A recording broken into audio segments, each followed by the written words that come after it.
Ladies and gentlemen, welcome to day 2 of the Quake World Championship. I hope that you're excited and ready. We had an explosive day 1 with some incredible matches, and we hope that today we'll have exactly the same. Unfortunately, we're going to see a lot of players also heading home today from the lower bracket. I'm DJ Wheat, joined this morning, afternoon, evening, wherever you may be, with Flea and Ketchup. Gentlemen, hello, how's it going? Welcome back. Sweet. Good to be here once again. It is. Yeah, another Seems like great just day. yesterday we were here. It feels like it was just yesterday, yeah. No, but we've got a tremendous day of excellent matches ahead of us, right? Like you said, some players are going to have to head home. We've already seen a few leave the QPL earlier, but good matches ahead. Yeah. I think everyone's as rested as they can be. It was a bit of a marathon yesterday, but I mean, that's what happens when you have this amount of matches to get through. And that's going to account for both today. We've got the A stream here. We have the B stream as well, just to remind everyone. No stone is unturned, right? We're going to be able to catch every match here. So if there's someone you want to tune into, make sure you've got both those streams open. Absolutely. So we'll take a look at the brackets and we'll take a look at the schedule for today. But in case you were bad and you missed day 1, we've got a little recap for you. What happened? What was the hot action that took place? Well, check it out.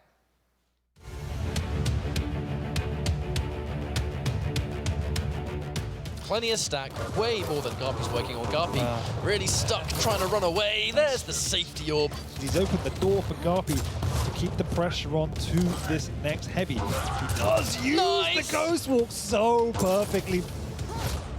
The aggressive push, no damage. The Pika, I don't know about that one, and he managed to take him out. Garpy, oh no!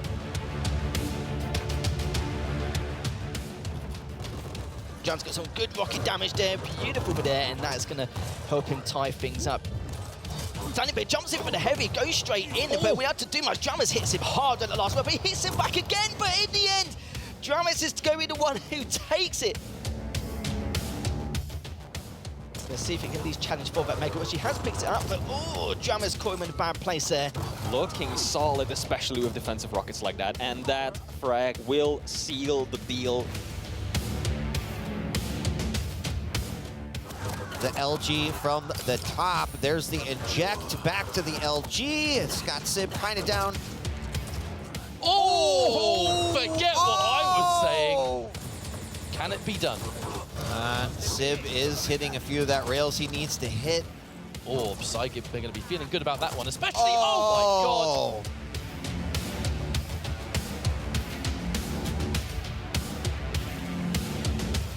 Kilson bounces him up slightly with the rockets, and that's all he needs. Hits the first spawn rail as well. This is a great way to try and increase his lead and boost his confidence going into the second round, and he does. Dan needs to back away once again, and it's going to be very tough indeed. His kills are going to make this an 8th frag to his name.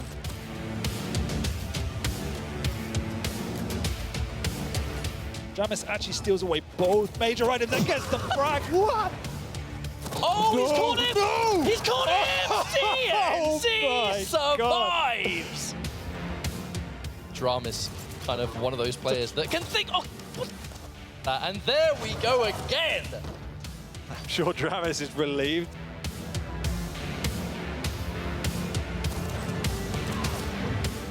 Nosfa gonna finally land a rail. Pretty damn good job with these rails. One more, and still, after all that. Big rail into the LG.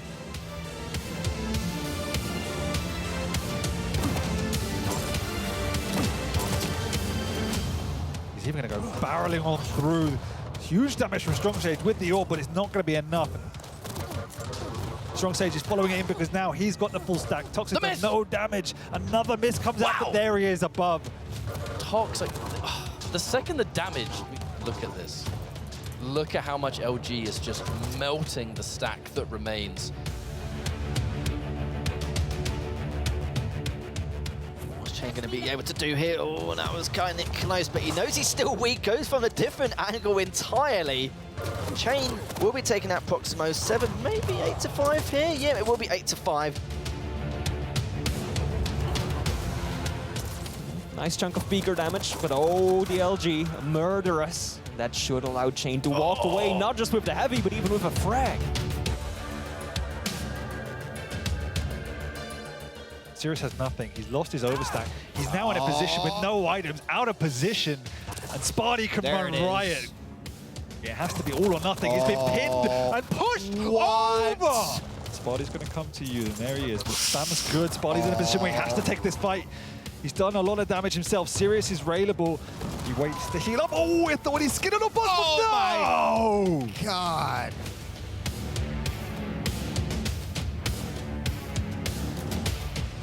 RAISY just done his grab. Sirius still manages to take him out. RAISY is comfortably going to walk away with a map 1 win.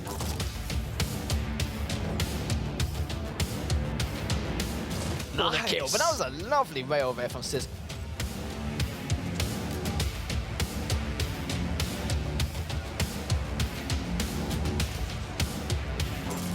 Iron strength level of control.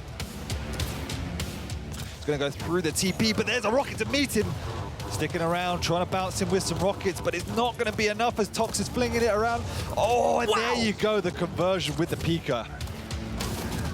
Sticking around up here maybe a bit too long as he does get forced to drop down. Truthfully, don't know what he was doing up there.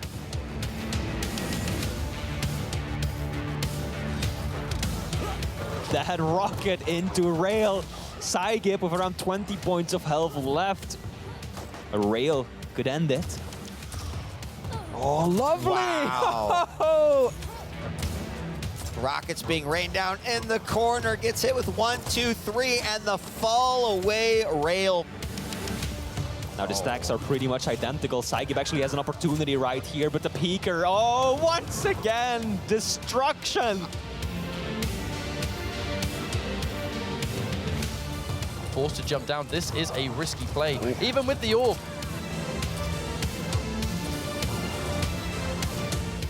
Wow. Here comes the Ghost Wall. Yup is there. They're going to meet. He's going to catch him up, and this is a certain frag. The defensive LG. Wait a minute, enough. bukster takes it. We talk so much about setting the tempo when you're inside of a Quake game, and day 1 definitely set a tempo for the rest of the weekend. Welcome back to day 2. That was your recap for day number 1. Joining me once again, Flea and Ketchup. And gentlemen, let's take a look at the brackets, right? We could finally see a larger picture of what kind of took place yesterday, where things are at. Still some uncompleted areas of that upper bracket, but we are going to see all of the round of 8s taking place today. Kilson, dramiS, RAISY, Av3k, rapha to be determined. But gentlemen, what are your thoughts on here, and anything you see in our potential future today that might be interesting? So Kilson and dramiS immediately strikes to me, mostly because if you'd look at this, you'd probably think, oh, well, Kilson should, by all means, have a really good time. But if you were watching yesterday and you saw just how well dramiS was playing, that in itself makes me a little bit more curious over how things will go. I still think Kilson's the favorite, but this could be the weekend for dramiS to hit that big result, right, and step it up more than he's ever done before. Also worth noting is that we have 3 matches coming up right now, actually, of players who haven't gotten to be into action just yet, right? Maxter versus Xron, vengeurR versus bukster, and then ZenAku versus Chain, with Maxter, vengeurR, and ZenAku not having played at all yet in this championship. Yeah, I mean, of course, they've been practicing out their chats, so don't think like, what, they haven't gotten to play it, they're going to be so cool. No, I'm sure that they've been putting their reps in as well, but not here on the stage, not in the spotlight, as Flea was suggesting. And here is the lower bracket. Already you can see some players who have been eliminated from the World Championship. Those include Garpy,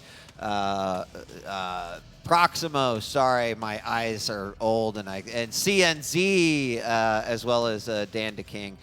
Anything here, again, this is kind of the scary place to be, right? You lose your match in the lower bracket. Unfortunately, that means that you are out of the running for that World Championship. I mean, I think the real standout is CNZ, right? I think a lot of players, like we were talking about it yesterday, he always goes into these tournaments as the underdog, right? But he wasn't one of the challengers. He was an established face in the Quake Pro League, I think coming into the seat number 8. And if you compare that to, for example, Garpy, to Proximo, and Dan DeKing, well, they were all challengers. So it's interesting to see that CNZ was also one of the first to drop out. Yeah. Ketchup, any thoughts? I think one of my key takeaways is the performance of StrongSage. Being able to see someone who is very much that new kind of young blood generation of Quake, something that, believe it or not, can be a little bit hard to come by. A game with this much legacy, I think a lot of players can feel, I suppose, intimidated to get involved and start competing. But I mean, StrongSage got involved in Quake Champions later in the game's lifespan, decided that he enjoyed it, grinded it out, got good at it, and now here we are, you know, in this later stage of the tournament where might be able to place a little bit further. So if anyone out there wants to play Quake and you just feel like, you know, there's no point, StrongSage is living proof that that's not the case. Yep, and so happy to not only be here, but also competing and being a part of this. It's great to see. So what's happening today, you might ask yourself? Well, I have the answer. Let's bring up the schedule so you can see what we've got on deck for you all day long.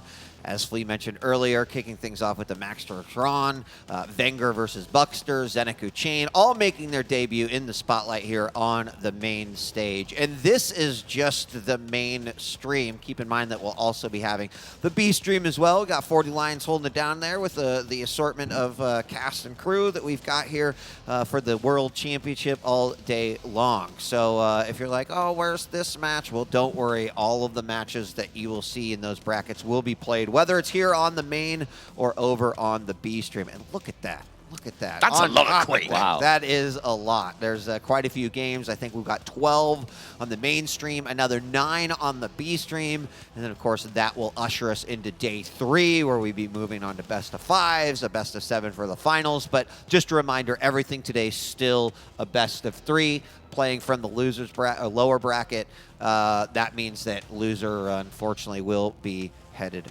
home. So that's the setup for the day, which means that we are inching closer and closer to our first matchup. Gentlemen, it is going to be Maxter versus Xron. And before we talk about these players, before we take a look at the picks and bans, we got a chance to sit down with many of the players before the tournament started, including Maxter. Let's hear what he had to say about the regular season and his thoughts on the finals.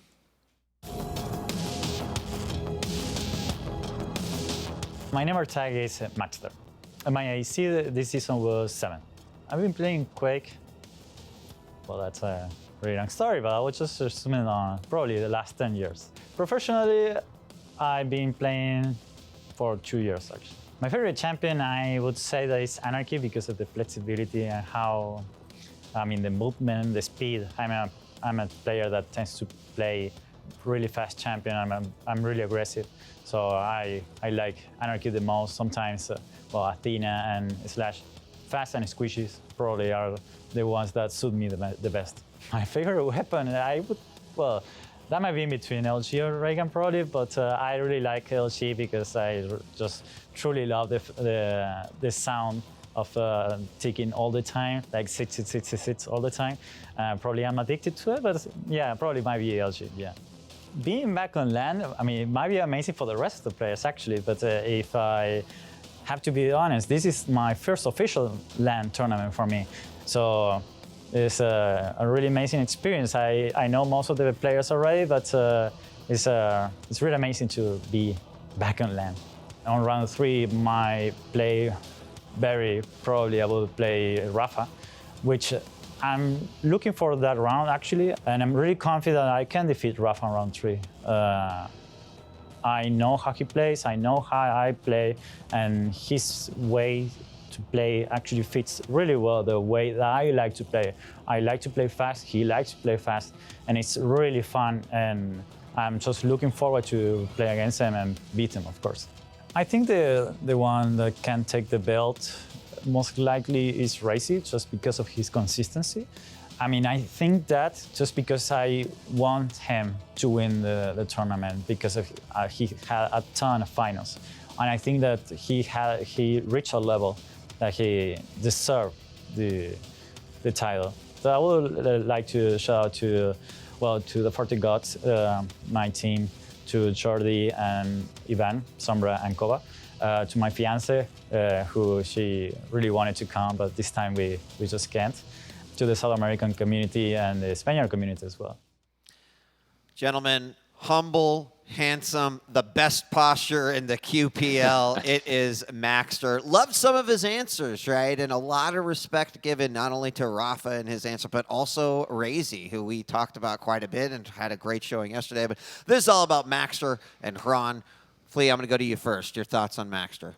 I mean, Maxter has been looking good throughout the season, right? He hasn't secured the most wins, sure, but he's beaten the likes of vengeurR, dramiS, Chain, ZenAku, I even believe. So he has been on quite the roll so far, and I think what he said makes sense, right? His playstyle is compatible with a lot of others, including the likes of Rapha, and I'm curious to see what he will bring today. We haven't gotten to see him in action on the main stage just yet, and now he gets to challenge Xron. I think Maxter's just one of those players that went into the QPL at an already established level. We would so often see players that make their way from challengers into eventually sort of the mainstay league, and it would take them some time to become affiliated with the whole thing, to actually get comfortable in that environment. Maxter kind of just hit the ground running and was already spectacular, having some impressive results, had a sort of a breakout performance against some real key players at one of the older stage finals, and that kind of put him on the map, I think, as a player to watch. But even that was some time ago now. From that point onwards, a lot of people recognize Maxter as a serious threat and a player that could absolutely make it into the finals tomorrow. Yeah, and of course his opponent, Xron, who yesterday had a decisive victory versus Nosfa, and looking very impressive. This is not going to be any sort of a pushover match on either side. I think we're in for some, some action. Oh, absolutely. Now, interesting to say is that these two men have not played each other as part of the Quake Pro League yet. And that is because, well, Maxter kind of got into the QPL after Xron lost his spot to CNZ. So Xron has been a challenger for quite some time now. Now, for the first time, they actually get to meet each other as part of the Quake Pro circuit. And Maxter is a player that we wouldn't really have seen so much before the Pro League as well. I mean, I'm sure there were always whispers of being able to compete and do well, but Xron was one of those kind of original legends of Quake Champions. Yeah. You know, I got to say, Quake Champions in particular, because during the first couple of years, Xron was one of the more successful players. Well, we'll see as we are going to take a quick look at the picks and bans and how will this one play out.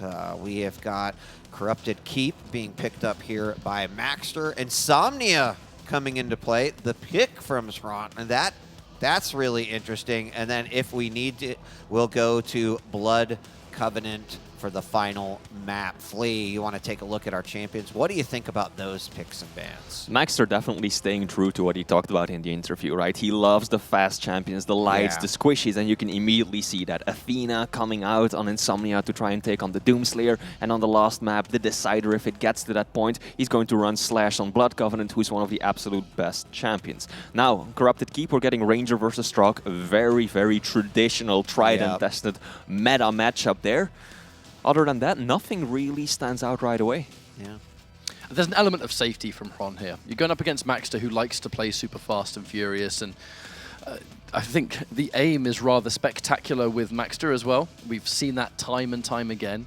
Going in with those three mediums on the side of Xron, I think it's quite a safe pick. You know, you're not picking a volatile champion, one that can just get completely overwhelmed if things don't go your way. And even then, the utility is going to be useful. So the crouch slide on Corrupted Keep, you know, so you've got all the way through this nice, reliable medium stack, but then you've got the speed in Corrupted Keep, the kind of easy access mobility of Insomnia, and then you've got the vision of Blood Covenant versus a champion that's going to be kind of flying around the map at the speed of light. That piercing sight is going to be really useful. Yeah, the one thing, not so much on the champion side, but on the map side, we've started to see some players that will say, I'm picking Insomnia. And, you know, this has been a map that has been lukewarm, I think, across the board. But we're starting to see players who are kind of showing some confidence in their own play by picking it. I expect this to continue to play out here throughout the tournament, even more so as we go into tomorrow, where you're probably not going to be able to avoid that map. So I'll be looking to see how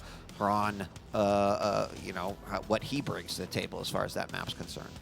Yeah, absolutely. And it's interesting that you mentioned that, because we were talking about it yesterday as well. There are some players, CNZ most notably, who has picked Insomnia more so than any other map. And if you compare that to some of the others who ban it more than any other map, right? If you can excel on that map that a lot of players are still somewhat uncomfortable playing on, then you've got a real ace up your sleeve. That's absolutely correct. Well, before we hop into the game, this is a tough one to predict, not going to lie. You know, Xron yesterday showed some real great promise. Maxter's been fairly consistent. He's obviously confident in his own play, but there's kind of an element of, right, like, are you used to this player? Do you know how they play? Will your play style match up? So, anyone want to throw one out there? I don't know if I'm willing to take that first leap. I can if you want me to, Flea. You're looking at me like you want me to. Catch up. I think Maxter's comfortable, and Maxter is always confident. I think a 2-1 could definitely happen, but personally, I really do favor Maxter in the situation. I think the chips are down here. This is a stressful position that Maxter has been able to rise to in the past, and I mean, you can kind of feel the energy that emanates off him. You know, he's feeling good, and he's in this kind of position versus someone that has kind of come back to Quake Champions. Max is a little bit more prepared, I think. Yeah, ketchup read my mind. I'm going to say 2-1 in favor of Maxter as well. He's looking in tip-top shape and talking to him quite a bit. He's confident, he's feeling it. Xron, unfortunately, isn't here with us at the LAN, but he's still been playing well, but ultimately I am going to favor Maxter in this one. I'll agree. I don't think we can get past this one without a 2-1 because I do think Xron shows some real promise here. It's going to be an uphill battle, but I would also favor Maxter a little bit, if even so, just like to make a mark here on his first LAN. So, gentlemen, I'll let you take away as we're loading into the map and about ready to get started.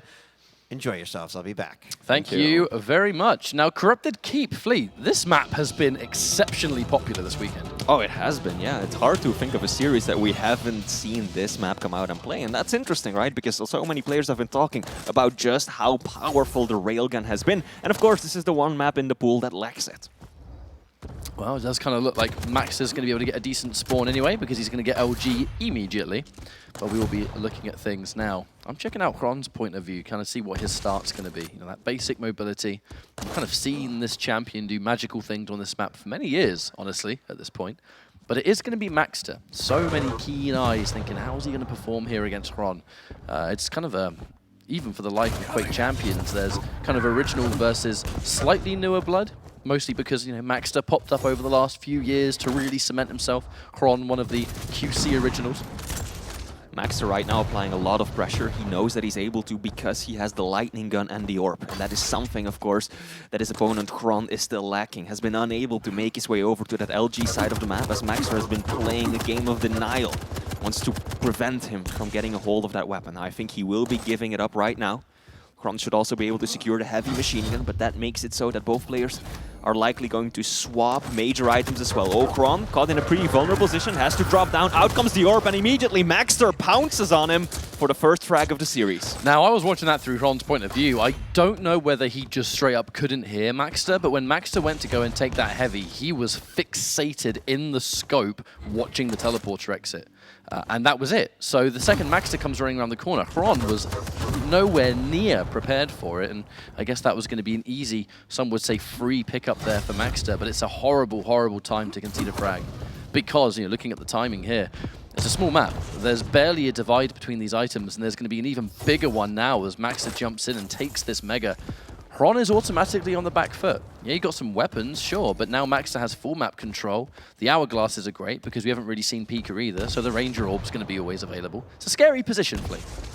Maxter catching the drop down, unable to do any sort of damage. And this is quite exceptional, Ketchup, because usually it's not for several minutes that one player can get full control and cycle both of those items into a single rotation. But Maxter so far has done an excellent job at slightly offsetting the item timings, and he will likely be able to secure Mega as well with around 15 seconds between both of them. That's going to help him out tremendously, but hang on, he kind of misplayed himself, put him out of position with that orb, and he pays a bloody price as Xron turns it around, but overextends himself right there and drops another frag. too tempted, right, to see someone fresh off spawn, knowing that they've only got a starting weapon and will push in. Gave it a good effort, but Maxter kind of goes back to the aim we were talking about. Maxter has an uncanny ability to just squeeze out damage you'd never believe, and in that situation, I mean, man, you just spawned with a starting machine gun and you somehow won that 1v1. Yep. You understand why Xron went in, but just like that. Oh, Maxter this time wins the fight. And then some, as the Mega is going to be the prize. Nice little preemptive tri-bolt to say, see you later. Absolutely. I'm loving the aggression that I'm seeing out of Maxter. Just absolutely no F's given. Orb into the shoddy. It's proven to be an effective strategy for him. Yeah, he might want to go and pick up that rocket. Still lacking that weapon in his arsenal. But this is an excellent start for the player from Argentina. Now, Xron. I mean, their first goal is going to be try and get some sort of item timing, but even then on the Mega, unless Xron assumed that Maxter picked it up straight away, he might have lost Mega timing because he was nowhere near it when it got picked up. And now, focusing on the heavy, you know, playing around these items, that's one of the ways to get yourself back into the fight, right, is try and get yourself a decent stack, decent weapons, set yourself up for one of the key items, get a frag, and then maybe pick up, and then there you go, you got some momentum to work with. Maxter isn't allowing any of that right now. Maxter pushing in for the frag. Out comes the orb again. He's got to be careful with this SketchUp. He does manage to kill Xron just in time, but that worries me slightly. He had him on the ropes, wanted to really finish that frag, but in doing so, he nearly gave up position on the item and almost allowed Xron to get back into that. And I feel like he's got to modulate that aggression perhaps a little more to make sure that he sticks to the basics. Maxter has been all over Xron every single spawn so far, where you barely had room. Xron gets LG spawn, sure, but I mean, here's Maxter full force, plenty of stack, and that really is all you have. Here's, I think, just lockdown of where these spawns have been right now and just capitalizing on when Xron finally appears. Really impressive stuff, you know, we're just about to hit the 5-minute point, 7-1. We do know that Corrupted Keep can sometimes result in some lopsided results, but I don't see Maxter letting up anytime soon. It has been that constant aggression that has kind of suffocated Xron so far. Maxter has lost some of that momentum of his, though. Xron able to make a stand, slow things down a bit, if he can secure a frag now. Nope, Maxter using the orb to perfection just before the Mega spawns as well. Couldn't have been a better moment to do it at. And now a race to the heavy. Maxter wisely going to rethink a blind rush onto the item, allows Xron to take it away. That crouch sliding makes him the faster champion anyway, so he couldn't have made it there in time. Xron's pathing was good there, though. Yeah. Taking the heavy and kind of instantly acknowledging that Maxter might have tried to run near Rocket to collect that light armor, so was pretty much wasting no time to be there. But Maxter acknowledging that too. Having to play nice and safe and careful. Being relegated to just those lights can be so scary on a map like this because it's a tiny map.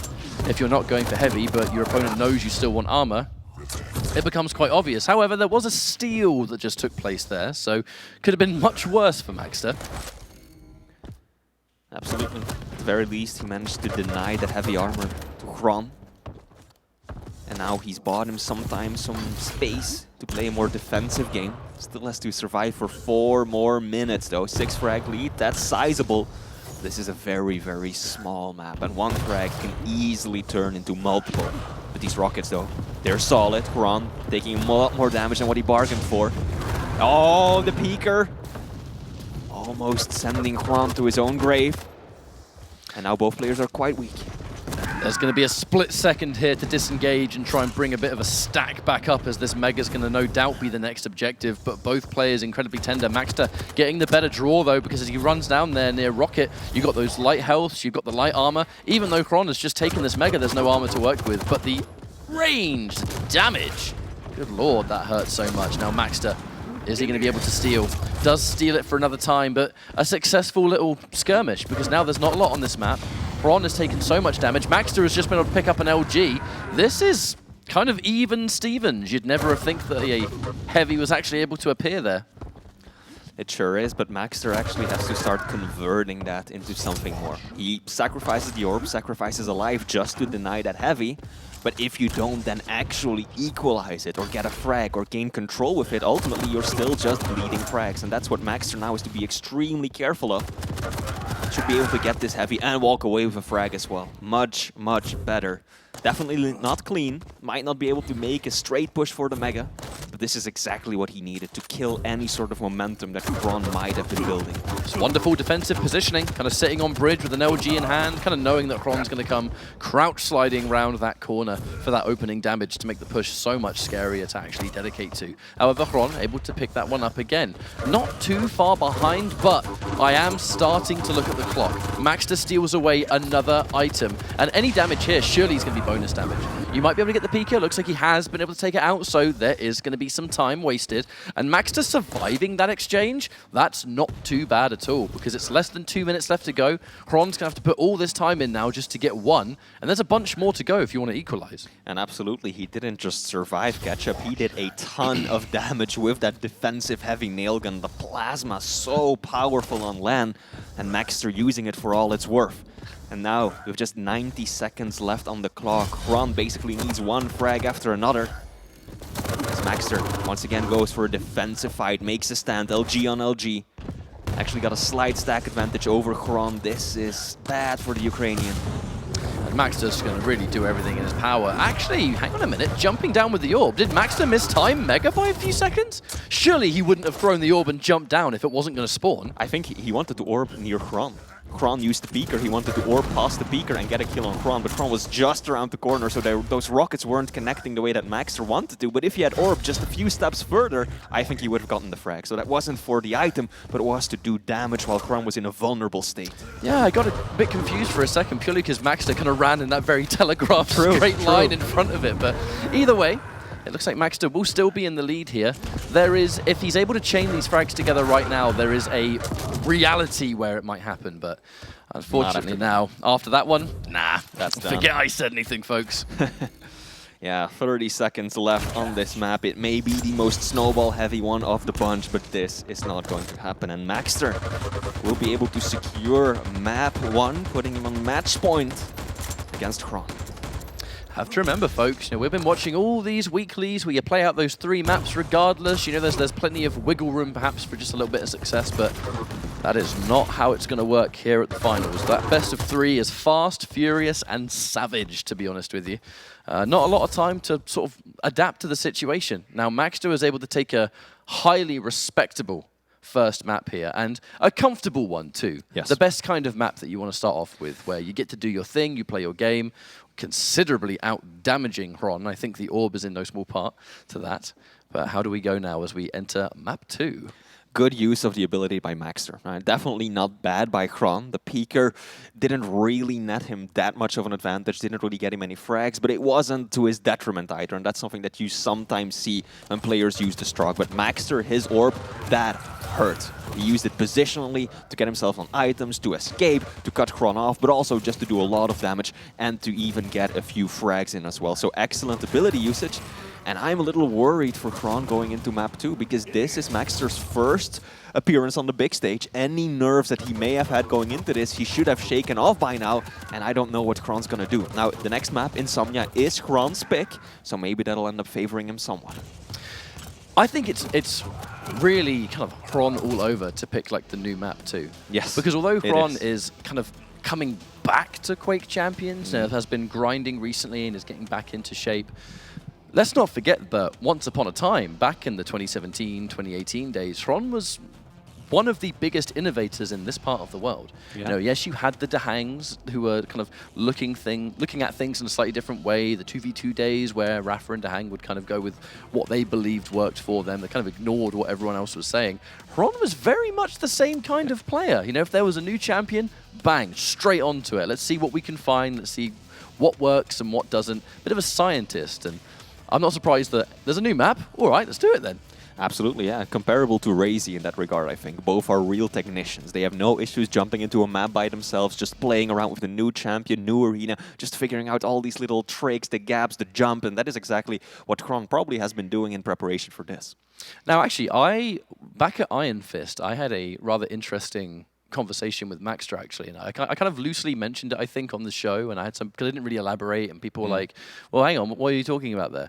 I think one of the reasons, perhaps, that Maxter isn't really that nervous and is clearly comfortable in this environment, even though this is Maxter's first proper LAN for Quake Champions, is that you know, I don't know the exact specifics of it, but as far as I know, Maxter has kind of a background in this kind of studio environment, right? I'm not sure whether it comes down to video or whatever, but the fact is, Maxter has been in this kind of setting before, just not really for video games. So to be fair, in the outside world, that will, in many different ways, prepare you for this kind of setting where this would be very new and uncomfortable for some people because you've never been around all these cameras and these lights and, you know, sitting on the stage and that. Maxter's done it before. And I always found that to be quite an interesting talking point. But as we now jump in, it's time for Insomnia.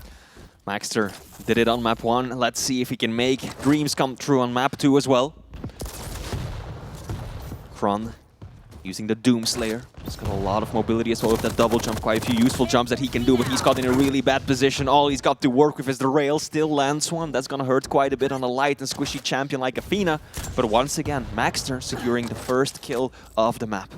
Maxter with the Athena is going to be a match made in heaven, but at the same time, this current, I guess we could call it Athena meta. This is something that has kind of developed, not super recently, but it's definitely something that has become what it is. You know, we didn't have Athena being this dominant even kind of a few years ago. Like over the course of Quake Pro League, this champion has just ascended over and over again. And to be fair, on this map, she's one of the most devastating picks, not just because of her grapple hook, but because of her ledge jump. She doesn't even have to use the grapple to climb as much of this map as other champions have to. Maxter sitting at a comfortable 80% rail right now. As you do. Yeah, he did. Just missed his second shot. Man is on fire, and Xron is just running for his life, struggling to get any sort of solid footing. Now he will be able to pick up heavy now, so that may be the start of something for the Ukrainian. Let's see what Maxter can do. Gonna be keeping a close eye on how this Doomslayer is able to perform, because when I think about this matchup on paper, I don't know what to make of it. There really is nothing Doomslayer can do here in terms of mobility, and let's be real, that's kind of the main reason people pick this champion. There's really nothing Doomslayer can do that Athena can't do better. Yes. That kind of gives me a bit of a concern. Xron is going to have a bit more stack, naturally. However, when I think of mobility, they're doing a similar thing, but Maxter's just going to have a better job at doing it. And that worries me.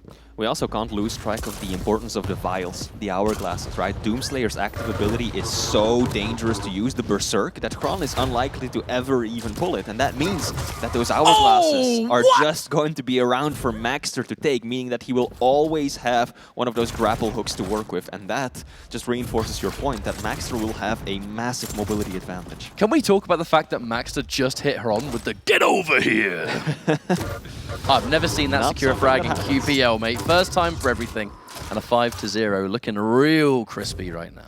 Absolutely, not even 3 minutes into this one. And Maxter dominating, flying around the map at breakneck speeds. Now there's a big gap between these two items. Xron secured Mega, but Maxter is the first one in position for the Heavy. I think if Maxter takes away Heavy, he's in a good position to get both of them together in a single rotation. Xron has to be careful now. This is an important point. Luckily for him, that rail doesn't connect. Follow-up won't either. That would have been devastating otherwise. Maxter might have been a little bit more hesitant to push forward had Xron's return rail hit its mark, but unfortunately did not. And now passing it round. Oh my good lord! So fast. I'm literally just going here, there, and everywhere. It's got, I mean, how does Xron react to that? It's no, just at a moment's so notice. fast. She's so good in these intense up-close 1v1s because truly, you need to be looking into a crystal ball to know what direction she's going to dodge. I mean, she zips right in your face, lands a super shotgun blast, zips to the right of you, all of a sudden she's behind you and you're just dead. Xron really doesn't seem to have the best grab how to approach this right now. Down on the low ground as well, hoping to make a clean getaway. Will only take a little bit of tribal damage. That's about the best that he could have hoped for, but oof. Strafes right back into that one. Hard read by Maxter. Excellent use of the grapple. Cutting Xron off at the top of the bounce pad, and this is getting out of control real fast, Ketchup. It's, you kind of have this in your mind, don't you, that Xron, although highly talented in Quake Champions, has...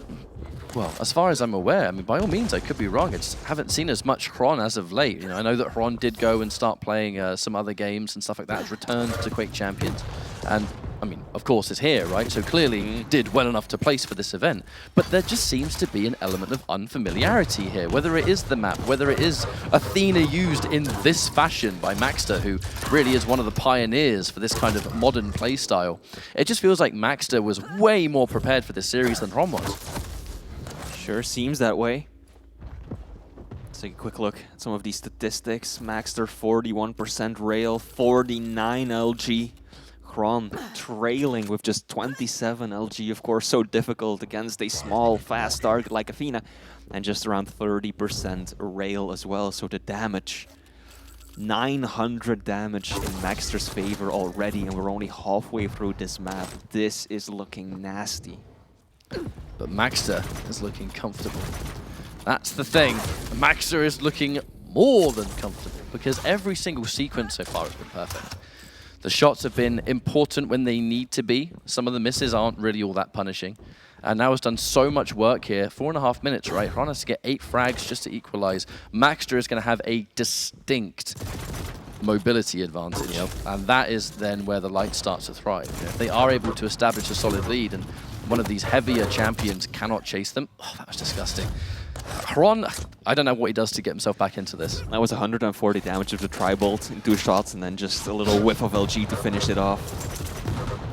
Yeah, I don't know. Xron, he just doesn't have any sort of foothold on the map. The Athena is just too quick, too mobile.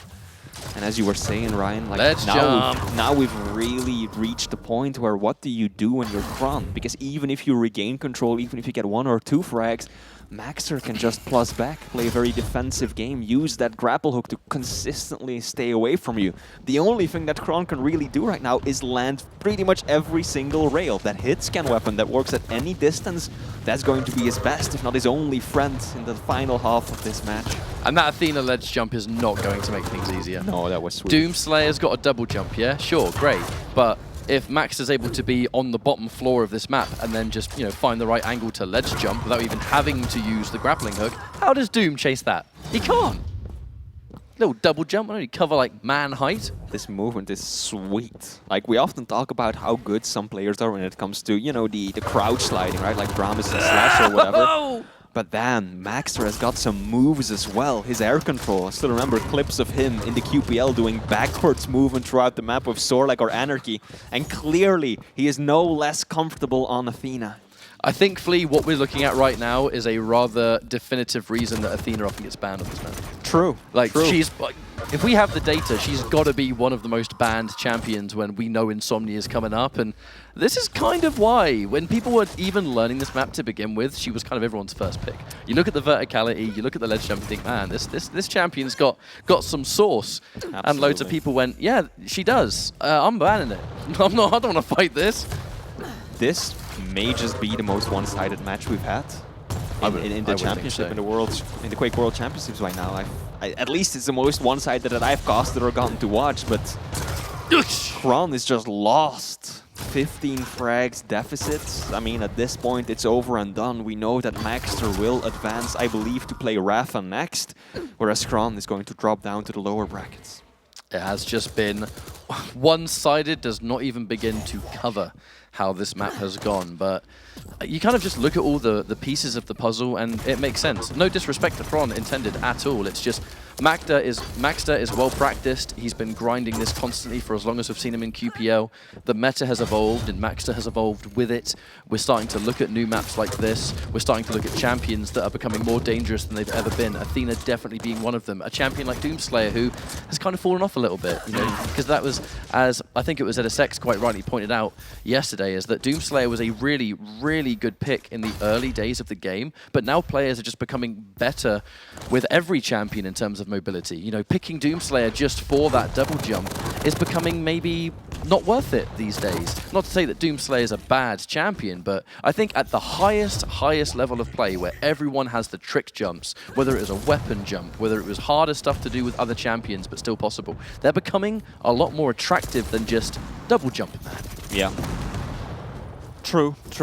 there still is a spot for Doomslayer, no doubt about that, on maps like, for example, Awoken and Deep Embrace. There's a few jumps where he just really shines, and that allows you to get such a grasp of center map control.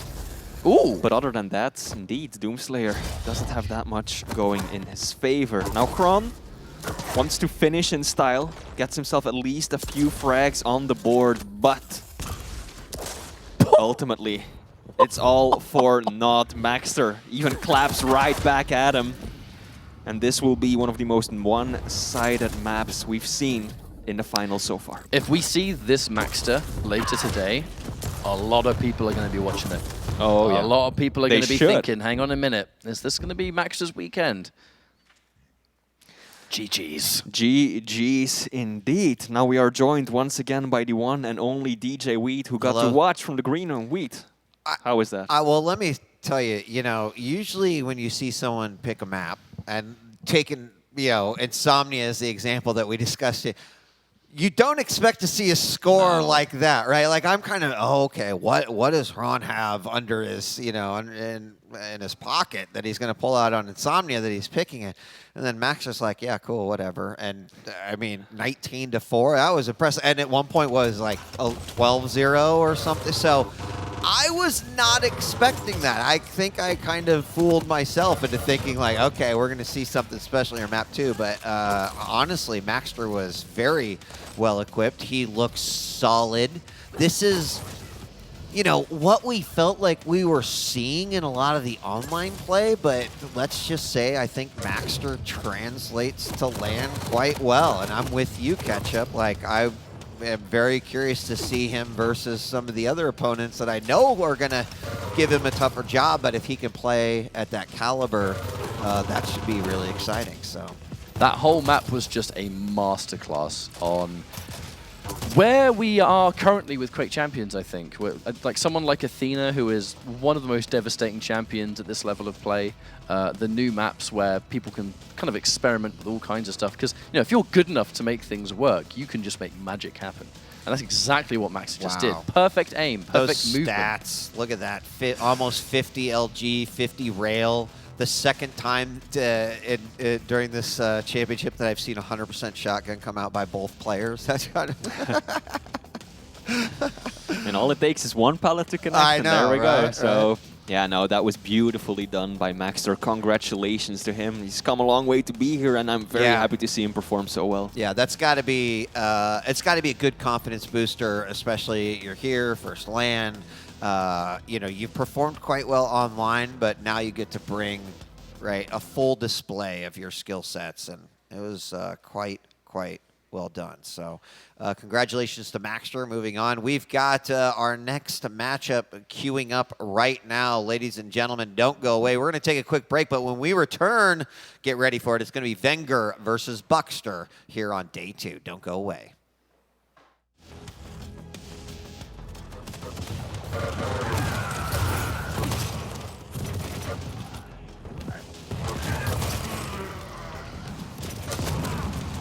In the air.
Welcome back to day 2 of the Quake World Championship. I'm DJ Wheat, joined now by ZSX and Lethal. Gentlemen, welcome to the desk here for our second series. An exciting one, no doubt, because we haven't gotten to see vengeurR in the spotlight yet. And I think there's a lot of questions being asked, like what shape is vengeurR in? How's he feeling? Are we going to see the champion making his return? Well, before we discuss that, we got a chance to sit down with him yesterday. So let's see how the young stallion is doing and what he thinks about his thoughts of the final.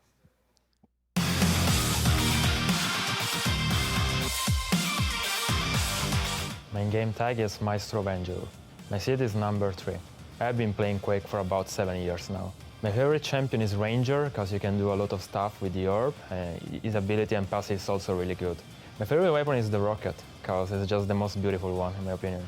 My journey this season has been a bit of an up and down. I think it started really bad, but then overall, like in the end of the season, I managed to get some good results.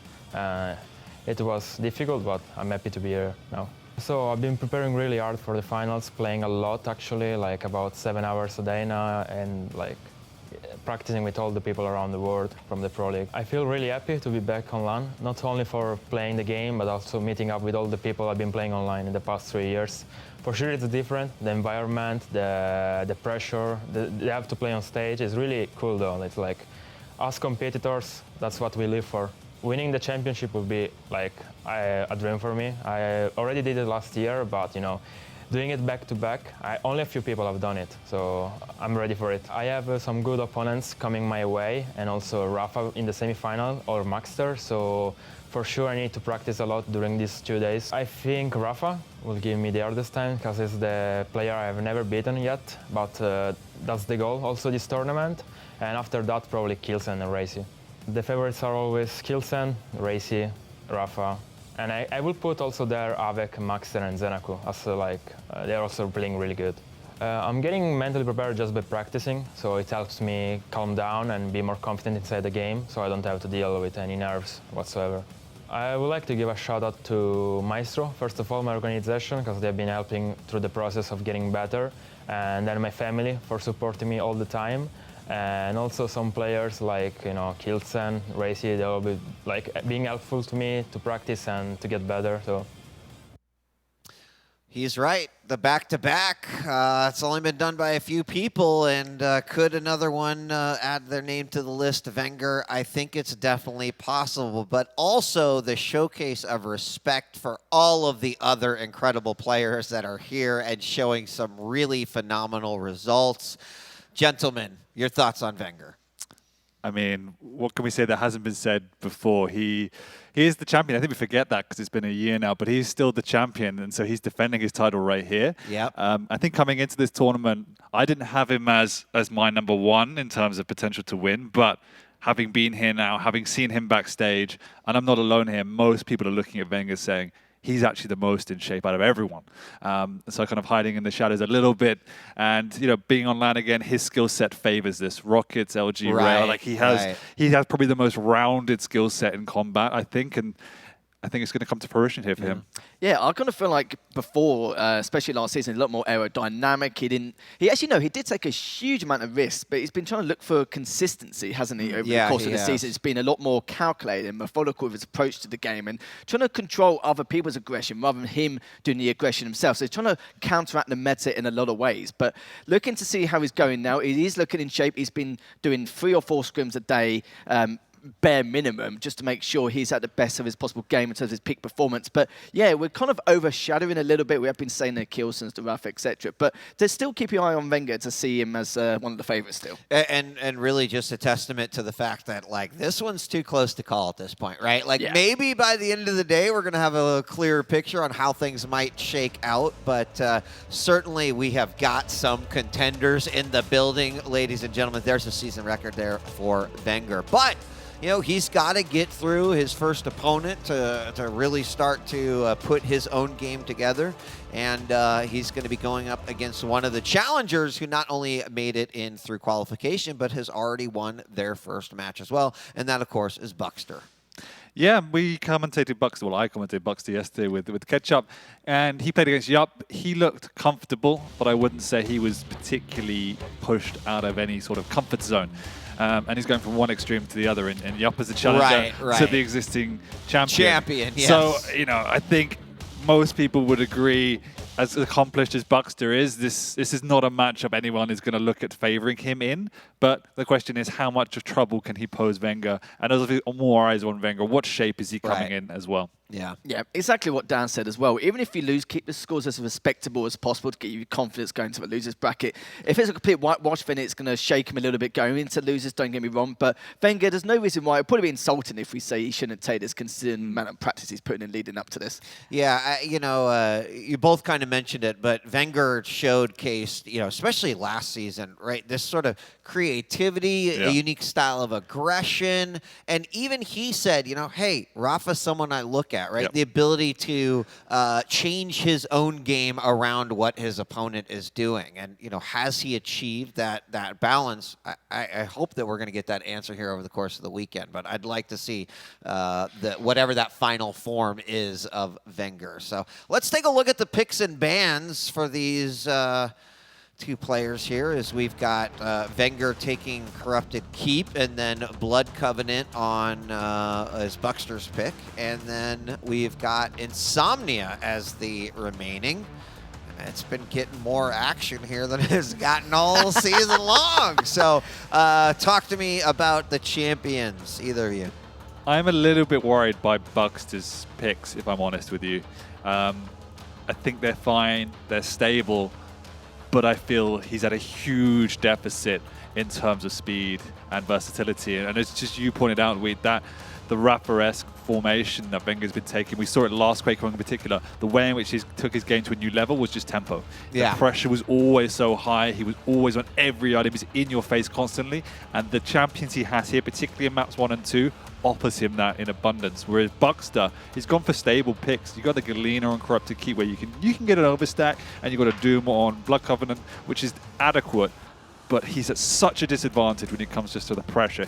He won't, in my opinion, be able to keep up with the speed and the tempo that Wenger's going to set. Yeah, in terms of map choices, it was pretty much pick your poison at this stage, with Deep Embrace or Corrupted Keep being Wenger's best map, so he's decided to ban Deep Embrace probably for more of his course, so Corrupted Keep for Wenger to start things off is going to be huge here for Wenger. Wenger's not been very good on the bigger maps on the in the map pool, so for example Blood Covenant and Ruins, so Bucks is trying to take advantage of that. I'm not sure about the Doom pick, we have seen it on rare occasions, we've seen Kilson work really well on Blood Covenant in the past, so we have to see if you can try and mimic that in some way. And then go to Insomnia, like you said, we're probably going to see more of Insomnia this weekend when we have that entire stage. I feel like we already have, but what do I know? Same. Yeah. Well, there you go for the picks and bans. People are putting their predictions in right now. Do I just take a wild stab in the dark and say that you both feel like Wenger's going to take this one 2-0? Yeah, I'm going to say straight out it should be a 2-0. Maybe, you know, one map on Blood Covenant, but that's about it. Yeah, I think picks alone, just I would favor Wenger here anyway. Yeah, it's going to be tough. It's again, I think we're looking at the demonstration. Everyone's had a chance to be like, oh yeah, RAISY's looking good, pretty good. Oh yeah, Maxter's looking pretty good. Now's the chance, I think, for people to say, all right, the champion's here. Wenger's looking pretty good. Yeah. And ultimately, that's going to tell us what the rest of the tournament's going to look like, because 100%. And I think this is the first event we've come into where, you know, normally there's 1 or 2 players you're looking at going their head and shoulders above everyone. Now, you know, even in Wenger's interview, we're like, oh yeah, there's Av3k, there's Maxter, there's all these other players that you're saying, all right, we've got upsets on the cards coming down the line. It's bound to happen. It is unavoidable. Yeah. You could not switch the train from that tracks. Is absolutely right. It's going to happen. Whether it happens sooner than later, we're gonna determine that. We'll know by the end of the day. We'll be getting on, obviously, to the upper bracket quarterfinals a little bit later in a couple of matches. But for now, Wenger versus Bukster. We're loading into the map up now. Gentlemen, enjoy yourselves. Take it away. Thank you very much indeed. Wait, I'm not going to lie to you, Dan. I'm feeling a bit underdressed with that shirt you're wearing. It's all right. You got the, I don't know, middle-aged dad look going on. It's absolutely fine. Yeah, I think the middle-aged dad look kind of suits me, you know. That's the kind of that was the vibe I was going for, so I'm glad you said that. I got DMs yesterday saying, "Hey, ZenAku Summer, why do you look so like gloom and dark?" So I had to pull out a bit more of a fancy shirt. I haven't got Jackie here to show me up, so you know this is what we're looking like today. But we're jumping into the map where you got two players who have been looking good themselves this so far this tournament, and as everyone in chat is probably looking at, eyes are on vengeurR to start. Everyone's very interested by what he's going to be bringing here. Playing over on that Ranger lethal. He has got a nice start. He's got the weapons he needs. bukster's trying to work his way around to get LG, but he knows the Predator is in the vicinity and is not willing to commit just yet. But vengeurR is just patrolling that mid ground. Good positional advantage here. He's also got the orb up. He might try and do a double back to keep pressure on the pickup of the LG, but decides against it. Yeah, we'll see how bukster does. He was the first to qualify here for the Quake World Championships from the challenger side. But a good start so far, but now we're going to find out if he's really out of his depth or he can give vengeurR a damn good series. vengeur's already on the warpath. Nice tickle damage here just as he goes around from that rocket side. vengeurR just holding these angles. And this is what I mean by like his approach. He wants to find that consistency at a high level, not just be the aerodynamic player, that, you know, that Quake gymnast to take all these risks to secure these kills. Because at some point it is going to bite you on the backside. So I like to see him show more of that consistency, that methodical approach, as well as that aggression, especially towards the later stages of this tournament. But vengeurR now just chilling top mid, waiting for bukster to push on forward. Does a 21 with that last roger, just keeping him at bay, knowing that you can trap him around that light and the health bubbles there. And eventually he will be suffocated so much with all that pressure, but he will secure that first frag. But saying that, bukster's been going toe-to-toe in this mid-range so far. You can see from the stack of vengeurR, bukster's done a great job, but having dropped down there, he's got himself in a little bit of a bad position ahead of this Mega, and he will be missing out of it. So all that good player's gone to waste as bukster's now very much on the ropes, doesn't even pick up the light, and gives vengeurR his first frag of this main event. Wait for a good couple minutes for that first frag, but now it's going to ease his confidence going into this as bukster once again just trying to get away, trying to scarp as much as possible and also collect the weapons in his arsenal, but the heavy machine gun shots from vengeurR. And this is what I like about this as well. A lot of these players in previous series haven't really been favouring the heavy machine gun, and it's probably one of the best weapons on Corrupted Keep, especially from a range standpoint. And vengeur's just trying to abuse that all the way. 100%, and it's one of the things I look out for in the commentary area that separates the absolute best players from the rest. It's just that efficiency, the weapon choice, maximizing the damage output. Because when you get to the elite level like vengeurR is, you know, the strategy and the aim is almost on par. It's how you bring that all together and have these, you know, these micro elements to your game, fractional advantages, if you will. And that's what vengeurR has in abundance. His tracking's been looking good so far for the first few minutes, keeping those items in check. And speaking of items down, let's have a little bit of a wonder here. 9 items for vengeurR and only 3 for bukster. Certainly does feel that way. 45% accuracy with the LG. As we know, we've seen Sirius in the past with 58% LG and all this other stuff. But looking at it so far, just pretty much just picking him apart here. And this is what I mean and how I like it so far. A little bit too early, but you can see already the fear I had in the pre-game was just this tempo. As soon as vengeurR had this control, bukster's been on the back foot, trying to keep away, and all of that efficiency once again whittling the stack of bukster down. And as you rightly put, he's not been in a position where he feels anywhere near confident to make a challenge for these major items. Yes, he's in the vicinity, but positioning, look, he's on the wrong side of the map. He's just trying to sneak out to get a light. And every single time he does that, he's normally taking more damage than the resource he's picking up.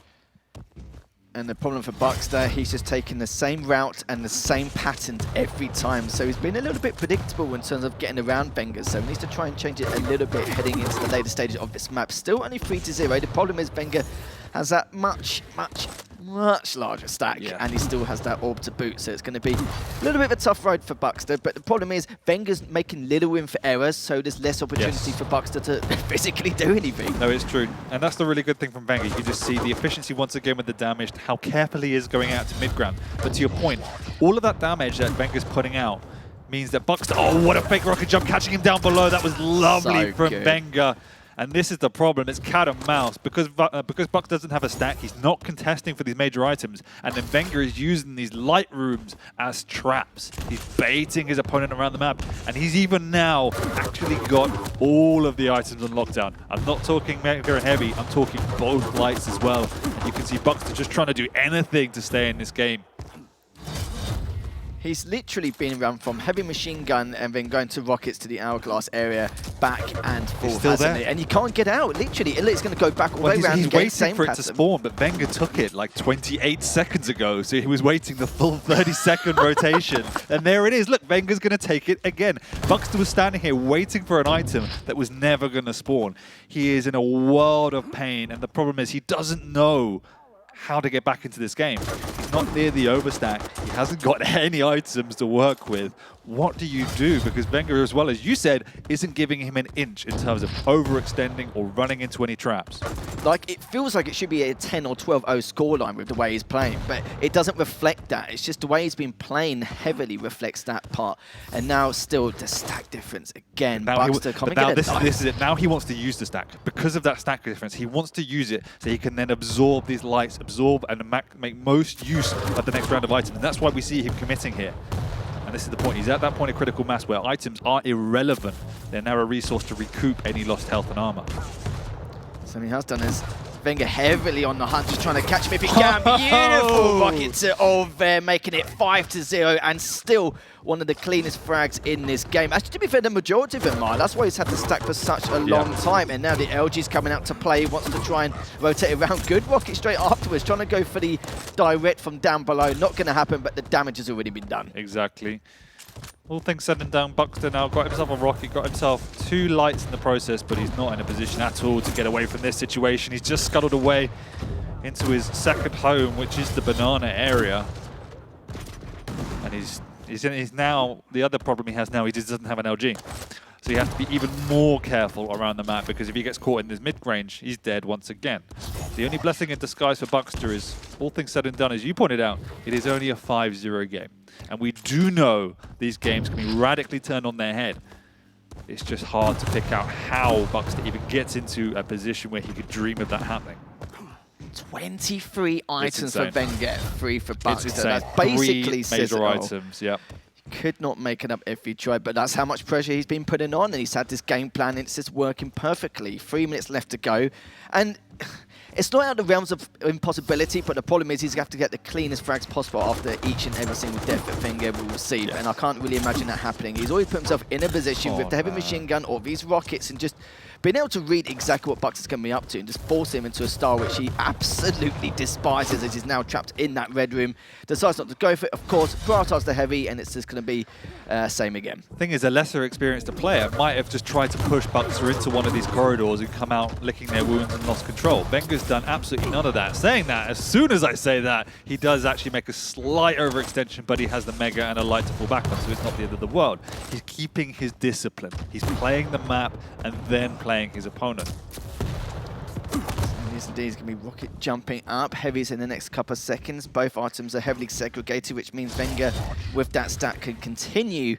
Bukster has to make a move now, so he's running out of time. You know, this keep away game plan to reserve the score is all well and good, but you have to eventually do something, and it has to be now with only, 4 rounds of items left max.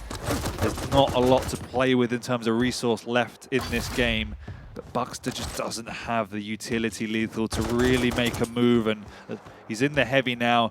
I think Wenger he knows. Yeah, Wenger knows. He drops down, he just melts him and even steals away the item, and that really is the last lifeline for Bukster. Yeah, that's going to be pretty much it. Minute 20 left remaining. I said it before, and we talked about it before the series. Is keep the scores respectable, I suppose. Technically he has, because there's a 5 frag difference, but like I said before, it doesn't reflect it at all, does it? It doesn't reflect it. This is a 5-0 game, but I'm telling you, emotionally for Bukster, he's now ruined. Like, he's had 3 major items in 10 minutes of Quake. That is absolutely obliterating. He hasn't even got Wenger near that critical health territory. It's just been a one-way street. And on Corrupted Keep, it's not exactly an easy task, is it? That's one thing we've got to remember. So was it at the moment? 33 items to 3. I think that's one of the largest milestones I've seen all year, let alone this weekend. You've had 30 more items than your opponent. Yeah, basically. You've had 3,000 health and armor more than your opponent. You're fighting a juggernaut at this point, aren't you? I mean, I don't think Bukster's done 3,000 damage. He hasn't. Vengeur's stack advantage has been more than the total amount of damage bukster's managed on this map. And again, this is the game plan of bukster. He gets a frag in the final seconds. It will give him a little bit of a boost. And you know, hindsight is 20/20. Maybe 5-6 minutes in, that's when you make the press. That's when you take a risk. Bukster just tried to avoid the snowball so heavily, he never actually started his own engine. This was the style of play that Wenger was looking for all year round. It took him a bit of a while to adjust and get this practice in, but it really is showing. There we go, 34 items to 3. I think that's the biggest and probably the biggest difference in terms of gap of items all weekend, I'm sure. Yeah, it just shows you there's a different level of class on that map in particular, right? And now we move into a different territory. Corrupted Keep is obviously a little bit of an anomaly. You can have that perfect game because without a rail, you don't really have that risk-free damage. You have, you know, the heavy machine gun, which you can use at the mid-range, but as you pointed out, Wenger was always prepared. And that was the thing, the discipline for me was the really, really impressive thing there. You know, he was taking the items on cue. He wasn't slipping by overextending. Every time he was going to go out to an area where he could potentially be vulnerable, he was checking, he was ready with the right weapon. And it offered Bukster no inch to break that dominance. And we saw it. Bukster was reserved to this area of the map in particular you're seeing now. Just in that crevice, just in the banana side. Get time and time again bullied off of the map. But with a rail, you can now play from range. You can play defensively. You string 2 or 3 together, suddenly you can take some items. That's why this map, you can have this very, very snowball-heavy dominance. Yeah, we say it quite a lot of times on cast, is the fact that some of the scores don't reflect what we've seen, but even though that was 7-1, it kind of felt like 30-0 just due to the fact, just didn't give him any room to breathe at all. And we also say quite a lot that, not that it's out of the realms of possibility, but due to the fact of how Wenger plays, it never felt like it was out of control. That was the most control I've seen a player had in a map throughout the entire time. And this is what I'm saying. I don't think we're going to see like this much of a larger margin at a larger scale. We will obviously see later on. We've still got all of today and tomorrow to contend with. But yeah, that was just a real bashing indeed. Just some item control overall. But we'll be going into Blood Covenant, and this is one of 2 matches Wenger probably least appreciates, especially from a statistical standpoint, as Bukster's decided to, you know what, we'll just go for it and see if we can get into one of his weak points. But I'm not sure at this stage. Not from what we've seen, and I know you say it's one of his weak points, but when you're a Quake World Champion, it's pretty hard to identify what a weak point is. You almost have to say, this is the only one we think he might have, but it's going to be real rough, because now the big problem for me is Athena versus Doom. Like, the lack of mobility on the Doom is going to be an absolute nightmare for Bukster, and from what we've seen in map 1, it's going to be how can he play around that rail? If he can start stringing together the rails, that passive defensive playstyle will start to pay a bit more dividends, and you can play it a bit more effectively on Blood Covenant, but it's still a big challenge from what we've seen from Wenger so far. Yeah, it really is. Athena's pretty much the standard go-to pick. Every one of the favourite picks going to Blood Covenant. Doom, I mentioned it earlier, but I've only seen 1 or 2 players, like Kilson especially, really utilise Doom's passive ability to go back and forth from rockets to mega onto those bridges. But Venig liked to catch his opponent, but you know that was an entirely different player. What is Bukster going to bring in terms of his style? That's going to be the next question. Exactly, and your point about Kilson is true, but the way he plays is he just wants to get into a single position on that mid-ground, and he doesn't really need to move from there on out, so it is very useful. Bukster's going to be under a lot of pressure with this Athena flying around the map, and we already know how amazing Wenger's aim is in general. His rail has been a stand-up weapon consistently too. So for me, I think Bukster just needs to try and take the game to Wenger a bit more. Let's see what Wenger can do under pressure. And if it doesn't work, it doesn't work. But at the same time, he just wilted to the point where the map was gone. And he didn't ever look like he was going to push himself to try and win. He was playing to survive and not playing to win. And that often inevitably leads to your own demise. Anyway, I would rather see more aggression, more positivity, more risk-taking. Because at the end of the day, he's going up against a world champion. He shouldn't be expected to win this. Yeah, but he can really try and push it a bit further. Yeah, totally agree. I kind of feel like compared to what we saw from the final couple weeks of Pro League leading to this, Wenger's more refined in comparison. We know that a lot of players, doesn't matter how good or bad you are, it depends if you can fully transition everything you have in terms of your skill set, your pedigree skill moving into LAN, but everyone just seems perfectly fine. It just seems like there is no pressure or anything like that. Just playing it like it's a normal day in the office. As now we go to the second map in this best of 3, and we're going to see if Wenger's going to make this a clean sweep or if Bukster can stay alive and take this to a final map.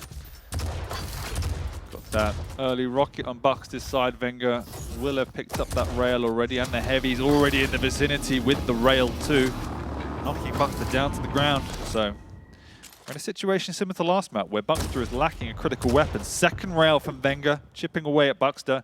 He's absolutely got him trapped here. There's no way out for the Doom. He's got to work his way across, but no, he's going to rocket jump out, and Venga's actually pulled his way in and hit a fourth rail. You want to see what shape he's in? I think he's showing us, Lethal. Yep, the man's ready to play. He's only 19 plus 4, so looking very healthy indeed in terms of his shape in and outside the game. Great LG, his combat skills. This is the thing I wanted to see all season long. And don't get me wrong, we saw portions of it anyway, but he's just looking so damn good. He is. Bukster's now going to survive and get his cross to this rail, not before eating 2 rails himself. But once again, the fears are coming slightly true in this opening engagement. The pace of Venga's just very, very high, and he had the weapon advantage and really made it count. Can Bukster now begin to stabilize with two items to his name and some of the key weapons he needs to have this fight? So this is the opportunity he wanted to be in. Maxter does have plenty of opportunities for the comeback, especially if he keeps on spawn with the starting stack of the Athena. Venga just holding the angle. Mega has already been taken. Heavy's up in the next 10, so depends if Venga wants to continue this engagement or just go up in a different, or try and reposition himself ready for the heavy. Seems like he's going to take a different route. Go for the light first, but it was a little bit tempting, but at the same time, it's quite a big risk, isn't it? Trying to go for the heavy over, considering the stack difference after picking up that Mega. Yep, Venga's quite content with his lead, quite content playing the range game. He knows he's an Athena with the movement advantages, so he could just play around that rail, and already stolen away the Mega. Exchanging rails right here. Got the light to pull back on as well, and there's a second lovely flick rail, nearly a third from Venga. He's going to fly across the map, but this is the game Venga wants to play. It's on his terms. He has the escape routes, he has the grapples, and at the moment he's winning these exchanges as well. Fired 14 shots, hit 57%, not too shabby in this early game. My God, Danny's already looking to make a tear on his debut. But that was a really nice use of the Berserk from Bukster, to be fair. He would have taken a lot more damage had not done it. But oh my God, he's got it from behind with the air rocket to finish him off. Absolutely no idea how to counter that when an Athena's coming at you. Basically just textbook stuff, isn't it? He's making the assumption where, you know, the common places to be once you're weak with that kind of stack. It's like pulling around the LG or light area, knowing his luck, and found him instantly straight away. This feels like I'm watching a David Attenborough documentary. It feels like Predator versus Prey, this series so far, with Bukster just running away from the vigilant Venga. Oh dear, this is looking brutal. He's in the vicinity with a rocket, but Venga knows that and will just run the other way. Mega is up. Bukster's going to make a move, but again, it's just taking items for the sake of taking items. There is nothing he can do because he hasn't got the weapons and he hasn't got the positioning. And in reality, he hasn't got the champion skill set either. And Venga is just playing around that lack of mobility from the Doom like a champion.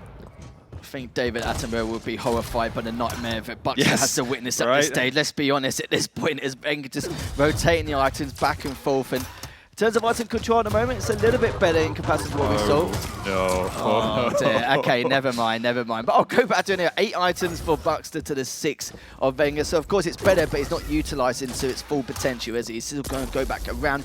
And I like this. He is showing his, you know, that strategic aggression like he had back at last season. Also more refined from a calculated approach this season. So I like the combination he's showing here at the moment, and just making sure that he doesn't need to reposition himself heavily to a certain point, depending on the circumstances of these items. Just looking really fresh, really good at the moment. And this is the kind of debut you want to give you confidence throughout the course of the weekend. Absolutely. And the other big thing it showcases is just how important the skill set is, how important speed and maneuverability is, because this is one of the big reasons Bukster's struggling. Venga's able to force fights, he's able to get out, he's able to create these angles and just play the game he wants to play, whereas Bukster is constantly on the back foot, constantly paranoid and looking over his shoulder that there's going to be a Venga swinging his way into the room, and it just limits you so much on what you can do. So I mean, Bukster's done 500 damage, Venga's done 2,000. That is crazy when you think about it. But it's not Bukster playing bad, it's just Venga just playing it out of his mind. Simple as that. Exactly. He's playing out of his mind with a much better champion. And this is the big issues. Bukster needs to go away and work out what went wrong from the draft stage. Yeah, I heavily agree. I think the map choices are good, but the champion picks was probably debatable to a certain extent. Venga now still with a great stack, 6-0.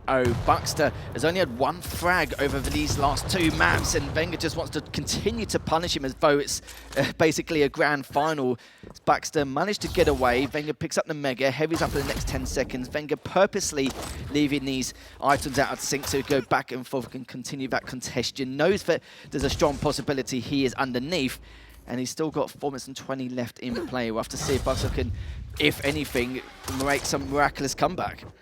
Yeah, he's getting much more items on this map, but at the same time, they're items Venga's letting him have and punishing him for. This is another case in point. bukster's making his way up for the Mega, already eaten 2 rails. He has hit 1 back, but he's already dead before it even spawns.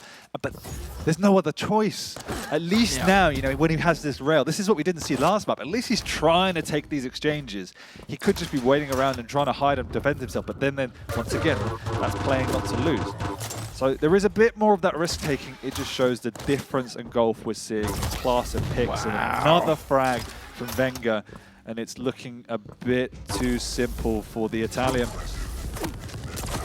Deary me, I thought Sirius's LG was scary. I think Venga's on the same boat in terms of the accuracy department in the Dragon. Absolutely ridiculous. And if it continues like that, he could be one of the very, very few back-to-back champions. I don't think we've had a back-to-back QuakeCon champion since, what, 2015, 2016 with Rapha in the QL days. So it's been quite a while as Venga now continues to pursue where bukster's going to be, finds him at Rockets, might as well pick up Heavy at the same time. But this is the other thing as well. He's been so damn proactive and just making sure to keep the pressure on, suffocate his opponent, and also at the same time do anything else to go in that recovery process. And he's just on the chase again.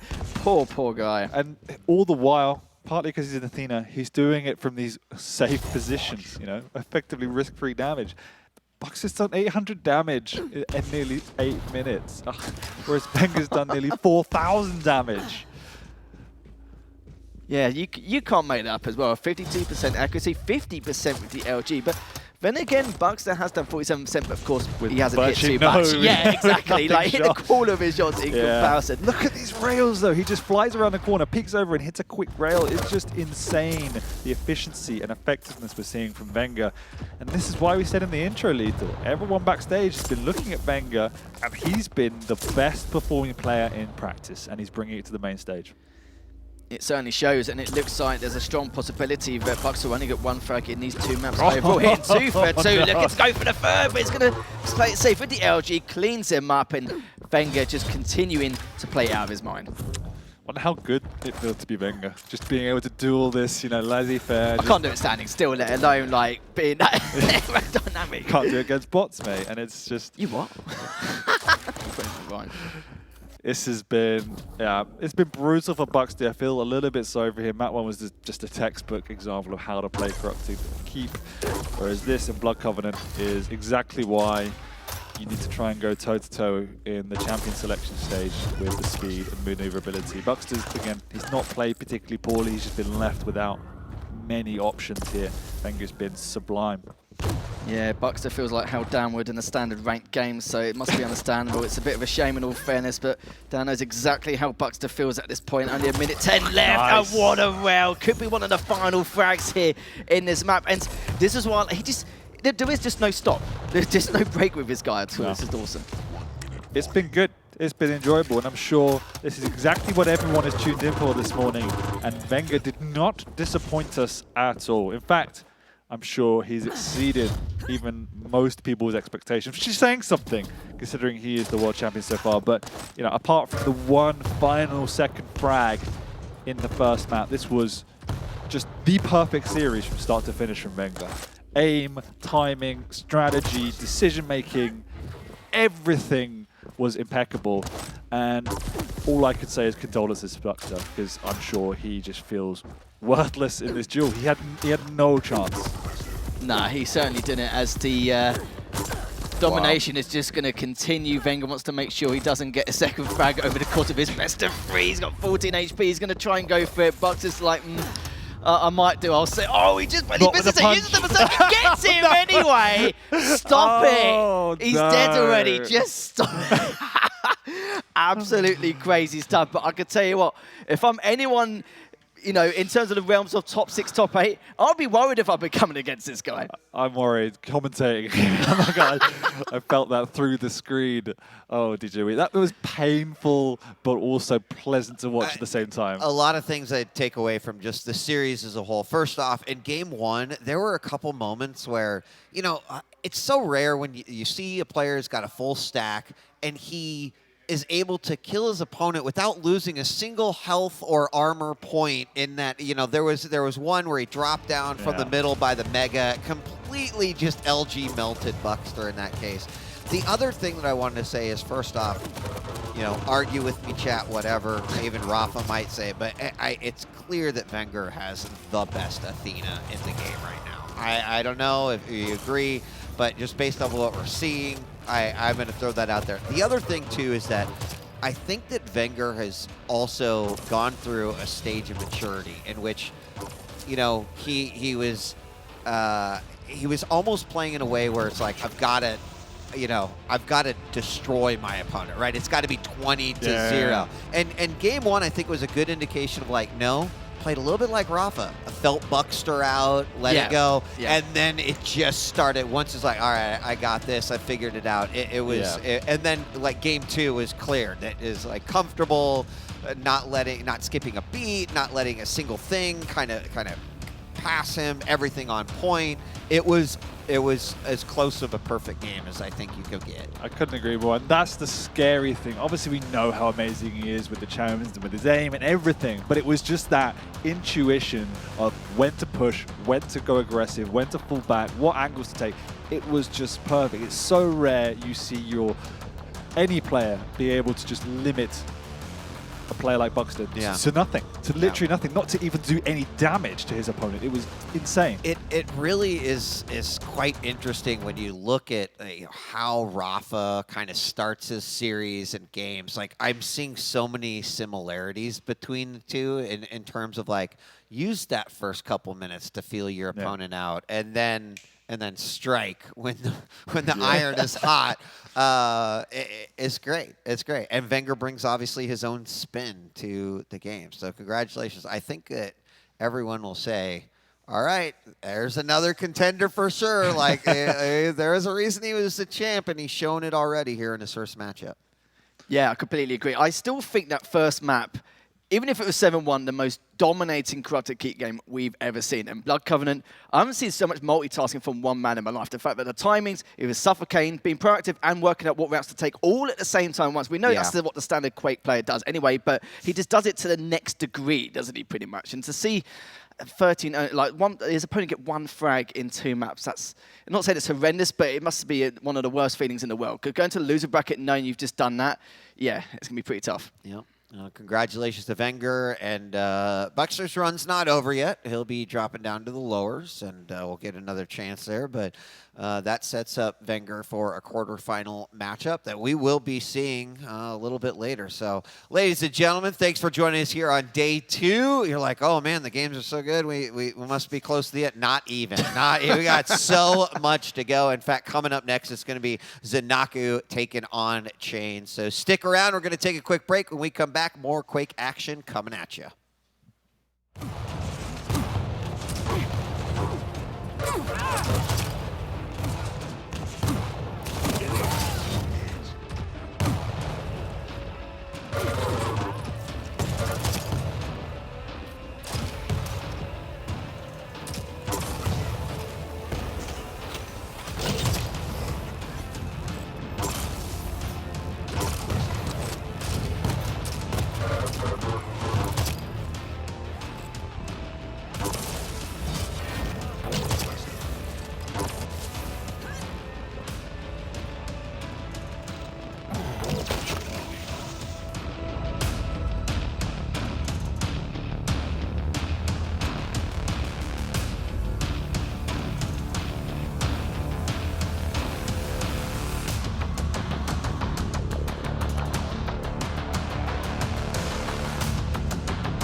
I hope you're strapped in and wearing your seatbelt because the next 3 matches are going to take you for a wild ride. We're about ready to hop into ZenAku versus Chain after that Kilson versus dramiS in a first quarter final, and then finally RAISY versus well, not finally at all. That's just like what you saw on the schedule. We got a lot more coming at you.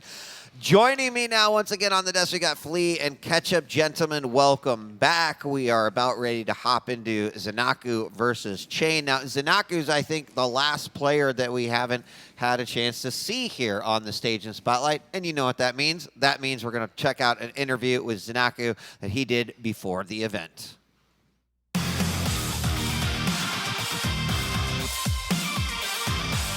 My name is ZenAku. For this tournament, I'm Seed 6. I've been playing Quake Champions since 2017, and I previously played Quake Live for about 1 or 2 years. My favorite champion is probably Strog. I think it just has a lot of good utility, and well, because of the movement, the stack, and the ability is really strong. My favorite weapon is rockets.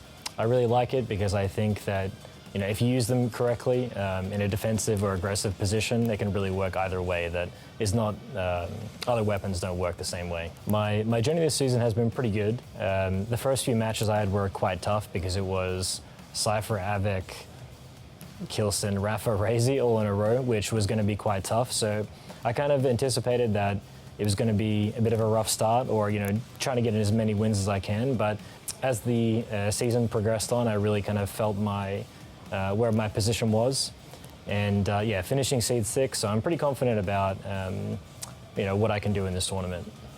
So after the season ended, I started to look to other mentors about what would it take really to get to that final level of actually winning a tournament. So I had an interview with Fatality, and I just talked with him about kind of what he did and stuff like that. But ultimately, I think it was just practicing a lot, just like everybody does, but I think more of the mental side of just, focusing on the goal, try not to let your ego get in the way, and just play your best. That's all you can do. Winning QuakeCon or winning the World Championship would definitely mean, would be like a dream come true for me. I definitely think RAISY is definitely up there, not just because he's on Maestro, but he's had plenty of second place finishings, and I think now that after this online period we're back on LAN, it can be finally his opportunity to take one. But other than that, Kilson's been playing really well. Rapha, obviously, previous multiple-time world champion. But I'm really rooting for RAISY if I don't win it myself. That is ZenAku. Looking to other mentors as a way to, think about advance the game. A lot of people forget that, a lot of your practice needs to happen in-game, but sort of expanding your mind, working on that mental side of things, and certainly someone who's had some experience in that. He called out Fatality, who probably just told him to practice, practice, practice, since that's one of his mottos. But what do you think, Flea, about ZenAku here going into this series versus Chain? I mean, ZenAku mentioned it himself, right? He had a very rough start of the season just because of the players that he had to go up against. Yep. But he also managed to take down the likes of vengeurR and dramiS. So the man definitely has got an ace up his sleeve, and I think that he can make a real big appearance now. Now, if you take a look at his match history against Chain, it's actually very interesting, because when they first started, they played 6 games during the Quake Pro League. Chain won the first 4, starting off with a 3-0 win, and then it came down to 2-1, 2-1, 2-1. But now the past 2 matches, all of a sudden the tables have turned, and it has been ZenAku who's beaten him 3-0. So that just shows how much he has improved. Yeah. Progression's kind of been the name of the game when it comes to ZenAku. You kind of pointed out just now that early on when we saw ZenAku, there was almost an entire stage worth of finding the comfort level. Whereas there was that one kind of standout result where ZenAku was able to take out some rather notable names, to say the least, where that kind of almost unlocked potential. Sometimes a player needs that one big result or that one big victory, and it's like, oh, hang on a minute, wait, I can hang with these top dogs. And from that point on, the training became a lot more extreme. The lifestyle changed around it. ZenAku, a very disciplined person, both in and out of the game. So I'm not surprised to see the sort of recent climb to power. The question is, yeah, that next level, that championship level. Is this where ZenAku's able to hit that point, or are we still kind of work in progress in that regard? Yeah, and I think when you think about that, right, progressing up the ladder, and as you mentioned, and even he mentioned inning Seed 6, quite impressive considering the talent that was there. His opponent Shane, who, you know, in his interview talked a little bit about, hey, I had my ups and downs too, but I've had a chance to get to focus on the aspects of the game that I want to focus on going into this finals. And so I'd love to hear from you, Flea. You know, this matchup specifically, ZenAku versus Chain. And what do you think about Chain here? I mean, Chain said himself that during most of the season, he hasn't performed to the best of his ability because life just got in the way sometimes. But he was very sober during his interview and mentioned that over the past few weeks or months, he's really been able to dedicate more time to Quake, finishing the season on a strong note, taking down Sparty there in a 2-1 fashion. So Chain's looking good, and he had an impressive performance, 2-0 win against Proximo just yesterday. So I think that this man can definitely push ZenAku to the limit.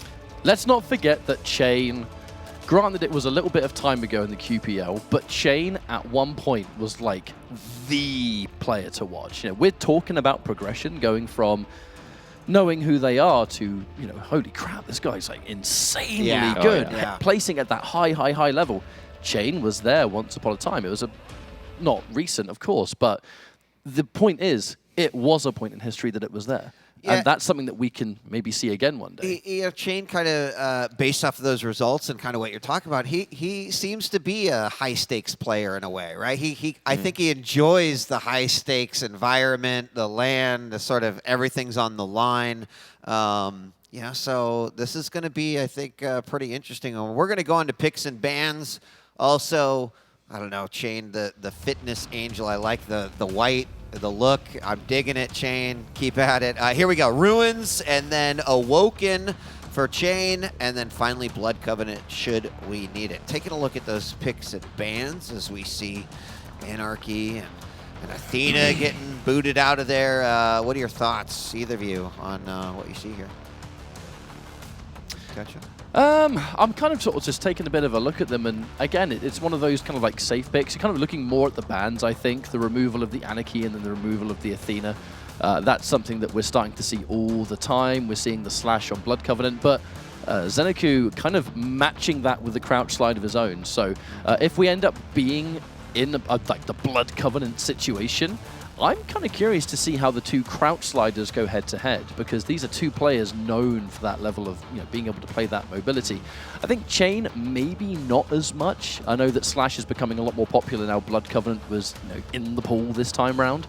But even then, ZenAku is the one I'm keeping an eye on for that Blood Covenant. Yeah, exactly my thoughts as well. Crouch slider versus crouch slider. How often do we see that in the Quake Pro League? Very, very rarely, right? So Slash has got the more speed of the two of them. But on the other hand, ZenAku was talking about it himself, right? Strong is his favorite champion, in part because of that peaker ability. Adds so much to the game. So that could be a very interesting one if we get to that point. Now for the first two maps, pretty standard. Ruins, right? ZenAku is picking Visor. He's all about the information. And Chain will try and counter with the Nick. So you've got more mobility, you've got that Ghost Walk. But on the other hand, the piercing side in many ways is a hard counter to that Nick's ability, because you can see her even when she uses her active ability. And then on Awoken, we're getting the Doomslayer, very powerful around that center area of the map with the double jump, versus Ranger, who doesn't have that same constant mobility, but there's so many sneaky areas to use that orb in, to reposition, to do damage, to escape. So very evenly matched, I feel like. Yeah, I like that Awoken matchup with the Doom and the Ranger. I think that makes for an exciting little game. It's one I tend to favor and love to watch. So, Ketchup, any final thoughts here as we prepare to move into this matchup between ZenAku and Chain? Chain's been looking good this weekend.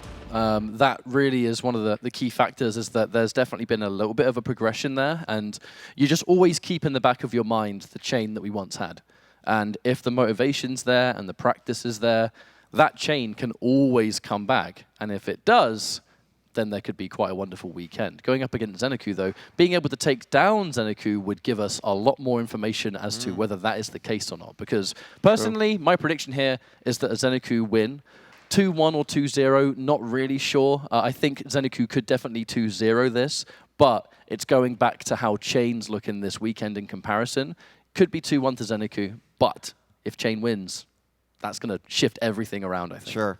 Absolutely, yeah. Fully agreed with Ketchup right there. We saw Chain perform really well yesterday, but Proximo, that's a very different caliber from ZenAku, right? ZenAku is next level in comparison to Proximo, so if Chain can take him down, that would be one of the first, I think, real major upsets that we will have seen during these finals. Yeah, I mean, either way, depending on how this match goes, I wouldn't want to be on the receiving end of the lower bracket between either of these guys, and I do think that this is a pretty close matchup. You talked a little bit about the kind of previous history leading up to it, and now we're going to see, right, is there a new chapter before us, or will ZenAku kind of keep up with the win streaks he's got going on? I mean, if I've got my timelines right during QPL, ZenAku and Maxter kind of stole Chain's thunder.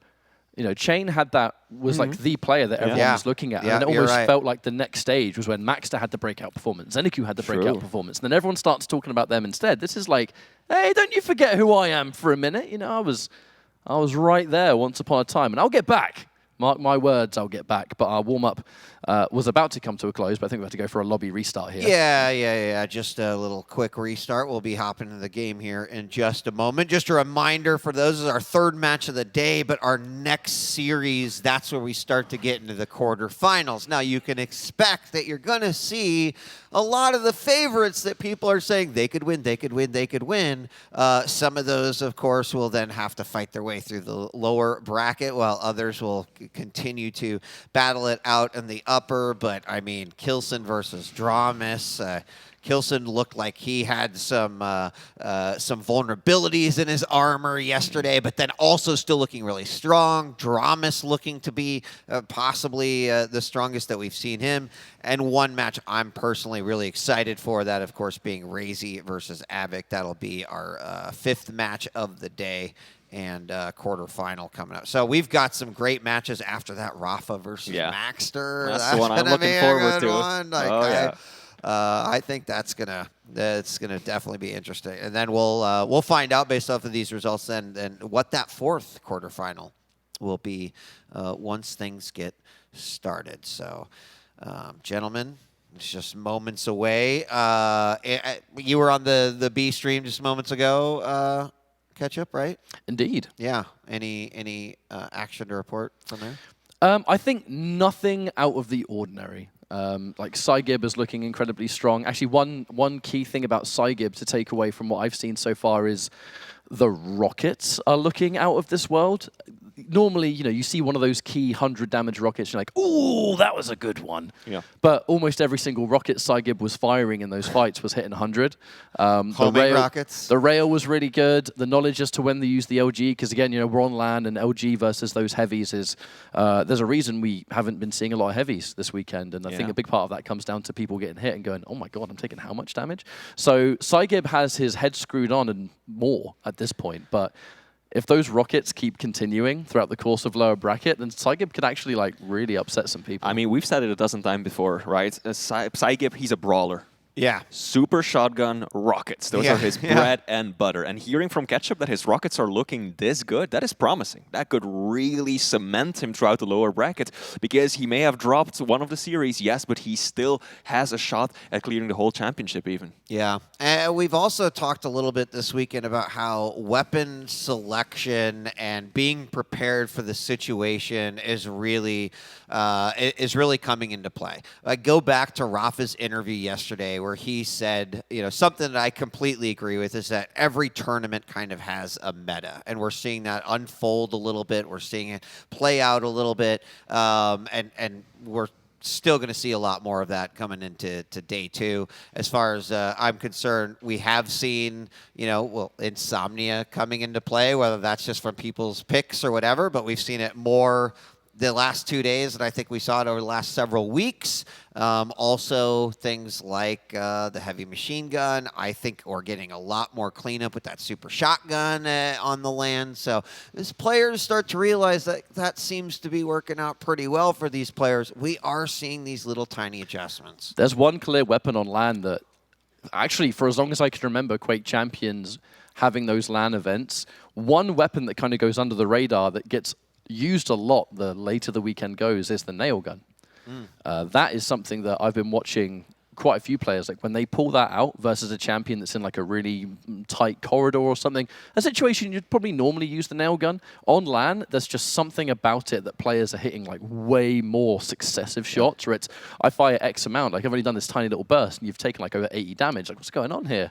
I mean, that's always been the case for Quake, right? Going back several titles in Quake history, Nailgun or Plasma, as it used to be called, used to be supremely game, why not powerful. both? Oh, yeah, why not both? In Quake Champions, you can pick and choose whatever you want. But the Plasma, the Super Nailgun, has always been so powerful, but it has been extremely difficult to use well, right? Some of the highest DPS out of any weapons in the game, but landing those shots can be incredibly difficult. And on LAN, that suddenly becomes a lot more reliable. Yeah. I mean, for so long, it was considered like the TDM weapon, right? Like if you weren't using it in your team matches where, you know, you had several players spam it. But yesterday we saw that nail rail combo. I don't know if you remember that one, but Blood it was, Covenant. yeah, it was, so I agree. It can be sick and create some really interesting combos. We also saw yesterday, I don't remember who it was, but on Ruins, right? Really focusing in on that exit teleporter up on the top level above the rail, and that doing some pretty serious damage. So, you know, what else or how else might the meta change a little bit? Well, you know, I think these next quarterfinal matches might show us just and demonstrate a little bit of that as well. So, I'm not really sure what's going on right now. I don't see any champions here in this game right now, but we're going to be restarting the lobby is what I'm being told there. So, well, we take the opportunity now. We talked about how day one was so explosive that we felt like everyone agreed, wow, we had one of the best day ones that we've seen in quite some time.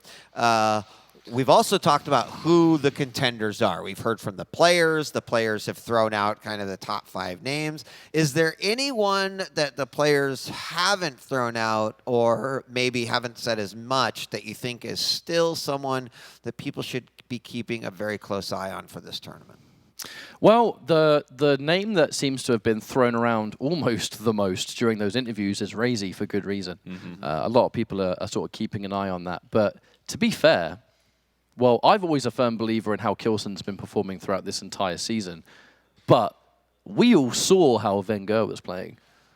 And I think that one match alone has made a lot of people go from, because you know, we all know that vengeurR has what it takes to do well. I mean, but he's a champ. That series had everyone be like, wait a minute, excuse me, you're hitting what? You're playing how well? Like, perfect Quake.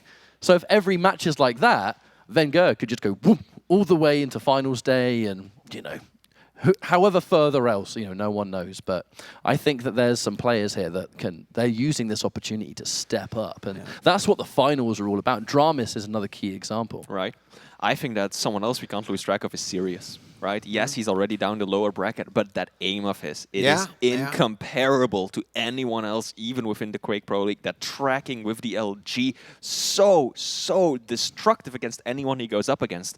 Yes, he's a little prone to making mistakes, to tilting, a bit of an emotional player, and things can really quickly get out of his hands. But if he can stay on top of that, if he can stick to the basics and just get his mind into the game, he's a threat for anyone. Yeah. The only other name I'd add to that one is I was super impressed with Maxter's play.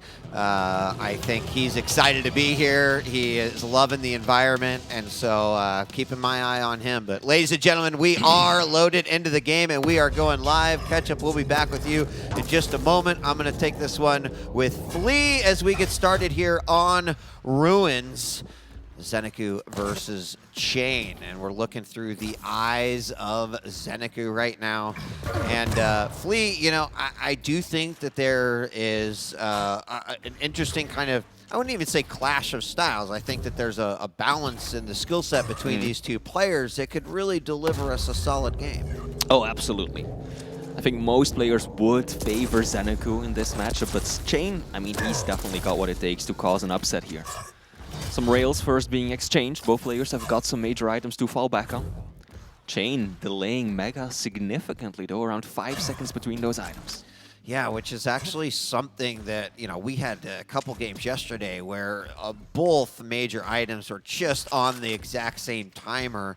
And of course, the game dynamically changes once there is a split there. So I kind of like that, you know, prioritizing it a little bit early on. It could open up opportunities later. It can also end up being kind of risky. You know, your opponent gets the frag, they take control, they have the opportunity then to have full control. But in this case, ZenAku is going to grab that Mega, knows that the heavy is up, and guess who's down there? Wait for him, Chain right there. Ghostwalk is going to pop up, but not before grabbing that heavy. So an exchange there, and both players should be well aware of what those timings are. I like the use of the piercing sight by ZenAku right there. Doesn't pop it right away first, gets out of the room, and then uses it just to make sure that Chain is not trying to chase him down with rockets or shotguns. A very strong defensive mechanic that he was relying on right there. And this is what you were talking about, Weed. ZenAku was the one who started with the offset, but it's actually Chain who now might take advantage of it. Probably won't be able to push in, especially not after that rail, but that's the risk you take when you try to spread out the item respawns a bit more. Yeah. I mean, ZenAku was at least able to rotate over, you know, grab himself the heavy. And so now moving on through as we're looking through the eyes of Chain now. Down below, Ghostwalk's ready for an opportunity. A lot of traps being seen here on Ruins. Nice rail by ZenAku. Chain down below does grab the heavy, but his stack looking a little rough right now. Absolutely. ZenAku, I think, very deliberately playing a slow-paced game because he knows that if he has to chase down a number of frags against a Nyx, that's one of the most difficult champions to make a deficit up against. Oh, some big rockets being exchanged. Oh, wow. What? A beautiful rocket on the exit. A wonderful prediction there coming out by ZenAku as he just perfectly landed it on that exit. And then, of course, from down below, getting the frag, putting the first one on the board. Through the grate. Like, that is something that players consistently try, but you expect, you know, maybe 20, 30 points of exit damage, a little bit of chip. No, this was dead on, and ZenAku gets himself a 1 frag lead with 10 seconds between the items. If he can do a lot of damage here, he will be in a good spot. Heavy is up, but he has to give it up. Yields the item to Chain. I was, you know, before that rail came out for ZenAku, I was like, this is a rocket game here. We have seen more rockets than anything. And then, of course, the rail came out for a nice little tag on Chain. ZenAku going to grab that light now. Oh, there's an answer back from Chain. And then trade as well. Got to be careful as now ZenAku's going to drop down to the lower area, set up potentially for the heavy. Is ticking away. 3, 2, 1. He's going to grab that one. Can he make it up to the Mega? Don't think that is going to happen, but he's going to maybe go for it. His opponent's already there. And I do like the pace that both these players are playing at. A lot of respect, and I think a lot of understanding that, like, as you mentioned, got to be careful. That lead cannot get away from you. Slow-paced game for now. Big rocket from ZenAku. 150 damage out of nowhere. Chain went for a little peek, realized that he was well below that railable threshold. Made himself scarce right off the bat. Now next item will be Mega. Ghostwalk will be used to secure it. Yeah, Piercing Sight came out too and didn't really yield much. Looked like there was going to be an opportunity to try to get some unanswered damage, but nothing really coming out of that. Got the information though, understood where your opponent's at. Maybe even a timing, but 7 seconds between our major items. Heavy is up next. ZenAku is not there to pick it up. He's going to be sitting on top of the Mega now. Chain's not even going to risk going over there. Chain is just playing the long game right now. Slowly, carefully waiting for an opportunity. Every single time that he takes damage like this, he realizes one rail on a light. I can't contest anymore. He has to go back a little bit, take a breather. But now, excellent use of the piercing sights. He's right through that Ghost Walk, able to chase down his opponent and get a frag at an important time just before the Mega as well. So ZenAku. Oh, nicely done. Picking up the pace. And, you know, Fleet, it really is a lot different. A lot of times, Visor, right off the spawn, they pop the piercing sight. When you know you're up against the Nyx, you've got to pocket that ability. You've got to use it not so much as just like whenever it's on cooldown, and more so when something like that happens. And both times, it has come in ridiculously helpful for ZenAku. And so, right, that means Chain's going to have to keep an eye on also when he's using that. If it's been popped, if it's on cooldown, etc., it's going to become an element of his play. Chain takes a rail just before picking up the Mega. So still pretty healthy, down to 1 HP. Literally so. One little pellet of shotgun will be enough. And indeed, ZenAku sticks around, takes down Chain. 4 frag lead. I'm not sure that he should have stuck around. I don't think Mega was near completion there. Maybe there was a moment of like, I don't know, I can get the exit kill, or but even that is so risky. The idea, I just imagine that hightailing out there probably would have been the better opportunity. But there's a killing spree for ZenAku as he racks up his 5th frag here. And Visor seems to be, one of those games where a champion pick can really give you a big advantage here in this matchup. I feel like it's what we're seeing for ZenAku here in Game 1. My guess is that Chain saw him heading towards that center area, towards the drop down, and figured, oh, maybe he's gonna drop down and then I can just stay up here. So he kind of trailed him, but then the moment that ZenAku kind of faked him out, turned back, Chain was like, oh, well, now I don't have enough time reliability left to get out. And now 6-0 Chain committing hard for that one, hoping to survive long enough for the Mega to spawn, but that won't happen. Oh no, Chain goes through the teleporter with him, but that's some good LG. Shoddy doesn't quite deliver, and ZenAku has to get out of there. Wise decision. He knows that he shouldn't push himself too hard when he's got this much of a lead. Just go for the item, play a defensive game, run down the clock. Almost 1,000 more damage right now for ZenAku, sitting at around 2,100 to just over 1,200 there for Chain, and really showing what ZenAku's put out in this game. What a rail that one was right there, and looking over the side with a perfectly placed shotgun blast for another one, and a follow-up frag. That backstair spawn did not really play well for Chain. That's going to make it 8-0 right now, with about a minute and a half left to go. Sure does. ZenAku all set to take this one, and then Chain now needs 1 frag every 10 seconds, and I think that just isn't in the books anymore. ZenAku will be taking home map 1. That's a pretty convincing victory here, too. Just thinking a little bit about how ZenAku played. First off, definitely some value in the champion pick overall.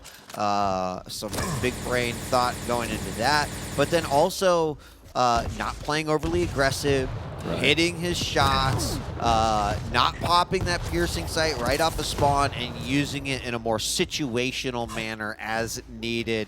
The wonderful frags that resulted from that, nicely done. They're catching Chain kind of out, well, not necessarily out of position, but sort of looking the other way. That's going to result in frag number 11, and that is a pretty convincing victory there for ZenAku.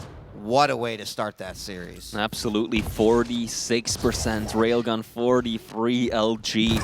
ZenAku went into this with a plan. Keep your distance, use that ability, hold on to it, and counter that Nyx Ghost Walk. And ZenAku played this to perfection, also dominating Chain in terms of damage. ZenAku 3,000 points of damage, Chain just 1,700, as well as item control. So this was just a complete victory for the Australian, representing Team Maestro. I mean, you look at ZenAku, his previous play, he's always showed a lot of promise in what he's done, but he looked really, really solid in that matchup. I mean, a 12-0 at this point in the tournament, that's an impressive victory. Certainly doesn't mean victory dominance here this series. Still 2 potential maps left to go. We'll have to see exactly. But Awoken is going to be next with that Doom and that Ranger. Certainly a different pace. And this is an opportunity where Chain, I think, really needs to just say, like, hey, you're going to have some bad games every once in a while. Let's chalk it up to that. What is the game plan going into Awoken now versus ZenAku, who is clearly, you know, feeling the game right now? Right, yeah. Change is going to have to play a very calculated game going into this, because ZenAku will have the constant maneuverability advantage with that double jump, but Chain has that orb. And orb is more powerful, more useful in select situations that you can only pop every so often. So he's going to have to be very deliberate with the fights he takes, and then just no holds barred, take a right position, steal an item, get that frag. That is what he's going to have to do. Also making good use of course, Ranger's passive, right? Reduced self-damage with the rocket jumps. We've seen quite a lot of those jumps come out on Awoken. Oh, yeah. Whether that's on an escape basis or whether that's a I'm going to be aggressive or get position, potentially grab both of the major items, all things that potentially can come into play here. So 12-0, taking a look at some of those percentages there. 45% railgun, 48% LG. A lot of the damage coming from rockets on ZenAku's side. And certainly, especially at the very beginning, it was more of a rocket battle than it was anything else. So Awoken is next, as we are going to be loading into that shortly. Expecting Chain to also just be a little bit bolder with showing more presence on the map, because this time around he's playing one of the medium champions, right? So he's got that starting stack. He's got a lot more to work with, whereas Nyx is so squishy that if she takes one bad rail, she's just gonna have to disappear from the map and have to stick to the outskirts to slowly restack, and that's what ultimately helped ZenAku so much in map 1. Yeah, I mean, item control is going to be, always is on Awoken, incredibly important, but you know, I'm trying to think about what we saw from ZenAku going into this match. Like, if you were the, you know, if you're the in Chain's corner and it's in between rounds and you're, you know, rubbing the shoulders, like, all right, Chain, this is what you need to do. Like, spin in the bucket. Spin the bucket. What do you think? What's the advice that you're giving to Chain in that situation? I mean, it's a difficult one to say. Just don't get discouraged. Stick to the fundamentals. You know what you're capable of. We've seen what you can do yesterday, right? And just slow play this, right? Don't be afraid to show some presence, but wait for the right time. Yeah. Right? Use Find that the orb. openings. Yeah. Exactly. Yeah. Find the openings. Other than that, apply some mild pressure, but don't go too far on the aggressive, right? Keep in mind that Doomslayer will be so mobile around the LG, around the center part of the map, and try and play around that. Yeah. One other thing that we've seen, right, throughout the competition is, I think it was actually serious. We were joking about it during the match, but the whole, I'm going to deny you the rail, right? I'm going to deny you this weapon set. Like, that actually kind of worked out quite well for him and where he was at, but not for too long. Eventually, that kind of shut down. So it is going to be interesting to see. I would not say that, you know, oh my gosh, this player must deny the rail because this is so good. Right? ZenAku played such a well-rounded game. I don't think there's any one strategy other than what you said is kind of the way to go. But we are live here in game number 2, Awoken on the table and looking through the eyes of ZenAku, who took map number 1 in a convincing fashion. Now only having the machine gun and the rockets, now finally picking up a LG. And taking a look at kind of where we're at, ZenAku is going to grab all of his weapons before he prioritizes or even attempts any type of combat. I think that's really important here on Awoken. Yeah, both players just having the exact same idea right there. They're just going to loop around the map, make sure that they can fill out their unholy trinity, complete that arsenal of theirs before really starting to apply pressure. So no denial of the LG, no denial of the railgun, both just sticking to the basics. Not even a minute in, and both players going to take this one slowly up the jump pad. Chain goes, ZenAku. He's got an idea where his opponent is. Good map awareness so far. Peeks that rail, misses. Chain going to get a chance here. Tri-bolt damage from ZenAku does take away a little bit, and there's a nice rail from ZenAku in a fairly protected spot to make the shot. Another one coming out. Going to scoop up that light, grab some more rail. Just set up for Meg, another nice peek. ZenAku with some good map awareness right This now. is a very good start for ZenAku because he waited to pick up the Mega, secured both of the small armors on that side of the map, while Chain picked up Heavy, but then burned it off pretty much straight away. So ZenAku definitely got the better end of that exchange. Now making his way over to the Mega, and he has secured both of them. Yeah, that's big to nab that control so early on, and it really eliminates a lot of potential options for Chain until that next cycle. ZenAku knows where he is going to be, if he's going to be going for any kind of a stack here. Anticipating him in the backlight hallway, which is exactly where he is at. And this is where ZenAku wants to be. I said it before this map started, center area of the map, that's really Doom's playground. You can dominate every single thing, determine so much of the flow of the game if you can stay in control of that. And that passive ability, the double jump, helps him out so much. Yeah. As he makes his way back over to Mega again. I mean, I think what we're seeing from Chain is I'm going to slow it down because I need to break this cycle. I cannot let ZenAku just continue to stack the way he is. There's another Mega picked up. And this time, ZenAku giving chase. You know, when you've had 2 solid rounds of being able to grab the heavy items, that's typically a good indicator that now might be the time to go on the aggressive. Also, ZenAku's tri-bolt and some of the shots that he's made have been phenomenal, but there's a second full cycle of heavy and Mega for ZenAku. ZenAku definitely hoping to apply some more pressure, walk away with a kill. Because when you're in full control, there's nothing else to go from there, right? The only thing you can do is lose it. Yeah. So you need to convert that into some frags. ZenAku doesn't want to just keep running around securing the items, because before he knows it, one bad rocket, one bad rail into an orb, and all of that advantage will be gone. But there we go. He will be able to convert his dominance of the items into that first kill of the map. And ZenAku is 1-0 up. Yeah, and I mean, that's going to guarantee him another round of major items as he off the spawn, or after the spawn, immediately grabs that Mega. He's in a perfect position to sort of block and or cut Chain off from being able to get that heavy, which means, right, all he can do is try to stack as many lights as possible, and that's going to be another cleanup. So far, ZenAku denying even a single frag from Chain in this entire series. Chain definitely showed up to the heavy a few seconds too early. If it had spawned a few moments earlier, he could have put up a very good fight there, but unfortunately dropped the frag and gave the item clean to his opponent. Good rail coming out by Chain, and that's exactly what he needs to do, especially those long-range, mid-range shots that he can get off. He needs to interrupt this cycle. Going up that jump pad, it's a risky one. Orb coming out, LG going to trade back, but Chain is actually going to get his hands there on that Mega, and that's the start, right? Like every climb has to start at the base of the mountain, and that's the first step there for Chain.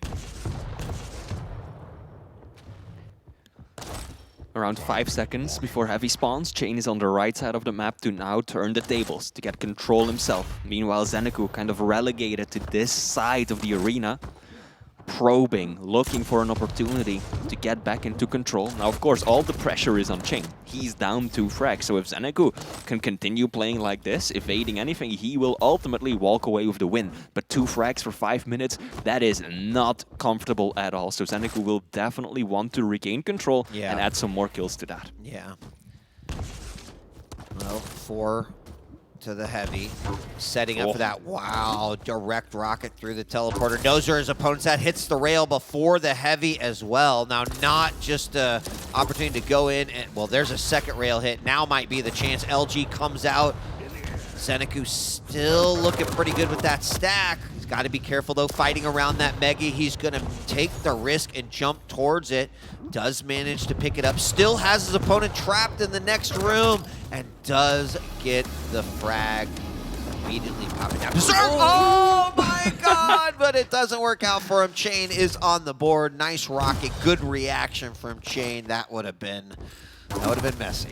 perhaps a bit too eager with that second punch. The first one was brilliant. Yeah, yeah. But he perhaps did not expect Chain to immediately rush over to the Rockets the way he did. So now the Canadian finally getting himself on the board, but he's still got a tall order in front of him, right? ZenAku managed to snag away the Mega. Looking solid. And now the fight's on for Heavy. Absolutely is. I mean, Chain just needs to remember like what got him here in the first place. Tries to throw out that orb. ZenAku, though, on top of that Heavy, is able to grab it. Walks away from that battle actually in pretty good spot. Understand that Chain needed to make the decision he did, but ZenAku with the triple bounce into the 5th frag, and that was a great shot. That was absolutely gorgeous. The way he adjusted to that speed boost that his rocket gave him, just flicking for the midair. Gorgeous. Well done, ZenAku. And now Chain, yeah, even with the Heavy, at around 20 points of health, the railgun will still slice right through that and secure ZenAku the kill. Yeah, you know, Rail, one of the few weapons that he had in that situation.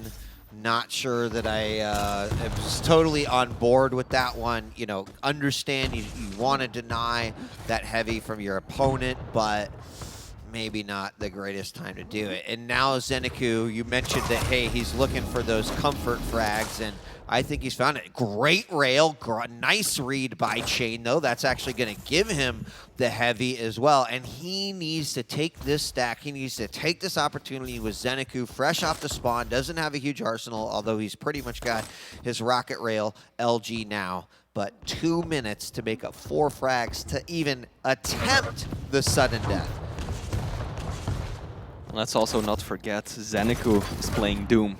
Difficult to catch, right? I think one of the only ways that Ranger is able to catch up with him is by using the orb, but there's cooldown on that. You can only use it ever so often, so this is very difficult for Chain. Oh, there we go. All right. As predicted, 3 frags, 90 seconds, perfectly doable. ZenAku knows that he's got the stack to work with, picks up Mega, out comes the punch, and he gets it! Oh my gosh, I thought for certain that second rocket was going to result in a frag, and although I would say that was, well, he makes it back up, so we're kind of back at square one, but there was a risky move there. Oh yeah. However, it did play out. Now, Chain is a little low. In fact, he's a lot of low right now, and has got to make up 3 frags in this 1 minute window. That indeed was so risky. If that second or third punch had fallen just a little short, Chain would probably have gotten that frag, would have secured the Heavy right afterwards, and then that's 2 frags in 90 seconds. That's perfectly doable. So, but at this point, ZenAku, the momentum is all in his favor. He's gonna go for another punch. Are we gonna see 2 Berserk kills in one match? We are. Those are the first that I've seen in these finals, and that is something. Oh, that perfect Mega as Chain fights on top of it. Unfortunately, though, the clock is telling the tale. Less than 20 seconds left to go, and ZenAku is going to end up taking this one. It looks like 11 to 5, give or take a little bit. Nice rocket there. Going to the feet of Chain. And ZenAku looking really, really solid. I think Chain had his moments there at the end. 12-6 is going to be our final score. But more than anything, I think it shows just, you know, just how mentally prepared ZenAku seemed to be for that game. His strategy and all of it, whether that was Visor at the beginning, but Ketchup returning, welcome back. Your thoughts on that matchup? Just rock solid. That really is it. It's the kind of ZenAku that we're familiar with at this point, especially the final moments. Always been a big fan of watching ZenAku with Doom, because I feel like there's no Doom out there that quite likes the punch as much as he does. So that's always a little bit of a bonus treat. But I mean, you know, going into things mechanically, ZenAku just continued to play a really rock-solid game of Quake. It sounds almost hilariously vague, but it's just the point he's reached where he can be at this stage in a tournament, play extremely well. You know, this was the first time we actually saw him this weekend. And that was the moment. That moment there was like, yeah, ZenAku's, he is perfectly fine this weekend. I am seriously impressed by what I've seen from Maestro so far. Yes, we've lost Garpy, a shame, the buffest one of them all, but RAISY, vengeurR, ZenAku, all of them have been performing so well, and I can't wait to see how far they're going to run it through this tournament. Yeah, I completely agree. I mean, that was definitely a powerhouse ad by Maestro with ZenAku. We've seen them practicing a lot. I'm sure their social media manager right now is pretty clever out there, is also really loving the fact that you just said that, Flea, giving them something else to... But no, in all seriousness, a team that takes being a team seriously. And that's kind of like, clearly there's some benefit to that, as ZenAku's benefited. We know vengeurR and RAISY have as well, so... I mean, look, I'm a common lurker of ZenAku's streams, and almost like frame one, the second ZenAku was signed by Maestro, almost every day, practice with RAISY, practice with vengeurR, practice with RAISY, loads of RAISY. So like, being able to get that degree of constant scrims and constant training against the caliber of these players, ZenAku was already doing well in practice against a lot of people and getting that experience, which has ultimately led to him being as solid as he is. Now you're getting the whole pack. You know, you're starting to get regular access to the best players in the world. That's going to be so good for you. Yeah, I mean, something to be said too with ZenAku's own pursuit of, right, how do I improve out of the game? Because I can practice all day, and I think that the players and people should consider putting some weight into that, because it can make a significant difference, which clearly ZenAku's demonstrating like it's helped him. So I'll be curious to talk with him a little bit more about that if we get the opportunity to do so. Congratulations to ZenAku. Chain is going to drop down to the lower, and now that is going to set us up. We're going to take a quick break, but when we return, the quarterfinals will begin. Kicking things off with Kilson versus dramiS. It's about to heat up here at day 2 of the Quake World Championship. Don't go away. We'll be right back.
It's day 2 here of the Quake World Championship, and it's now time for some quarterfinal matchups. Kicking things off with Kilson versus dramiS. Joining me on the desk, we got ZSX and Lethal. Gentlemen, what a great quarterfinal to kick off with. And, you know, this is the point in that tournament where it's like, oh, yeah, my favorite is still in it. They're in the upper bracket. Well, guess what? Some favorites are going to be dropping down and visiting the lower to hang out for a little while. And this is the first of those matches. Yeah, and we said earlier that today is maybe the day where we're starting to see some upsets. This, for me, might be a sneaky one of those. Right? I thought we saw Kilson yesterday, and he wasn't entirely convincing. And in the past, we've also seen that Kilson, this is my hypothesis, Kilson puts more pressure on himself when he's seen as the favorite. The event he won back in the day, no one was talking about Kilson. He came out of the woodwork to win that one. But any event he's gone in, having had a solid season, having done really, really well, he places decently, but for his standards, it's not enough. And so I think this is a big event for him to prove those kind of doubters wrong. Yeah, I totally agree as well. Like, online, like, he's obviously been that #1 seed. He looked so damn good throughout the entirety of the season. But I wouldn't say he has land jitters, but there's very small moments where he seems a bit off-key, and he's hoping that he can rectify that going into it. But it's not as easy as that. Remember, it's been 3 years since we've been able to transition. Kilson does sometimes fully transition across all his expertise in the online environment to here, but sometimes he does not. But hopefully we'll be able to see more of him as the time goes. We've only seen one series, but we'll see how things progress, and you can just see right from there. I mean, that's sick. Says it all. It says it all. It's one of those things where it's like, well, on paper, I see a lot of 3-0s, so how does Kilson lose this? And, you know, I think, right, let's talk about his opponent, because dramiS has looked quite good this tournament. He went up against his teammate, CNZ. Real nice play coming out of him there, and you know, looks to be a player that maybe doesn't have that pressure that you were talking about, you know, Dan, and is confident enough in his own skills. He knew that this was a potential matchup that he may be up against, and I think a lot of players thought about what are my potential opponents in this tournament and how am I going to be dealing with each of those. Right, and then you look at his results, and you know, 2-1 RAISY, 2-1 rapha, 2-1 vengeurR. Exactly. He's taken out the top 3 people of everyone's playbook of who's going to win this event. And that's by no accident. And this is the thing. He's somebody that is fairly new at the pro level compared to some of the dinosaurs we have here. But he brings a breath of fresh air in terms of his aggression, his play style, his aim. It's just about refining that. Being more clinical, much like the vengeurR series we cast earlier, taking it to that level where you don't make those small mistakes and let players like Kilson in, because if you don't, that's what happens. You have those results where you beat the very, very best, and he can do that. Look, Dan, those dinosaurs are fueling your cars, okay? So show some respect, all right? Let's go. Ari, what are your thoughts? You know, dramiS, what do you think about? Literally, dramiS is one of those players in previous seasons. Every time we came to a stage final or, like, you know, the Quake World Championships, we were like, where was this dramiS, like, throughout the entirety of the season? But we saw that version of dramiS probably half the season, especially the first half, taking those 3 players, like basically all the favorites in the competition. And now that those 3 weeks have come by and he's now practiced and been at the peak performance, again, you were saying about the pressure. He's 9th seed. He hasn't got much pressure on him at all. He just does what he does. I just came on the stage earlier, and he's just went up fit and ready to go to try and take him down. And this is the difference between the two, which is why it should, well, maybe just go all the way. Yeah. You ready to look at the picks and the bans? Oh, man. Let's take a look at the picks and the bans as we bring them up right here and see how this might play into the storyline that we're seeing here. Corrupted Keep is going to be our first map, picked by Kilson. dramiS is going to throw Ruins into the ring, and then Awoken as the final matchup. What was the ooh? It was the Slash versus the Galena on Ruins. That is quite a dynamic. Yeah, across the board, pretty decent. That's the only one I'm going to concentrate on, just because obviously the speed differential is there. We know from experience dramiS favors playing either with a heavy champion like Keel, just to really use that stack and bully his opponent, or with speed, particularly with a Slash, and he has neither of those. Not a champion I often associate with dramiS, and it is a very particular play style, particularly on Ruins, because you just have to set up camp down in the heavy, basically, get your Fortress of Solitude up with the totems, and then just play slow. And that's not what I see from dramiS. He's capable of it for sure, but it's not what I see. Whereas Kilson with that slash can open up the angles of the rail, and if he does string them together, it's a lot of pressure. So we need to see the more clinical side of dramiS there, not the flashy execution. And that's why it's a bit of a strange one for me. Kilson banning Vale, of course, so we're going to skip that little bit and see what... It's like you said there, at some point, if he gets to a best of 7, won't be doing that again. And dramiS, he bans Insomnia. I don't think he's banned it because Kilson's not very good at it. He's just banned it just for his own sake, because some of Kilson's worst maps has been sometimes on the likes of DM Ruins, but it depends on the circumstances. Like, for me, like, Corrupted Keep and Vale, it's not been his best maps, but statistically, it's not really much to go by, because he dropped 3 maps the entire season. But he's gone with Corrupted Keep anyway for a reason against dramiS, due to the fact that for dramiS, that has been his worst map by miles. So he's going to try and take advantage of that anyway. Ruins, he's seen Kilson be a little bit off-key, which is understandable. But yeah, you're right, though. The dynamic of both these champions is very unusual, so of course those hourglass is going to play a massive factor for dramiS to see if Kilson can work out what pattern rotation is going to make.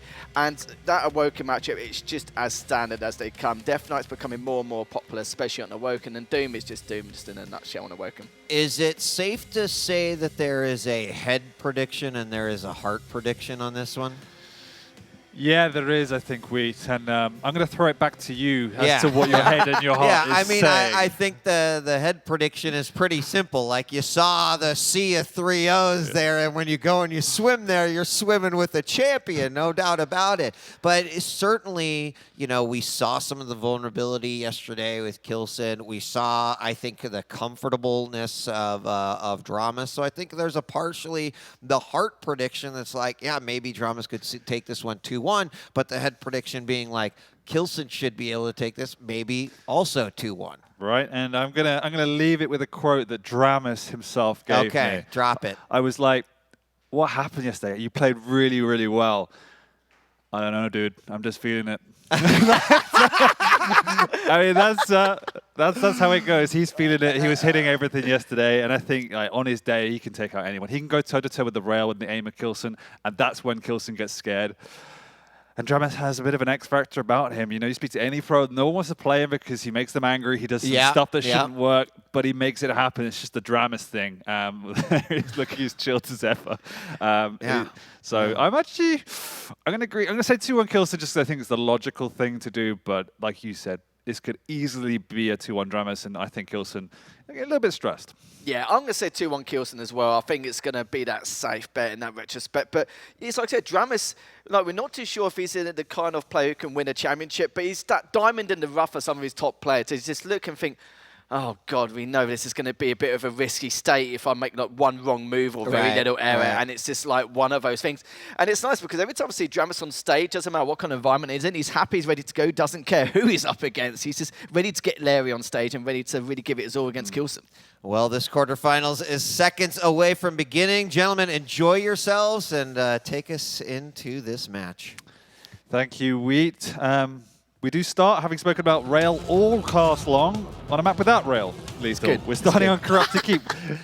We often talk about Kilson being this rail-heavy player, but he is actually somebody who specializes on Corrupted Keep. And you look back in the days of Lost World, DM13, he was a favorite there too. He loved these maps where he could have that mid-ground, play around the LG, the hit scan, and just have that deep control like we saw from vengeurR earlier.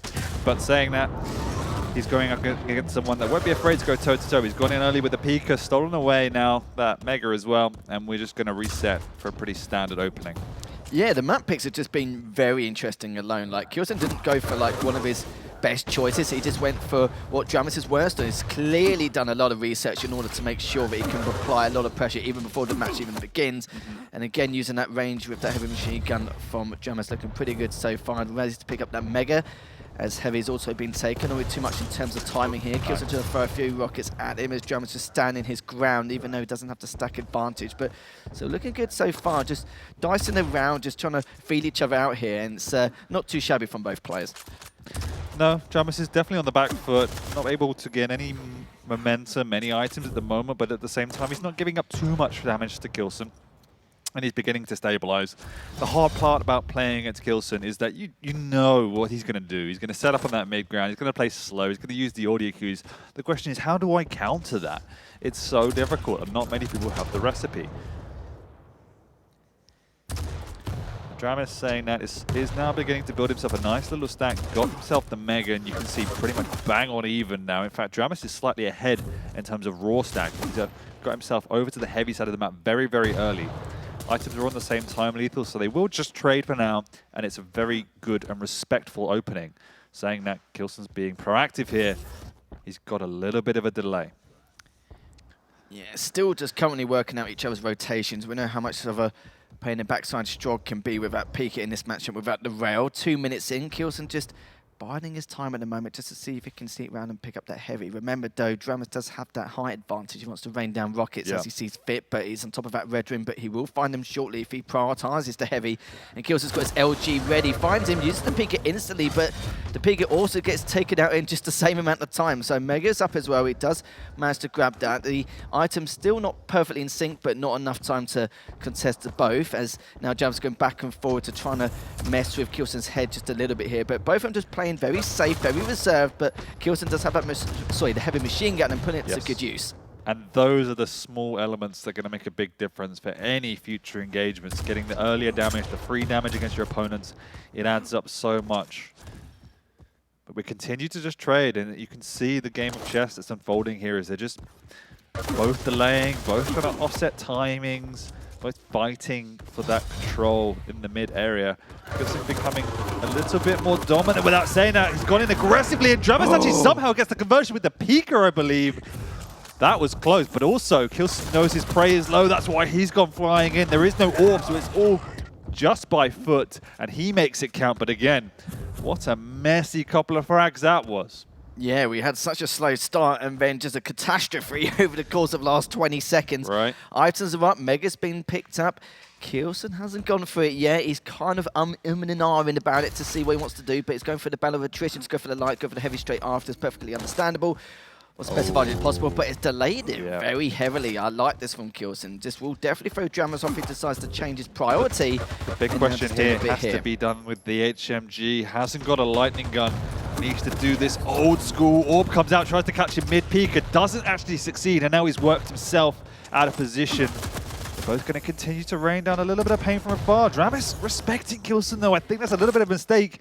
Maybe not realizing how weak his opponent was and gives that up.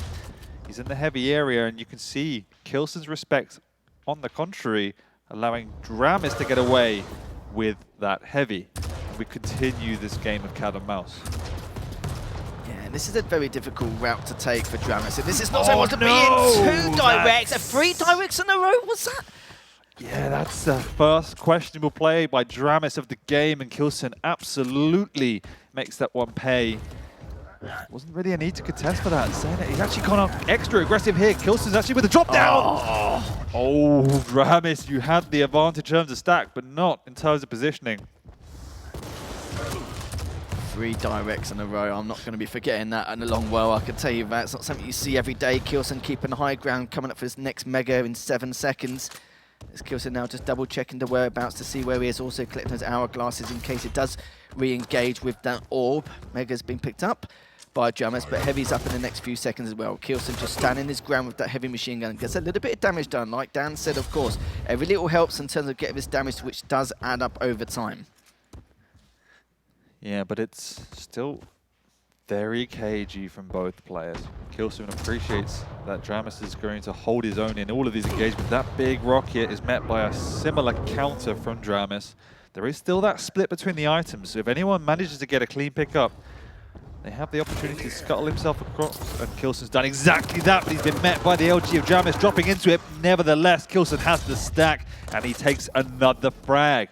4.5 minutes to go, but only 3 frags in it. But from what we've seen so far, it's going to be difficult for dramiS to get himself a comeback, as Kilson is setting up nicely in the mid-game.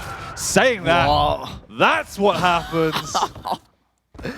Unbelievable, but it's just that recovery process now. dramiS does manage to get all his HP, but no armor to his name as of yet. We'll be up in 5 seconds though, and this is where he needs to make a, I was going to say a tight decision in terms of like how he's going to approach this, but it finally looks like the heavy won't be contested in its entirety from Kilson that time round, using that strong, not its full potential, but just get a little bit of info just to fully confirm what is exactly going on top mid as Mega's coming up in the next 10 seconds. Decides to dive on in for the road room. That was a A very dicey rocket there from dramiS, very close for dramiS, but dramiS, lucky, does save his bacon for now. Still only 2 frags behind, still plenty of time with the mobility, the wide variety of strategy you can use with him.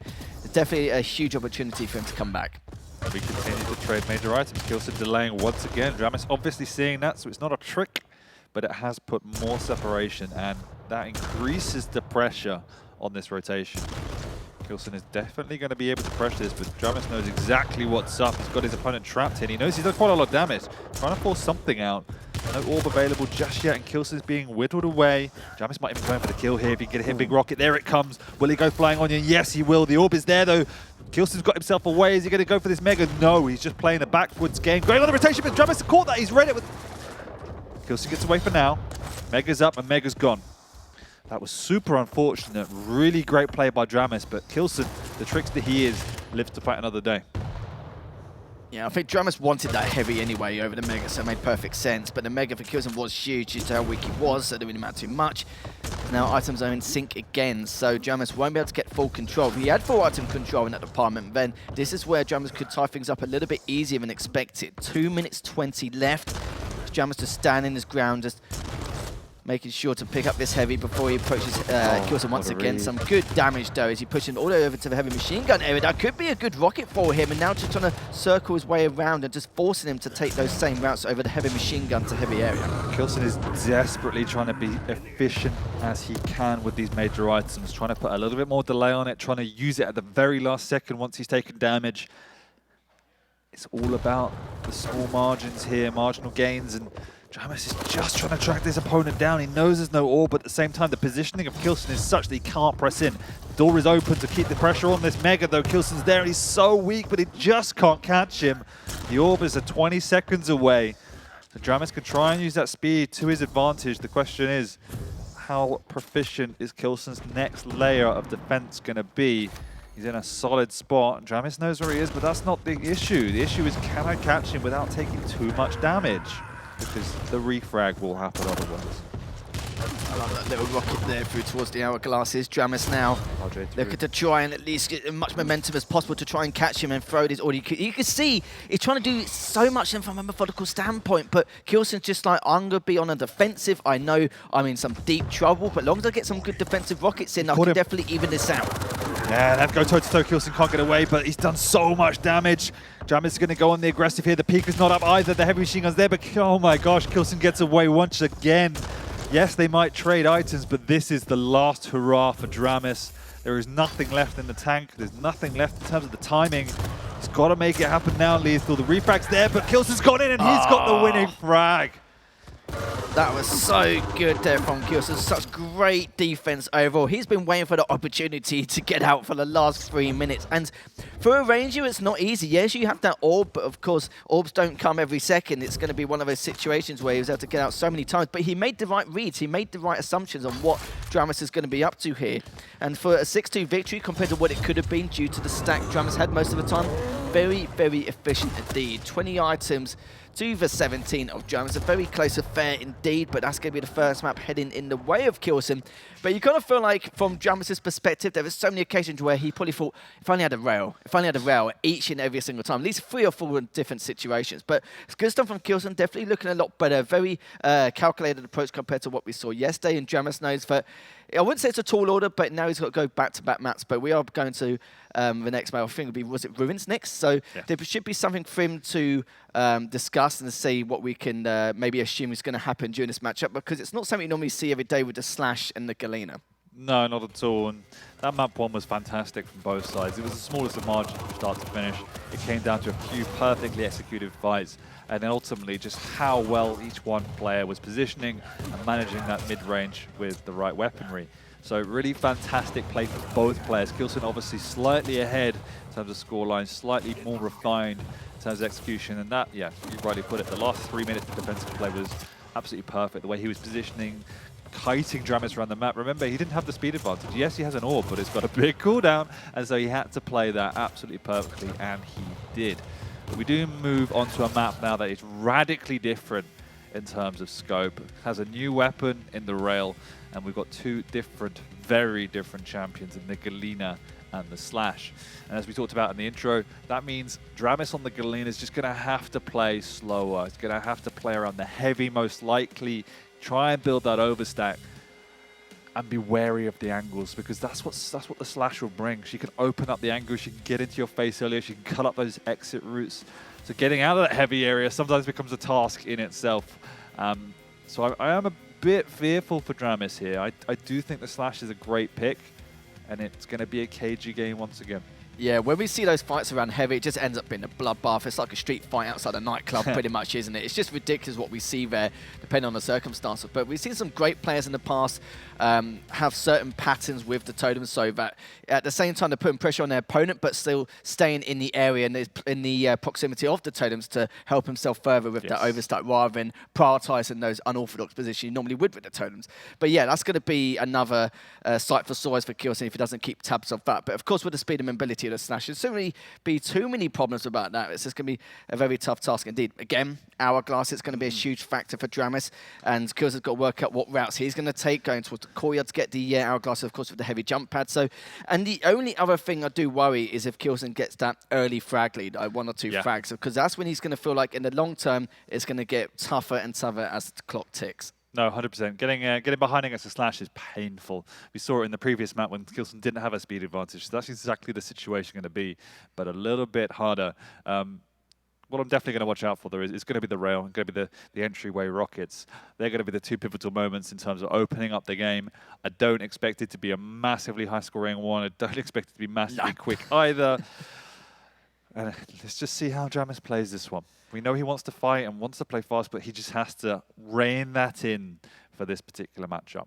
It's weird. You kind of feel like they've taken each other's characters or taken each other's champions in that respect. Normally you expect dramiS to probably, go for the slashes because it's more of that reactive play. He thrives off the speed. He thrives trying to go for those drive-by rails, etc. But now the shoe's on the other foot, and he's the one who's going to have to try and comply with what he needs to contend with here against that Slash. But it's interesting to see him play with the Galena, and I'd like to see exactly what he's going to be up to and what he's going to be able to do. But it's like I said, the early game is going to be very difficult. It's going to be kind of like a game of chess to a certain extent, but it just depends on that first frag and who's going to be able to get it. If Killson does, then dramiS is going to have a tough road ahead of him. If he gets it himself, then that's where dramiS has got to decide exactly how to hold on to it whilst controlling these items against the speed of the Slash. So, second map of the series, Killson's coming up 1-0 in this best of 3 in the first winners finals, and we're going to see if dramiS can take to map 3 or if Killson's going to close this out.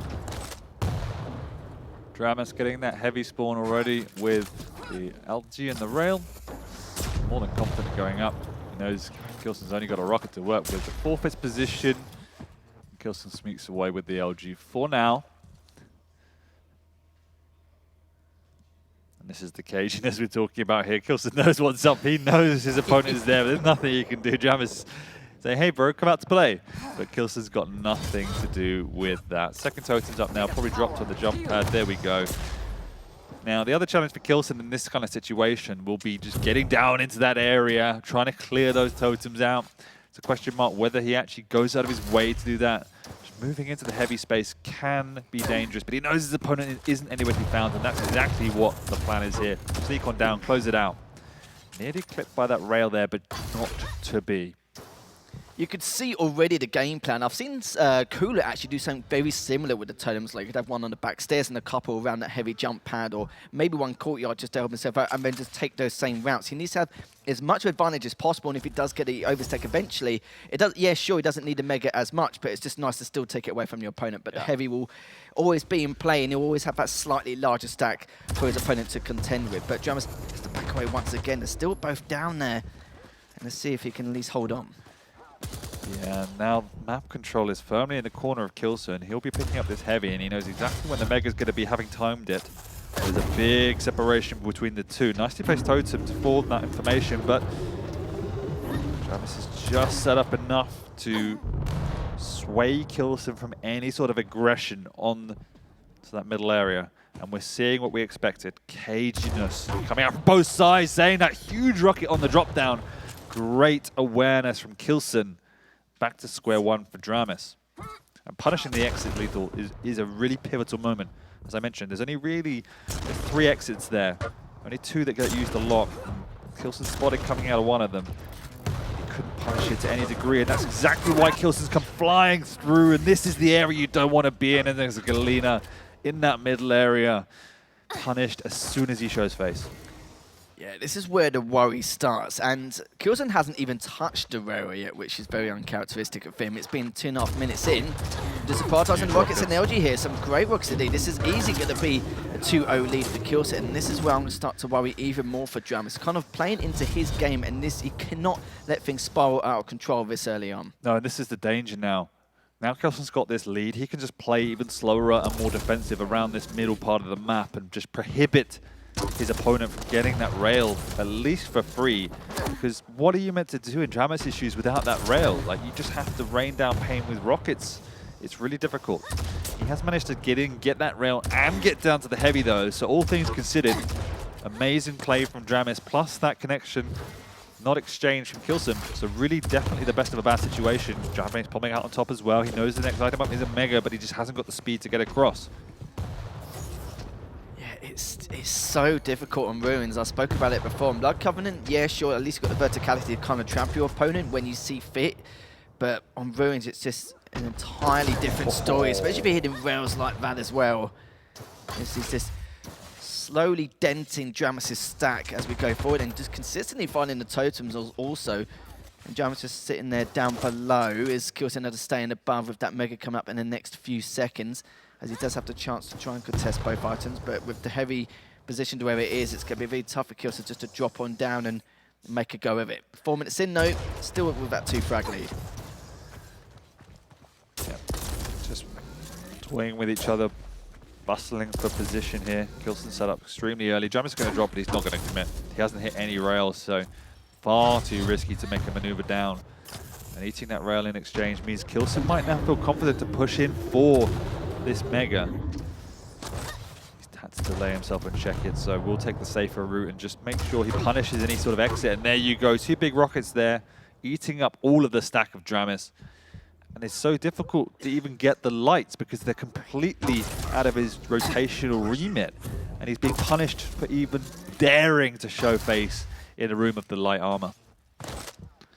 This is so worrying. Now he's going to pick up the heavy, and it's just going to be constant pressure once again from Kilson. And there seems to be no light at the end of the tunnel for dramiS, but he's done quite a lot of damage there. With the benefit of the rockets, 30 HP. Can he get it done? Neither player wants to take the risk, but you could see dramiS was edging towards temptation just to at least get that first frag. But will he be able to? No, he does not, as Kilson comes right from behind and gets the 4th one. Yeah, and we're seeing it in action. Just the lack of maneuverability and speed from dramiS on that Galena is a big problem. He's getting picked apart from Kilson, who is cutting him off at every exit. And the lack of speed means dramiS is far too conscious of his positioning to get the light armors. He's reluctant to go out of this middle space. It's really, really hard for him to force positioning, and his rail hasn't been connecting anywhere near as much as he would have wanted, in part because Kilson's done a great job of limiting those rail fights. Yeah, it certainly has done. He's fired a few now, Dan. It's all right. He's hit 14. Sorry, he's fired 14, hit 50%. For dramiS side, he's hit 33%. 14 items to the 8 with Kilson dramiS at the moment. 4 minutes in, and this is not looking good. And I'm not going to lie, I kind of feel like even with 6 minutes left to play, but Kilson's going to try and clean him up. If he does, makes it a 5th frag. And trying to claw back 5 frags against a slash with 4 minutes left. I know 4 minutes sounds like a long time, but on a map like this, it just feels like nowhere near for a lifetime. It's going to be so tough for dramiS indeed. But yeah, even if he plays it really slow, it kind of feels like it's a bit too late for him to do that now. Mega's up in the next 12 seconds. Heavy's up now. And it looks like Kilson's just going to make that rotation back and forth for the items. Yeah, and the game management from Kilson is spot on. He's not taking any unnecessary fights. He's not exposing himself. So even here, he doesn't want to take a fight. He's just trying to do any sort of damage. More than enough damage he did. Obviously, eating a rail is not ideal. And this is the first time in a while Kilson's been semi-vulnerable. Can dramiS make more of this situation? Yeah, this is the question we're looking for. And I just saw that hits him in the end, left him on 69 HP. Does recover a little bit to refrain himself from being available, but does manage to catch him as he went up that heavy jump pad. 3 minutes left, decides to go back on through. I like that little play, but the only problem is the The light hasn't appeared as of yet, but now he's on 10 HP. This There is so you go. important, and dramiS does get the first frag, but time is ticking here, Dan. And you see, that's the first time all game dramiS had a run of play that went his way, got an exchange of damage that went his way, got the items, and caught Kilson out of position. He made him punished. 7.5 minutes before that, Kilson was playing pretty much perfect. So the question is, can he find 4 more opportunities within 2.5 minutes to even tie this up? Really don't know, but he needs to take some huge risks, which he has done. He needs to dive on in. Those kind of moments where you're worried about taking damage, he knows now that he just needs to literally just run with it, because at this point, 2 minutes left, there's no messing around, there's no thought process. You have to overextend and be able to try and challenge him in any way you can, and this could be a good start here, but he doesn't kill some of the defensive rockets. Yeah, it should be more than enough here, and now just catch him on the spawn with that rail. Looking for the second if he comes up, and will he be able to catch him? 1, 2, 3, catches him again, and now just one more rail to try and seal that 7th frag, but decides to leave him. The big problem is, because of the time and because of the situation, dramiS had to overextend. He went looking for his opponent before the Mega. His opponent was waiting on the Mega. Got it. Worked the positioning for the heavy, and by that point, dramiS had no choice. He couldn't let his opponent get away with a free heavy, and that's all she wrote, unfortunately, Lethal. There is no chance now that dramiS comes back into this and forces to come back. He might get a frag, he might get 2, but he's definitely not going to get 6. And you have to look at this and say, amazing game management from Kilson. Again, we know he's renowned for amazing plays, flashy plays, but this was more of a masterclass in strategy. And the way in which he had that game management, born out of respect for dramiS, shows why he is the previous champion and one of the favorites for this one. Certainly is indeed. I'd like to see how Kilson can do more from that hyper-aggressive approach, but defensively, he was very, very good. That's probably some of the best defensive plays I've seen so far from him, especially on that Corrupted Keep game. But in this one, yeah, dramiS realised around that 2nd or 3rd frag mark, he was fighting a losing battle here. Just couldn't get the overstack going. Kilson just being really well aware on the whereabouts on where dramiS could be leaving him, and maybe his plan of action coming into this matchup. 25 seconds left, 8 frags behind. The only thing dramiS could do now is maybe try his best to keep the score respectable, but if anything, here we go, gets the 2nd frag. So yeah, a bit of a shame there from dramis's part. I think we expected a little bit more, but it's like you said, it's all about the consistency from that approach to keep being a nuisance for your opponent, and he did that all series long. So GG's all round, as dramisS will be heading into the losers bracket. Kilson will be moving forward onto the winner's side with that 2-0 victory, Dan. Yeah, absolutely. Fantastic play by Kilson. And this type of performance shows, like I said, not only why he's one of the favorites, but also why he was so proficient at reeling in the 3-0s week on week. Just solid, all-round play, relatively risk-averse, straightforward Quake. But the game management is what really impressed me today. And kudos to dramiS for forcing him to play like that, because it was a different side of Kilson that we don't often see, but a side of a champion that we now are going to see more of. Hello, Wheat. Hi. You had a change of wardrobe. I may have forgot to put my jacket on. I didn't even notice until you said that. I realized as I opened up the door, I was like, oh, hey, forgot to put my jacket back on. That's okay. Give it the illusion away that you didn't stand with us all cast. So we've got casual Wheat. It's fine. Casual Wheat's good. It is. That's exactly right, Lethal.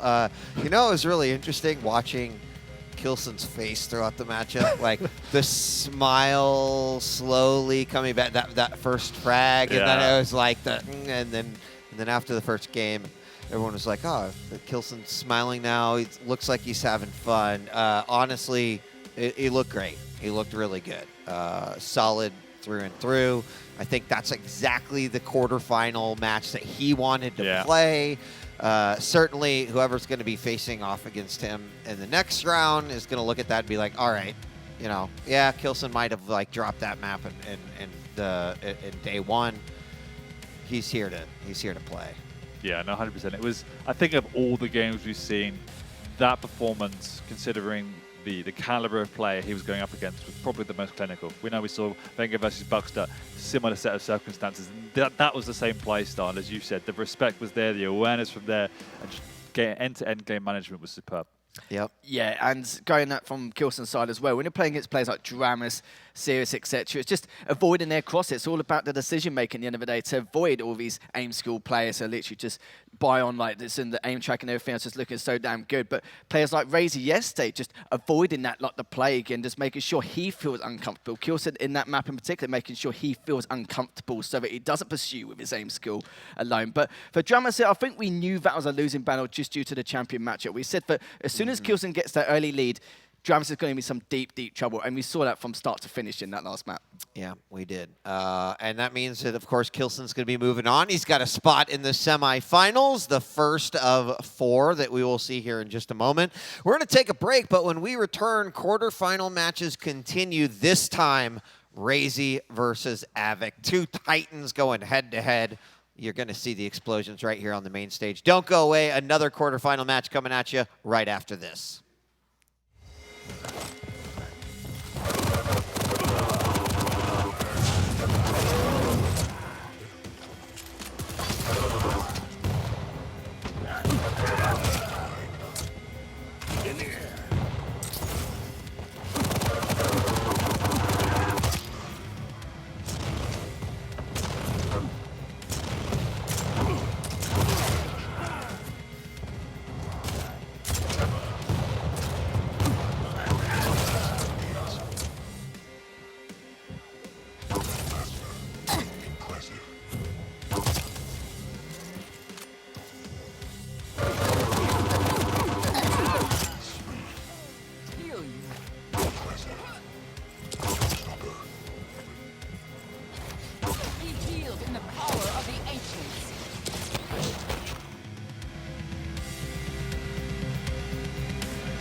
Our first quarterfinal is down, and now it is time for number 2. Joining us once again on the desk is Flea and Ketchup. Gentlemen, we just saw Kilson take out dramiS at a pretty convincing 2-0, and now we move on to our next quarterfinal. One of these players looking to secure their semifinal spot.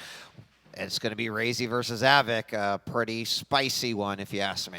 I think a lot of people have been just keeping their eyes on this matchup. If you look at the schedule, that's like everyone's just fixating on that. This is going to be a good match. It's 2 of the best players that we have out there. Lots of respect being shown. So many people this weekend, when they're asked who do you think is going to take this, RAISY seems to be this kind of recurring His name's answer. popping up more, huh? Something about just, you know, the recent form that RAISY's been on. Seems that during the practice games, I can only assume that RAISY's been doing quite well on LAN because, I mean, everyone's talking about him, and that's got to be for good reason. Same goes for Av3k, right? Yeah. I mean, we got to see him play against Sirius yesterday, I believe, and he looked absolutely... Oh no, he played Psychic yesterday. It was RAISY who beat Sirius, but he was looking absolutely fierce as well. I think you and I costed that one together, and we were just talking about just the resurgence of the classic Av3k aggression. So calculated, so deliberate, leaving up items to chase his opponent halfway across the map to finish them off. Beautiful stuff. Yeah, I mean, it really was kind of clearly a difference in how he was playing and approaching it versus we've seen others in the past. So I think both of these players, huge contenders. We also talked a little bit about how Av3k, you know, we've seen him online. He's a beast, but he loves that LAN environment. He loves another one of those, like, I love the high stakes of what's on the line here. And it doesn't get any more high stakes in quarterfinals, right? This either secures your spot in a semifinal versus another super difficult opponent, or it means that you're going to travel that weathered road down in the lower bracket, which means that you've got a lot of work ahead of you. But yeah, I mean, I'm excited. What do you think about Av3k, Ketchup?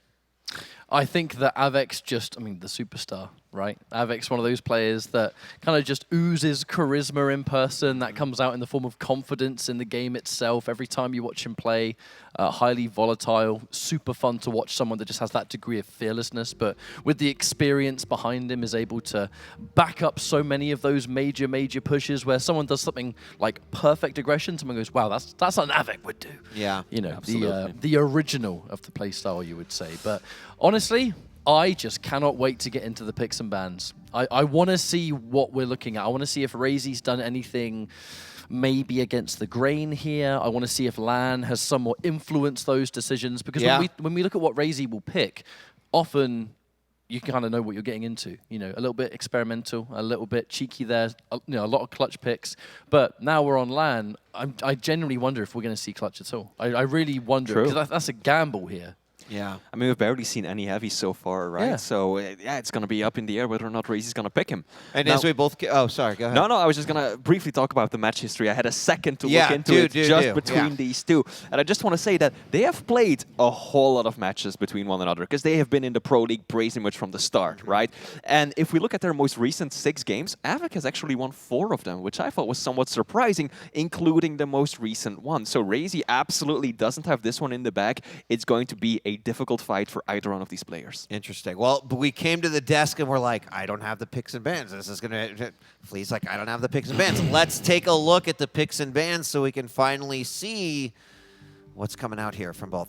You know, we were in lobby and Insomnia was there, and I was like, there's no way that Insomnia... But sure enough, Av3k is going to pick Insomnia, and we're going to have, of course, RAISY picking up Ruins, followed by a final decider, should we need it, on Vale. Taking a look at our champions, who wants to give a shot at breaking those down? I mean, there's been a recent amount of respect being shown on RAISY. I think that a few months ago, when people were talking about, you know, who the strongest Slash players were, I don't think RAISY would ever really come up in those conversations, because it wasn't a champion that he used all that much. Right. And when he did, it kind of looked okay. You know, there was rough around the edges, I think I would say. But as of very recently, RAISY liking to undertake new ranked mode challenges and picking Slash on every single map regardless, has kind of made RAISY realize, hey, look, this champion's kind of good on some of these maps, to the point where it's now one of his most dangerous picks, and one that I'm not surprised is being banned out immediately. But again, no clutch, no heavies. This is the LAN experience. We've had so much information gathered from the last 2 days that people just, they want to stay safer. It's too much of a risk at the moment. I mean, this is just such a stark contrast when you compare it to the weeklies, right? Online.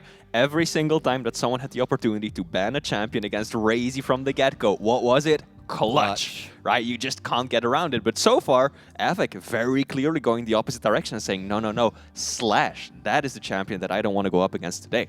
Now, other than that, Insomnia starting it off, Strog versus Anarchy, Medium Champion versus Elite, both very mobile, staying in the theme of seeing more and more of that on Insomnia. Map 2, Ruins of Sarnath, again, very classic. We saw it earlier today as well, right? I mean, I still have a little trauma from that one because I mean, it was 12-0 ZenAku completely destroying Chain with that visor. I just don't have a good feeling of that one towards Av3k. And then lastly, Vale of Pnath, where we are going to see the BJ with the dual wield, the burst damage versus the Ison. This is one of the few maps where Ison is regularly picked because that turret, such a good tool to get yourself information, to lock down those teleporter exits, to divide your opponent's attention. Let's see how this one goes down.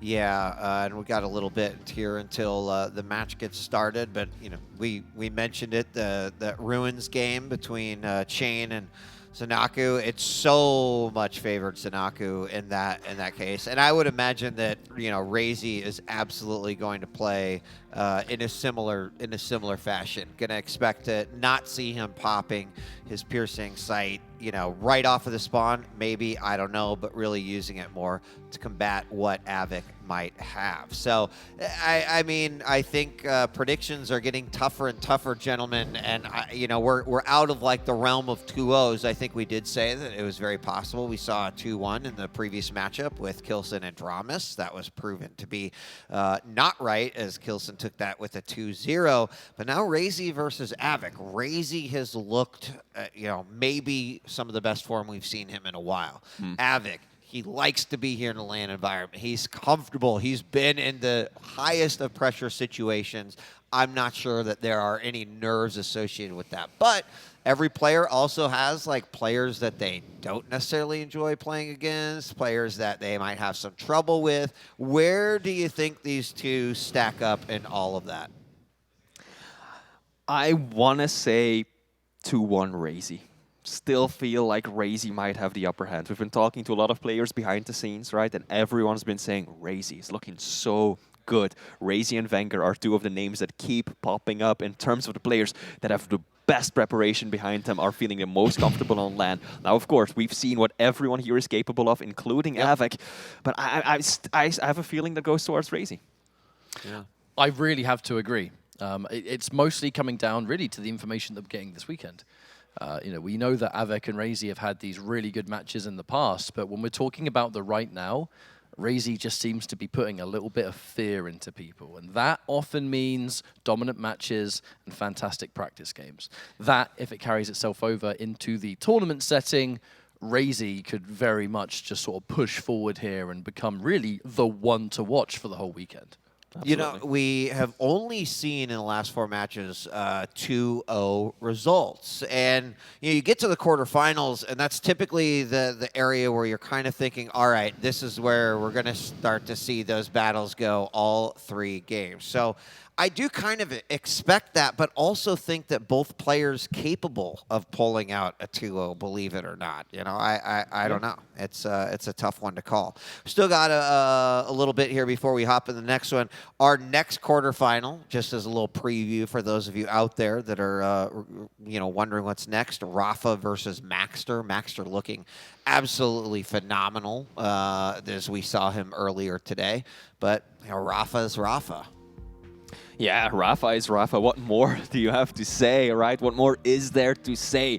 No man has secured the Quake Pro League belt as often as he has. The champion, the professor, a triple threat no matter who he's up against. And today, his first opponent is going to be Maxter, after taking down Toxic yesterday. And it was interesting, right? We had the interview with Maxter saying that he's actually feeling pretty confident about going up against rapha, because he says that he knows how rapha plays, he knows how he plays himself. himself, and he feels like they're a very good match. Yeah, I mean, we also talked about this idea that, you know, as all the players are kind of coming into it and the initial brackets were released, you started to get an idea, okay, I could be playing this player, I could be playing this player. Well, thinking back to even what Av3k said, hey, look, it doesn't matter. You're going to have to play amazing players all the way through. That's still, that doesn't necessarily mean you still can't potentially prepare for what you might be up against. So certainly a level of confidence there. Even said, like, yeah, I think I might be able to do it. Would love to see those words backed up. That'd be a tall order. But the other quarterfinal match that we'll see today that will determine our semifinals that will be played tomorrow is vengeurR versus ZenAku, which is another pretty wild matchup. Dream matchup, if you Matchups of this caliber, and we're not even on the finals day. Right. Just putting it out there. And again, to remind everyone at home, there are 2 streams going on right now. Every single match is being covered as we speak. So we've got the matches that are here.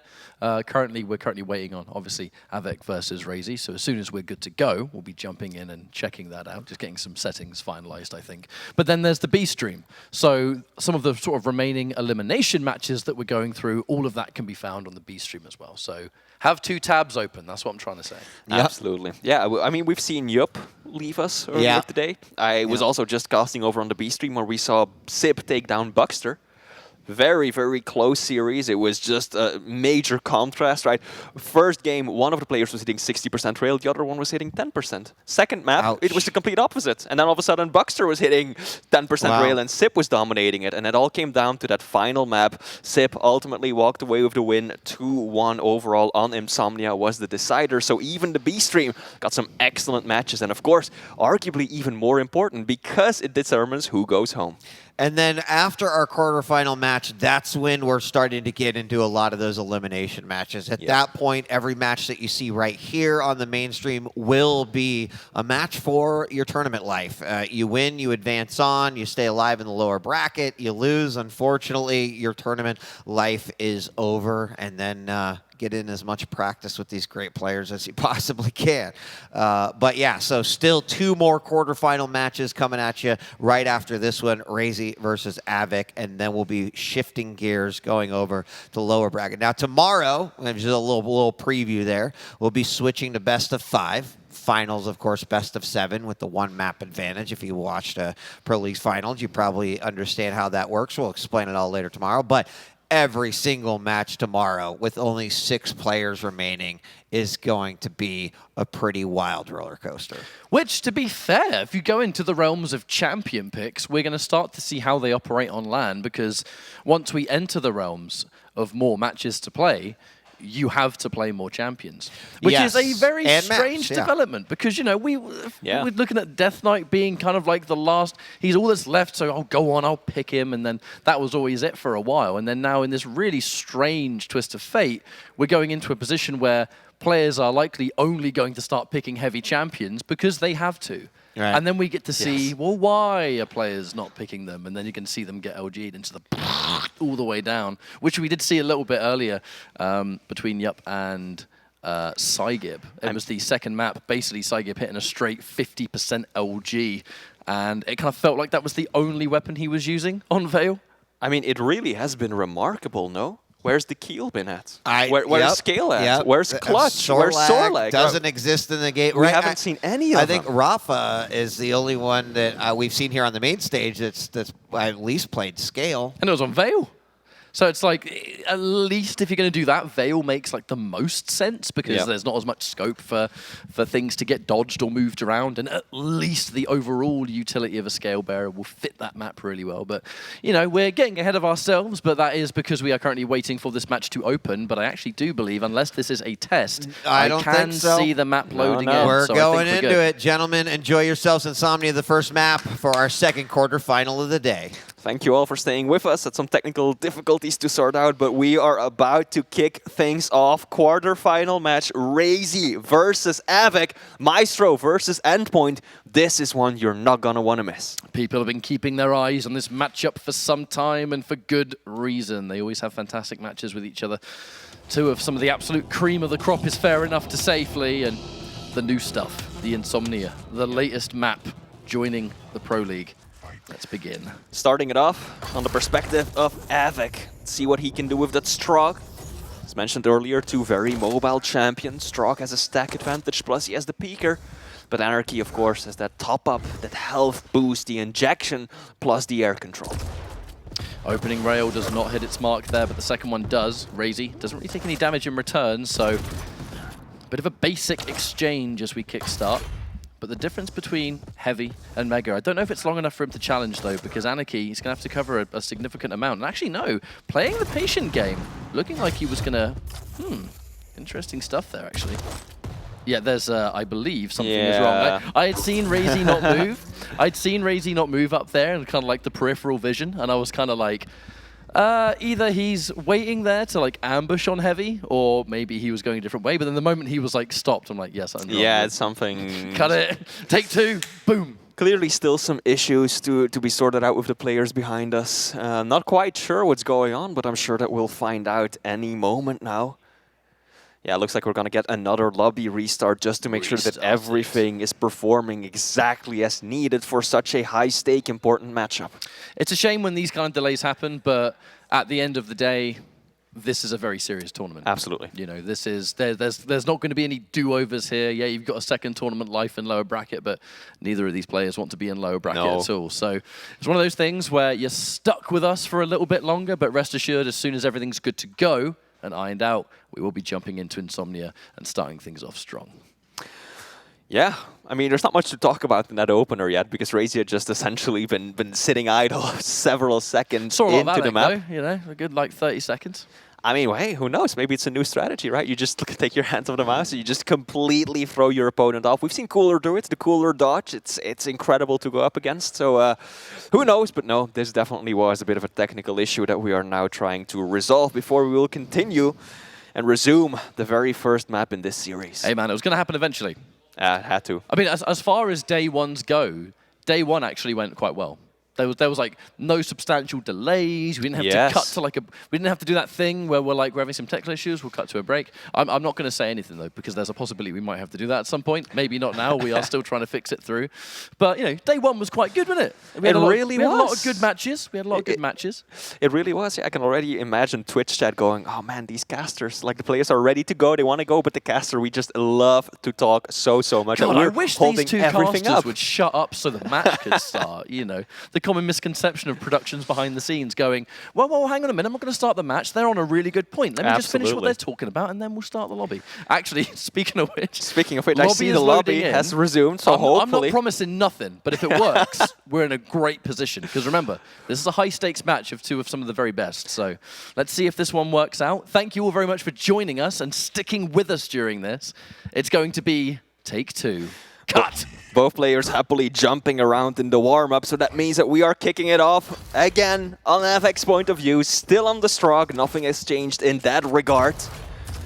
Oh, I like what he did right there. Immediately denying that small armor. He knows that RAISY is playing a light champion, wants to make sure that he can't pick up that small armor first, then loop back around to get that overstack going through the heavy. So Av3k very proactive in denying resources to begin with. Just had to check RAISY's point of view just to make sure everything was okay right as we started off. But being nice and patient at the moment, RAISY, kind of doing an element of what he started with, which was kind of playing that patient game up near teleporter exit. A fight will break out, but RAISY kind of having the wrong weapon for that exchange, just having a rocket out. Here comes Av3k around the corner, sticking to the rocket and getting a little bit of LG. That was a nice little combo though, but misses the peeker. That's going to be a little bit of bonus damage. RAISY forced to retreat now, and a nice kind of element of respect from both sides. Neither player wants to push too far forward because, I mean, they're completely even split on health. I just don't think this is, this is not the opportunity to go in just yet. But with Heavy being the next objective flee, we'll see what happens here. Clearly, a lot of respect between these two greats of Quake. Heavy will be taken by RAISY. Going for a rocket jump, you could see Av3k heard it, immediately flipped his aim up, was expecting RAISY to come through that hallway up there, but instead went all the way around to get positioning on the Mega, but it is RAISY who does most of the damage with that railgun, forces Av3k on the retreat. Av3k's forced into a rather interesting position because here comes RAISY full speed ahead, and that will be first blood of this series between Av3k and RAISY. RAISY not only getting that frag, but putting himself in a position to take the heavy as well. And there goes the Pika at exactly the same time, swapping to that shotgun. Av3k, more than likely, yeah, able to slip back there and steal the heavy away. RAISY now forced to go for the other major item, but I don't think he's too devastated because you've got that light armor nearby, and he's still nice and stacked. Not so much now that rail just connected. And that is why, if you're Anarchy, you want to go for the heavy first and foremost. You've got that pocket mega on you at all times with that active ability, so you want to prioritize the armors even as a light champion. You start with none of that. Funny you should mention that, mate, because right as we say that, heavy in position, of which RAISY's going to be able to take it. And we go straight back into the forever patient middle section. You know, this is where the first fight broke out of this map, and I'm certain this won't be the last time it happened. Catches him around the corner, and there's that opening rail, just out of nowhere. But that instant movement of the Anarchy, being able to just smell blood and dedicate straight away to some kind of chase or some kind of fight. 3 seconds now until heavy, but RAISY's doing that thing that top-level players do, right? They know the item's there and they're in position, so pushes forward, tries to get some bonus damage first. Didn't quite work out, however, was still able to back up, pop the inject, and at the same time, heavy is going to belong to RAISY for another time. Av3k, though, delaying the Mega, it seems like. And does RAISY know that? I don't think so, no. RAISY will not have been able to have heard the item been picked up from that distance, so Av3k now has an information advantage, because he probably has a pretty exact timing on the heavy. Nice little bit of damage there as well. Unfortunately, eats a bad rail. Pushes in, should be able to secure the item. Oh, RAISY's LG so strong, but the rail! Clutch! The switch! Netting Av3k the frag, tying it all back up. Av3k's drop down was a pretty well placed one too. I'm assuming had a fair idea over RAISY spawn, so doesn't want to grab that armor and just completely give up a rail for your troubles. No doubt RAISY would have pushed in and taken that one. One frag apiece, but as we said before, there's so much respect between the two of these. Av3k's clutch little rail swap, keeping him in the fight. I'm so close to being 2-0 RAISY. But again, heavy. RAISY, you're forced to retreat. Here comes Av3k now, getting fully stacked. And with this Mega about to spawn, RAISY had to disengage and get some weapons. He couldn't have gone for Mega there, he just wasn't equipped. And this is the payoff of Av3k delaying the item, right? By offsetting that Mega in the previous rotation, he is now able to string both of them together. RAISY, as you just said, unable to challenge for it. And Av3k leaving it up even longer, knowing that he might take some damage here in this fight with RAISY, but that he's got the Mega to his back. Now both items almost in sync once again. Av3k delaying that Mega pickup so long that the items are once again equalized. Equalizing the items, though, one would think that might benefit RAISY a little bit, because Av3k was the one kind of leading the charge, the one that was in control and forcing RAISY to disengage. So now having this opportunity to kind of almost completely trade item for item means that the next fight could be relatively even, especially if there's an inject, and especially if RAISY prioritizes the heavy, of which, to be fair, it looks like that's exactly what he's doing. Indeed, that was a bit of an awkward fight for Av3k. He didn't take enough damage to warrant picking up the Mega right away, but RAISY just kind of hovered around there in a position where Av3k couldn't fire at him either. And so before he knew it, the items were basically in sync once again. So that indeed does favor RAISY. Can we talk about the fact that they were both delaying their item as well at the same time? Same idea. Because of which there's really only a 5-second split between the two of them. And I guess we'll grow to see if that means anything now, that 5-minute warning, an extremely low-scoring game. But with how patient both of these players have been, it's no surprise. But where do we go from here? Av3k has exclusively lived in this center point, because you get rail angles all over the place, granted. He has to get himself a little bit of extra ammo soon, otherwise he's going to be in a spot of bother. But that opening up rocket, RAISY going right into it. Looks like the inject is ready. But there's the Pika instantly. The defensive rail to shut it down. And Av3k, for the first time in a couple of minutes, starts to move around. You know, he's been so content just gathering information and playing that, you know, chip him down, bit by bit game plan. But you wonder what's going to happen from here, though. 4 minutes. Still all tied up. Heavy will be taken by RAISY. Not sure if Av3k heard the pickup from that distance. Oh, he's leaving up Mega to try and do some damage. This is that aggression that Wheat and I were talking about, Ketchup, just not playing the items as much as he is playing the man. But that has the capacity to backfire tremendously, and that's exactly what just happened. RAISY was able to pick up Heavy and Mega scot-free, didn't pay any price for that. The rocket jump doesn't quite work out the way that he wanted it, but still he's got the resources to work with. Av3k in a bad spot, especially after eating that rail. He's got to run for his life. RAISY, can he chase him down? One rail will do it. Av3k down to 36 points of health. RAISY, can he find the angle? Not quite. But he does clean it up in the end.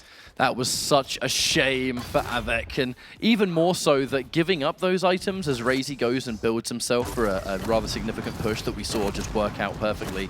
Right as Av3k's trying to pepper down those vertical rockets, he only had 2 shots and then he ran out. So the one weapon you would have been able to use to at least get some damage that might have stopped the push, he ran out of ammo for. But so much shotgun, not enough to finish it though, because RAISY picks up and he is just about to get an inject. So I don't think that lack of stack is going to be too much of a problem. Now RAISY has to go full-on defensively. Now having picked up that Mega is going to help somewhat, but he was in a very dire spot just before that. And now it's all on Av3k, the Polish Prince. He's on the hunt. RAISY still making an appearance before Heavy, the LG on LG, but RAISY Shaft reigns supreme. Gets himself a frag and the Heavy as a reward.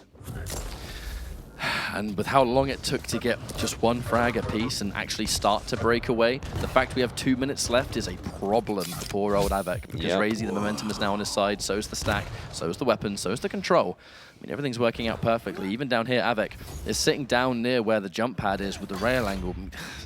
What can he do? You know, you've got RAISY now cycling across the map, and he's picking everything up, and he's now going to push in, and probably went in for the gauntlet right. Oh my god! The second RAISY goes in for the gauntlet, you know that we've reached that part of the map. Oh my god! RAISY, you absolute animal. This is the quarterfinal against one of the absolute best players in the league. Av3k had the better seed going into this tournament, and RAISY's just like, oh, I see you. You're in stasis mode, using the peeker. I'm just gonna ignore that ability altogether, get up close and personal, and gauntlet to your doom. Now, ultimately, it ended up being a suicide with the rocket, but still, RAISY, supremely confident, extremely on point. Best case scenario for RAISY, really, because that's going to be a +1 or a -1 no matter how you look at it. And at the same time, RAISY said it himself in his interview, I like to hit people with the pummel because it is fun. It sure is. We've also, there's an element of, some people go, oh, why does he do the gauntlet? It seems so rude. The reality is, he really enjoys doing it, and that fun can be externalized in these competitive matches where if you're having a good time with what you're doing, there's an element of your gameplay that will be quite loose, quite free-flowing. If your free-flowing gameplay is of the caliber of RAISY, I mean, he's just going to be comfortable. You know what I mean? And if he's comfortable, then he's in the zone. He sure is. And that shoddy blast is going to secure it. Av3k still going to secure himself at least a few frags towards the end. But ultimately, RAISY, very strong performance, especially in that second half of the map catch-up. The second he had the chance to break away, it was just too much of a mammoth task to conquer it. But I think it's, for me, a testament to the patience. The fact that, we'll play careful, we'll play safe, and then that one opportunity lands, we'll just embrace it. Both hands. I do have to say that I don't think that Av3k played a flawless game by any means. There were mistakes in terms of the tactics, in terms of the decision-making process. We know that Av3k likes to chase down his opponent, leave up items, play around the enemy, rather than go for the resources. But if that goes wrong, it can backfire big time, and that is what happened on several occasions, right? Av3k perfectly positioned to secure the Mega, but instead he tries to go after RAISY, and before you know it, RAISY uses that inject, realizes exactly what Av3k is going for, races around the map, and all of a sudden he's got Mega, he's got Heavy, he's got everything, and Av3k's like, wait, that was my position just 20 seconds ago, how did this happen? So that kind of aggression, it may have worked well yesterday, playing against the likes of Saigib, but today against RAISY, it really isn't working out the same way. There was that particular moment about halfway through the map when Av3k was kind of just holding one of those angles, and then in doing so kind of pushed forward to try and get some damage, I think it was, running past where Mega was. And in doing that, RAISY kind of loops around, just kind of picks it up, and then ambushes you from behind. I mean, I'm like, I can only assume, like, could Av3k hear him or something? Like, did you just... It couldn't have been that he didn't know it was coming, because there's only so many ways you can push forward into that room, but... What a change of momentum that one moment was, because then a clean frag is picked up off the back of 2 items picked up unchallenged. And that really built the means for RAISY to take things the way he did afterwards. Absolutely. Now, brief glance at the statistics over here. 46% railgun for Av3k versus 39% LG by RAISY. It's clear what these players favored. Av3k tried to keep his distance, somewhat chase RAISY down with the railgun. Of course, has a lot to do with his opponent being an anarchy, whereas RAISY was much more aggressive, right? Much more upfront, using the injection to close the gap, use the LG, the super shotgun to great effect at times. And ultimately, RAISY ran away with the score towards the end. Different game now, though. We're jumping into Ruins of Sarnath, the Nyx versus the Visor. It'll be RAISY with the extra information, as that will be the Visor for him. But then the safety, right? The element of having to catch someone twice, being able to be nice and slippery and super hard to pin down with Av3k. Av3k will need to have a really good game to make this work. Nyx can feel like quite a volatile pick at this level because she's so squishy and so easy to frag when she hasn't got Ghost Walk. But at this level of play, you know, they know what they're doing. It's just against RAISY with this much momentum that he always seems to have. It's going to be harder than ever. Sure is. And we'd mentioned this earlier, right? We just saw this matchup earlier today. ZenAku absolutely taking down Chain on this map with these exact picks.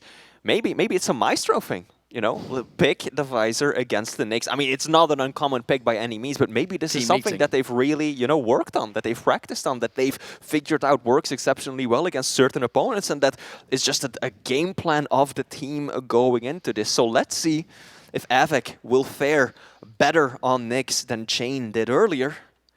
Who knows? Well, it looks like we're going to be loading in real soon. Thank you all so much for joining us. We've gone through 1 map only of this series so far, but remember, on this second day, we're still in best of 3 territory. So if RAISY is able to take this, then we'll be moving forward versus Av3k. Many of us predict a 2-1, so this could be the opportunity for Av3k to turn things around. It's just with how this particular matchup has been faring so far, the Visor versus the Nyx on a map like this, we've only, could be by pure coincidence, but we've seen Visor do very well so far. So if one person's going to pull off the kind of opposite effect, then why not none other than Av3k, as we'll be jumping into this next map real soon. Warm-up's coming to a close, and in 10 seconds, we're good to go. Flea, it's time. Av3k has to win this one to continue his run through the upper bracket. Let's see if he's capable of doing so. Visor in many ways is a hard counter pick to Nyx, right? Because that piercing sight completely negates the Ghost Walk, reveals the invisible. So let's find out how Av3k attempts to counter that. RAISY leaving up that Mega for a massive amount of time. One benefit Av3k's going to have is by hitting that drop-down rail from that location. Av3k wasn't really standing in a particularly common area of where heavy spawns, so fair assumption that that was a piercing sight one. So yeah, at the very least, Av3k knows that, hang on a minute, I have a few seconds of leeway up until RAISY picks up those hourglasses anyway. But the rail 1v1, RAISY hits yet another one. But now the opening rail's been hit, there's not going to be any pressure for RAISY to pop that piercing sight early. If he can save it if necessary, and in this case, he'll find the spawn.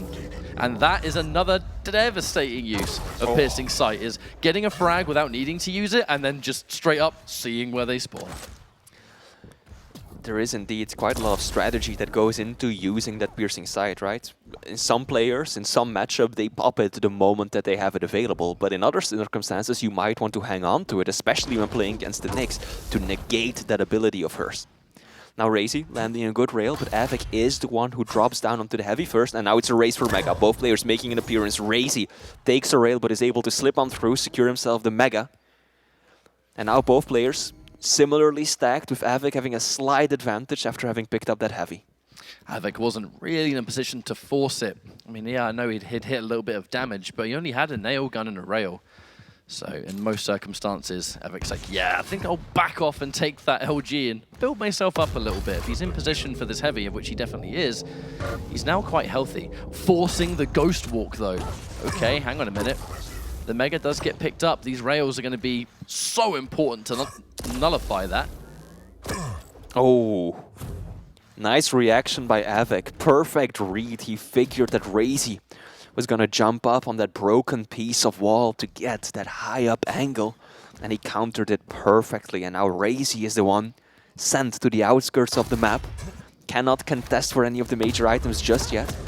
Has to try and pick up some of the smaller ones, but Av3k is right there, pummeling down on him. Good thing that he's had the Ghost, or rather the Piercing Sight, available to him. And that really is what kept him alive. If he didn't have the sight up in that situation catch-up, I think RAISY would have been done by now. Still stuck in a scary position. Using those pillars because it is going to be the only thing keeping him afloat. They trade it. Oh, and there's Av3k catching a rail. The Ghost Walk just in case, but yeah, he cannot fight for that heavy. I mean, good that he got the rail, but there's no way on earth he's fighting that. Wow. Once again, pretty close, but that reaction from Av3k just flicking down like that instantly. Buying himself some breathing room from RAISY, who was positioned quite nicely to do a whole lot of damage, even by just using that standard machine gun. Now Heavy is the next major item. Both players decent in terms of stack, but Av3k realizes that he's outpositioned, that he doesn't have anything to really drop down with, and so he will just prioritize the Mega instead. Hang on a minute though, there's the Ghost Walk. This is a risky fight to take, has to put so much faith on the Rocket and is able to do just that.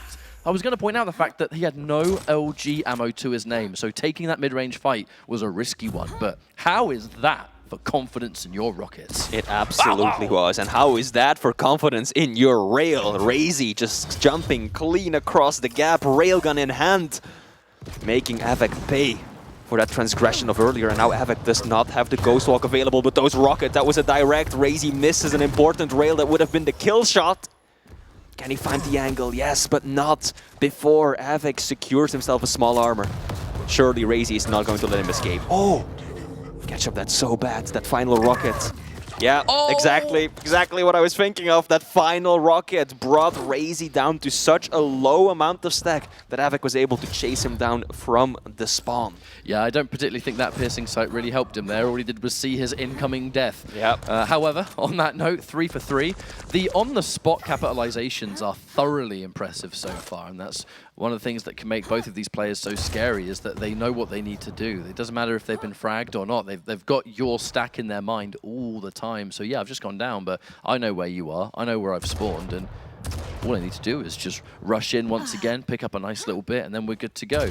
It's a scary kind of opponent to fight, I imagine, because you're not safe even after you've secured a frag. Good use of the Piercing Sight there as well. Was unable to get any sort of damage, but that's not what he was going for. He wanted information, and by using the ability he was able to pinpoint the exact moment that Av3k picked up the Heavy, even though RAISY was on the other side of the map. So at least he knows when the major items are going to spawn now.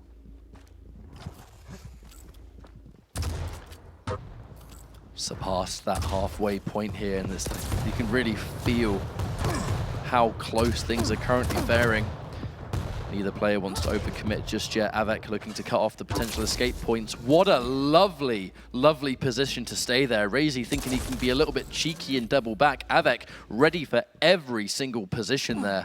That's good stuff. And now RAISY's kind of stuck unless he can escape right now, which he's definitely trying to do. Av3k's not going to be able to stop this Mega. And just like that, both of us are back into a situation where, right, got to play it careful, play it smart. Wow, the aggressive push there with the LG as RAISY forces Av3k down south. Very good shot, RAISY. He was out of control for a little while there, but that should help him out considerably, at least until this Heavy spawns. Is he gonna drop for it? He will. Right in between two Rockets. This is huge! And it's RAISY who gets away with the Heavy. Av3k, the most minute of mistimes right there. Was hoping to be able to pick up the item and then Ghost Walk, but ultimately he had to pop it just beforehand. And this is giving RAISY a perfect opportunity to push. This should be a frag, and indeed it is. Now looking at some of the accuracies here, catch up 51% rail by RAISY. So hot. Kind of goes to show the high-risk nature of a champion like Nyx with Av3k so far. Av3k trying to make their call to run forward, take the Heavy, then pop the Ghost Walk and escape safely, but you know, sometimes it just will not work out that way, and in doing so gave up the Heavy. Put himself in a position where RAISY wouldn't really be too worried about it, to be honest with you, because now 2 frags on the board. This was so careful and patient, and all it took was one mishap. Again, really going back into the description of how brutal of an esport Quake is, because one mistake and it can be so devastating. Also worth noting is the use of the rockets and the LG. Av3k has barely even touched the lightning gun, hitting just 14% LG. That's next to nothing. Meanwhile, RAISY has only landed 3 rockets. So both of these players are very decisive in the weapon that they want to use. Exchange rails from a distance, and then Av3k wants to get up close and personal with rockets, while RAISY wants to stick back a little further and take these LG fights because of his higher starting stack. And this is a very scary moment now. Av3k, stuck with not much stack, can only just take more than 1 rail. And even if he takes a light armor so far, he's still not going to be in an amazing position. Does have the Ghost Walk, and this will be a safe pickup on the light. As you can see on your side of the screen there, RAISY in position for the heavy. Av3k was really kind of doing everything he can, and actually doing a good job. Knowing that RAISY is likely to take heavy, I'm going to use this opportunity to just build up my regular armor stack. Because now I've got Mega, now I've got a Ghost Walk, I've got all the weapons I could ever need. I like that bit of patience there. You know, take that 30 seconds or so to get yourself ready for the next fight, because it could be the fight that decides the fate of your upper bracket. 90 seconds for 2 frags. Very possible. Oh, that's a good opening rocket. He knows exactly where RAISY is. He heard him, but RAISY slips out of the room, escapes that rail, and even picks up the heavy.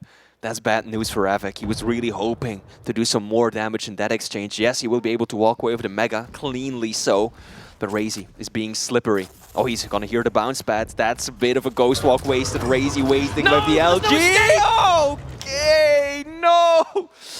Av3k is gonna call GG's. A minute left. I mean, I don't know what you can do. He'd delay the spawns. I mean, maybe just say there's way too much, but the aggressive Ghost Walk, it's so often like the tool players use when it's like, right, I need to surprise, I need to get something on deck, I'm going to go close range, boom, done. We've seen it all weekend, actually, but RAISY going through the safest option, the jump pad, you hear it and you chase, RAISY's like, that's what I wanted you to hear. That's the problem, right? It was just unfortunate timing by Av3k. The decision to use the Ghost Walk there was perfect, right? Yeah. He had a good idea of where RAISY was at, popped it well in advance to sneak up on him, but then RAISY takes the bounce pad, and that forces Av3k in a position where, well, if I chase him up the bounce pad, he knows exactly where I'm coming from because he gets the sound cue. But if I don't, I will have burned one of my last available abilities, and I get nothing out of it. Wheat. Welcome back. Happy to have you rejoin us. RAISY looks really scary, you guys. I think he looks real scary. I mean, that was a great matchup. I mean, map 1, obviously pretty decisive in that regard, but I'll tell you what, even the strength that I feel like we saw out of Av3k, I put RAISY pretty high in terms of the contention to take this thing. He just looks so good right now. It was quite a common thing in both of those maps. We had a sort of key turning point that allowed RAISY to just sort of push forward. The smallest little marginal thing that you wouldn't really think about that allows RAISY to either get stacked, turn the tides, because it was so close. The first map, really close for most of it until like halfway through. This map, very similar. You know, again, 3-3. And there was that one key point where, boom, you know, here comes RAISY, and then... Yeah, there was that, you know, there was that one moment where I think Av3k thought that maybe RAISY hadn't picked up a rail, and then all of a sudden there's that rail out of nowhere, and I was like, wait a second, what's going on? I don't know, just like very small things that have RAISY kind of operating on a whole nother level right now. I can't say I predicted a 2-0. I don't think anyone did, really. No. I think it's pretty surprising. But it's a testament to how RAISY is currently looking, I think. I mean, the both of us were favoring him going into this match to begin with, but 2-0, have it be like this. I mean, these were close and hard-fought matches, but still, I think, pretty clear, decisive victories for RAISY. Yeah, and you know, not to like speculate going further on, but even Lethal and I were kind of talking about it as watching the matchup, is like, you know, we've seen RAISY with this level of strength going into the finals, and that maybe the second place curse has more to do with the pressure of a finals than it has to do with the journey of getting there. So, you know, I don't know if RAISY were to play this through in the same fashion that he just did versus Av3k, you know, absolutely. He is hands down someone who could absolutely should be touching the belt right now. It's also a bit of a stamina issue, I think, right? Almost every single time that RAISY gets into the grand finals, he makes his way up there from the lower bracket. You're right. So he starts with a map deficit or has to clear, you know, a double best of 3, double best of 5. Won't be happening this time. It's just a normal best of 7 with a 1 map advantage for the person from the upper bracket. But it really is a bit of a stamina thing when you have to play that many matches in a row. And has that, we might have to go back and look, but has that typically happened from a quarterfinals perspective or semifinals, as in like getting knocked down to the lower? I mean, I think usually it's around this time. Yeah, quarters, I would actually say. Yeah. Usually it's quarters. I think very often RAISY has a very difficult lower bracket run where he has to beat person after person after person. And on the other hand, you've got, say, his teammate vengeurR or even rapha just sitting pretty in the upper bracket, leaning backwards, saying, all right. So maybe that was like the breakthrough game that he kind of needed, and we'll be able to see. I don't know if we have updated brackets. We might, after we return from the break, might have to take a look at those, but be curious to see what his next step is to potentially then get into the grand finals. That game won't be played until tomorrow anyway, because we've got 2 more quarterfinals, I believe, and then we'll be going on to the lower. But remarkable matchup. Still kind of shocked that it was a 2-0. I felt early on that there's great possibility we might go to a 2-1, but RAISY looking super, super strong. Might be a bit disappointing for Av3k, but gosh, he's still looking good too. There were also just a couple of moments where RAISY's confidence and just like some of the rail angles he was willing to take, even against someone like Av3k, really impressive. So, I mean, lower bracket exists for a reason. Just because Av3k falls short here, there's still a damn good chance that we'll be seeing him anyway. Yep. And now, someone like Av3k's down there, a lot of other players are going to be like, uh-oh. Right, Because now, you got to get through Av3k if you want to make it to finals day. So that's a final boss in itself. Yeah. Fight it out down there. All right, we're going to take a break, and when we return, we're going to come back with another quarterfinal matchup. This time, another champion, rapha, going up against the players looked pretty strong so far, Maxter. That will be the match when we return. Don't go away.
Welcome back to the 4 quarterfinals that we've got today. 2 are down, 2 more yet to go. We're about to hop into Rapha versus Maxter. Joining me once again here up on the desk is ZSX and Lethal. Gentlemen, hello, welcome. Have been enjoying day 2. Yeah. It's been amazing. It's been incredible so far. It's been a lot of 2-0s, but we kind of get an indicator on how these players are going to play out throughout the course of today. But this one is special in its own right. I'm very excited to see how Maxter is going to do against Rapha in this series. Yeah, I think it's been a quick day so far, we were just discussing, but at the same time, for the majority of them, really, really good matches. So I've just jumped off the B stream. It's, you know, it's sad. There's people going home now, people losing their lives here. So it is sad, but that's the esports life, isn't it? You're brutal week, Brutal. but it's the way it is. Brutal. Where men are made. Yeah.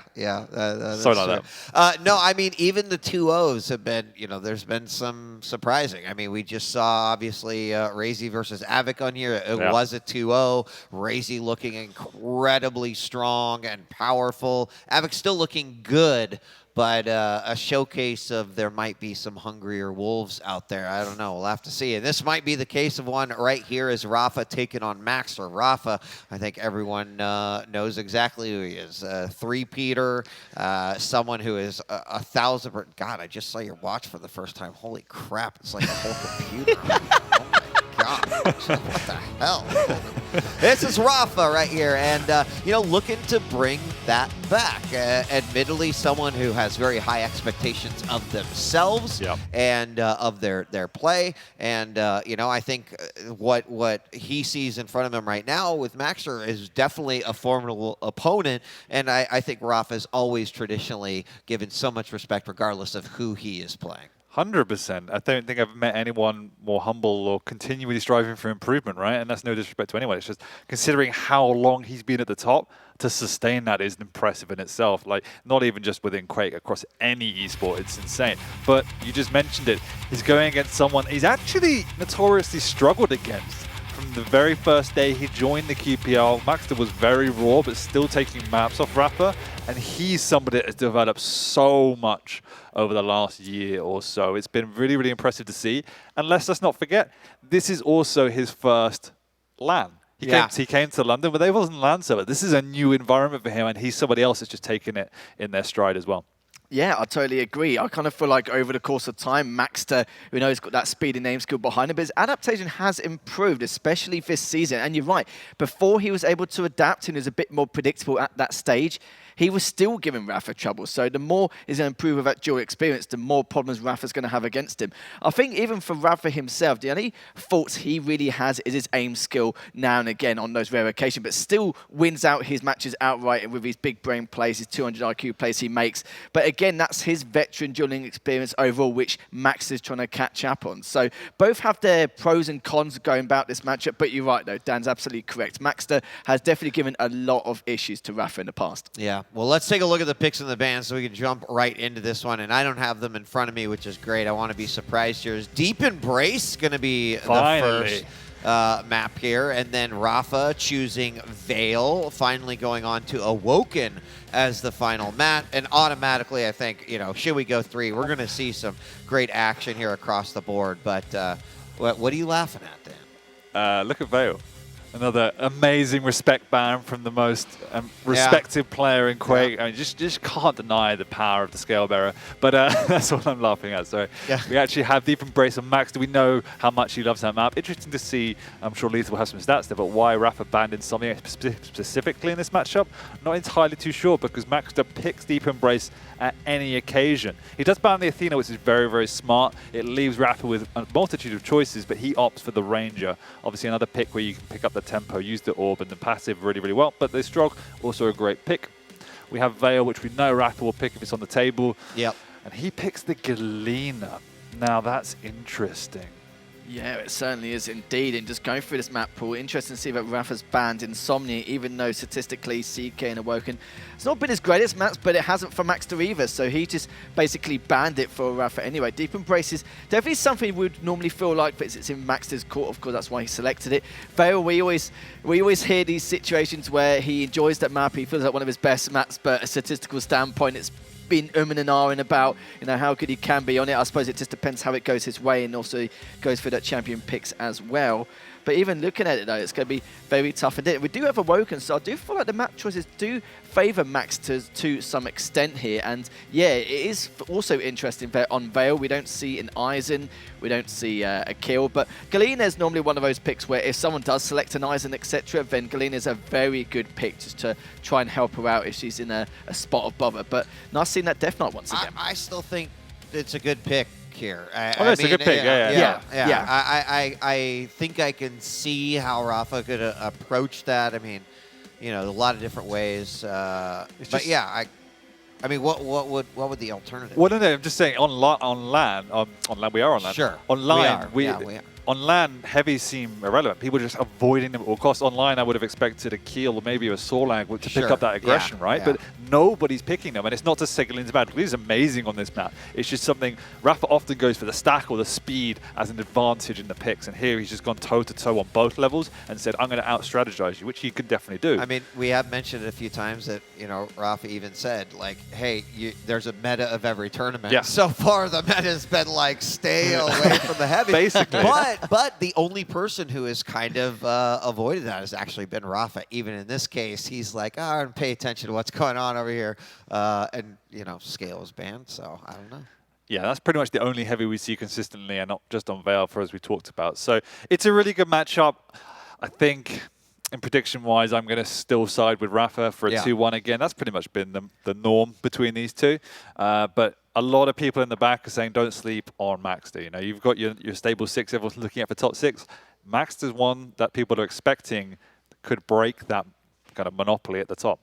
We'll find out. Yeah, I was deciding in terms of predictions how this is going to pan out coming up. I was like, do I swerve in Maxter's way just for the hell of it, just to throw a spanner in the works? But no, I'm going to bottle it. I'm just going to say it should be Rapha. It could go all the way. It could be one of the very few series we've seen today which is going to go all the way here. And it wouldn't surprise me as Maxter in general, just how he's been doing, how he's been progressing so far this year. There's no reason why he shouldn't be able to. All right, well, as soon as the game started, players are ready. We'll be jumping into this one. We do have one more quarterfinal after this matchup. That, of course, is going to be vengeurR versus ZenAku.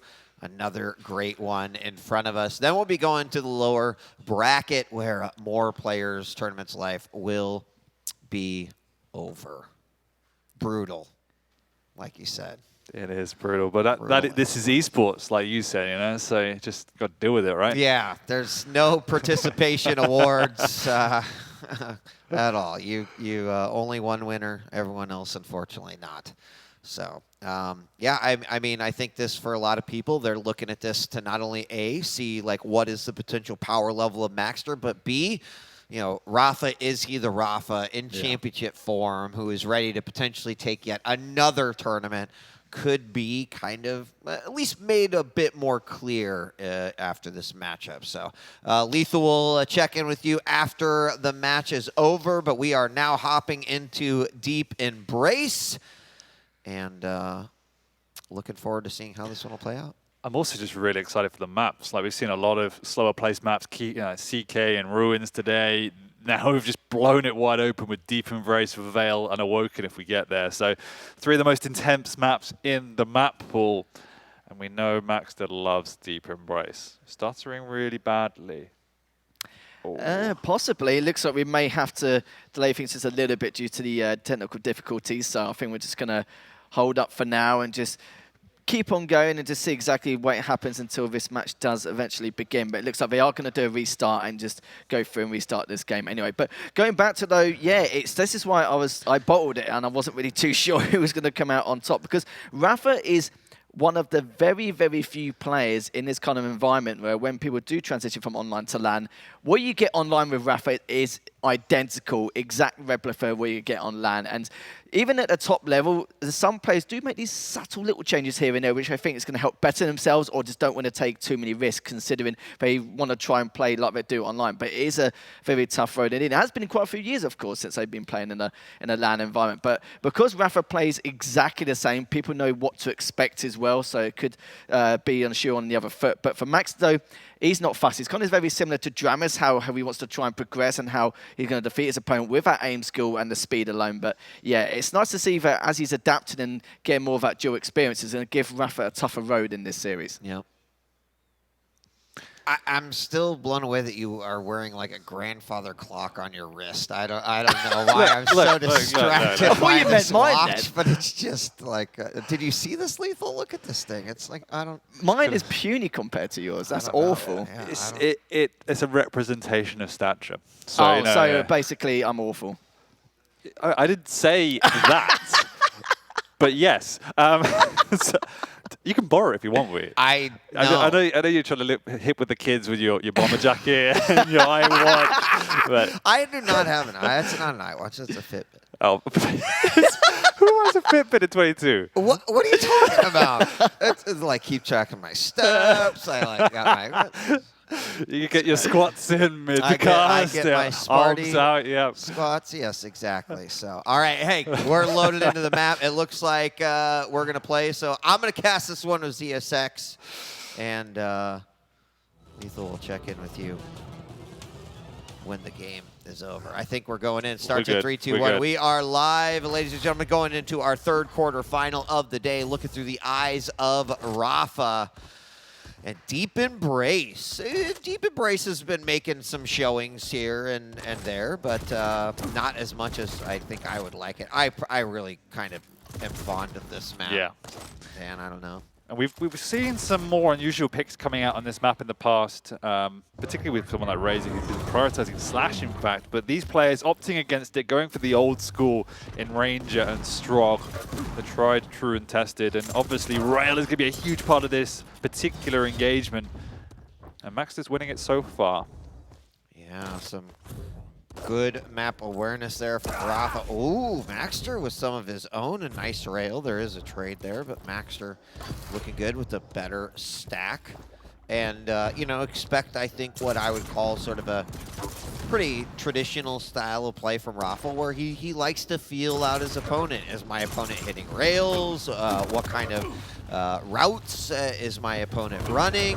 Wow. Great job. Unfortunately, the LG out on that one, and that is going to bring first frag to Maxter as he slams one with Pika. Nice. And the follow-up as well. Rapha really trying to assert dominance over by the Mega. It's not to be. He even burned the orb in that engagement weak, which means it's not up now for another 30 seconds or so. And Maxter continues with the tempo. The rail is picked up by Rapha as he's going to prioritize that one, but the LG of Maxter, got to be careful underneath that wood board. Maxter's certainly keeping the aggression up, not afraid, not being intimidated by the fact that he's up against a multiple-time champion.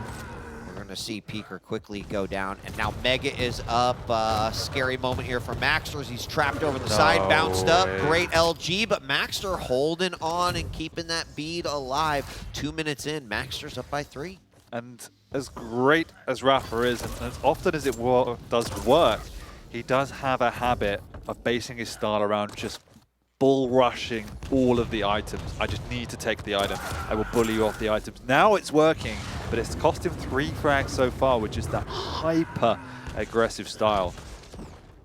And we've seen that before, right? Like it's not even close to a situation where you get into worry mode for someone like Rapha. I think we've seen him down many frags in the past before, but Maxter certainly showing, right? But that's the point. It's indicative of why he struggles against Maxter sometimes, because Maxter is somebody that punishes that type of process. And he got aggressive here, and Rapha's actually come off second best in that encounter. He's left up the heavy in the process. There's the orb, but he just doesn't tickle it. Pika comes out again. It does connect. Rapha's living on the edge, but so is Maxter without a rail. Rapha finally finishes off his prey. I mean, not only the flick rail there on Peeker, but then the little slice of pixel that he grabs right there. Suddenly we went from a 3 frag lead for Maxter to now just a 1 frag lead. He's also so early for this heavy, and that's just going to be death for you, as Rapha knows the exact second it's going to spawn, bullies off Maxter and leaves him for dead. Down in the murder hole. Rapha can't finish him off yet, but he doesn't want to. Yeah, he just wants to secure this Mega. He absolutely knew that based off of where Maxter was, he's like, that Mega's going to be mine. And if Maxter sticks around for it, it's not going to turn out well for him.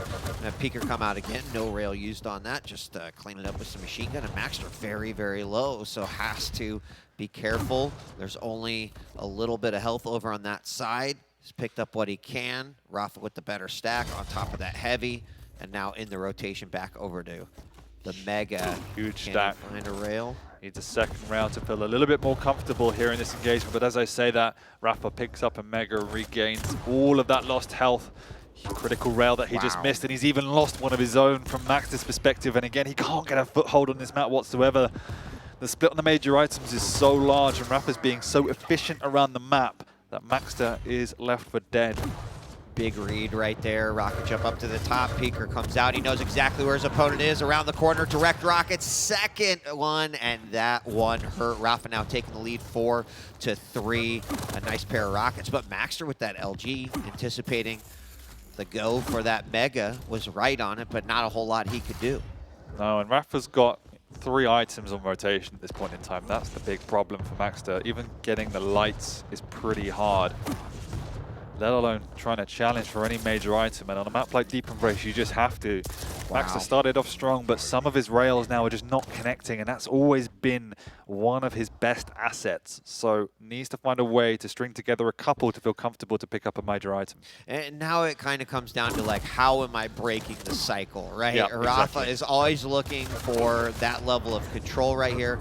Peeker's going to come out again, does a little dance, but jump pad back up. Oh, Great nice. rail from Maxter. Needed that one. There was a trade right there, though. He's got to be careful. Is going to be able to grab that Mega, but a quick orb over to grab the heavy. Still a 1-frag game, and Maxter certainly not laying down.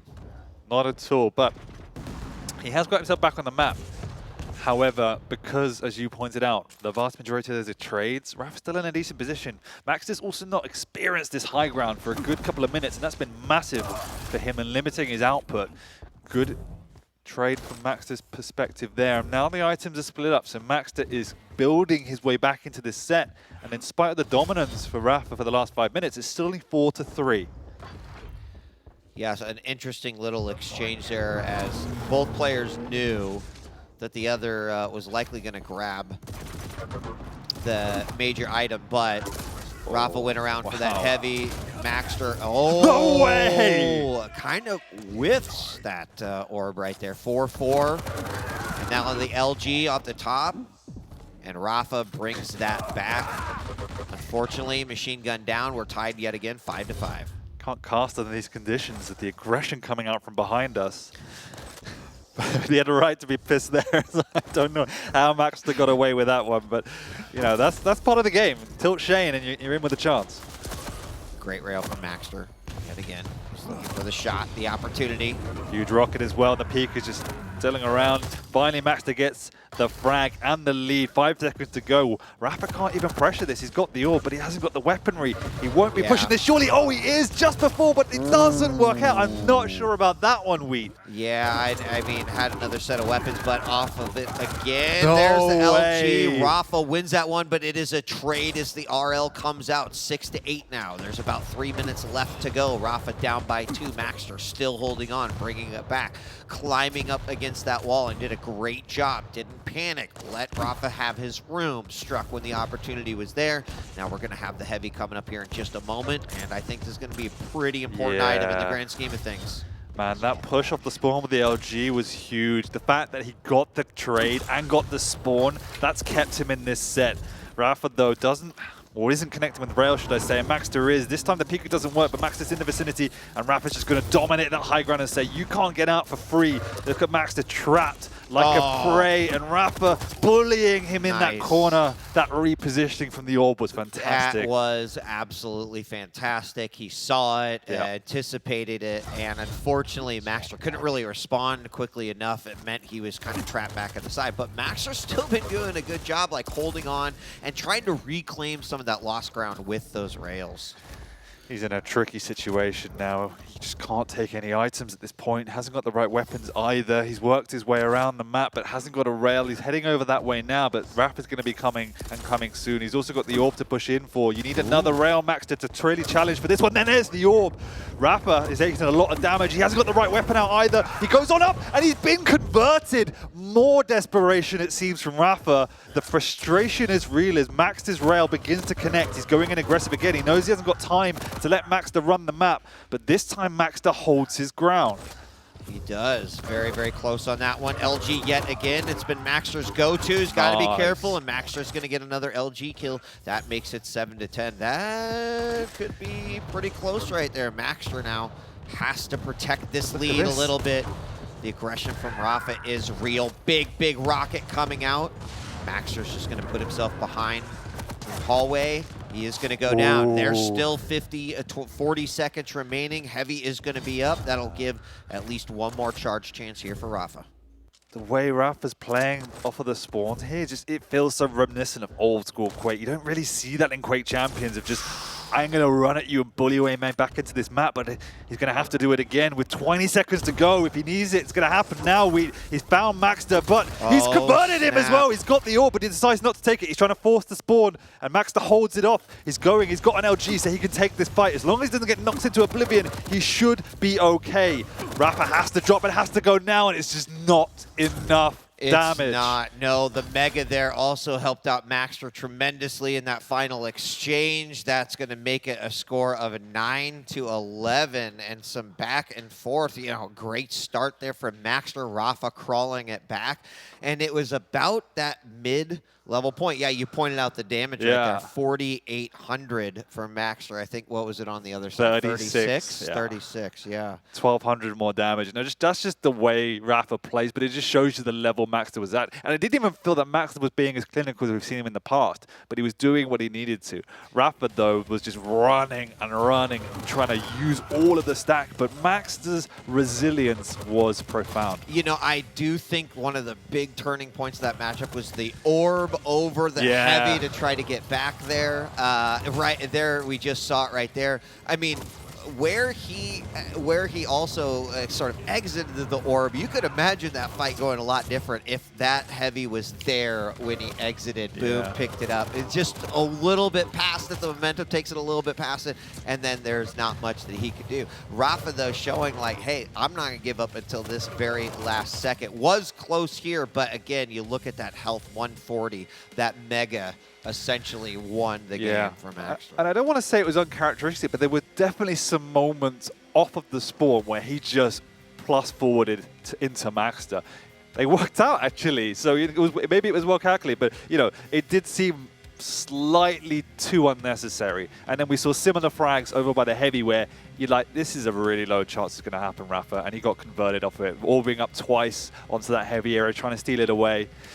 Well, I mean, you mentioned kind of reminiscing on like old school Quake, how that is absolutely a strategy, and you got to remember like where Rapha was raised, and that's old school Quake right there. So it's like I look at that, I'm like, yep, that's that works, that's viable. Also, I think when you're confident about your own ability to aim, etc., that I could see you decided to make that, but I think it means you got to put some respect on Maxter's name, right?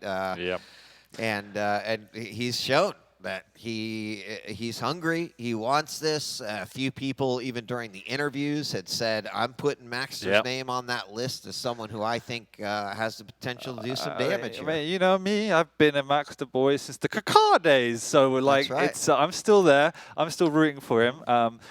But Rapha's in a sticky situation now. Like, that was obviously Maxter's pick. We're moving on to Vale, which we know Rapha does enjoy for many, many reasons. But we're in a completely different situation where he's on the back foot going into this. He doesn't want to go down to the lower bracket. There's some spicy names down there, Wheat.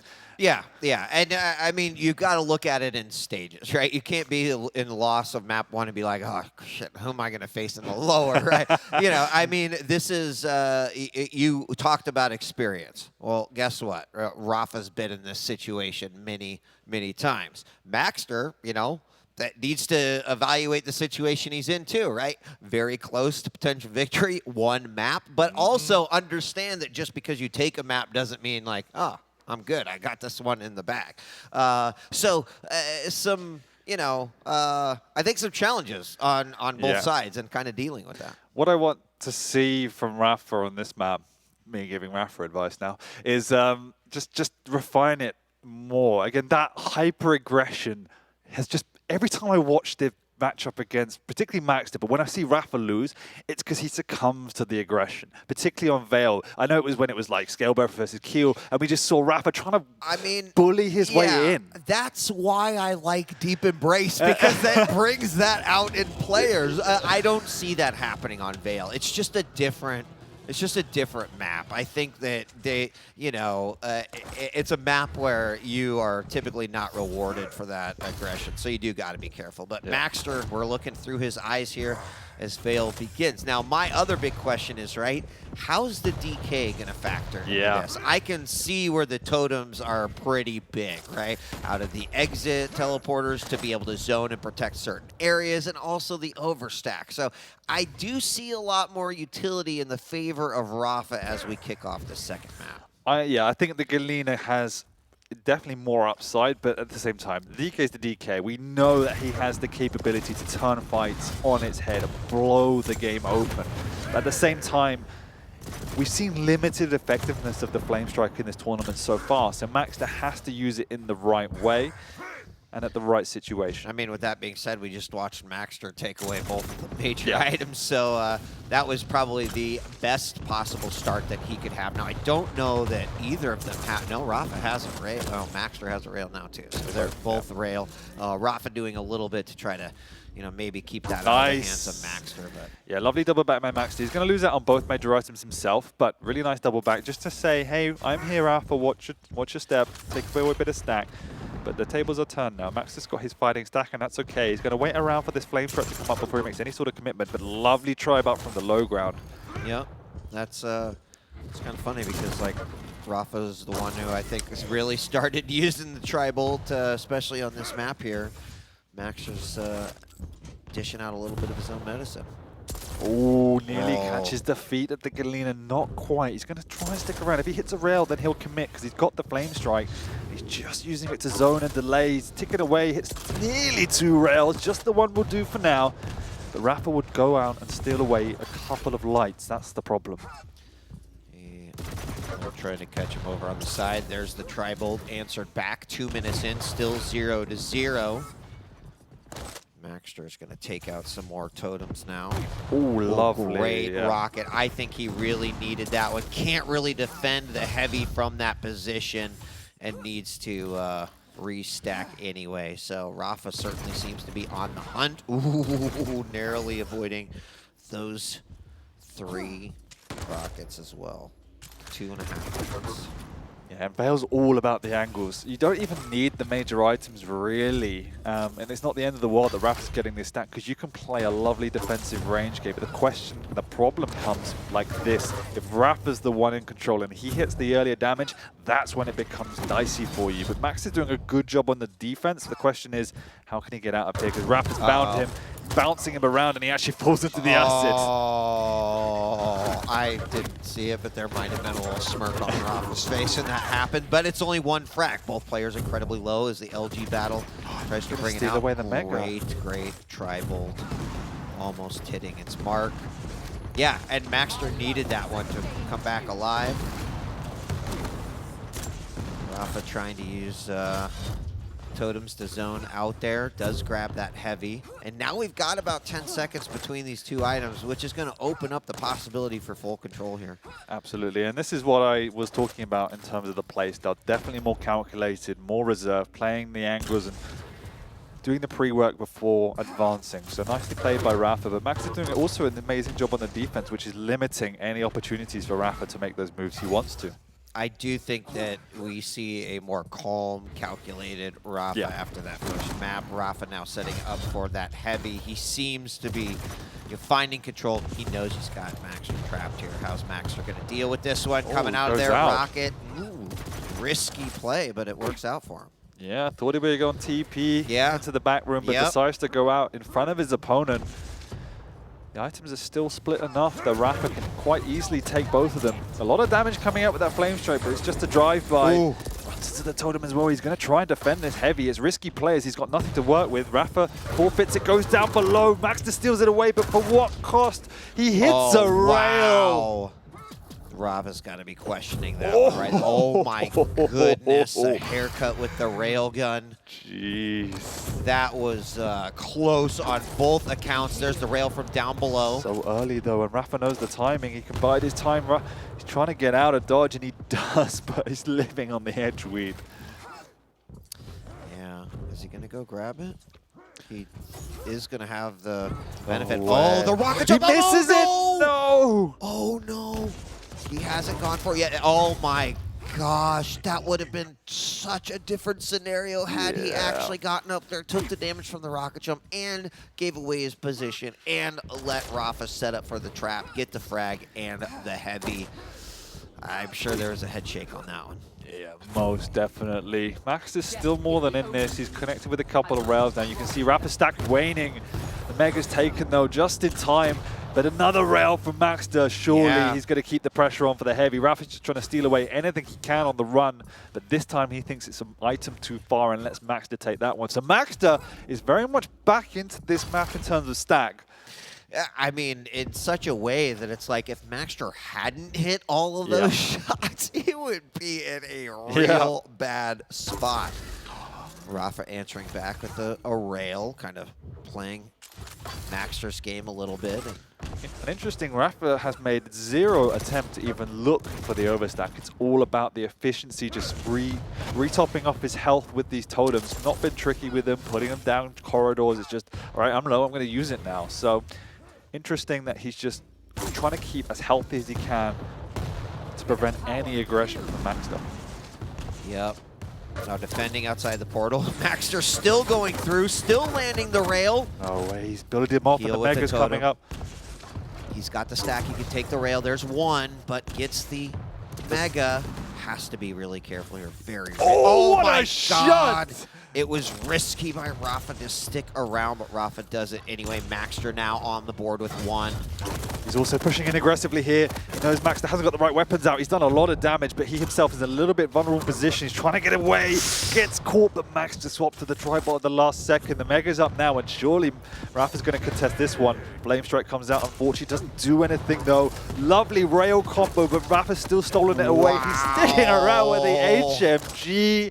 And this is what Rapha's good at, just taking the map away! Oh my god, Maxter holding his ground, hitting the rail, less than 3 minutes to go. We're tied 2-2 as both players have really shown an incredible demonstration of skill here. He's got him trapped. If he hits this rail, it's huge. He doesn't even need to commit. And there, Rapha comes out. He's got a rail of his own. He does exchange, but the Mega's up. Maxter's happier with this one.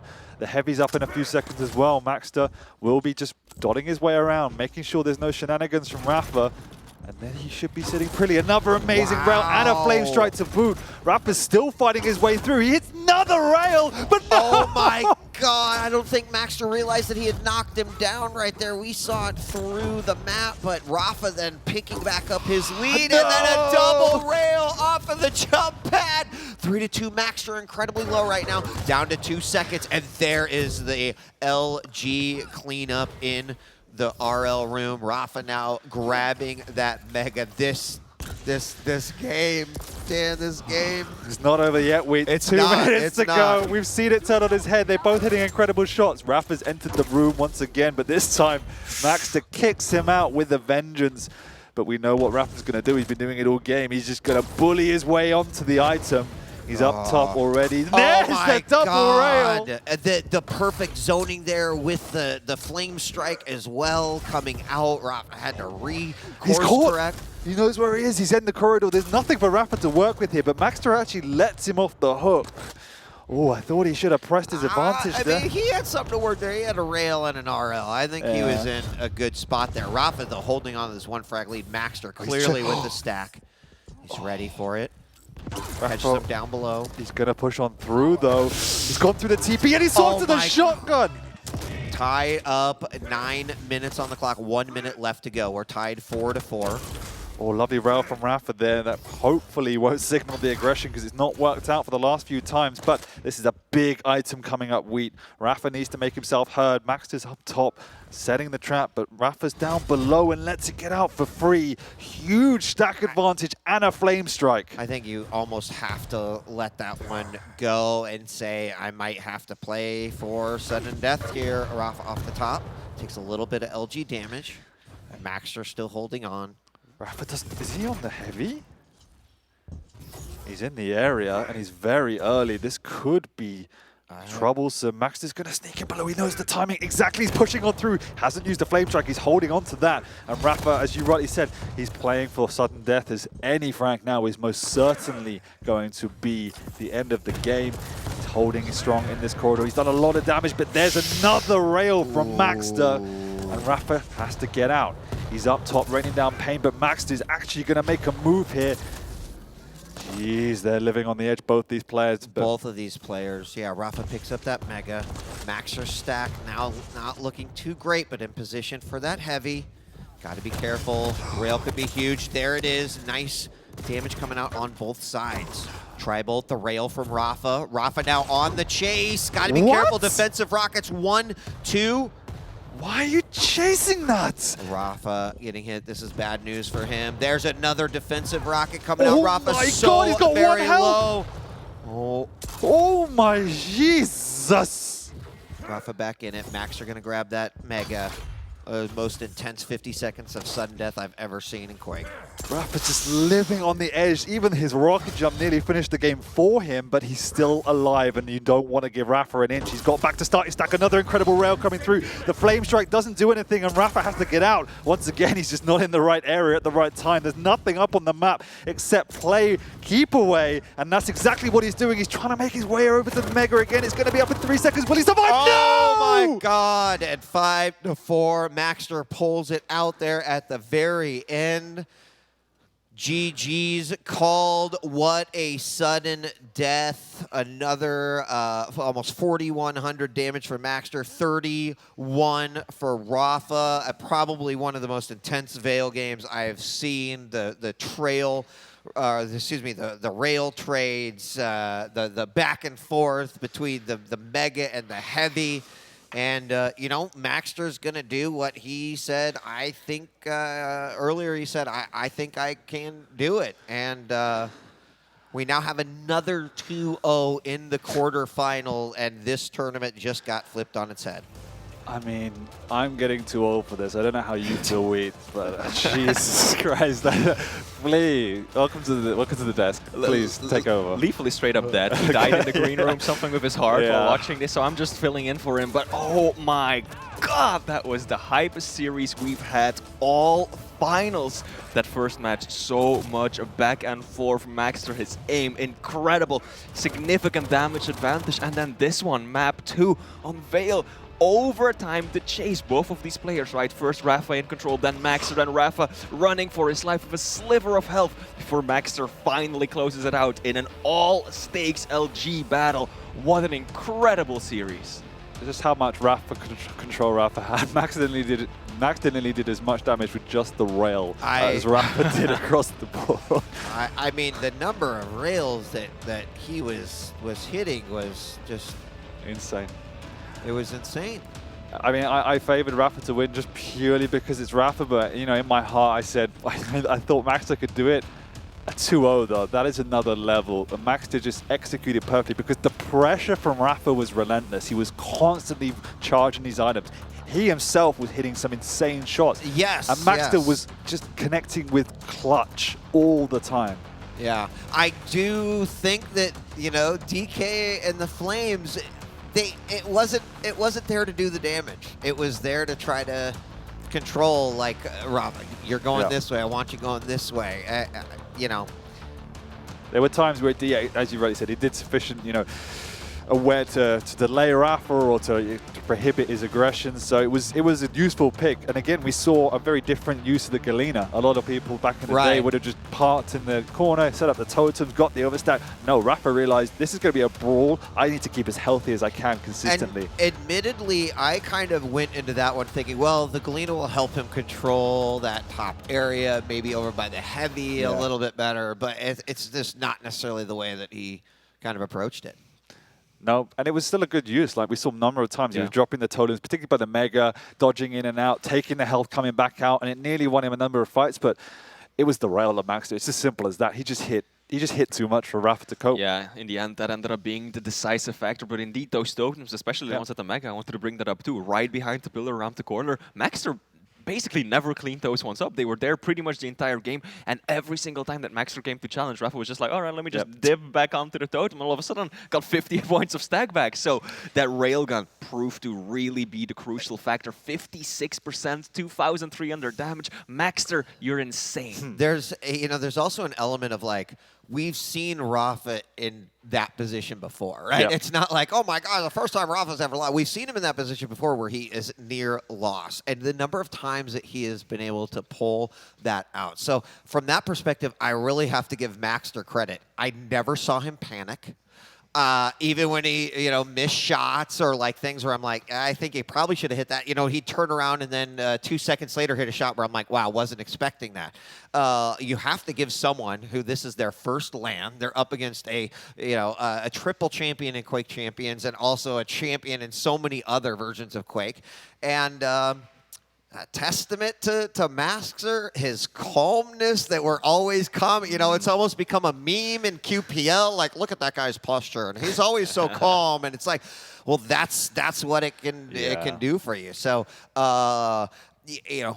on one day, I might say, man, it's really weird and kind of sucks that we're having all these 2-0s in the quarterfinals. But on the other hand, I'm like, oh my God, we literally are getting a tournament unlike one we've ever had before in Quake Champions. Yeah, and it all comes down to, you said it on day one, everyone is so much better. Yeah. And you're right. Back in 6 months ago even, rapha would have won that series. And we would go, wow, rapha's great, as he is. But there's another day at the office for rapha. Yeah. But now everyone's just one step better. And he's not winning that anymore. And players are just catching up. And this is why there's so many of these results that are upsets. And it's been 2-0s, but the vast majority of games today have been that close throughout. Well, we got one more quarterfinal coming at you. And like, who knows what to expect at this point. I mean, hell, I think Flea might actually win the tournament. I don't know. Like the way they vengeurR versus ZenAku coming up next. We're going to take a quick break, settle down a little bit, run some laps, do some push-ups, whatever. We'll be back with more of day 2 of the Quake World Championship right after this.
We're back with our final quarterfinal of the day before we move on to the lower bracket. And if you're just tuning in, I'm sorry, because we have had nothing but amazing games all day. You're in for a treat, though. Joining us once again, Flea and Ketchup. We just saw Maxter, who even said in an interview, I'm ready.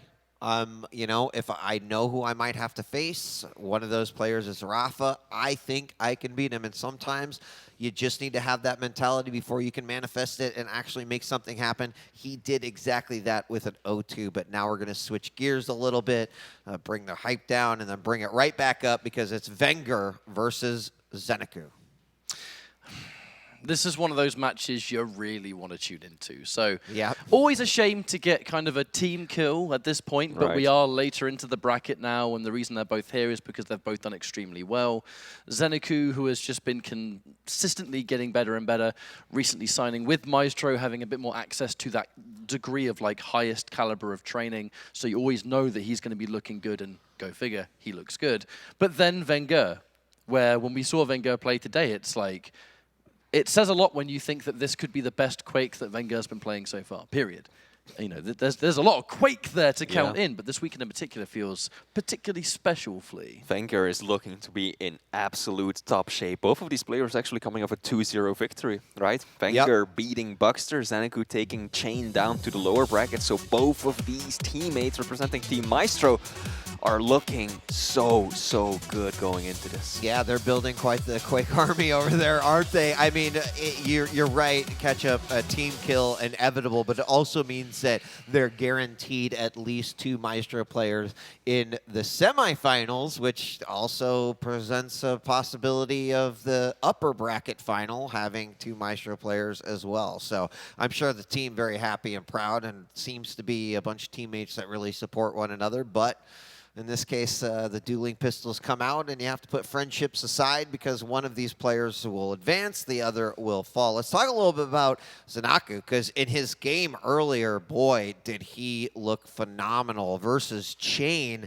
It was looking like ZenAku was going to finish his game potentially not even giving up a single frag. That first map went 12-0, and the second map, I have 12-6, but I recall there was quite a long time where it was like 7-0 until finally Chain was able to make some things happen. So 2 amazing players that are playing absolutely at the top of their own skill sets.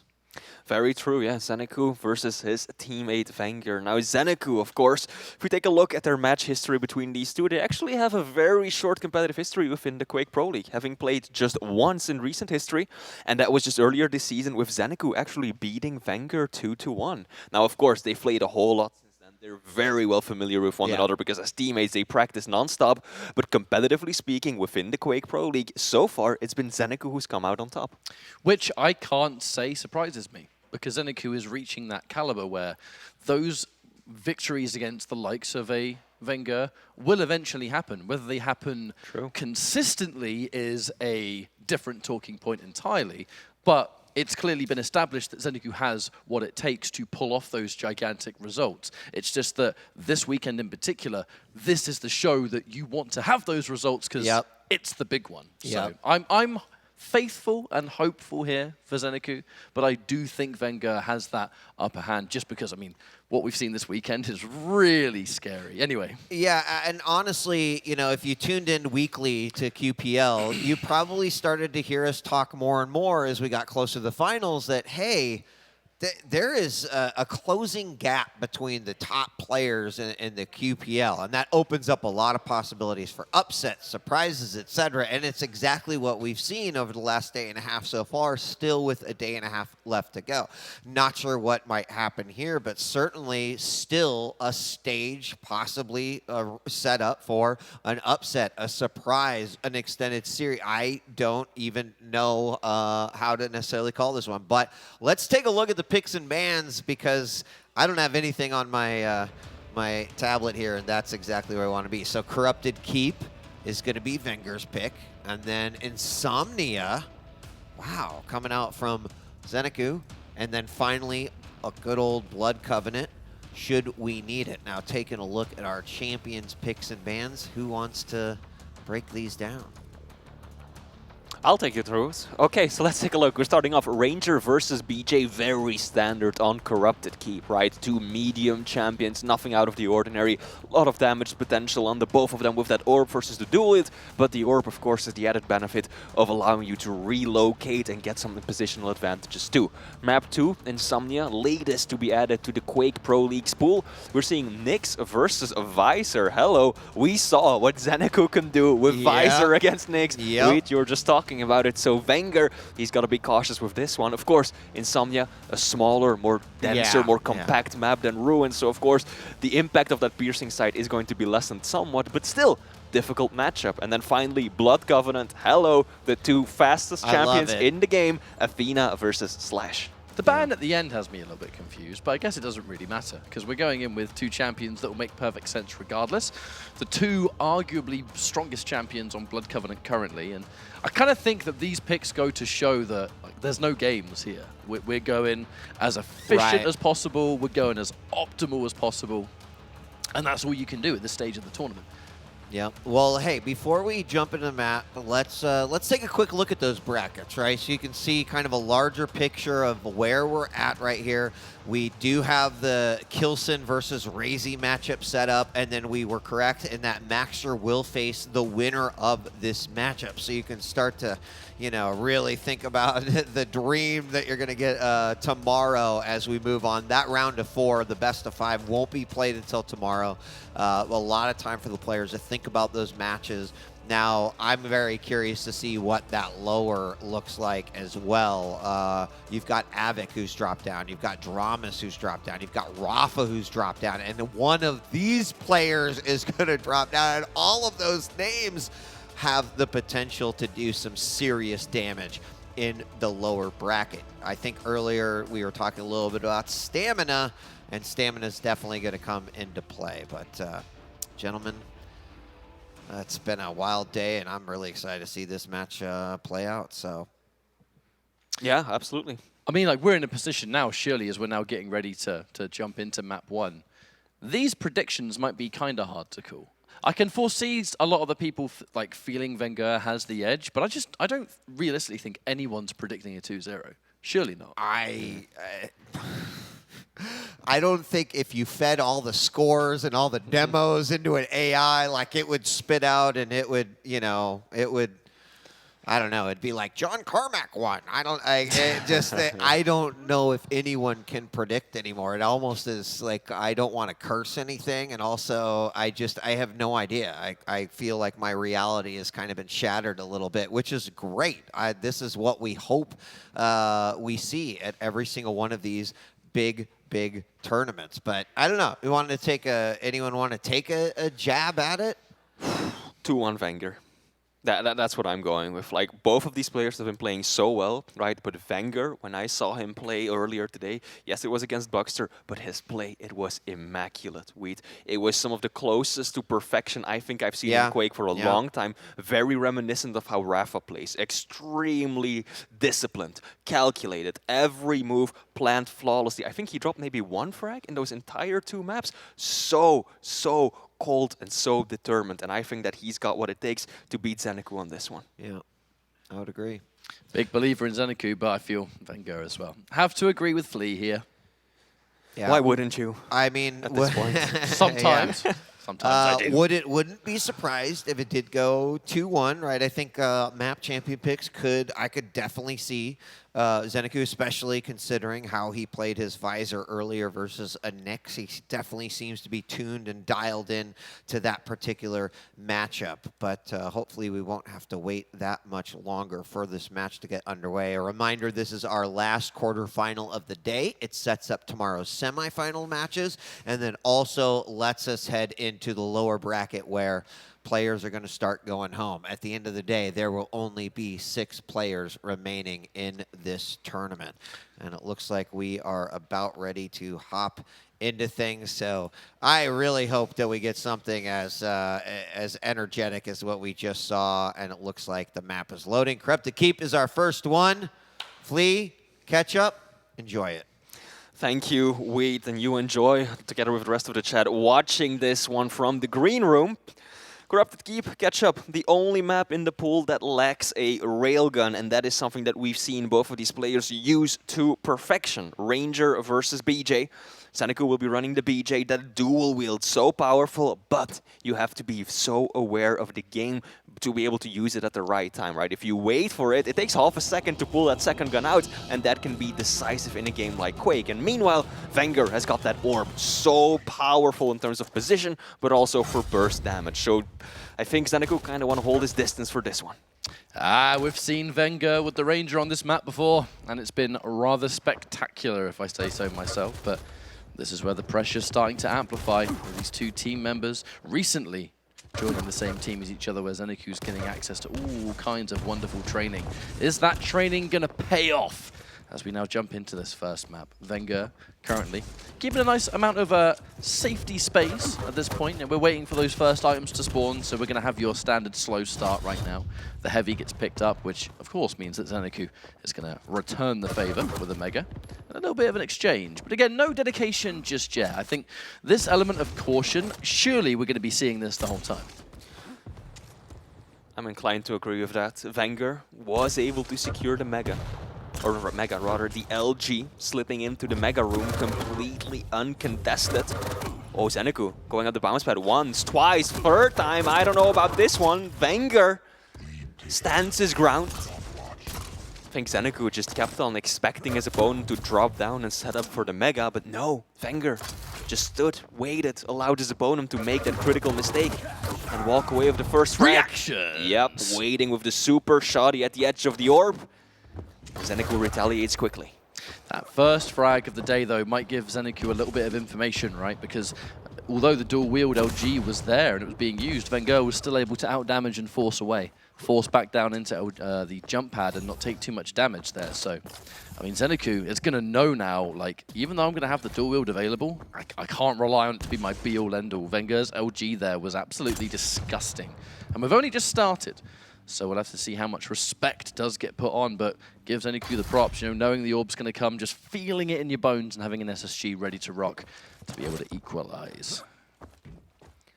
Both of the items perfectly in sync right now. Heavy machine gun being used to pepper one another from a distance. vengeurR looking healthy. Very respectful plays by both of these competitors. Neither looking to overextend. No one feeling confident yet that they are able to get a clean kill and establish full control, so they're waiting for an opportunity, probing the other's defense, hoping that they will catch a burst of unreturned damage that will allow them to get the upper hand and to turn that into some level of control. Saw elements of this when we saw RAISY versus Av3k. You know, lots of caution and loads of respect, and all it took was that one opportunity. And then once you embrace it, boom, the rest of the map can really fall apart for the opposing player. But again, that caution's going to continue here. Even there, ZenAku, in theory, could have denied that light, but wasn't 100% sure where vengeurR was. At the time, why use self-damage? You know, A, it's going to give you position away. B, if you know someone nearby, maybe have a little bit of a fight first, get damage, then go take it. All these little bits of micromanagement that, in the whole grand scheme of things, they matter so much. Liking the tribal use by vengeurR right there. Chip damage over time, it adds up. ZenAku doesn't even have one yet. No, indeed, ZenAku was hoping to maybe do something with the heavy machine gun, but vengeurR was able to just abuse that cover that he had to get quite a bit of unreturned damage in and make a move onto the heavy. Now both players brawling it out from a distance, their stacks dwindling in kind. Both majors are up. Oh, ZenAku using the dual wield. No doubt that vengeurR heard. He must have heard the difference in sound cue when those dual LGs were fired, and he knows that he can now push in more easily. ZenAku had to be so patient there that the dual wield was used purely just on the off chance that vengeurR was sticking around, you know. Because right as he pops the dual wield, yeah, vengeurR goes towards heavy at the right time, but on the small chance that vengeurR was sticking around for mega, it certainly would have made the fight a lot more beneficial for ZenAku. But as we said, this is where the respect constantly comes in, catches vengeurR dropping down. The orb, just to distract. No way on this earth vengeurR was teleporting to that, but you just had to think about it. We had to be able to get that split second of diverted focus to escape into the nail gun room, and now ZenAku has done tons of damage and is in quite a good position to maybe get himself something here. vengeurR. Oh, what a recovery. I'm extremely surprised that ZenAku allowed him to live right there. ZenAku was outstacking vengeurR significantly. The Italian player had only 20-something points of health. And instead of sticking around and using that heavy machine gun from a distance, he just allowed him to get out and restack. Maybe he didn't realize just how low he got his opponent, but I feel like that's a bit of a missed opportunity right there. Well, thankfully for now, vengeurR does not have any armor. Now, it will be a little bit of time until that light one regenerates near nail room where vengeurR is currently sitting. But with that range damage, LG that just says, get off me, bro. There's the armor. Has in fact respawned. So just like that, vengeurR playing that well. You know, taking a generous opportunity. ZenAku chose kind of not to push in as heavy as arguably maybe he should have done. And vengeurR using that to actually establish full map control. ZenAku, Yep. I think how you utilize the dual wield if the chips are down, that's going to be a real key point in the next fight. That's the first time this has happened. Up until this rotation, catch-up, the items were perfectly split down the middle. 10 for one, 10 for the other. No one really having the upper hand, but now vengeurR finally at long last ties both of them up in one single rotation. Now looking at the damage, also pretty much identical. So let's see if vengeurR can make anything happen with the stack advantage that he has. Can he apply significant pressure on ZenAku? Finally get into the lead. Really feels to me like ZenAku is just looking for that one golden moment, but so much damage from range. vengeurR is pushing in with the LG, and he narrowly survives and takes him out. Question is, with how little health vengeurR has left, can ZenAku refrag this? No. No. vengeurR with the positioning, real good stuff, and just has the perfect path to recover. Absolutely. Now Mega is the item that both players are sticking around for. 5 seconds left to go. And it is indeed ZenAku who's got the better positioning to drop down. Nice. Excellent read by vengeurR. It's a lot of free unreturned damage using that heavy machine gun to its fullest extent. But now vengeurR is kind of forced on the back foot. He's got to relinquish control, give up heavy. But he's got a very clear game plan to work his way back into this. Stick at a distance. Use that heavy machine gun, the tribal, to slowly equalize the stacks, which he's managed to do. And now maybe make a play on Mega. Perhaps even use the orb. Doesn't have to. Gets away with minimal damage taken. ZenAku does not want to challenge that one bit. Able to see it, get a little bit of damage, but more importantly, just keep the timing in your head. You know, make yourself known. Has given up once again the full map control, something that vengeurR has been sitting on for the last few minutes. But once more, it comes down to the fact that ZenAku hasn't been caught in a horrible position yet. I say yet because that might change any minute, especially right now. But he's been holding on to the dual wield for a long time, because that can be your ticket to equalize. There's only one frag down. All you need is that one opportunity played perfectly, and just like that, ZenAku's back in the game, and I'm sure he knows that. Aggressive orb, won't really find any damage with it, but does walk away with the heavy. And now vengeurR knows that if he can just continue playing this game until the end, he will walk away with the win. ZenAku taking a big risk right here, using the dual wields, been hanging on to it for a while, like you said. Good use of the rocket jump right there. vengeurR realized that if he stuck around for too long, that LG damage would be absolutely incredible, and just took the fastest way out of there.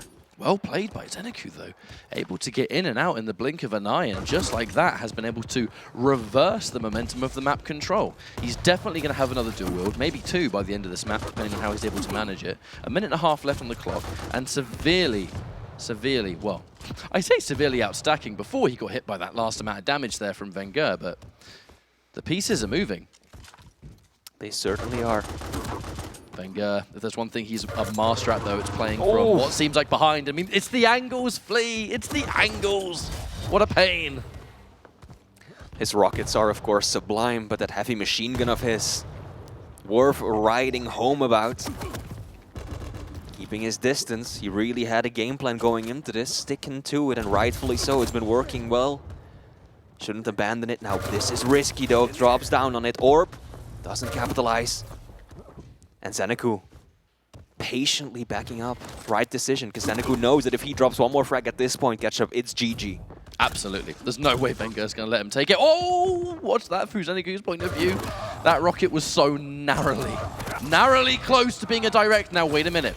A frag has been obtained, but good lord, did ZenAku take tons of damage in the process. Sitting around for this Mega is a risk and a half, but it looks like vengeurR actually not too focused on it either.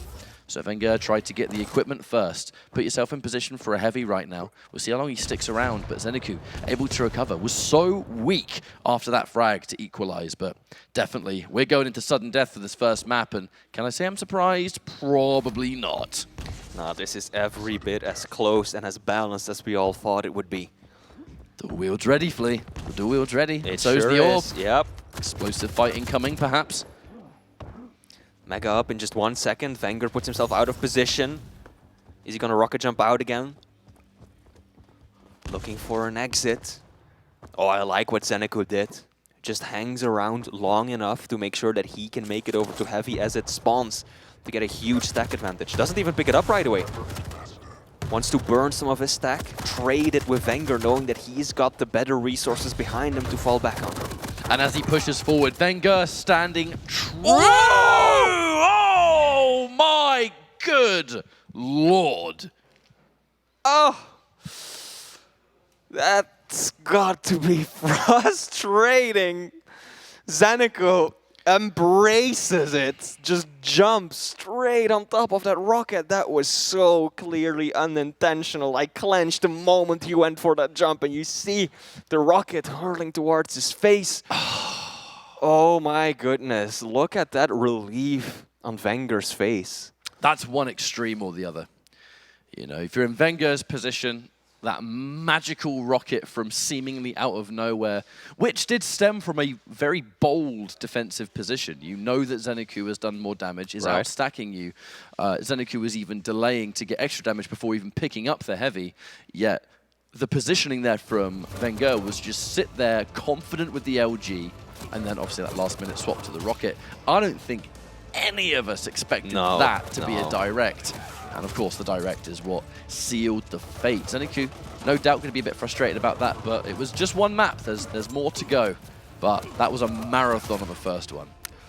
Absolutely went into overtime. Both of these players so evenly matched. And here we see the final rocket from vengeur's point of view. Bam! And he jumps right into it. Ouch, ouch, ouch. ZenAku. He even took a slightly unconventional route, right? Doesn't go straight across the bridge, but first jumps to the right when coming out the teleporter and then jumps on the bridge and ultimately didn't change a thing. vengeurR, he's going to be relieved that he can clutch home map 1 like that. But map 2 is going to be a very, very different story. It will be Insomnia, vengeurR rocking Nyx, and ZenAku playing the Visor.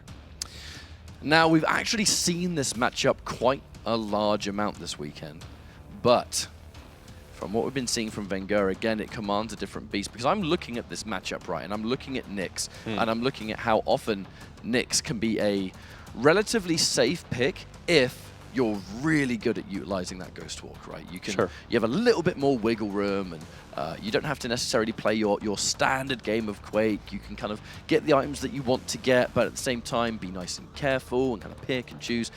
vengeur's really good at that. Yes. Because that's the kind of thing that you do when you're playing significantly from behind, right? Where you can't prioritize every single item that's on the map. You kind of have to pick and choose the ones that you want. Like that's just kind of a perfect scenario for vengeurR.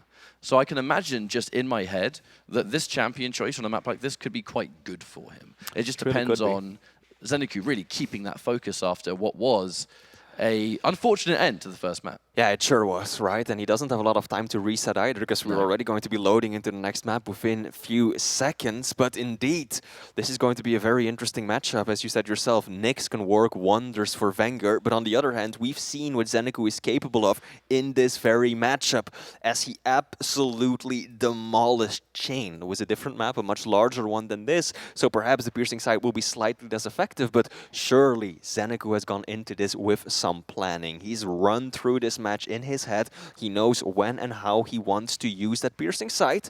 Probably doesn't just want to pop it straight away, but hold on to it for the right time. This is a critical point. You know, this ain't the finals yet, but we're close. We're close to hitting that all-important final day, and everyone knows it.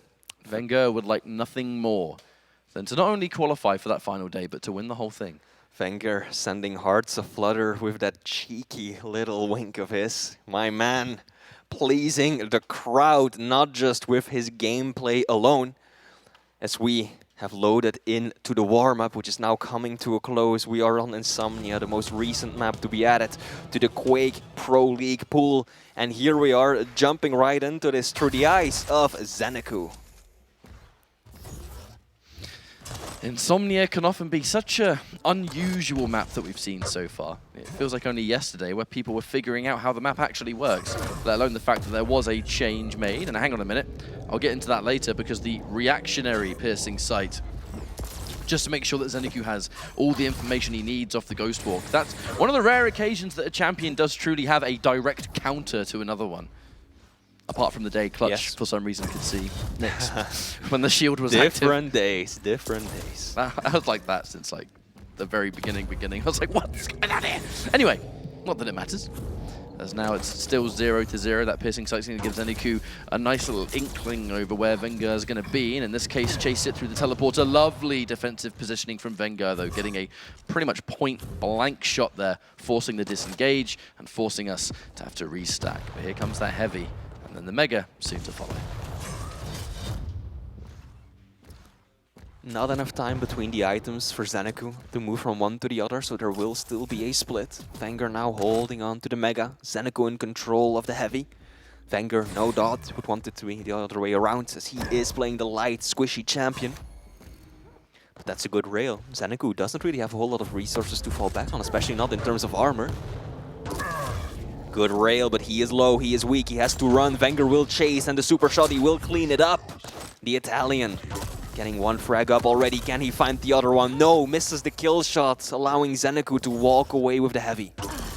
However, vengeurR is immediately ready to answer back and land yet another one to put ZenAku in a rather terrible position. There's a huge time until we get the heavy to spawn, and I'm sure vengeurR knows that. This is an opportunity for vengeurR now to say, right, you've just spawned.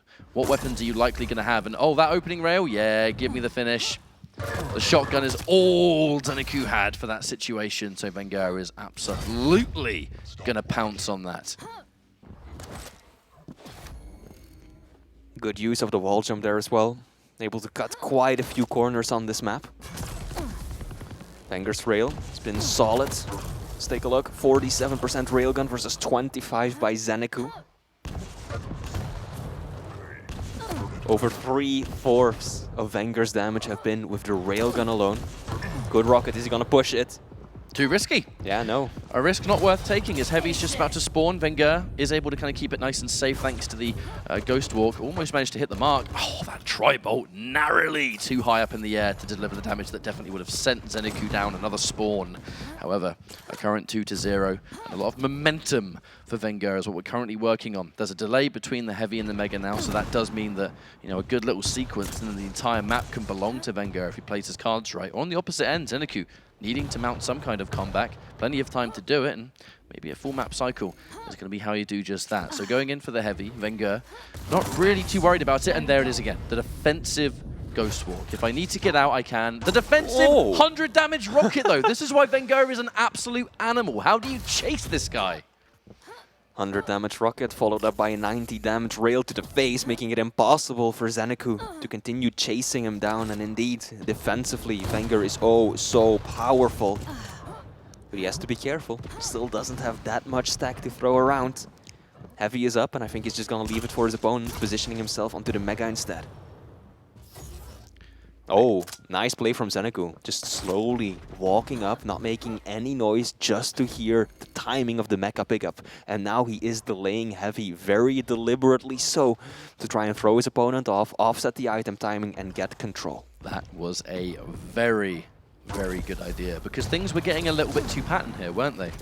I mean, for the most part, ZenAku, he kind of knows what's going on, but it's like, right, well, how do I break out of this? Because it's almost 5 minutes already, and vengeurR looks to have a pretty convincing hold on the map so far. But hang on a minute.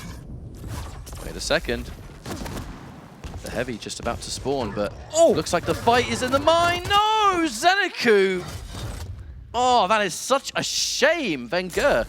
You set up all this stuff, you do all this work, and then here comes vengeurR just hitting 100 damage rocket. Doesn't matter how much you plan. Yeah. If the damage is like that, then what can you do? The initial play was very solid by ZenAku as well. The two-piece. He heard the Ghost Walk being used, and so he moved away as far as he could, going to a position where he knew that vengeurR wouldn't be able to easily get to him. But then, that mid-air rocket, the tremendous, overwhelming amount of damage shut him down regardless.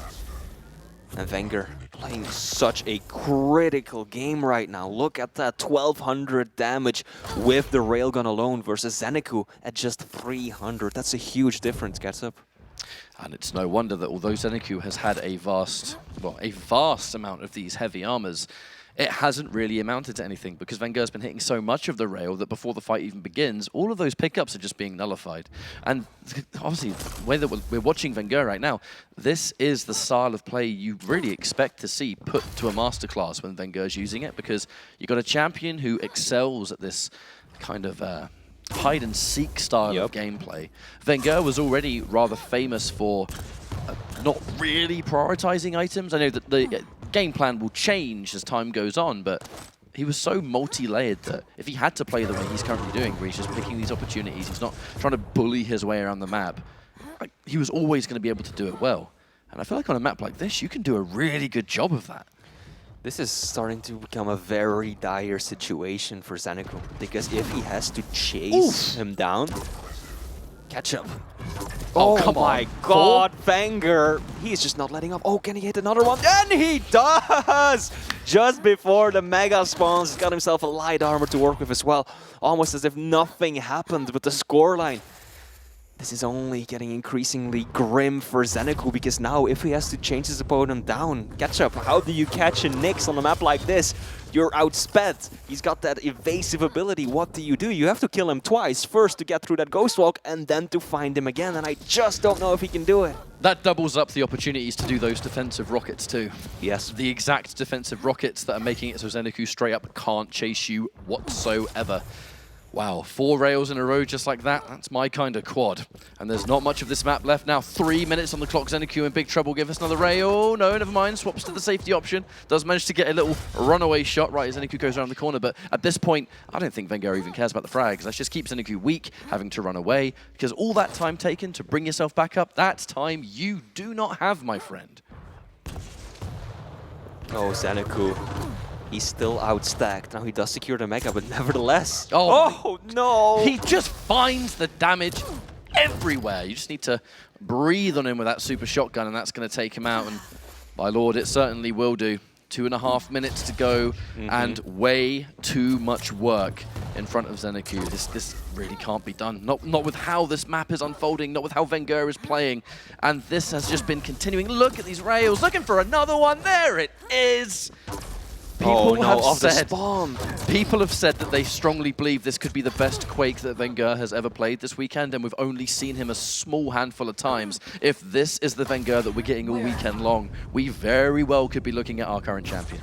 Let's not for forget. this year. Let's not gotta forget. say this year. Gotta say this year. Don't worry. I know. Absolutely. Because let's not forget, he is also our reigning champion, the one who got to hoist the belt over his head last season as well. So vengeurR, man.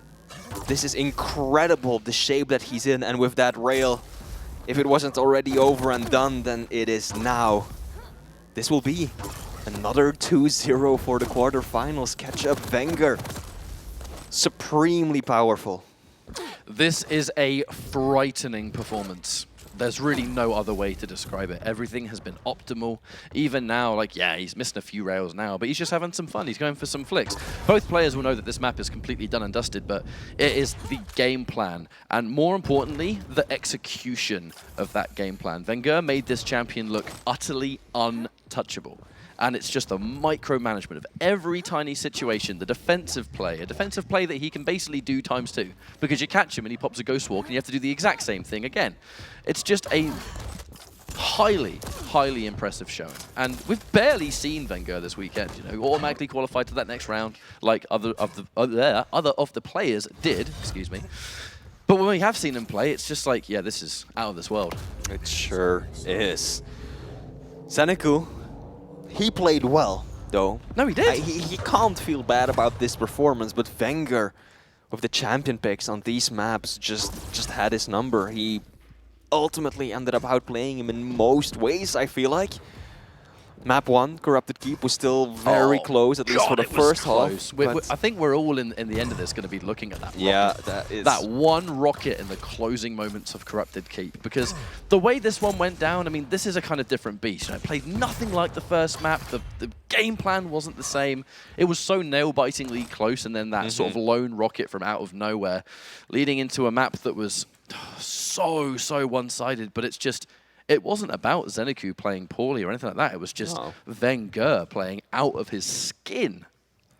vengeurR happy with that win, and I'm also happy because we're rejoined by the one and only DJ Wheat. You know, in an action movie where the, protagonist, like, blows something up and then walks away and the explosion is behind them, and that is basically what happened in the final moments of that game one, is seeing the fire the rocket and then the turnaround to the 2 health bubbles, and then you see the frag message. Yep. That was the equivalent of that in a Quake map. It looked great. We speculated about ZenAku and the visor in game 2, but here comes vengeurR with a clear game plan that, made that other game look, I don't know. I was kind of shocked to see it, but vengeurR looked great. I loved that first game, a nail biter to the end. I also saw that look on ZenAku's face, just because it could have gone either way. I would have loved to seen the extended alternate universe of that game where ZenAku picked up that heavy right away and then went back hallway, and we had a completely different matchup. But vengeurR looked solid there, and against a teammate that probably knows him a little bit better, and he knows pretty well. Although that was a good victory for him. Low scoring overall, even though those final frags there and Insomnia really brought it back. But yeah, vengeurR, I think, definitely deserves to be in there in the upper bracket. ZenAku, I'd be really scared if I was down in the lower bracket and had to go up against him. I consider that very much a taste of things to come when it comes to vengeurR, because there's more opportunities now where we're going to see players that are making it into the later final sections of this weekend's bracket. They're going to have to fight vengeurR, and if he's playing like that, they have got to bring absolute perfection. Because if they don't, I cannot see a universe where they're able to win. Like, with that kind of display, everyone has to be able to match it, because if they can't, vengeurR's just going to take this all the way. It was the complete package, right? The movements, the aim, the decision-making, the positioning, every single thing was immaculate. And Wheat, I mentioned it to you before we started, right? What I saw vengeurR do against bukster was as close to perfect Quake as you can possibly get, and he carried that over here as well. Right, and the question is, can he carry it throughout the tournament? But so far, pretty good odds as far as I can see it. So vengeurR wins our last quarterfinal of the day, and that's going to set up some new matches. In fact, that sets up a Maxter vengeurR matchup up in the semifinals. That'll be played tomorrow. We are going to be shifting gears to the lower bracket matches, which means that from this point on, for the remainder matches, not only on the main stream but also on the B stream, if you lose that match, your tournament life is over. So shifting gears here a little bit, some phenomenal quarterfinal games. Shouts out to all of the winners that move forward, and we'll be keeping close eyes on those that did not move forward and are now down in the lower bracket. We are going to take a break. When we return, it's going to be lower bracket games beginning. Our first one's going to be dramiS versus Xron. That's coming up next. We're going to take a break. Don't go away. We'll be right back.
Welcome back to day 2 of the Quake World Championship. We've made our way through the quarterfinals, setting up the semifinals, which will be played tomorrow, which means we now focus our attention now on the lower bracket. What does that mean? It means if you win, you stay alive and you advance, but if you lose, your tournament life is over. That wasn't funny, Dan. This is serious business. Welcome back to the desk, Dan and Lethal. Gentlemen, we've got dramiS versus Xron happening here. As Xron, who was on that? You were on that game, Lethal. Yes. Yeah. Just went through a 20-minute 40 game of Blood Covenant between Tox and Xron, and it ended 1-0. 1-0. It was just crazy. It was one of the most ridiculous games I've ever seen. Both had the same items, same damage. Tox did so much work and still couldn't get it on. And Xron is obviously just come off that really long series and now just has to continue now through dramiS. So we'll see. Yeah. It was an interesting one to watch. Just so much long distance rail back and forth. Yeah. No one wanted to get close at all. It was interesting. But that now sets up a game between dramiS and Xron. Let's talk a little bit about dramiS. He's looked pretty good in this competition, but unfortunately did drop down. Now in a situation fighting for his tournament life. What do you think? Yeah, he dropped down recently, but it was at the hands of Killswin looking clinical. Yeah. And so you can't really begrudge him for that. Earlier in the tournament, he was looking really, really hot, particularly in the aim department. And so continuing that, I think he should definitely pose more than enough of a challenge to Xron. But at the same time, we know Xron, I mean, there's so many pronunciations, has been looking really good as well. He took out Tox, which is a family favorite. It was an intense match, but he's shown us highs and lows again. And he's somebody that hasn't been around in terms of the QPL circuit very long, but has been very established in the scene, consistently practicing, and will pose pretty much anyone on his day a problem because he's just creative in his playstyle. Sure. Yeah, he certainly isn't. Xron, I've been casting him since he started in the losers bracket, just pulverized RMV, and RMV was feeling really good about his matchup, but just didn't give him any kind of chance at all. He was flying high, his aim skill was just incredible. And then playing against Tox, it was very back and forth, but that long place game, it just said to me that Xron had incredible defensive capabilities, but also incredible chip damage across the board on that map. But yeah, it didn't feel too long ago, but it felt like a lifetime for me. I feel like I'd just done a best of 7, don't get me wrong. But yeah, Xron is looking the best I've seen him in quite a while, considering we weren't really too sure in terms of his practice regimen, how legitimate it's been, and if he's going to show up or not. But he's definitely proved himself so far with how he's been performing. Let's take a look at the picks and bans for this one.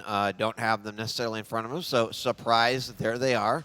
dramiS is going to pick up Vale, and Xron is going to pick up Ruins. Then we've got Awoken for our final map if we need it. Now, some interesting champ choices there. What do you think? Yeah, definitely interesting indeed. Athena was left on Vale and not picked up. It's not massively used on Vale, but it was still just a bit interesting there. I think Death Knight versus the range is pretty decent. I mean, the range would be a just normal pickup there. Galena, Eisen could have been picked. So the Death Knight, I think dramiS just likes him. We've seen him play it a few times now. So it's neither here nor there. And you can use it to pretty good effect. We saw Maxter actually win on it. So it's not just... Dude, DK's pick rate went up through the roof after that one. It's a staple now. Let me tell you. Yeah. Yeah, and then on Ruins, we're starting to see more and more on Slash as the event unfolds. But I really like the counter in terms of the Anarchy. And I'm surprised. Yeah. I'm not surprised, but it was neither here nor there. You could play the Anarchy, and a lot of players favor the Anarchy over the Slash. But it's just dramiS is what he wants to play in this situation. But then the last one is what really gets me, because I would have much rather played the Strong and Pika, but he opens up with the Doom, just wants to play a bit more of a standard game, I guess, and that leaves the Strong and Pika for dramiS, which is a little bit dangerous. Yeah, interesting map choices. Best maps for dramiS statistically throughout the Pro League has been Vale and Awoken. He's got them both, so very, very fortunate indeed to have that. As it's interesting for Xron, just banning Deep Embrace. It seems like he's been favouring what he dislikes rather than what dramiS may dislike, so understandable to a certain extent. If it was him, he should have probably banned Awoken at least and went for Blood Covenant or Corrupted Keep, but I think Xron is probably fed up of it. dramiS probably doesn't want anything to do with it, considering what he was through. But yeah, interesting match choices, but it does favor dramiS quite heavily. I just flipped through the different matches, and there has not been a match where Xron hasn't picked Doom that we've seen here on the main stage. So I think just kind of one of those gamer preferences, right? Just likes maybe that movement. Yeah. Maybe he just likes to punch people in the face. I don't know. Possibly. That's a possibility too. So anyway, obviously we're back in the lower bracket, which means that you win, you advance forward. You lose, you're out. And don't laugh. just crack me up, Wheat. No, don't. It's not fun. But yeah, between these two players, based off of what we've seen, what do you think here for predictions? I like Xron a lot, but we also saw him get pretty manhandled by Maxter. And I don't think dramiS is quite at Maxter's level from what we've seen this tournament. I think in context now he's taken down rapha. It shows you where Max is at. Yeah. But I do think that he has the weight of the QPL of experience under his belt, and he looks really strong before. And when I've seen Xron struggle in the past, it's been against people particularly that have that consistent aim and able to pressure him, because he'll then go toe-to-toe with that, and it doesn't always work out. Yeah. So that's the way dramiS likes to play. So if he could advance that, I think dramiS should be sitting pretty. I would be not surprised to see Xron take a map. I would be very surprised to see him take the series. I think it's going to be 2-1 dramiS. The Awoken and Vale picks for me kind of just said it all in terms of the course of the series. Xron has had a good run, don't get me wrong, but I think it's got to a stage where this is like the end of the line pretty much. dramiS is looking to pursue much further in comparison. Xron, of course, he's never going to be satisfied with whatever placement unless it's first, but I think he probably feels like he's done well for himself considering the practice he's put in and coming in as a challenger and making it this far. He should be already pretty damn happy for himself. Well, we were loaded into the game, but it looks like we only have one player. So yeah. Xron has not made it to the server. We're gonna remake this in just a second, and we'll be back to it in just a moment. We're also then starting, because the other question is like, oh, what are the other matches we're going to see? Well, because there's action going on not only on the B and also the mainstream, you do kind of have to have two tabs open to see what is going to happen, because many of the matches that are played there will determine what matches we are going to be seeing next. We know after this there'll be a matchup with Av3k, but unclear. I think it was going to be the winner of Chain versus Sib. So yes, as the matches resolve themselves on B, we'll get to see then kind of the way that it'll play out here on the mainstream. I just got off Chain versus Sib. Yeah. So I have a spoiler. Oh. Chain 1-2-0. Yeah. So it's going to be Av3k versus Chain, I believe. I'm going to write it down, and that's just, we'll make it truth. But I'm not going to lie, though. This matchup, if it was on paper, I would have just said straight up, dramiS, yeah, he's sorted. He's done. 2-0. Shouldn't really have too much of a worry. But the fact that Xron has actually played this well in such a short space of time coming into this, I think a lot of us would have wrote him off and said top 24, maybe top 16, maybe able to scrape a series by if he's lucky. But I think a lot of us can be quite surprised, because I've seen it all the way through the losers bracket, and he's been getting better and better as he's progressed. I kind of feel like he was much better in the previous series against RMV. He was kind of getting a little bit tired. You can see the stamina dropping. I think that's why in that Blood Covenant game before it took so long, because both of them are kind of dropping off. Their aim skills lacking a little bit as it progressed. And, I think it has come to the stamina department now, because he's played a lot of maps. He's played a lot of maps series already. He's been taking a hell of a lot of time across the board. And it's just a matter of whether he's got enough left in the tank and how much he really wants it now. Yeah. Very true. Part of the curse of the lower bracket, really. That's, It is. We talked about that earlier. You've got to, right? It's like you've got to not only be great at Quake, but it's like you got to be great at Quake for a very long time. Which can be tough. But it does look like we are loading into the map now. Good luck, have fun to both players. And gentlemen, take it away. Thank you, Wheat. We will be starting over on Vale. To remind you, dramiS on the DK, Xron on the Ranger. Now, on paper, there's not too much to separate here. It comes down to the playstyle thing. My preference in playstyle is I like the Ranger. I just think it gives you that extra X factor. But again, never discount the DK and that Flame Strike, because it can just do a 180 in these fights and absolutely turn things in your favor. Plus, you have the zoning capabilities as well that we saw from Maxter against rapha. So it has a lot of utility nonetheless, but Ranger just gives you something else, particularly if you can use that orb creatively, and that is something Xron is known for. Yeah, Xron was actually giving up a lot of height control and height advantage of pushing this heavy, and it seems like for once now, pushes straight on, and Xron is not messing about at all in this series, and the aggression's going to continue. He hasn't got the weapons apart from that rail, unless he can try and hit a couple of shots before he gets taken down, but Xron actually decides to leave it, doesn't really want to take the risk even without the weapons in his arsenal. But speaking of weapons, his ammo management's not looking too great anyway. He's just pushing on forward to collect some more rockets, still needs a bit more LG, but I think he's satisfied for now. Prioritise the items again, heavy's up in the next few seconds, and if he can hit this first rail, he can continue back, but it looks like he may be able to get away, may be able to get the heavy. We'll have to see. Xron now is going to drop down forward, but no, the rail is going to put a stop to that. dramiS going to finish him off. That's going to be a good start for dramiS also. This is just one of the symptoms that I've seen from Xron's playstyle. It's just, it can be high risk, bordering on insanity. Now, a lot of these plays do work out, and when they work out, they look fantastic. But just moments like that, you can't afford to be punished and give up that level of control against somebody like a competitor as dramiS. I thought that would be a distractional, but he actually decides to take it, facing the wrong way, and again, he's punished for his insolence, Lethal. Yeah, that kind of sucks for him here. dramiS now gone from 1-0 down to 3-1, and just a push of a button. dramiS just having almost full control here. This is perfect timing on the items as well. He can continue to pursue that suffocation and the pressure around Rare Room if he wants to, or he can just sit around Mega or top a Tribal to get ready for this next heavy. He's now dribbling, looking around here, Dan, to see what he can find, but you can see dramiS, there's a lot of people who will just sit around and go, right, okay, we'll bait the heavy for a bit. dramiS is like, nah, I'm having none of that. I'm just going to dive straight on in and just not muck around with the timings and just get the job done. And I like this, the aggression, you know, just take advantage of the stamina, which is starting wearing thin for Xron. He's trying to stay alive a little bit longer. Will dramiS catch him? No, this is the issue. Yeah, Xron's playing keep away. He's very low. He's still got the orbit if he needs it in a moment of desperation or just to have the additional burst damage. But dramiS is there. He's also got the flame strike, which he's going to throw up down below. It does nothing once again, but a bit of just a throwaway at that point. Xron hits a lovely rail from down below. That opens up the door for him to feel more confident to push in here, but the execution of the rockets are good from neither of them. And Xron somehow comes out on top. Another risky play, but this time it does work out just before the Mega spawns.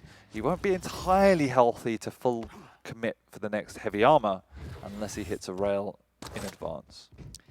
Yeah, few debatable decisions there. Xron, no whiz. Slowly crawling back. I can understand that risk perfectly. 3 minutes 20 in.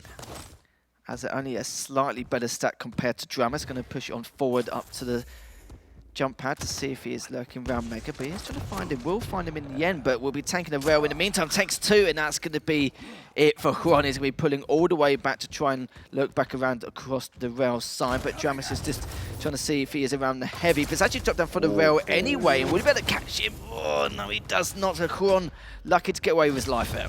He is indeed. Had to use the orb just to get across the room, but fortunately dramiS just switching weapons at the wrong time doesn't connect with any damage during that process, and Xron gets away with a free heavy armor somehow, staying in this game for his life. Looks like dramiS had lost track of the timings in the prior engagement. It only worked out because he hit a couple of great rails through the doorway. I was about to say Xron is on the ropes, but dramiS is jumping into that LG, so a little bit sloppy in his engagements from both of these players, and dramiS just can't finish off his prey. No, he certainly can't. He's got all the armor in the world, but still on that recovery process with the HP. Just go back away again. Still one frag between the two. He's got no rockets. And you're right, this is not good, but it's going to still got plenty of LG to work with. It is going to back away.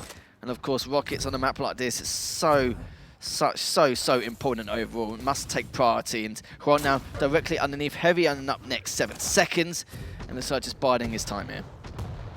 Yeah, dramiS is the one in control at the moment. Xron's doing a good job of staying alive as well, peppering through this damage.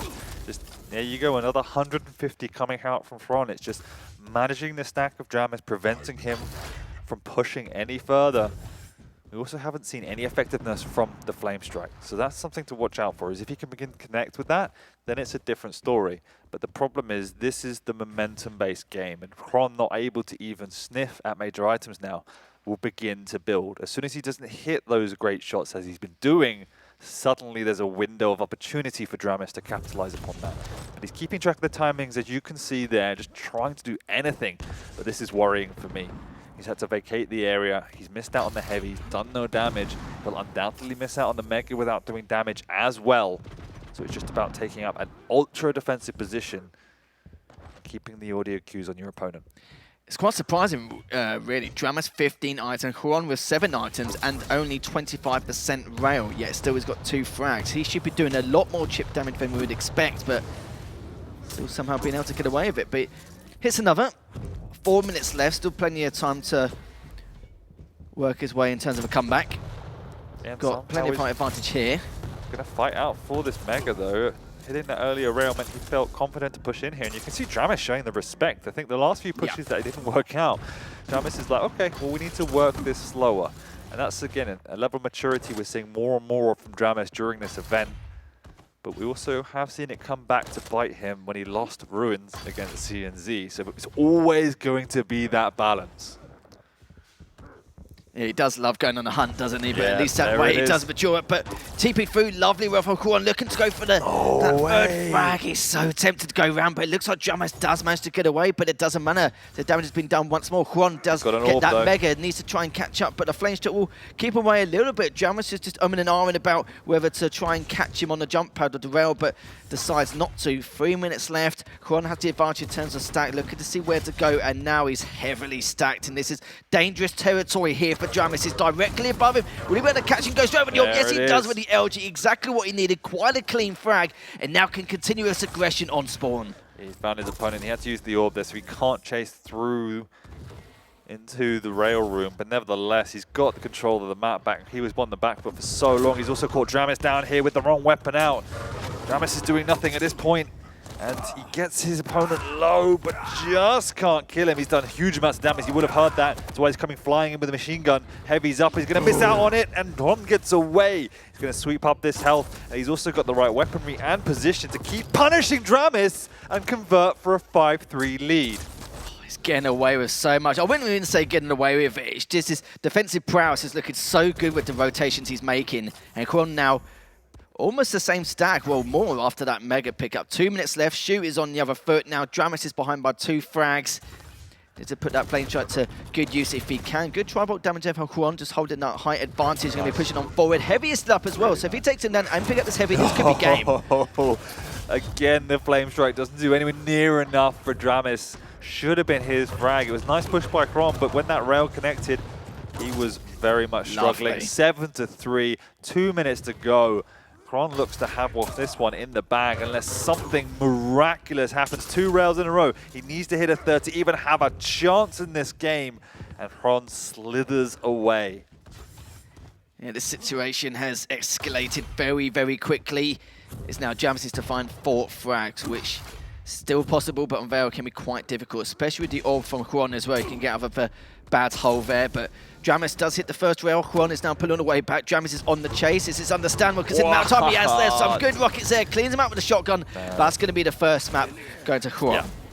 And I just look at this DK pick and go, yeah, I understand the logic, but it's just not doing anything for you. And it's a shame. Nevertheless, it wasn't the sole cause of this particular loss. Xron played an amazing game, particularly in that mid game when he didn't have any items. He had caused enough damage to dramiS and enough fear for dramiS to not overcommit. But again, it seemed to be his downfall as he didn't convert on the pressure he was building. And it stayed at that level 3-3 game for a good 4 or 5 minutes, Lethal. And then as soon as Xron had his chance, boy, did he convert on that. Unbelievable. It looks like, Xron has got a lot left in the tank. I said probably end of the line. Maybe it's not. Maybe he's looking to go to the finish line at this stage. Absolutely ridiculous. As Xron was very patient for that one frag. He knew that one moment he can take advantage of, and he'll just carry on with the item rotation. And he's just looking so damn good here. And really causing a lot of upsets as well. Of course, stopping RMV in his tracks at the very beginning, the loser bracket, taking down Tox and an absolute nail biter. Definitely one of the best maps I've casted this year. Definitely go back and watch that in the third map between Tox and Xron. And now Xron continuing on the warpath here. At some stage, he could be the legend killer if he carries on at this point. Long way to go before we get there, but absolutely, he looked more than solid in that game, taking that map 1 away from dramiS, which I believe was dramiS's pick as well. Yeah. So, that's battle stations for dramiS now, he's really, well, tournament life is on the line in the lower bracket against an opponent he would have expected himself to beat, but as you rightly put it, Xron is causing upsets left, right and center. This could be another one. It certainly could be, and you know, we're going back about the picks and banners, like and about what could happen, and the fact that I was saying that dramiS has quite a big advantage in terms of the map choices he had. Statistically, his best maps have been Vale and Awoken. Actually, saying that now, I assume that might have been dramiS's pick, so not Xron. But the fact that he's just beaten him on his choice, and now we're going over to Ruins, I'm worried about dramiS's lifeline here in the tournament. Yeah, no, I mean, this is dramiS's pick because he's played it very, very well, and it's tough. I was really impressed with that mid game. The defensive prowess of Xron was strong. dramiS tried not to overcommit, but he himself wasn't able to connect. Xron wasn't giving him an inch, and there was just times with those orbs. Obviously, a few mishaps in the early game, but in the mid game and end of game again, Xron was able to capitalize more and more, and he wasn't really hitting anything himself. So it just shows you how smart he was playing, choosing his opportunities wisely, and making sure that when he did push, he made it count. The other critical thing he was doing for the most part was making sure he had his presence felt. He was constantly pressuring those items, particularly on the heavy area. So dramiS was never able to build that critical mass stack that he felt that he needed to make that advance. So really, really well played by Xron in map 1. Cool, blimey, look at that, Dan. 41% with the LG and all that damage and all those shots fired, not too shabby at all. And this isn't a match, I'm not going to lie to you, Dan. I'm quite excited about it. I love seeing a bit of Slash. Can't play it for the life of me, but I love seeing other people play it versus the Anarchy.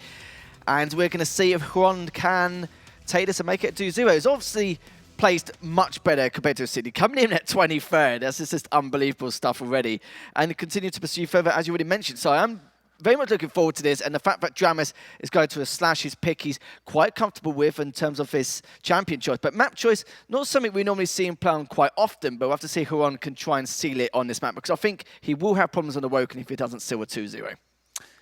I agree. And the Slash is obviously a great pick for dramiS. He knows how to play it well, but I also really do like the Anarchy. Anarchy is incredibly strong, pretty much any map, but particularly on Ruins. You can cycle it well. There's lots of vials to build up that the inject, and just the speed for speed is what you want to be doing. So it tackles the Slash particularly well.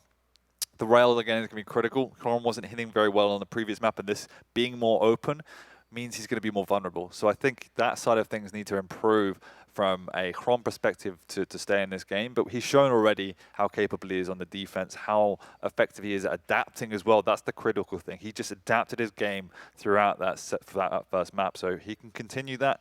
He will be taking this. And dramiS needs to have a bit of reflection now before the second map. Yeah, it looks like a lot of people are actually finding out who Xron is and remembering how good he used to be, because he was a staple in the scene. You know, he was a fantastic team player, still a very good duelist as well, don't get me wrong. And, you know, we know he's been in and out of the Quake scene, especially in the Pro League. And I just think it's fantastic that we could class him as a challenger, so to speak, considering how good he is. But we've seen a lot of people kind of technically fall off just because of the fact they're not putting enough time into the game. And sometimes you just take one day off, a couple of days off, especially in the Quake scene. Yeah, you fall short quite hard. But Xron just seems to be another day in the office, clean up the cobwebs, de-rusted, and he seems to be back in tip-top shape, which has been very impressive and now giving dramiS a hard time. So there could be dramiS here, could be going down 0-2 and having his final hurdle here in the Quake World Championships, or will dramiS be able to tie things up, take us to map number 3, going on to Awoken straight after us? We'll have to find out here, Dan. We'll have to find out indeed. Inject coming out off the start, spawning down by that heavy, picks up the LG, picks up the rail, and making his way around this map. dramiS is in the vicinity, he's got the rocket, and that's the weapon you want in a corner.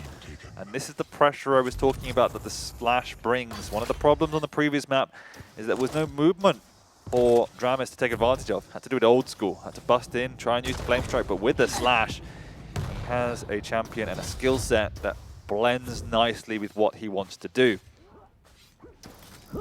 Certainly does indeed, but comes in for the Mega, uses G-Intent on top of that. dramiS is just standing guard there on that T-junction, does a little bit of damage. Xron does not want to risk and close this set. He wants it to be a slightly cleaner frag than he would like. It's going to play the long game anyway. Goes into the courtyard for the light. Not going to help him too much here. dramiS was exactly available there as well. But gets away, which is better than none. Still a 1-0 lead to dramiS. Yeah, really nice by dramiS, again, just using that speed, catching Xron offside and also connecting with the rail. Huge maneuver, because what it means now is he can push into this Mega area and feel a little bit more confident. He misses out on the Mega, but he's still in the vicinity to try and do damage. Xron not hitting anything at this moment in time. 2 for dramiS, 0 for Xron, and that means he's on the back foot. dramiS just caught a glimpse of his opponent, knows he popped the inject, so knows exactly the status of his opponent, and now he knows he's weak. Certainly does indeed. dramiS just using that speed to try and make these rotations to keep... Oh, that was a beautiful slide there up the back stairs from Heavy, and then just cleaning that up. I don't think Xron was even expecting that at all in the slightest. He was hoping just to comfortably go up to Mega from the eye, but that is not going to happen. But he can still flank it around. Will he be able to take him? He does. One more round should do it. Is he still in position? Yes, he is. Will he? It looks like he's going to do it for extra insurance. Fair enough. Understand he's going to get the LG out, whip that out, and now Heavy's going to be up in the next couple of seconds. But Dan, he's just not letting up, is he? Just not giving room to breathe. Clearly pissed off from that last map. And this is the difference in a much wider open map when you have the speed advantage. This is the pressure dramiS can bring. This is where he plays his best. Prom was able to manage that with his own positioning and defensive play on Vale. But on this map, you are exposed. And currently, dramiS is finding ways to expose Xron. However, Xron at the moment hasn't been in control, hasn't had any semblance of stability. So let's see what he can do now that he does have a little bit of that. He's got the right weaponry at his disposal. He's in position now. He should work out exactly where dramiS is. He's seen him down below in the courtyard, working his way down the stairs. dramiS is just backing up, trying to steal away this heavy armor, and he's not able to do it. And Xron gets his first frag of the game in the first moment that he was set up to do so. Oh, look at that. He was trying to deny the weaponry, but doesn't get it in time. So close. Does have the inject if he does engage. Hits the first rail.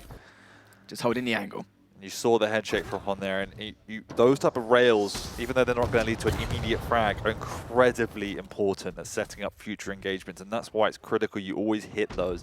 And it's been one of the areas we picked out that Xron has been struggling just with his rail, and it's vitally important going up against a Slash that you hit the easy ones. And at the moment, Xron is struggling a little bit, only just on 28% rail, 25 should I say. So painful, and it's why dramiS is running around the map pretty much carefree, and he himself has been hitting a lot, and that's why it's been tough for Xron so far. Yeah, he's stabled an element of control, but it's not really been enough yet, has it, Xron? Now just going to go all the way back up. Mega up in the next 5 seconds, so it's the Heavy. Now Xron is just going to bide his time. He knows he's got a stack disadvantage. We'll have to do at least 1 or 2 rounds of chip before he can force a bout on the other side of the map. Delaying this item as well. dramiS might just catch a semblance of the audio cue from the distance there. Not too sure. But if not, that's definitely a good maneuver to offset it. dramiS is set up extremely early down by the Heavy, as is per usual. And Xron will know it. He's trying to work his way around to work out if there's a side angle he could do some pressure on, or at least some exit damage. Because he needs to do something. He's the one that now delayed the Mega, so if dramiS makes a move onto this, there's going to be a bit of a brawl. That's why he's set up nice and early, and it did seem like dramiS did hear that. That's why he's in the vicinity. He's just trying to spam out their entrance. When it doesn't work, he backs off, takes another angle. Xron's ready for it. Huge rocket to the face. dramiS drops down, reeling from that maneuver, and he's been caught here. This is a certain frag. The question is, how much damage can dramiS do before he dies? The answer is none. Great stuff there from Xron. But no, we've said it a few times before, like, Slash is a very annoying champion just to try and tackle down and just keep a level pegging, like just try and trap in an area just without getting away. It's been so difficult, but in the end, Xron managed to take her out with ease.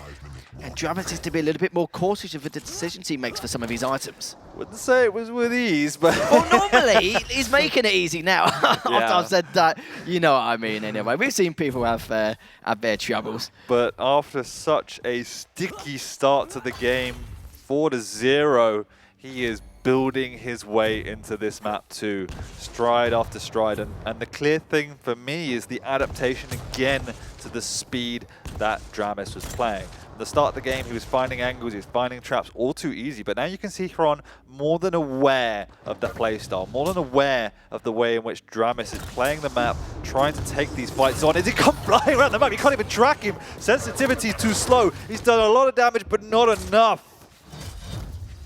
My goodness. 4 minutes left.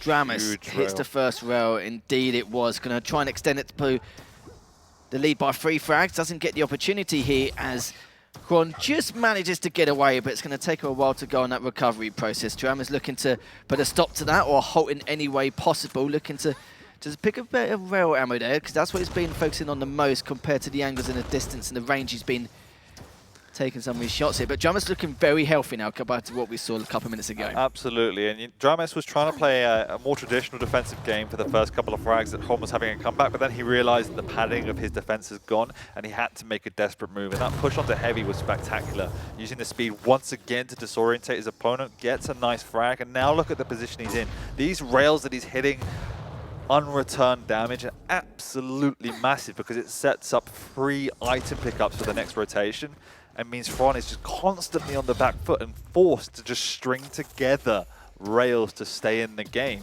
And so far he's not been able to do that. However, these fights on Mega have been very, very messy, and dramiS is quite early. Yes, Xron is set up, but dramiS is pushing in and has to retreat. Lovely rail once again, but it is recouped by that Mega. Certainly is indeed. Nearly 3 minutes left. Xron just trying to find a way to keep himself alive, let alone try and take some of these frags. At least he gave that Mega earlier on just to keep him in this matchup. dramiS, though, still looking very healthy, causing Xron a lot of problems. Unlike from dramiS as well, he's not being super defensive and passive and just trying to do chip down to keep his opponent away, just constantly making sure that he's giving issues with Xron, but it takes him out just before he manages to pick up the Mega here. Xron got a perfect opportunity. Will he give him a rocket? No, he does not, but I'm not going to lie, Dan. That was a little bit dicey for my liking. I mean, this map is getting dicey now with 2.5 minutes to go, just under 2 in fact, and Xron is still in this game, still not relenting to the pressure of dramiS, and continues to be a nuisance and a thorn in his side. Another great rail from Xron coming out. His opponent is on the ropes, he's trying to just stay alive, get that light, and he gets it, but at the cost of a rail. He's still in the vicinity though, and there's nothing up on the map for dramiS. Xron can continue to play this. He's still got plenty of time, and he's caught him here. Lovely tracking, and he's tied it up 5-5. As soon as I saw him in that courtyard, I thought that was it. It's going to be a tied game, and already is. Just under 2 minutes left now. Uses that inject. Now we're going to decide exactly how dramiS is going to approach this now that it's a tie game. A couple missed rails, but he's keeping the LG with extra insurance. He's going to head all the way back. Xron is going to try and catch him if he can. Goes towards the light. Misses a very important rail. Hits the second one at least. One more will do it. I literally thought it was cursor was on him. Just missed by millimeters. But clenching play. Is he going to... Oh my gosh, it's a carbon copy. He's caught him down here in the courtyard. 6-5. Rinse and repeat. Xron takes the lead with 1 minute to go. Map 2, dramiS's tournament life is on the line. He's caught in here with the LG. The inject comes out. Xron is looking healthy. Oh no, he's hit himself in the face, and dramiS is trying to do anything. Lovely rail coming out. He needs a second. Oh, he's not to be! That was so damn close. 13 HP and the Mega's up, so he can get him back in this matchup. He misses that one rail. He's going to try and rotate around. And dramiS, he's been caught off guard so many times in the courtyard. One of the worst players on this map to be trapped by any means. 30 seconds left. Looks like there's a possibility of going into sudden death. But the problem is, dramiS has to fight against a quite heavy stack, but he goes straight through. Misses the rocket. It's 58 HP left. He's going to have to try and recover. Still available, but does back away. But he's been extra cautious with his decision making, just trying to get away from one being available and two being trapped by any means to get that 7th frag for Xron. But the problem is this is just frantic play, trying to stay in the game. Xron has the control. Xron has the timing. I don't even know if dramiS knows when these items are. He's looking down, he's spamming down. He might have an idea that the heavy is here, but he's definitely not going to drop because that's where his opponent is. That will be his final destination. Stays up top. He needs to hit unreturned damage. He needs to hit a rail. He's so early for this Mega though. Xron knows it. Xron knows it's a bit of a shutout and it's too much of a risk to go that way. He comes back the other way, pins him with an LG. 46 points of health. dramiS survives for now, but we've seen this story before. Xron is on the hunt and dramiS is in his regular courtyard here. He does get out for now. Just drops down, sees him and backs out. This is getting tense. Another overtime for Xron. I was thinking to myself, surely a third time in a row he's not going to get caught with his trousers down. For that light in the courtyard, hits the first rail. Such an important one as well, as he's going to try and backtrack back. 3 seconds till this next Mega, as Xron is still looking to try and contest it, but dramiS, he's a little bit worried. He's just going to let him have it. He has to. He's been too weak, and Xron's in a vicinity again. 3 seconds before this heavy. Lovely rail from above. Is he going to try and finish it here and now? Yes, and dramiS doesn't take the heavy. Oh no, this is huge. Xron's also got an inject. He's got full stack. He can just go in, and he can end it. The cojones on this man. My goodness, it's like it isn't the end of the road here for Xron as we making the assumption for earlier. Xron takes that in the end. 2-0. Again, another prediction which is completely thrown out the window for us. And it was a shame because dramiS had a great lead, a fantastic start as well. And there was parts of the game where I quite agreed with his offensive purposes, contesting the Mega on the odd occasion. But sadly, in the end, it was Xron who just took advantage of that with the LG. And so it's so difficult to take down a Sash in so many different ways, isn't it? But with the Anakin, the Inject, and the fact that he kept himself caught in the courtyards on, what, 2, almost 3 times at one stage, it helped him towards coming back in that matchup. Just the game awareness, I have to say, from Xron to always pick the right moments. We saw it on map 1. As soon as he had the lead, he just understood how and when to push to finish the fight. Whereas dramiS was spending 5, 6, 7 minutes working his way into the set, and he just wasn't able to do it. I think I just saw at the end of the scoreboard, Xron had 2,300 damage compared to dramis's 3,400, but he had 7 frags. Every moment of aggression from Xron counted. And the amount of times we saw him just know what was going to happen, push dramiS and find him in the corner was absolutely absurd and sublime at the same time.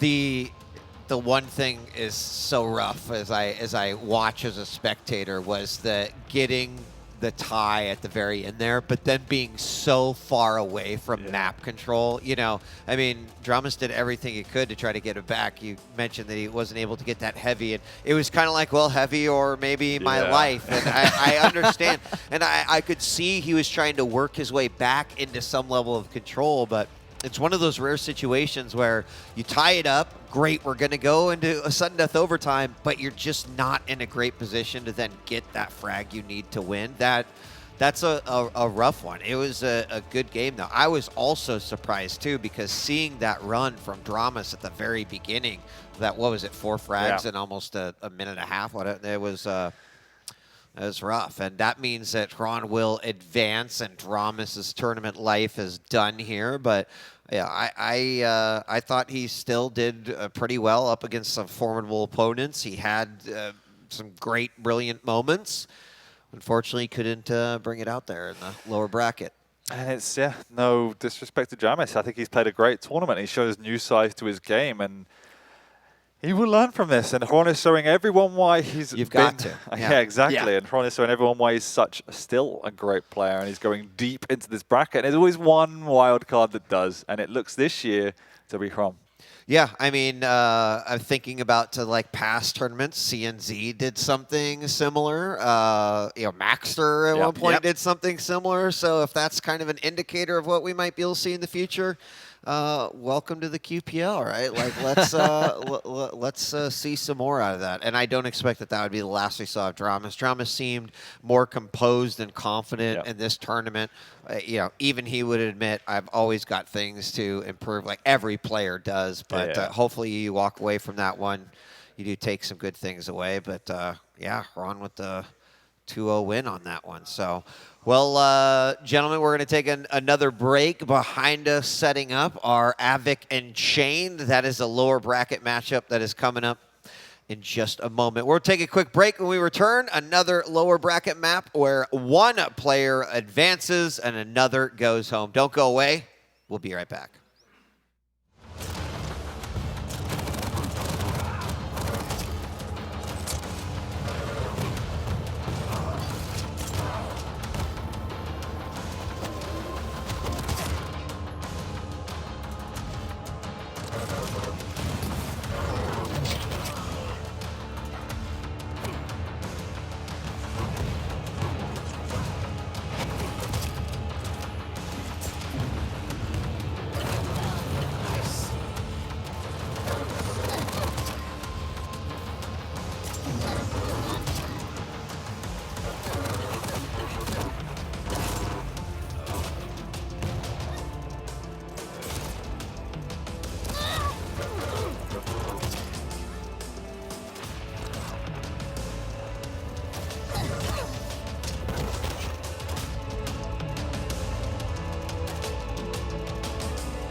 Welcome back. We are inching closer and closer here to the end of day 2. We played through our quarterfinal matches. We set up the semifinals for tomorrow, and now we're going through the lower brackets. By the end of the day, by the last 6, I think there's about 6 games remaining, we will know the 6 players that will be advancing on to Championship Sunday, which is technically Championship Saturday. That's tomorrow. Gentlemen, welcome. Welcome back. I'm so used to saying that, and then I realized, I messed up. Wrong day of the week. So what's up, Dan, Lethal? How's it going? Good. Great. I'm Just so great. good. Cracking. Good, good. Delirious casting incoming. You know, it's about that time. It's about that time. It's about to get wacky. Ladies and gentlemen, we've got Av3k versus Chain. Yeah. Coming up here next. I actually casted Chain on the B stream with 40 Lions, unfortunately for myself, before this, and he looked really good, actually. He went up against Sib. That's right, yeah. He was pushed a little bit at certain stages of the game, but there was aggression and spark and clinicalness from Chain that he just didn't have earlier in the tournament. And, you know, he had probably more pressure going into this, and I spoke to him before the event, and he was saying, you know, he didn't have a good start to the season. He knows he didn't. He'd reflected on that. He took off time from work ahead of this event and has been smashing training. So he might have come into this with too much pressure on his shoulders. And now he's begun to release that and play a bit more of his game. It was against Sib, though. He would expect to beat Sib, and maybe he took that pressure off. This is a completely different situation, though, against Av3k. He was so good in this event. But I'm feeling decent about Chain and his chances. Yeah, I totally agree as well. I think I've not really seen him play much this weekend, but just on paper, we can say bits and pieces like the last 6 weeks, he has definitely improved dramatically over time. But at the same time, in the interview previously yesterday, he did say that he's putting extra time, as you rightly mentioned, which is why we've seen signs of that strong adaptation back halfway through of Season 2.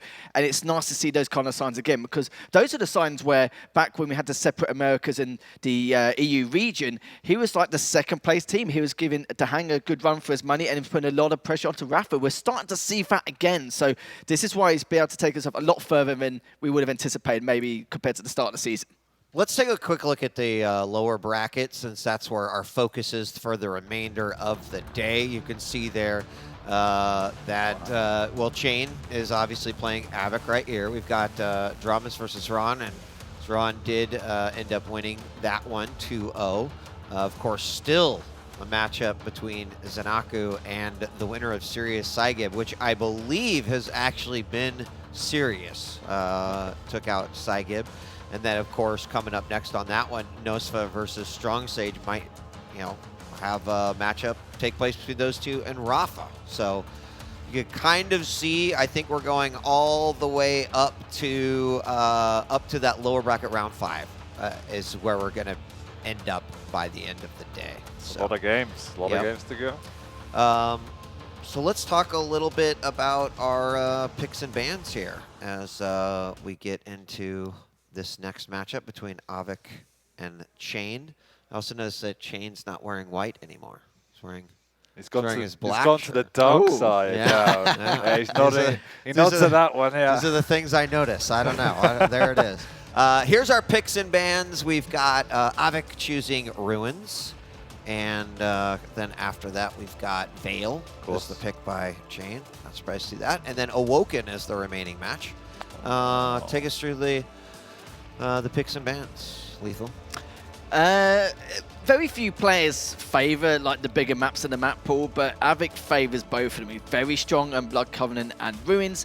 And it seems like Chain is actually banned at Corrupted Keep. Maybe something he's not really too keen on. I've seen Av3k ban Deep and Base quite a lot, but Av3k's going to be quite comfortable on Ruins here straight off the bat with the Strog against the Anarchy. That would be a very interesting matchup in itself. Chain selecting Vale, that's also understandable with the Eisen versus the Galena matchup. This is like probably one of the most standard champion picks you'd get on Vale, especially because the Eisen with the top mega control, with the turret in place to try and bait it through the TP, and the Galena with the totems, especially just forcing the Eisen out of position. But the Awoken is one of Av3k's worst maps entirely, and we do have the Nyx versus the Doom. We see the Doom pretty much every single time, almost an Awoken, but I kind of feel like Av3k needs to try and end this in a 2-0 victory. If he doesn't, it could be a cause for concern here, Dan. Yeah, definitely, and because all these players are so, you know, hesitant to pick any of the heavy champions. We always end up with something a bit more quirky at this stage, but not too bad here. Really like the Anarchy on Ruins, pretty much a premier pick, if you will, there. But again, the Stronger Peaker is an amazing counter there, so good thought process by Av3k, because speed for speed is brilliant, and I think Strong is just broken at the moment. He's so good. Vale as well, we see the Gleaner come out again, and Av3k uses it really, really well. I'm looking forward to that match. And if we do get to Awoken, you're kind of just left up with the Doom. There's not a lot left on the table because he banned the Ranger, which is an interesting ban to start with as well. So the Doom is there, and going up against the Nyx is quite a tricky matchup. The one thing I'll just say, irrespective of the draft, I think it's pretty even across the board, is that I just feel that Chain, when he struggles, is against the aggression, and that's what Av3k is going to bring in spades. And so if Chain can do what Chain does when he's at his best, which is connect with the rails, use his kind of defensive play, cut off the angles, he will be okay. But as soon as he starts misses, then that's when he's in trouble. I mean, for me, it's a matter of like Av3k's aggression comes from opportunity, right? Yeah. So in that case, Chain controlling major items, portions of the map, that's basically shutting down Av3k's ability to be aggressive, because I don't think Av3k's just gonna like come off spawn and be like, let's go LG battle. Like, he, in what we've seen in his battles throughout the weekend, it has been very, very intelligent play coming out of Av3k, and then strike when the time is right. So it is possible you can keep those doors shut. They're not an easy task at all, but there's an avenue. Yeah, but I think holding control is the hard thing for Chain. I've often seen him leave areas of the map open, fall off of it a little bit when he's under pressure, making sure he continues to dominate. If he gets into that control, that's going to be the hard thing. And if we get to a third map, then I do see the Nyx coming into play and playing it a bit slower and a bit longer out. But the first two maps, it's going to have to go toe-to-toe. All right, well, as soon as this game is ready, we'll be jumping in. Again, we're in the lower bracket portion. We've also got the B stream going in tandem to help us file down to our last 6 players. We know 4 of those. They're sitting up top in the upper bracket, and we'll have 2 additional ones joining them. And I'm really excited to see how this will be playing out. So. Yeah, I am too, especially. Like, Av3k's the kind of player where he doesn't really hesitate that much, does he? As soon as he sees an opportunity, he just dives straight on in, first in, last out every single time without fail. And this, what I mean about him, like, we talk about his analogies he brings to the table and how he discusses Quake overall. And, a very intellectual person in and outside the game, but he's also a very quick thinker in terms of the arithmetic side and the decisions he makes in-game constantly. Yeah, sure, fair enough. Losing that Winners Bracket Series match earlier on against RAISY is going to be bit of a hit for him, but I don't think it's going to matter too much. We're not saying that Av3k's a losers bracket specialist. He should be able to dive straight on through, but yeah, he does have a long road ahead of him. This is going to be still quite tough nonetheless, and as Dan rightly said, I did quite agree as well. But with Chain, in terms of when there's control, sometimes it's okay, but he leaves portion of the map where, he should be securing or should be debating or needs to be a little bit more proactive in terms of his multitasking across the map here. But we'll see how things go. If it was to Chain earlier on in the season, then I would say Av3k straight up. But the map choices do favour Chain here, so hopefully he'll feel a little bit comfortable. But of course, as we go back and before, the champion picks was also quite interesting in itself, so it is a cause for debate. All right, well, ready up, issued on both sides. We'll see you in a little bit. ZSX, Lethal and I are going to take this one, and we are officially a go, and we're going to be looking through the eyes of Chain here to start. Chain on the Anarchy.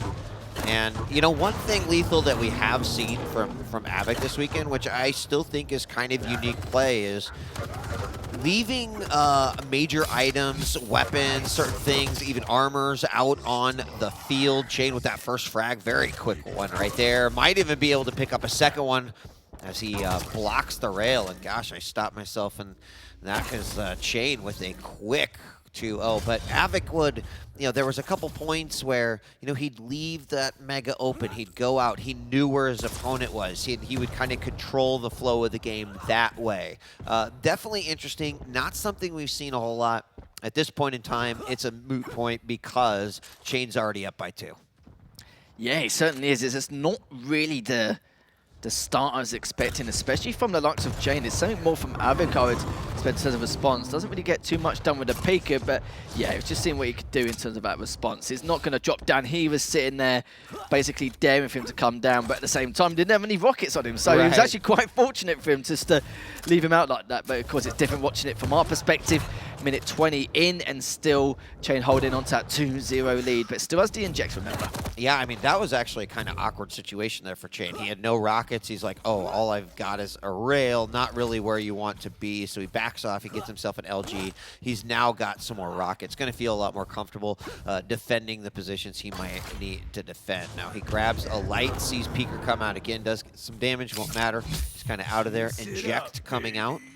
And now the Mega is up. Chain has an idea. He's thinking there's some sort of a trap going on here. What is he going to do? Yeah, he feels like something's not right, but at least he hears him down below, so that's confirmed it for him. He's like, right, I'm out of there. I've got height. I'm just going to try and get away as soon as physically possible. And we've seen a lot of Ruins games today and yesterday, and that was a great rocket as well, just to keep him at bay. It's just the fact that there's always one champion slower than the other or lacking mobility or anything on that, but this is quite similar. So hopefully for these two, they won't have too much trouble just trying to catch upon or, you know, going on the hunt, etc. But Chain's still looking quite good at the moment. Manages to get that Mega. Items are segregated. Heavy is up in the next 10 seconds if Chain wants to continue piling on the pressure and contesting it. Which it seems like he can. May catch him in heavy jump pad, which he almost did, but Av3k does get away. Yeah, Av3k actually delayed there a little bit. I think Chain read that because he was early to the Mega, but then also knew it's still going to be spawning. Does catch his opponent there, grabs that inject, but unfortunately, bounced up in the air, kind of loses his momentum, Lethal, and that gives Av3k an opportunity to open up. Chain very low, 38 points of health. He does manage to slip away, and Av3k was kind of in a danger zone, so he had to retreat himself. It's going to equalize thing, but that heavy is up. Plasma coming in from down below, and the rail does hit Chain. He's got to get out of there. Now, this is where that split difference between the items comes into play. Had it not been split, Chain probably would have retreated, grabbed the Mega, been right back in the fight. Unfortunately, not the case. Now the Mega is up, but he's not really in a position to grab it. And this recovery rotation Chain's making, it's not that it's bad, he's got nowhere to go because the courtyard, he's dead. If he goes on heavy jump pan, that's obviously going to be the safest place. If he goes for Mega, he's dead. Like, there's so many situations where he just could not move at all. Just too much of a risk here, and he waited for that inject just to help him a little bit to try and go for some of his lights and then pursue with that aggression once more. And it's just been very tough for Chain over the last minute, but Av3k still being very patient with this stack, especially with the Strog, and the piece is going to be some good use, especially for these items later on. Mega is up, but Chain isn't going to contest it. Instead, takes a rail from the backside. Good rocket, though. I think does 40, but should be enough to give him some leeway. But still a lot of stack to deal with. Chain is still alive. Uses the rail, still misses it. But even with the rockets from Av3k, that's going to help him get that first frag. Yeah, that's a rough go. Av3k has certainly had control right there and may have another opportunity as well. Gets caught from down below, a rocket to tie it back up.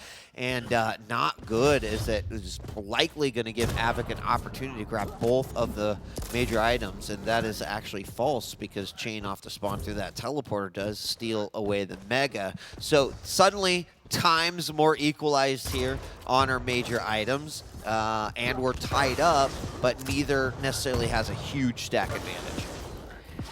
Yeah, that's right. Not at all at the moment.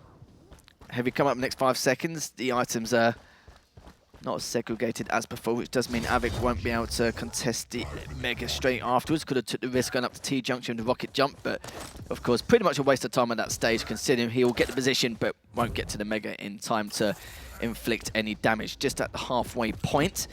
Heavy up in the next 15 seconds, and Av3k just continuing to make sure to put the pressure on to keep him away as far as physically possible from the item. But I like how Av3k's playing at the moment. Playing this very safe and coordinated. Yeah, I think the biggest difference between those first 2 minutes and what we've seen the last 3 is that Chain was hitting some really sick rails. He hasn't really had an opportunity to do so, more so because he just has to be really cautious about his own positioning on the map and then trying to regain control back of both of these items. Peeker comes out, gets some information, knows his opponent's down below, and now Av3k looking for an open opportunity, controlling this middle area as we often see he likes to do. But so far, what action can he take? A rail trade? Just waiting for it. Yeah, it certainly is indeed. We haven't seen a lot of flair from these players in a while, ever since that engagement back in the courtyard. Still, it's just a game of chess again, really, isn't it? He knows how good Av3k is and how he takes advantage of these very small situations. It just doesn't tend to hesitate when he smells an opportunity to claim the next frag. Both items almost close together, but Av3k so desperately wants to try and pursue that heavy, but it looks like Chain's gone all the way back up. Av3k may catch him here, and he has done good damage with the LG, trying to get a bit more of the peeker, and he's already dropped all the way down, but it does mean, though, he picks up the heavy. Yeah, that means Chain's going to go over and grab that Mega. Once again, items so close, likely to result in a split. And Av3k's armor stack looking much better. But I'm happy with this game kind of slowing down a little bit after some of that chaos early on. 3 minutes remaining on the clock, but it just seems to be, you know, the right way for these two to play based off the situation that we're in. Oh. Yeah, I've casted a lot of chess today. Yeah, so this is going to be another one. It seems to be I'm noticing a pattern here. They're both holding off. They're not. I love it. Like they're like, yeah, we're gonna totally just make a huge gap between these two. Little do they know that very, very close. Nice job. Chain waits until he sees and hears his opponent. That is going to put a little bit of time between the two. And he came up from down below, so likely has a good indicator as to what that time might be. Yeah, absolutely. I think he might have been close enough to hear it anyway. So, and he knows it won't be too much of a difference here. As we've got nearly 2 minutes left, as we could head to the sudden death later on. That also seems to be a trend at the moment. Probably the 5th or 6th potential one today. Or, sorry, overall on the weekend here. Av3k does a little bit of damage to the LG, but Chain does exactly the same. And it's not that neither player wants to take the risk. They don't really see such a big or major fault in either each other's gameplay or little room for error, but it's just not worth taking that risk, which is understandable here. You have to be patient, bide your time, especially on a map like Ruins. It's very hard to catch your opponent, especially hovering around that heavy jumper, but that's a lot of LG. Takes down the Peeker straight away, as Av3k has slight disadvantages. Of course, not going to take that risk. He can go for the light, he can go for the Mega, and go back to square one. Yeah, I mean, that would have been 2 risks in a row, because I already feel like jumping down from that top to the bottom could be a little scary, and Chain took a huge advantage of that. Now, about equal stacks might have a fight here in the courtyard. Nice rocket from Chain coming out. He switches over to the LG. Rocket answered back. Then a rail coming out from Chain, but both players pretty low. Another rail and a follow-up one.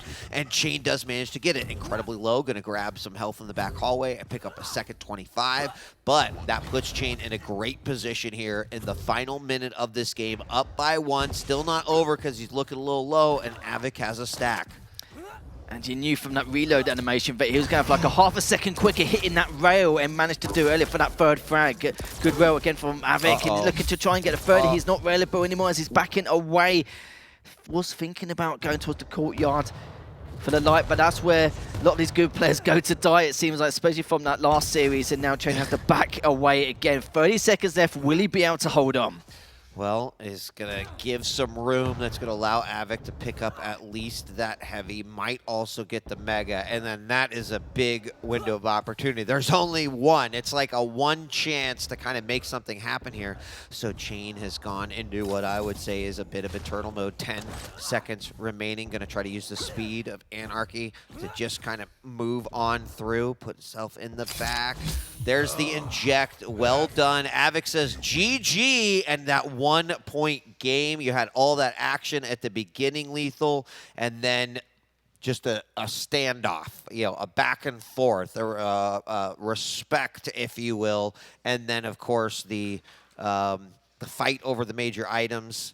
We saw Chain then with those 2 rails after the battle in the courtyard. That was enough to finish it up and put it first game in his favor. Yeah, not really too much Av3k could have done there. You saw that Chain was just forcing his style. Every time I see Av3k and Kilson play Ruins, it's It's like a 25 frag game or something like that. Something absolutely ridiculous. And to see such a low frag game, it's just, we said it before, it's like chess here and everywhere. And it was just very small areas which no one could take advantage of. There wasn't really a big gap where it's like, yeah, I'll just dive on in it. The only split moment was near that heavy jump pad for that third frag with Chain. He knew that in terms of the reload animation, he did fire first by half a second or a second, and knew that he had that one shot, one kill kind of moment. He managed to get it, and I'm surprised he was able to recover so quickly in the process.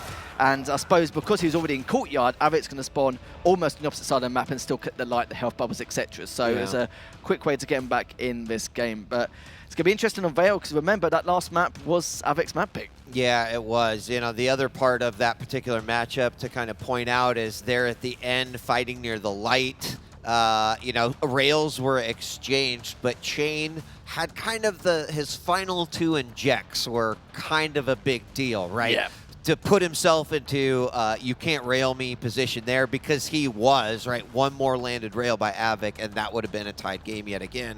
And then the one near the very end, give himself a little bit of boost and save himself, even if Av3k would have found him. So smart move by Chain there at the end, and that means we will go on to Vale. Chain on the Ison, Av3k on the Galena. And this one should also, well, I think it might actually mirror Ruins a little bit. There's certainly, I think, some slow play respect coming out here. Yeah, there certainly is. Going to Vale next with the Ison versus Galena, a very standard matchup. We haven't seen a lot of standard matchups. It's been quite interesting in itself. We've even seen a couple of strokes coming out from Xron and Tox, which is not something we normally see from Vale at all in the slightest tip. But going into the though, we normally see, of course, the Ison abusing that turret, repositioning it quite a few times around top mega or anywhere just to delay these items or even try and contest the items in more ways than one. And the Galena is a good pick due to, not just due to the totems overall, but it keeps Ison out of his high advantageous positions, forces him down below to, of course, he needs to deal with that overstack, and that's going to be the issue and the cost of this game. And he's have to force to reposition himself each and every single time and keep Av3k on his toes, and it is going to be a real pain in the backside for Av3k. It's going to have a lot of work cut out for him, but that's how it will help himself in more ways than one. Yep, might have a lot of battles there for that upper level, mid-level, near the heavy.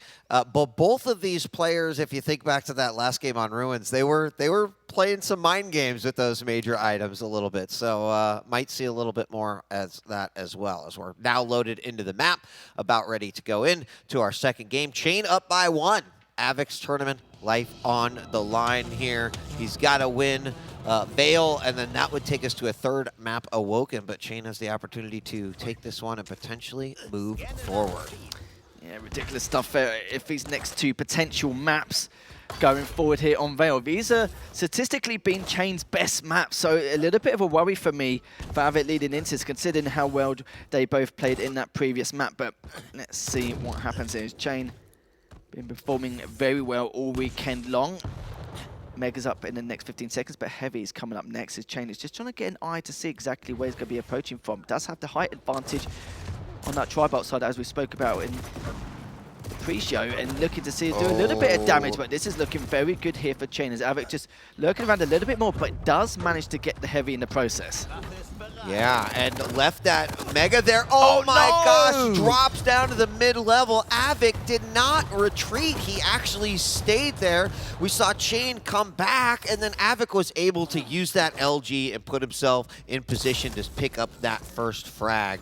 That also separated the time there on the items, which could make for interesting rotation if Av3k holds on to a lead here. So a good start that definitely benefited Av3k.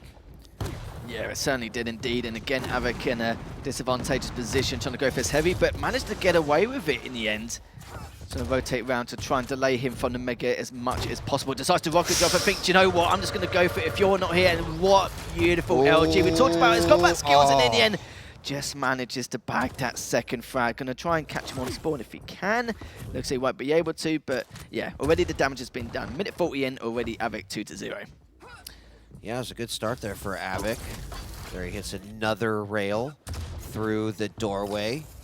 And I think that LG frag at the very start, you know, gave him a little bit of momentum here already on Vale.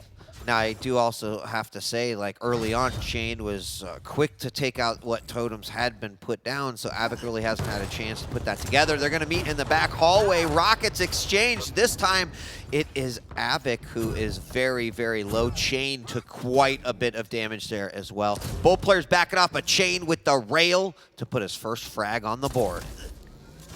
Lovely stuff there from Chain. Makes up in the next few seconds. Just keeping Av3k at bay here. Could get a cheeky rail. They both did actually. That was a good return rail there from Av3k. Huge play from him to make sure to continue piling on the pressure and not walk all over him. He's coming out with the LG. Just going to burst out anyway. And the items still aren't heavily segregated as of yet, but you know, it's still early days coming into this. It's Chain now just watching to see exactly where he's going to come from. Has a feeling that he's in the rail room, but doesn't know which route he's going to come from, either towards LG or towards the rail jump pad here. But Chain just playing it safe here, going for the height, just going for the mega, and still has that turret in play and the turret in his back pocket. You know, there's enough time there, and that's going to allow Chain to not only grab that mega, but immediately quick hop over to that heavy. It only needs about 6-7 seconds here on Vale for that to happen. But LG caught as the turret's going down. It won't matter, though. Chain is still able to get the damage done, tying this game up. He did take a lot, lost a lot of his armor health stack, but is back in it. Out to that teleporter now, trying to make sure his opponent's not going to follow him through. Grabs that mega, but the heavy's up now. Oh, what a rocket as well from Chain. Just as that tri-bolt. Yeah. Yeah, that was just ridiculous. Still tied up, still. Is now Chain just dropping her down to see if he can catch a cheeky little rail. Misses the first one, but isn't going to bother attempting the second. He's basically saying, you can come to me if you want to continue this engagement, but Av3k's having absolutely none of it. Does have another turret up, ready to chuck on down to see if Timmy can do a bit of damage or feed Chain a little bit of info. Mega's still up, by the way, but I love this play from Chain just to get in that first rail, just make it obsolete, picking up that heavy and going for the mega himself. So he's in the prime position to now take the fight against Av3k and get that third frag, but will he though? I think that window of opportunity is not there quite yet. At least he's going to have to keep working at it. There's another totem in the back there. Chain, good awareness there. Totem awareness as he does fire tri-bolt. I don't think it took it out, but had an idea that it was there. So we're almost halfway through this map. Turret continues to zone out of the exit of that teleporter. Some good rockets coming in from Chain, despite the fact that they are not necessarily hitting. He's got the right idea. If your opponent sees a rocket at their feet, they're probably not going to move forward. So zoning a little bit. Has an opportunity now to take out some of these totems as Av3k repositions here.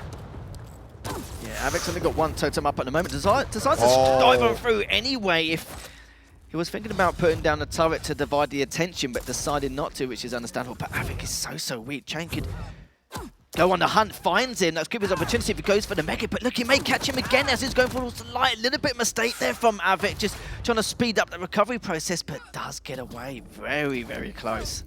You know, that is one of those that I feel like you absolutely want to chase after, but Chain made the right decision. Back off, make sure you're in a spot. It's going to be real hard for Av3k to get that stack back, and Chain, I think, made a great decision right there. Av3k really trying to do a lot of damage from the bottom with that LG, but Chain always seems to have a stack lethal. He's not really given Av3k much room to work with.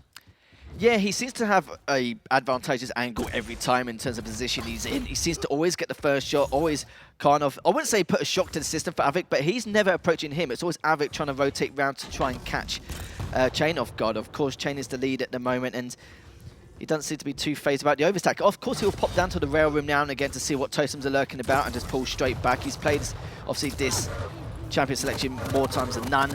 And now 6-20 in, he just barely takes down Av3k. He's only on 8 HP. And look at this though, wait, 3 seconds until the mega. He's already going to recover from that last bout. And I'm getting a little bit worried here for Av3k. Yeah, I mean, 2 frags now. We've got about 3.5 minutes left, and Chain is just setting up. He's reading this quite nicely. Good rail on top of that heavy. Av3k's still going to grab it, but look at that health. He is just a tickle away from potentially Chain's 5th frag. 3 minutes left. Guess Av3k again with that next rail. Mega is up.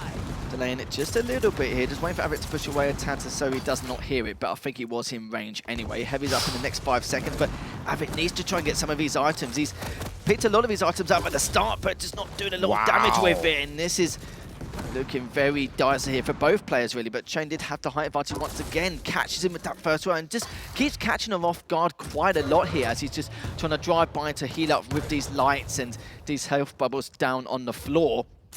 And Chain just find a few rockets. Dives on forward. Knows the Maker's coming any second. Are we about to get it? No, he does not. That second to last rocket put him out of position. That was huge. That was putting now this into a 1-frag game, also opening up the possibility for Av3k to potentially take control of both major items. I'm not sure that I'm in love with that move that he had there.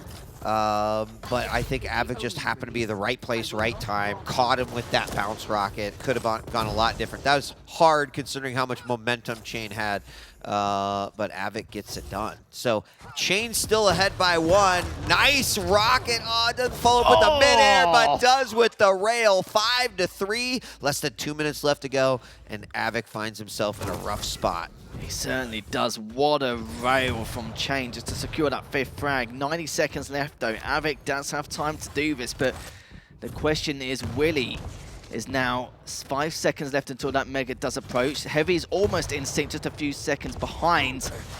Trying to back away again, still has that turret, but not too sure from Av3k. He definitely needs at least a very good stack to work with, but at the same time, make it a clean frag so he can continue putting on the pressure as soon as Chain comes up on spawn if he does get that full frag here week. You know, this looks like a different Chain than what we saw earlier today in the ZenAku game, and I think maybe he just needed to, you know, find whatever confidence he had, bring that back, know that, hey, I know what I'm capable of. Av3k does grab another frag, 1 minute left to go. There is still a chance here. Chain's going to have to play this one carefully. He needs to protect that frag with everything that he's got. And he's got the stack, and he's just got that first rail. He's going for the hunt. He hit the second one as well, but is he going to continue to progress? Yes, he is. He takes him out, ties things up. 30 seconds left, and the items aren't going to be up for a while, but Av3k can put him in his position early, but start to try and trap him, deny him of the rockets, switches back to rail, and Av3k knows that it's time for him to get the Mega, get the light, and try and contest that heavy straight afterwards. This might be another one of those situations where the opponent ties it up and has control, and then it becomes very, very difficult for Chain to bring that back, despite that he has held the lead for most of this game. You've got totems at the exit of the teleporter, your opponent's down below. There is a great rail coming out from Av3k. They're sudden death, though. Next frag will take this one. Chain has the possibility of eliminating Av3k, and Av3k's going to go ahead and go for it. 1 rocket, 2 rocket, 3 rocket, and he takes the map by 1. Wow. He was left on 21 HP. They had to be some damn good rockets, and you saw the first 2. I was getting a little bit, sketchy for me. I thought Chain's probably going to take this even with that stack disadvantage. That's unbelievable. That rocket through the telly and then the momentum. Again, it was one of those situations like Av3k was right there. He perfectly landed those rockets. I don't think death just seemed to be unavoidable at that point. Then the question was, okay, what am I going to do? Just like the last game that we saw was Xron and dramiS, where dramiS, like, you know, tied it up, but didn't have the ability, like, didn't have control. In that case, Av3k tied it up and then had the ability to grab control. Made it really hard that if Chain was going to win that one, or he was going to need control. It just, wow, as great as Chain played in that one, Av3k, I think, shows why he is a seasoned veteran in the Quake series, and that, you know, the game's not over until it is over. Just unbelievable stuff. And you're right, though. Again, it's that veteran experience coming in from Av3k. But there's that veteran experience, but that was cutting it closer than anything I've seen. Look at this. This is what I was talking about before. Misses the first couple of rockets, but hits the first 2. And that last rocket, it's debate where do I change weapons and then obviously with the weapon switch animation, will I have time to kill him or shall I stick with the rockets? And he just stuck to his guns and still managed to hit that. It was probably the right decision considering that the turret was there too, right? Offering its support. It just didn't work out that way. It's one of those where I feel like, you know, we just split the timeline, Lethal, and there is definitely a timeline where absolutely Chain got that last little bit of health, won it 2-0, but now we're in the timeline where they're taking this one to the third and final game. That's going to be on Awoken, and it's going to be Chain on the Nyx and Av3k on the Doom. Yeah, a little bit worried for Av3k due to the Nyx pick from Chain. We've seen some really good Nyx players take a full advantage of that Ghost Walk and, of course, the Art of Control afterwards. It's going to be a tough nut to crack. I did say that, of course, Vale is one of Chain's best maps statistically, but so is Awoken. So at this stage, if Av3k wins this and creates a reverse sweep, then that's going to be huge for Av3k, not just in this matchup when he takes the win, but that momentum boost or the morale for him moving on into the loser bracket. I mean, every one of these games has been by one. So we had 2-3, 6-5. I kind of expect a close game. You know, Awoken, if we think a little bit about what we've got here, Doom maybe a little bit of mobility, but guess what? Nyx has some mobility too, and has an escape, and has the ability to be a little bit aggressive. So this is going to be an interesting matchup. It's kind of, you got to throw everything out the window from the last two games and just consider it. It all comes down to this, but it's a hard one to call. Yeah, it looked like it was going to be a 2-0 at one stage. I wasn't even considering the possibility of a third map, looking at the position where Av3k was in. No stack, no Art of Control, 2 frags down, a couple minutes left. It was dangerous territory for Av3k, but he's a dangerous man, so he probably likes some thrives off this thing in terms of like the dopamine going sky high, especially in that second map. But it's like I said before, for Chain, this is also one of his best maps statistically. Nyx is a very good pick. We've seen Doom is literally being played on Awoken almost every single time, but that's just the standard meta in top play, in ranked, etc. But it's not a surprise that everyone wants to try and abuse that passive ability from the Doom. But I really don't know. I don't know how I'm going to call this. Normally on paper I would have said Av3k, but the way Chain's been playing 6 weeks leading into this moment, it's tough to call here, Week. I mean, Av3k's LG has been looking pretty good. Chain has been hitting a lot of those rail shots, 2 weapons that are pretty crucial to Awoken overall. So, right, partially I think it's going to come down to how are the, and again, even in that last game on Vale, there was, there was some playing with the major items. That, both times that resulted in one player saying, I can take control now that we've both made the decision to delay a little bit some of these items. So yeah, I don't know how this is going to go. It could come down a lot to the spawners. We are going to see Av3k get that mega spawn, grab that light immediately, but now he needs to arm up. So he's got himself the Tri-Bolt and the LG. Sees his opponent with the rail, knows exactly where he is, needs to be careful, probably wants a rail of his own, but not the easiest path to get there. Yeah, a moment of relief from Av3k, I assume, after that second map, but he's been in this position numerous times, so it's just going to be another day in the office for him as Chain currently top mid. Av3k still looking to pick up all the weapons in his arsenal. He does have that Trinity now to pursue by any means necessary. Does pick up the heavy, but I like this from Chain. Has delayed the mega quite a fair bit. Just checking the choke point towards rail. Realize it's not there, especially from that rocket. And I love how he tried to pick up the mega as soon as physically possible when he saw that rocket come from the top mid side, because the closer Av3k would have come, the more of a chance or increased chance for Av3k will work out the timing. Ooh, a rocket sent around the corner. Av3k firing one back. That will give away his position, but expecting his opponent's going to come down that hallway. Chain with a great rail. He was looking for a follow-up. He's got the LG out. And wow, ballsy on both sides. There's the Ghost Walk to get a little aggressive, and he's going to pop the Rampage. He misses 1 jump, 2 jump, and then he goes for the smack. But Chain with the LG for the first frag. What an exchange. My God, Av3k gave him the backhand, but Chain just slapped him back and managed to get that first frag. 90 seconds in. What an interesting exchange. It was. I wasn't expecting the berserk though. That's literally Absolute madness. But I was expecting just a rail in all fairness. But minute 45 in now. Mega's up in 10. Chain's in a good position. Av3k's in a slightly better position, but it depends how risky Chain wants to take this to go for that Mega, but decides to back away. I might be wrong, but has Chain picked up the first frag in all 3 of these games so far? You don't need to answer that because I'm asking you to remember something that's like a minute detail, but... Okay, good question. I don't know. Yeah, I'm not sure either, but, you know, we've seen Chain start with that momentum. That certainly helped him out in all 3, definitely in the first one, even though it was a low-scoring game. Always feels good to kind of get that first frag, but it feels bad to lose the lead after you get that first frag, too, so you got to be careful with that.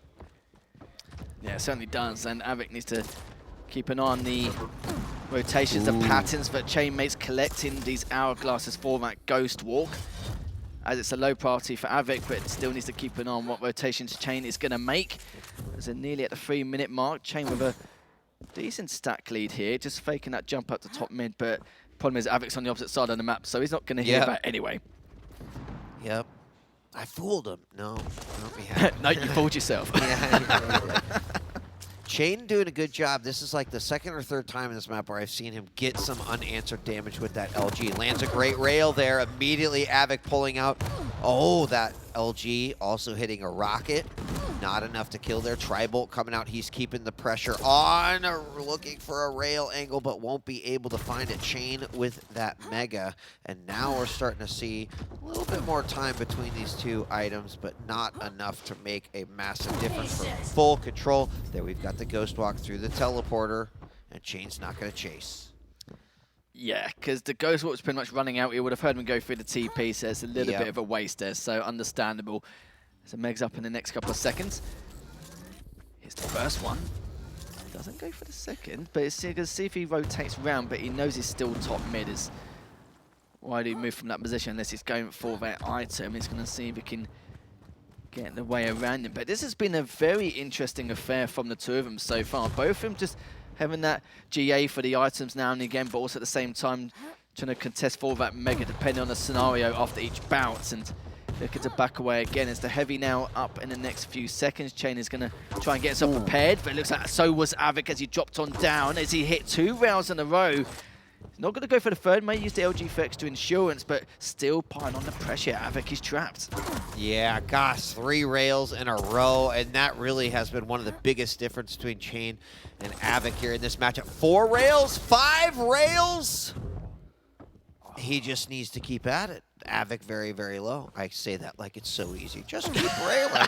That's fine. But, I mean, honestly, that is where we have seen Chain really, really separate himself from Av3k here, is hitting those very nice shots that go completely unanswered by Av3k. Oh, there it was. Nicely done. The patience paid off. The LG as his opponent flips around the corner. And as we hit the 5-minute mark, Chain's up by 2.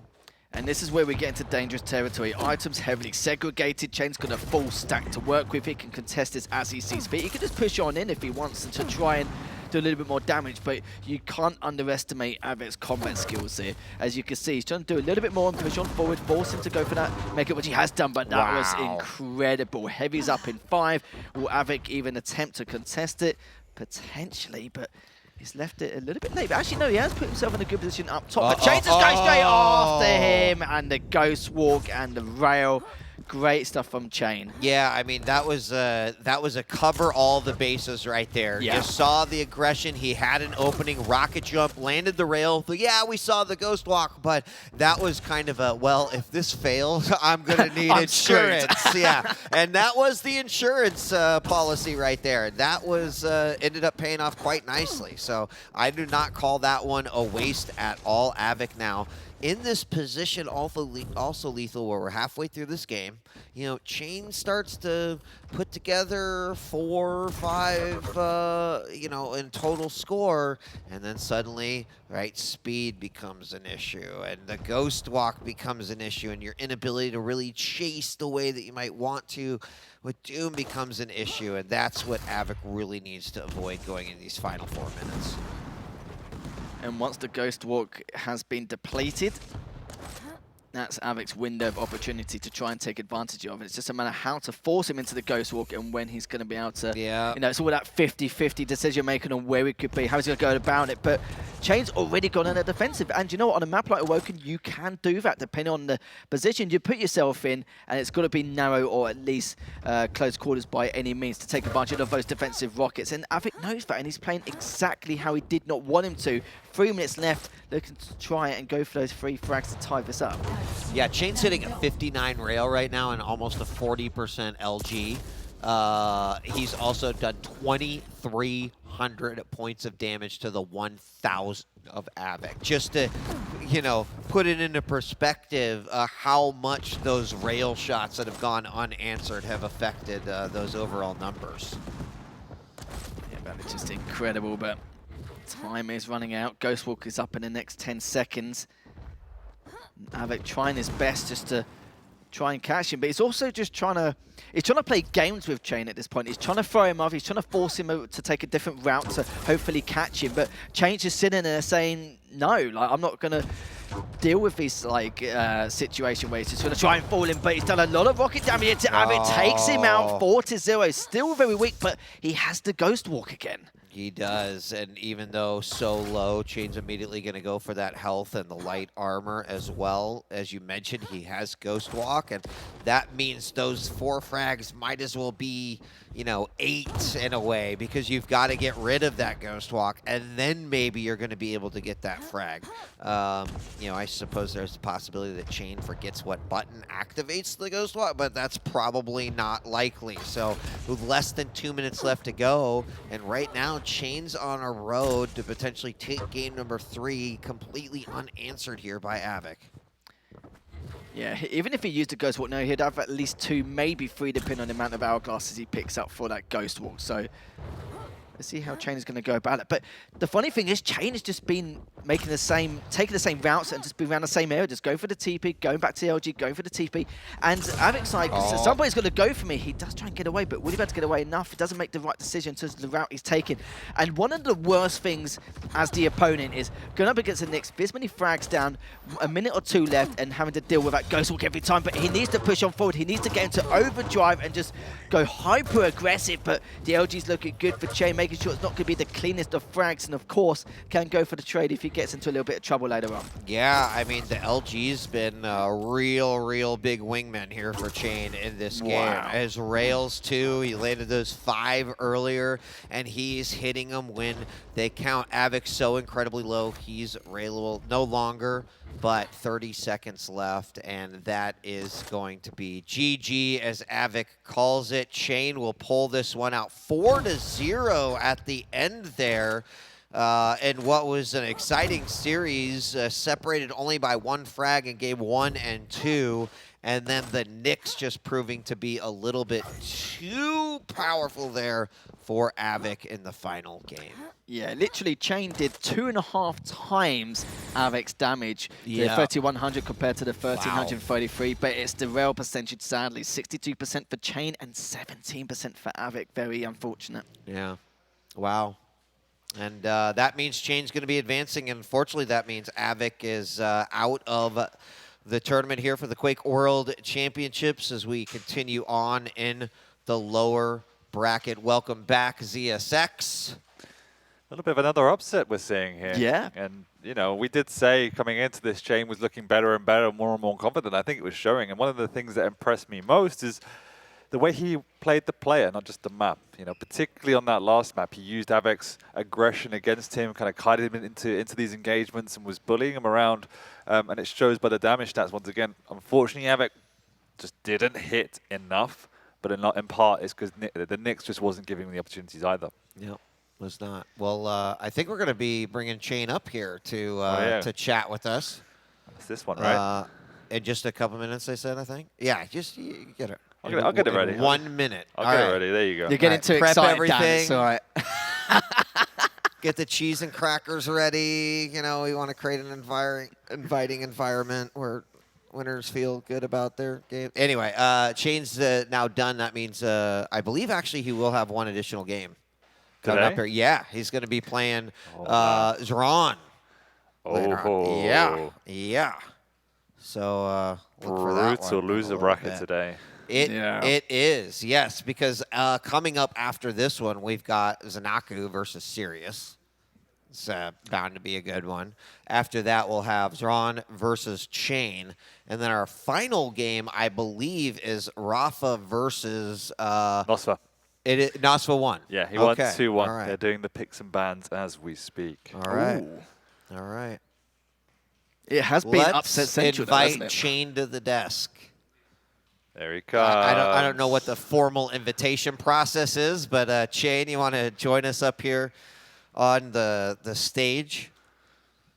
Congratulations, man. Move round. I'm trying, mate. I'm trying.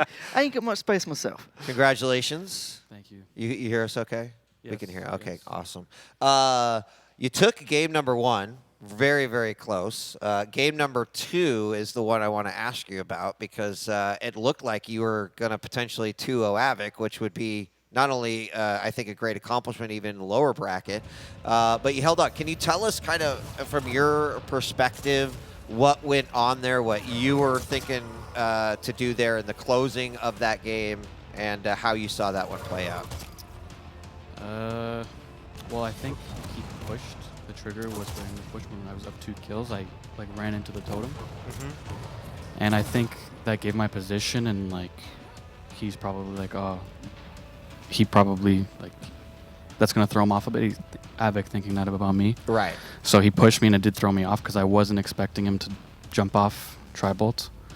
And then he's just like really clutch, pushed me the kill to tie it up, and then the kill to win for him, it was just like classic Av3k pushing in a choke point, like just being a bull, basically. Right. So I don't know, yeah. But like, he played pretty well, but I played probably the best I've ever played. Yeah, Yeah. that's how you feel. Yeah, yeah, I oh, mean, yeah. look, any win versus Av3k's a good one, but you looked really solid in that one. And can you tell us, just compared to your game earlier versus ZenAku, right? Like, Oh my did God. you not feel like you were playing at your best there? No, I've like even against Proximo, Yeah. I felt terrible.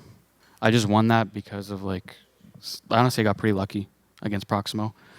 ZenAku, like he played very well as well, but I played like terribly. I just couldn't get in the groove. I didn't feel like I was hitting my shots.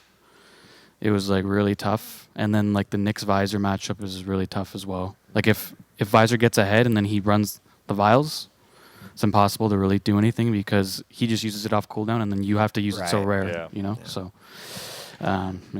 Well, congratulations first, Thank you. Jane. I know we've spoken before about your road here and how hard Yeah. it's been and the work you God. put in, and it was a bit of a rocky start, but Yeah, it was... but you're here with a match to go. I think I just want to talk about your approach to Av3k in particular because you mentioned the word bull, and I know he's somebody that just loves to bully opponents and get in your face, and that's a very particular play style. So I just want to understand how you thought about approaching Av3k in this matchup, because it felt very much that you had changed your game to based around him, and was particularly in that last match, the way in which you just manipulated his play style against him almost. I just, going into it, I didn't really prepare. Like, the only notes I have on Av3k is that he pushes with machine gun, like when he dies. And Yeah. he, like, does miracle damage sometimes. And I don't know, this whole set, I just trusted my own ability. And, like, I just decided to go toe-to-toe with him, and, like, I came out on top. My rail was, like, ridiculous. Yeah. So Yeah, For sure that it was. Yeah. it was, like, I didn't even, like, understand how, but every time I, like, just needed to hit, I just hit him. Like, he just kept getting railed, and it rattled him. Like, at these lands, when you get railed, and, like, you can really feel like the opponent's, like, railing the shit out of you, you start, like, getting psyched out. And you start eating, like, exit rails, and, like, you really start to panic. Like, everybody. Like, the fact that Av3k does that is pretty nuts. So. Yeah, just on the final map, I just want to talk about like your thought process during those last few minutes, because it was literally like 4-0 the entire time. You were constantly making Av3k dance here and absolutely everywhere, but you were always taking those same routes around rockets to LG. Was that your game plan defensively, just so that you can use that Ghost Walk and then keep picking up the Hourglass and just playing it in a defensive manner, or was it just a coincidence because due to the fact that Av3k wasn't shooting too well, sadly? No, I think it was like his, 17% it was accuracy. like 11 LG and like 16 Yeah, it RL. was bad. Yeah. But like that was him getting rattled, I think. Like I don't know if he had other issues, but like I feel like he was rattled. And like, yeah, that looping I was doing, I just felt like I was in his head a little bit. Like I just could do, it was like kind of risky, but like I just decided to go with the flow. Like it wasn't my plan to run with like a 4-0 lead. I was just, it just what happened. Like it just how he was playing and like what I decided to do. Awesome. Chain, congratulations. We're going to let you go because I know you've got another match to prepare for. Any thoughts, you know, about that upcoming match, or is it just like you need to get I don't your even, is it space against Xron? It is. Yeah. Yeah, he's like played pretty well. I practiced against him a bit, like with high ping. He's good. Like Yeah. he plays like pretty slow, and he catches you off guard quite a lot. So yeah, he's good, and like it's gonna be a good game for sure. Well, good luck. Awesome. Yeah, good luck, Chain. Thank you very much. Congratulations. We're going to go ahead and take a quick break. When we come back, it's going to be ZenAku versus Sirius right here for another loser bracket matchup. Don't go away. We'll be right back. Nice.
We are back, and we've got another lower bracket matchup for you. This time, it's between ZenAku and Sirius. These two players both making quite a mark here on the tournament this weekend. Joining me once again, ZSX and Lethal. Gentlemen, welcome back.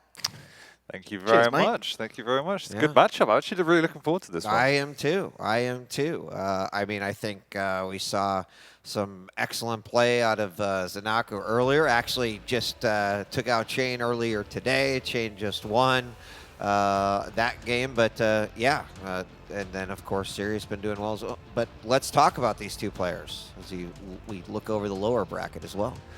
Yeah, I mean, let's start over on ZenAku then. I think he's somebody that still doesn't probably get as much respect as he deserves, considering where he came from. I think people find it hard to shift their perception from ZenAku, the newcomer, to ZenAku, the established top 6 player, where he's been consistently recently, and deservedly so. And I think one of the factors that plays into that is just the fact that he doesn't have anything massively distinctive about his play that you can say that's what he's good at, because what he's good at is everything. He just has a very solid, consistent game. He does the basics well. He hits his shots and he makes good decisions.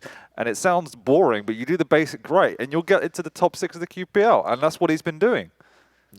Yeah, but on the other end with Sirius, he's probably got the best aim in this tournament. Even if he gets top 12, 6, first, whatever.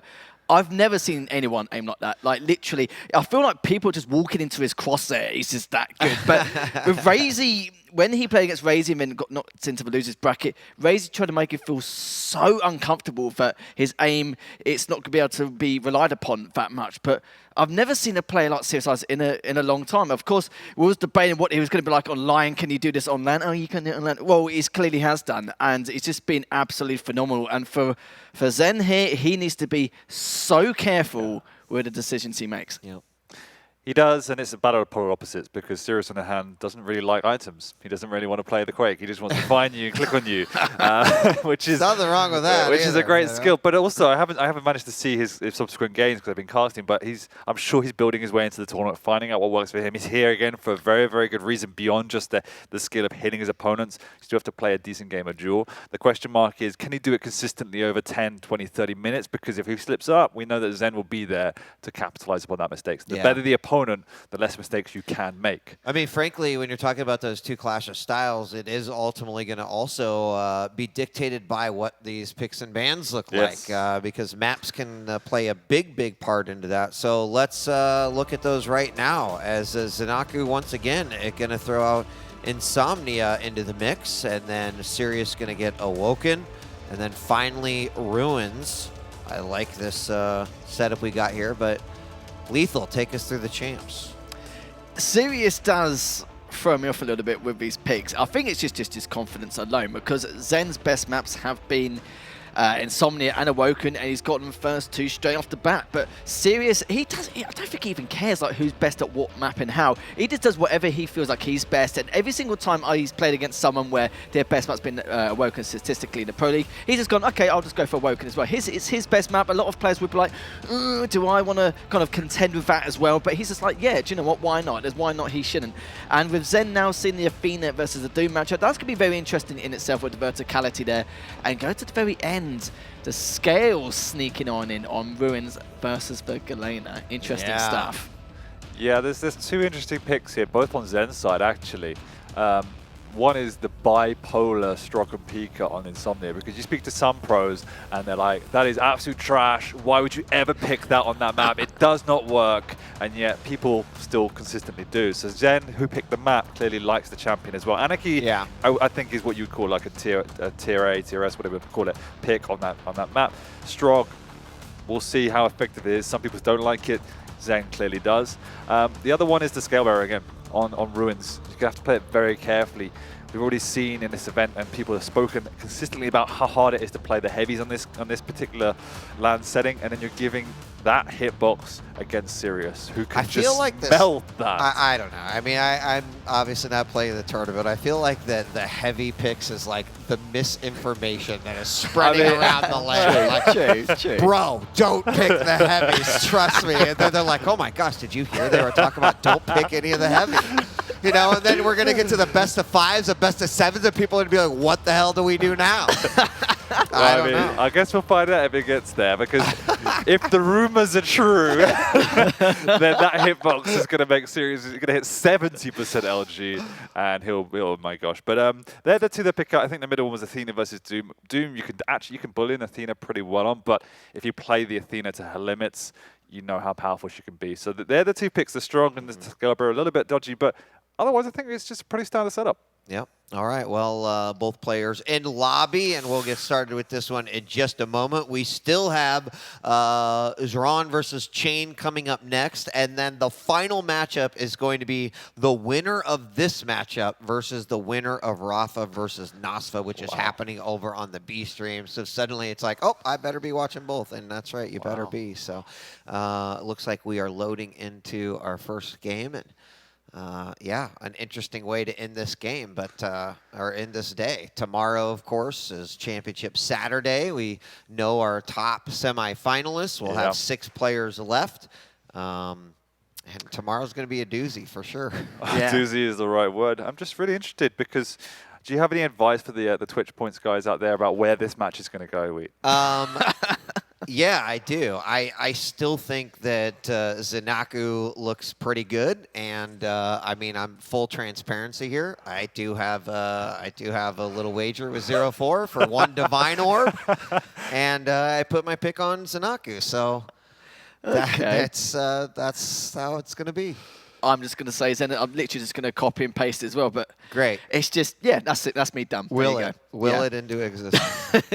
No reason behind it. I think obviously the logic suggests ZenAku's there, but I just feel the aim can unrattle anyone. It is true. Like it is true. There is a tilt factor to the aim. It's like, you know, it's like a bleed sword, except it's like tilting. Chain just said it in that interview when he was rattling Av3k. He did. He did. So yeah, put that statement on steroids if Sirius does what Sirius can do. All right. Well, we're in this map, but first map's going to be Insomnia. Gentlemen, I'll be back after this. Enjoy yourselves. Thank you. We are starting on Insomnia, which is ZenAku's pick. And he has that Strog that I was debating in the intro. So let's see how he plays it. I am interested to see that, and we are actually starting on his POV, so we do get that perspective. And yes, it's a crouch slide champion. It's a little bit difficult to crouch slide on this map, at least in the areas that you want to, which is the upper ground. Definitely a bit easier on the lower ground, but there's still good utility in the stack and everything else that Strog brings to the table. But Anarchy is definitely a top-tier pick on this map, and very difficult to counter. It's basically a top tier versus low tier pick at this point. But you know, if you're comfortable with the Strog, okay, you know, see what we can do here. Just been railed, speak of the devil. Now as Mega is still up, using the Strog, he's going up the jump pad. I do quite like that. Just a little bit of proactiveness, just to give him a bit of leeway here, give him a bit of distance as well. As now Zen find a couple of rockets to see if he circles around from top mid, which he has not from the tri-bolt. Zen still looking for angles here, but will he be able to? It looks like he's going to back away for now and just get prepped up for this next item. He's going to see if he will make the correct read, which he has done. And for Sirius as well, don't go, it's all aim, score, accuracy, tracking. But there's times where all of a sudden he's just walking everywhere. It's like basically a silent assassin. It's just interesting. Yeah, the way Sirius actually uses his aim isn't the traditional how we would see it, which is I'm going to rush your opponent and abuse you. It's to find the angles. And he likes to play slow and use audio cues and find these easier shots that he can line up. And that's why, on one hand, why he's always so effective. The other side of it is that he can get too caught up in that mentality and lose out on the awareness of the items and his overall strategy and positioning for the long game, not just the immediate. And so that's the balance he has to find. Delaying this Mega as well, as we can see. Zen's more than aware of it, going up the jump pad very aggressively. Sirius does eat that one as well. Hika comes out, but he's very vulnerable there. Awkward fight around the steps, lethal. Big shotgun to the face, and Sirius has to pop the inject if he's going to get out of there. He might even finish Zen just before he does as well. The starting shotgun too, Jesus. 2 minutes in, Sirius does claim first frag, but still on that recovery route. And we'll find him before he does recover. That was huge there from Zen in order to tie this up, and has managed to get that Mega and the LG to boot, but still looking for that rail just to help in terms of the range game. And this is a really vulnerable time for Sirius. I'm interested to see how he gets out of this one. No items to his name, not even light armor, no weapons beyond the rail. Now he's got an LG as well, so he's feeling a bit more comfortable and building that stack. So he's done decently to not get any damage so far. Pops the inject, hearing his opponent entering the vicinity and beginning to stabilize. So he's managed it so far, but Zen has got a good lockdown on these two major items. The difference is, does he feel confident to push into his opponent? Because playing against someone like Sirius definitely makes you second guess how much you want to extend outwards. Damn right, as Heavy's up in a few seconds, Zen has prepped this very early on just so he can get first shot. And to be fair, he's going to need it against a character like Sirius. He's going to jump one up, but he catches it with the LG, gets up with the Pika, and still Zen was able to get out of that situation just due to the Pika slightly body blocking him and also keeping the distracted in terms of the attention, and Zen does get that second frag. Great rail there to start things off early on in this map on Insomnia. Yeah, he's caught Sirius again here for the conversion frag, but it was really nicely played by Sirius to even survive and do as much damage as he did. But this is the problem if he's not doing that pre-work. It has to be all or nothing. It leaves him with a lot of work to do. And unfortunately, it just wasn't able to do enough. He also popped the inject in the second engagement, so he's out. He's without that for this next round of items.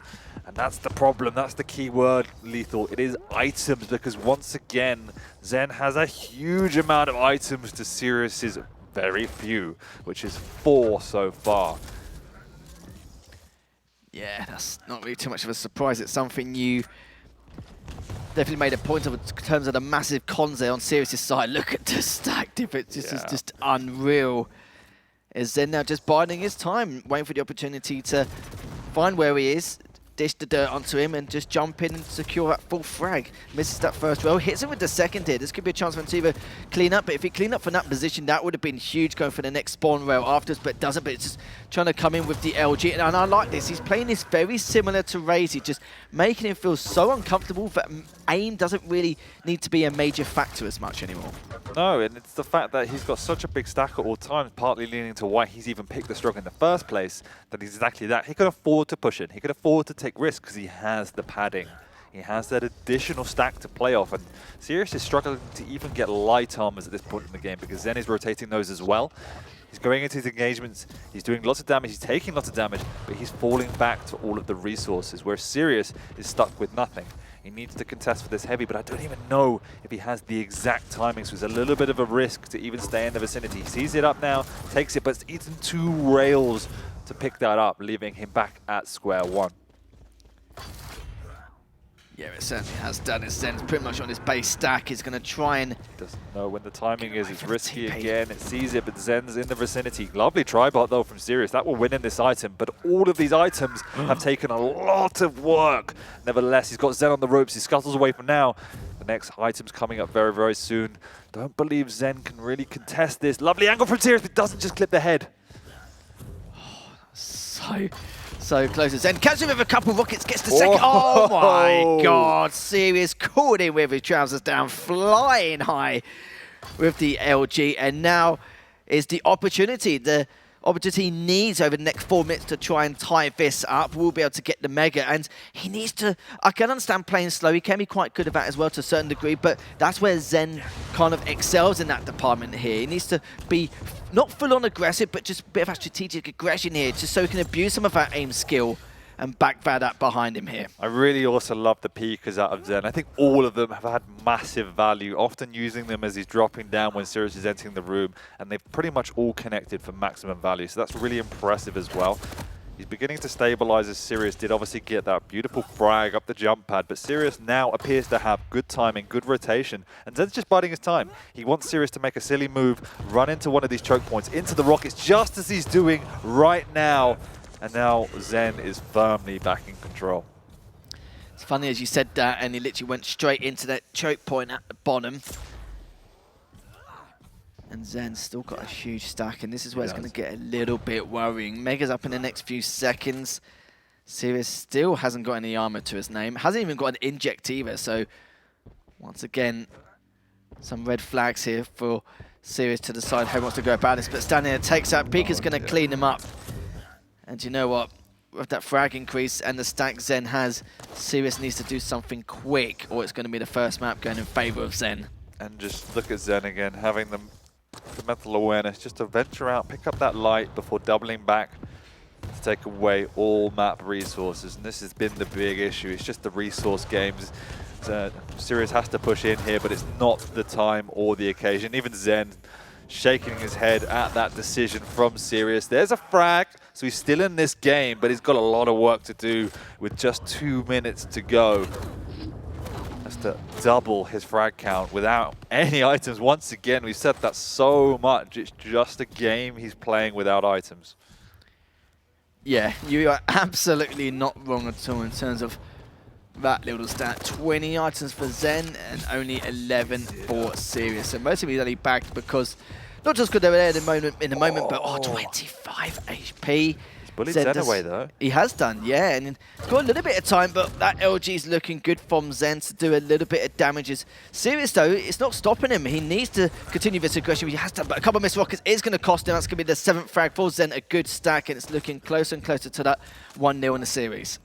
Absolutely, but he's had Zen on the ropes a number of times. There's been a few occasions where his execution, particularly the rockets, have let him down. But ultimately, it's always come back to the fact that some of these pushes, he just hasn't had the snack. And Zen has done an amazing job of managing the rotation, but finding the right opportunity to bully Sirius.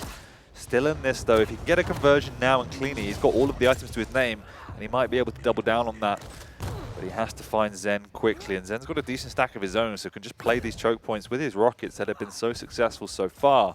But he's not even going to look for it. He's just going to play that running away, keep away game and just continue to bait Sirius even to riskier and riskier situations. You know what? Why not? It's basically doing a victory lap around Insomnia at the moment. Yeah, he is. And at this stage, it's going to be out the realms of possibility here. Sirius picks up the Mega, but yeah, there's not really too much we can say here. Can get all the items in the world, all the lights, etc., but it's not going to change the fact that the scoreline is going to go in favor of Zen.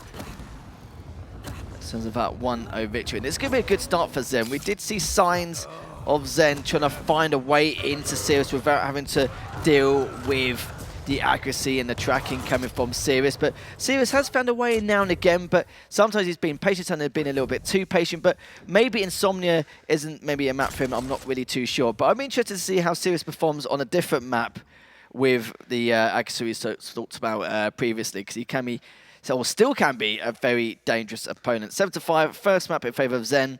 Wouldn't say it was too surprising, but it was just Zen played that really, really well. Yeah, Zen had a game plan. He went out to deny the items. One of the reasons he picked Strug, he played the Strug well, and he picked and chose his opportunities as to goad Sirius into him. That frag down by the heavy armor where Sirius is pushing on through is a bit of a sign of desperation, but also the frustration coming out that he just wasn't able to find the opportunities.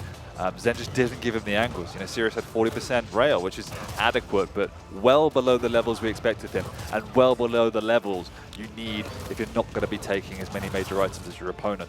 And that was, again, in part because Zen just didn't take those engagements. He made sure when he was in control, he played the safe routes around the map and limited that opportunity for Sirius. But the few cracks in the armor that were there, Sirius pretty much always capitalized upon. And that's why, in context, it was still a close scoreline. Yeah, it was. And for Zen and for the people at home, to let them know that Insomnia and Awoken has been Zen's best maps throughout the Pro League from a statistical standpoint. But we're going on to Awoken next, which is both of their best maps retrospectively, as Sirius just, as I mentioned before during the picks and bans, he doesn't care if it's your best map or not. He's going to choose it because he feels like he's got a lot more confidence, and that's the kind of character I like to see in a player, instead of just trying to avoid it like the plague and maybe go for their second best to try and throw off their opponent from some methodical standpoint. And then if we do make it to map number 3, which is still a possibility, the Scale versus the Galena on Ruins here, Dan. Ooh. Kind of want this to be a 2-1 just to see that matchup, just to see the scale bearer. To see, as DJ Wheat said, whether there's this fake news about heavy champions or whether it's actually a real situation. But that was a super interesting match. Again, we just saw the adjustment from Zen there. We've seen him be more aggressive in the past, but he didn't want to engage in any shenanigans. He absolutely respects the aim of Sirius. But this now is a map in Awoken where you don't have that luxury. There's a lot more angles, there's a lot more open, and you can be more aggressive. And we've seen Sirius have a lot of success here, just playing around the rail, even without the items to go, just because there's just many more angles to play with. So it's a radically different map from Insomnia. Well, it looks like there's a possibility for Sirius being taken down by 2 Maestro members, RAISY in the winner's side and Zen on the losers. And yeah, you could just see that first map. He didn't face him at all, did it? But we want a map 3 because we want to see how he performs later on in the series. And it's because me and Dan are also very, very selfish and very greedy. And I'm sure everyone in chat at home wants to see a final map between these 2 Titans. And even if Sirius does get taken down 2-0 here, I've been very, very impressed with his ability here, considering he's not been in the Pro League this year. Obviously just practicing in the background just to work his way up once again, and he's still looking very strong indeed. But how do you feel this is going to turn out here, Dan? I'm going to back it. I'm going to back the aim. You know, I have to side with the aim. I'm going to say this will be a small, narrow, serious win, which leaves us into a Ruins, but we'll have to see. Yeah, it's like I said, nothing wrong with being greedy. I do want to see this third map. I want to see how far Zen can be pushed. And that's the other thing as well. Now that his 2 best maps will be out of the question, if it does go to map 3, what's going to happen Ruins? We have absolutely no idea. See, Ruins is a dilemma for me because we're not there yet, but no. I want my boy Scalebearer to win, but I also don't want to see DJ Week get a Divine Orb. So, you know, I'm in this rock and a hard place, but we'll see. We have to get there first, and there's 10 minutes of great Quake to go before then.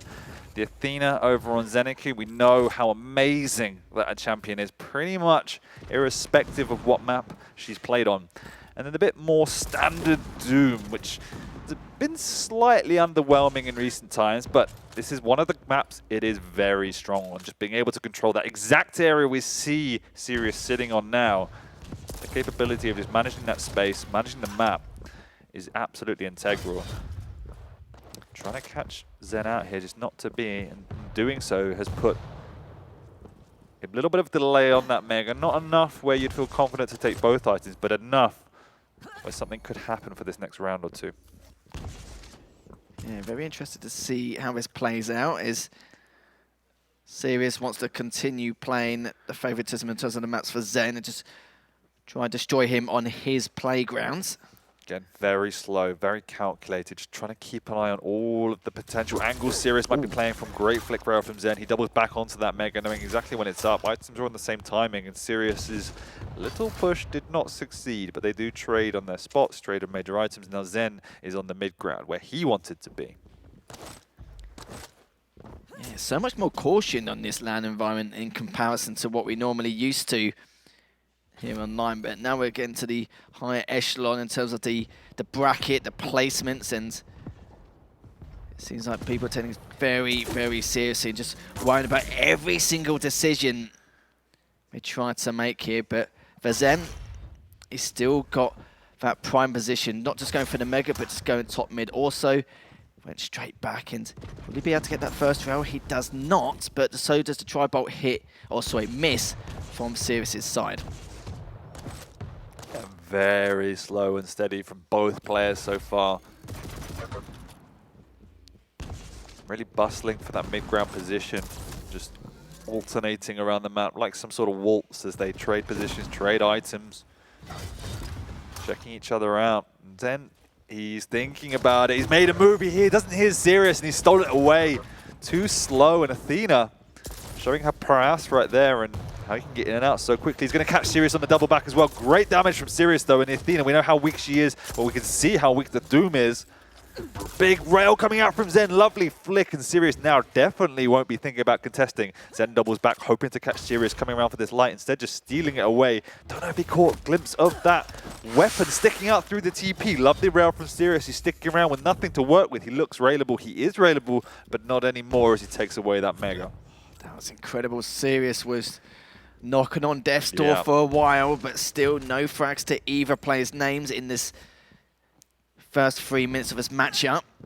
As Heavy Nail will be up in the next 10 seconds, as Zen just hanging around the proximity of the area just to see if Sirius is going to come from that Mega route, but he has not. So this will be his time to pick up that Heavy. He won't have time to go for the Mega, but maybe able to do or inflict some damage onto Sirius. We'll find him on the staircase, catch him off guard with the LG, but Zen's LG is equally as good. Jumps up, gets the Mega, but let's see if the LG comes out true here for Sirius, as Zen does manage to back away. But you can see in that situation, Sirius is far more concerned about playing, how do I hit as much damage as I can?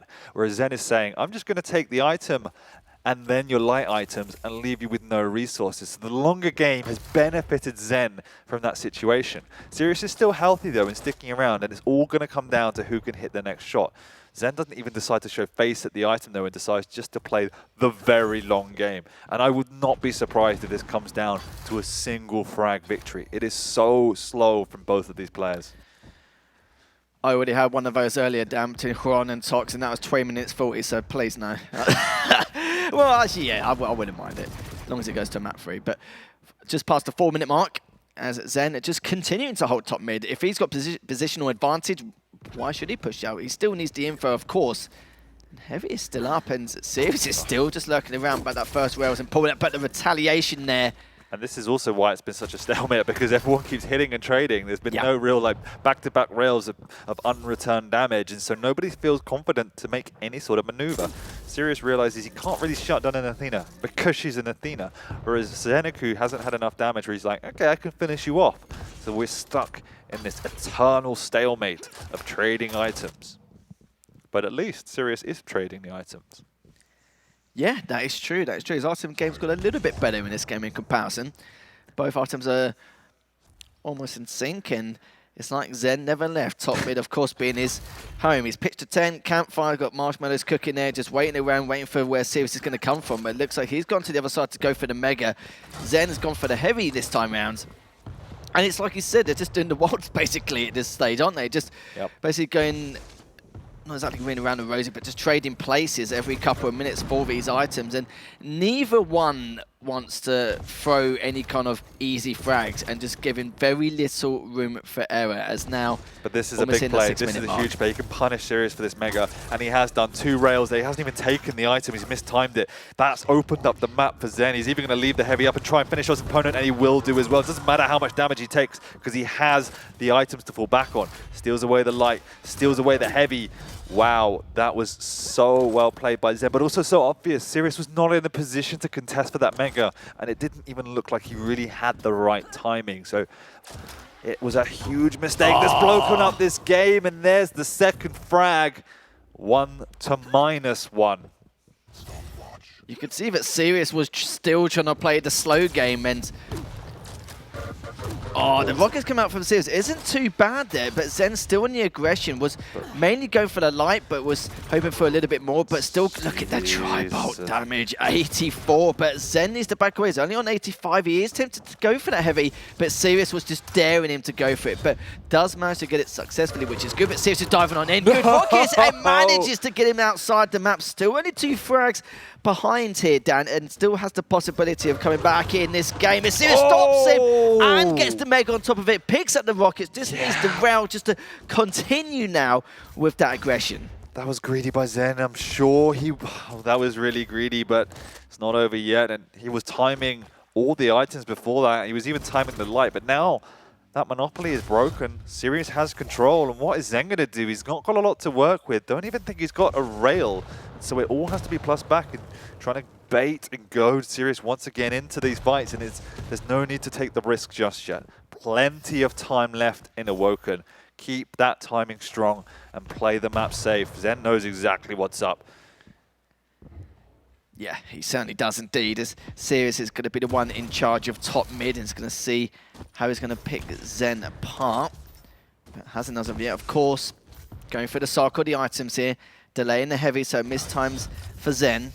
Zen now just going across, retaking top mid, makes up the next couple of seconds. And it does a small amount of damage, but Sirius is just looking for that one moment to dive on in and to try and take Zen apart, but it's a difficult task. But still, though, you've got to remember, only 1 frag difference, but done a fair amount of damage. He wants to push in for the LG, but again, due to position that Sirius was in, so defensive rockets is going to keep him at bay. Sure, but he gave up a mega for absolutely no reward, no objective, no positioning. He just gave it away, and that's the type of mistake I'm talking about. You just cannot afford to let go at this stage of the competition. With 2 to 1 though, as long as he's back in. There's a lovely rail through the entry wave. Zen comes as a lick of damage, but it's not going to be enough. The mega's going to spawn sometime soon. It's already up, and Sirius has actually just let it go. He's chasing him down. I don't think Zen's going to take that risk a second time to push on, and instead he's taken reposition over by the heavy, but Sirius left it up, and now Zen has indeed stolen it. Oh no! Oh my god. I don't know if he even checked it, to be fair. He's hit him! He saw him He saw the legs. Zen took away the mega, or sorry, the heavy. And he's still looking healthy, but Sirius needs to think longer term. Rather, he's not going to catch the Athena playing like this. That's the problem. And Sirius is coming at the LG. He's coming at the LG barrel here, top mid, but even then, no, you're right. And Sirius is sowing 4 HP. He's still trying to ticket him, but in the end, Zen's going to come in with the LG. Oh my god, and that could be the game-changing frag here. Down 50 seconds left. Sirius just has to go full-on aggressive and just try and take him out if he can. That was nearly the most 5-head play, leaving the mega up for 40 seconds. ZenAku has no idea when it is, but it didn't work. And now we're in a situation where Sirius has to take a risk. 9 minutes 30 into this game. He has to finish this frag now if he has a open hell of even trying to catch ZenAku. But as we see, he's been a master all game long of playing keep away. And I can understand it's frustrating, but this is what happens in tournaments. It's all about the victory, no matter how you claim it. And Zen will be claiming this one. Great performance that just showed respect, concentration, and just ultimate awareness of what he needed to do to counter Sirius' playstyle. Yeah, the accuracy was there for Sirius, but of course it's all about that item control, which he couldn't really establish himself. How often was Zen top mid and barely challenged or contested? Not very often at all. Oh, sorry, in terms of Zen, he was on top mid for the majority of the game, just making sure he's got full-on eyes on audio cues and exactly where Sirius is going to be, just to help be 2 steps ahead, decide what plays he wants to make. But in the end, sadly for Sirius, he is done in this tournament. He falls from the loser bracket and out of the Quake World Championships. But still, though, he played pretty damn well considering he hasn't been around for a while. No, and you know, when you talk to people and they're like, how do I counter these pub stars who hit everything? That's how you do it. It's a game of information and positioning. It's not about going toe-to-toe. It's not about challenging every item. It's about just being aware of where they are, playing around them, and taking fights on your terms. It's hard, but it's doable. Yeah, absolutely doable. And I mean, in the second map, it was unfortunate to go down that -1 right away. It's like still having to climb back. It's still 3-2 had it not happened, but, you know, kind of resets momentum and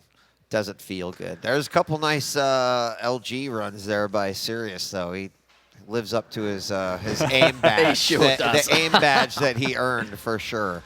And so I do also have a report that Rapha did defeat Nazfa, so we will see ZenAku go on to face Rapha. That might be one of the things that we ask him about here, is I think he will be joining us in just a moment. We're going to get that interview ready here. So our next matchup, will, of course, will be Ron versus Shane.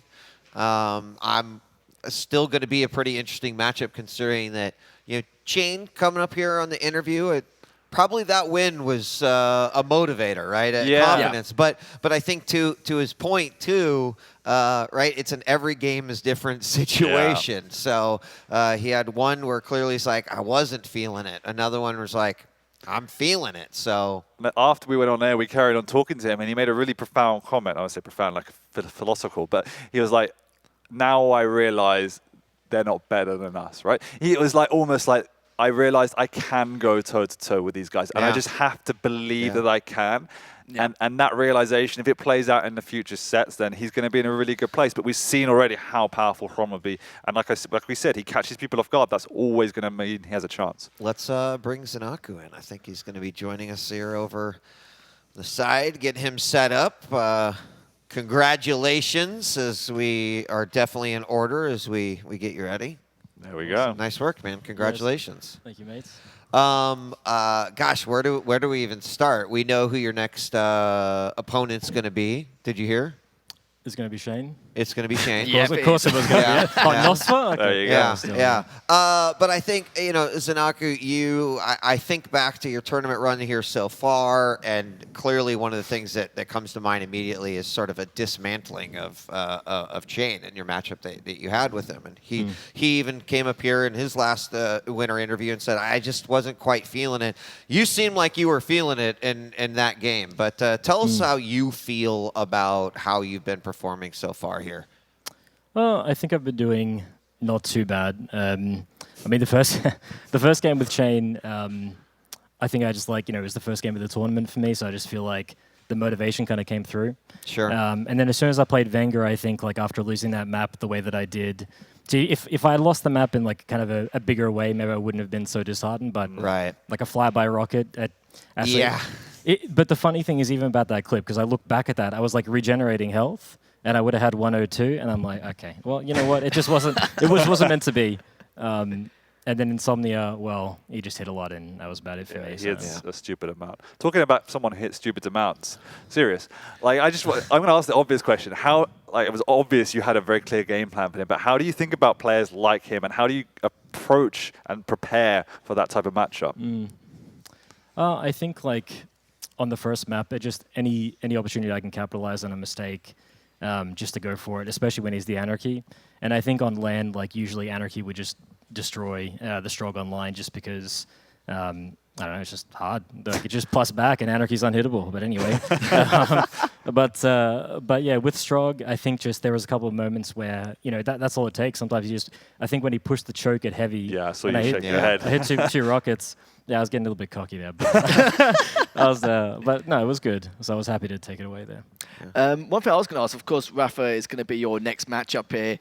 And Dan put your play style into perspective in a good way. It's not that you've got one particular good thing about you, just an all-rounder. You seem to be working on absolutely everything to have the consistency which RAISY and Rapha shows time and time again. Do you think this is your time where you could potentially defeat Rapha? Are you confident enough now to be able to just knock him out of the tournament? And it's a bit of a shame, of course, it's so early on that you've got to play against him, but these things happen. But how confident do you feel about this matchup? Well, I think it can be done. I know I have the strength to do it. Well, I think, I'm not sure how much time I'll have, but if I can just like catch the Maxter game, I might have a look at that. No, I think just like when you see how Rapha plays, like sometimes you have to use his strength against him. You know, if he's like just clearly, you know, timing 3 items and pushing you the whole time, you have to kind of like just pick your moments. And you know, he's not perfect. He does make mistakes. So you just like if I can find that enough, then I could have enough to win. So. Yeah. You know, certainly in that game versus Maxter, one of the things that came out was just sort of like the aggression, right? From if that was the Rapha that presented himself to you in that matchup, how would you deal with just unrelenting aggression in that situation? Again, I think it just comes down to the champions mainly, and I think like also just not getting too ahead of myself, because you know Shane does like to run the map, and if you stand where he's coming from, like unless you have enough, if you don't have enough, just get out of the way. And it's not even so much of like an ego thing. Like you just have to respect it. Like fair enough, just take the item. And then sometimes like you can play with that. So yeah, I'll definitely be looking for that in the matchup. One final question, then I promise we'll let you go. You know, you recently joined Maestro. Definitely, it seems like you've joined the club and scrimming a lot with your teammates, etc. Can you give us any insight? Like, has that been helpful for your own game and the support, etc.? I think. Again, I guess like all the way from management, like we have another guy called Nigel or Apex. He definitely helps me a lot. Just basically says, stop doing dumb stuff. But sometimes we need that. It sounds like that from him. Yeah. But no, and of course, like it's great having Marco and RAISY, and just to be able to bounce ideas off or just like play with them. And yeah, I guess like it's also just like it's also the label. Like sometimes I feel like I need to perform to that standard, and I think I'm just happy they gave me the opportunity to do that. So awesome. Yeah. Well, congratulations again. We're going to take our break now and get ready for our next matchup. Xron versus Chain coming up next. Give ZenAku an opportunity to prep for his matchup. He's going to be facing Rapha here in the match after next. So we're going to take a break. Don't go away as we round out day 2 right here. We'll be right back.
Over the course of the next 2 matches, we will have finally determined the final 6 players that will move on to Championship Saturday. That is day 3 of the Quake World Championship. I'm DJ Wheat, joined once again by Flea and Ketchup, and we have Xron versus Chain coming up next. Gentlemen, welcome back. How's it going?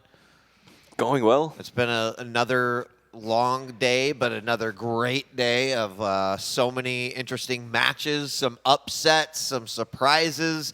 The challengers continue to step up to the plate, and here we are for one of our final 2 matches.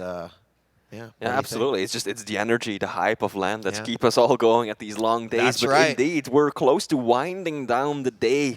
2 more series up, starting off with this one, right? This very one, Xron versus Chain, and that is going to be quite a matchup. I feel like there's so much to talk about with Chain in particular. I feel like a lot of people out there might not have sort of predicted Chain to reach this far. If you're going by the year's results almost, you know, we very much were not getting the Chain that we had once upon a time. But am I happy to see this kind of development where someone's able to kind of return to that glory? And if Chain's able to win this, it's just like, dude, come on. Like, that's such a storyline. Yeah, I mean, we were talking about it, you know, it seems like 2 finals ago where we saw, like, Chain really kind of rip open his shirt and bust out his superpowers, and then we said, hey, you need to keep an eye on Chain. He had some ups and downs during regular seasons, but here once again, in a moment where this is where it counts the most, he is performing with the possibility of joining the other 5 players that will be in tomorrow's finals. But he has, you know, definitely a difficult matchup against him because Xron is one of these players that has come in through the Challenger,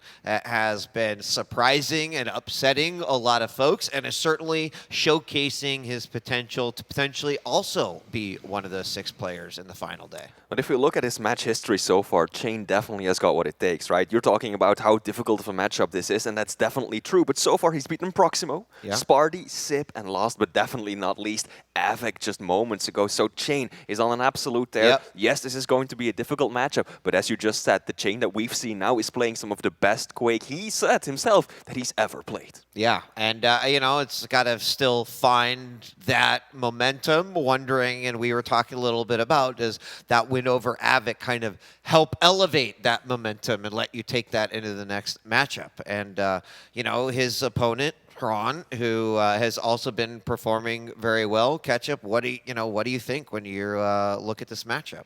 Xron has just continued to impress this weekend. I admittedly was one of the people that was kind of looking at the bracket and thinking, Xron, definitely the kind of player that could maybe win a couple of games here, but I kind of never realistically saw it going that much further just because of the pedigree of players that we have in this bracket today. And, well, I guess yesterday as well. But Xron proving that I think dedication and the grind, something that Xron was doing so much in like 2017 and 2018, like 24/7, living and breathing any of the modes, any of the new champions, any tournaments that were coming up.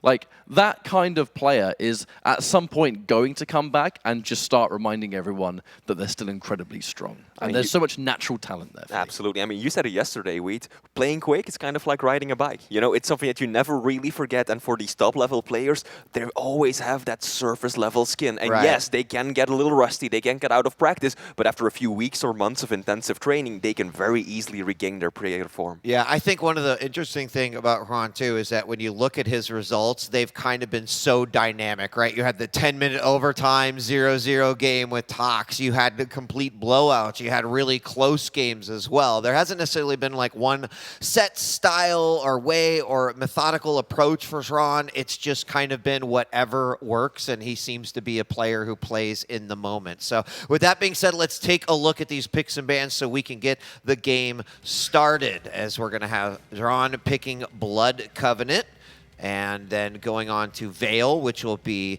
the pick for Chain. And finally, our remaining map will be Awoken after the other bans are taken out.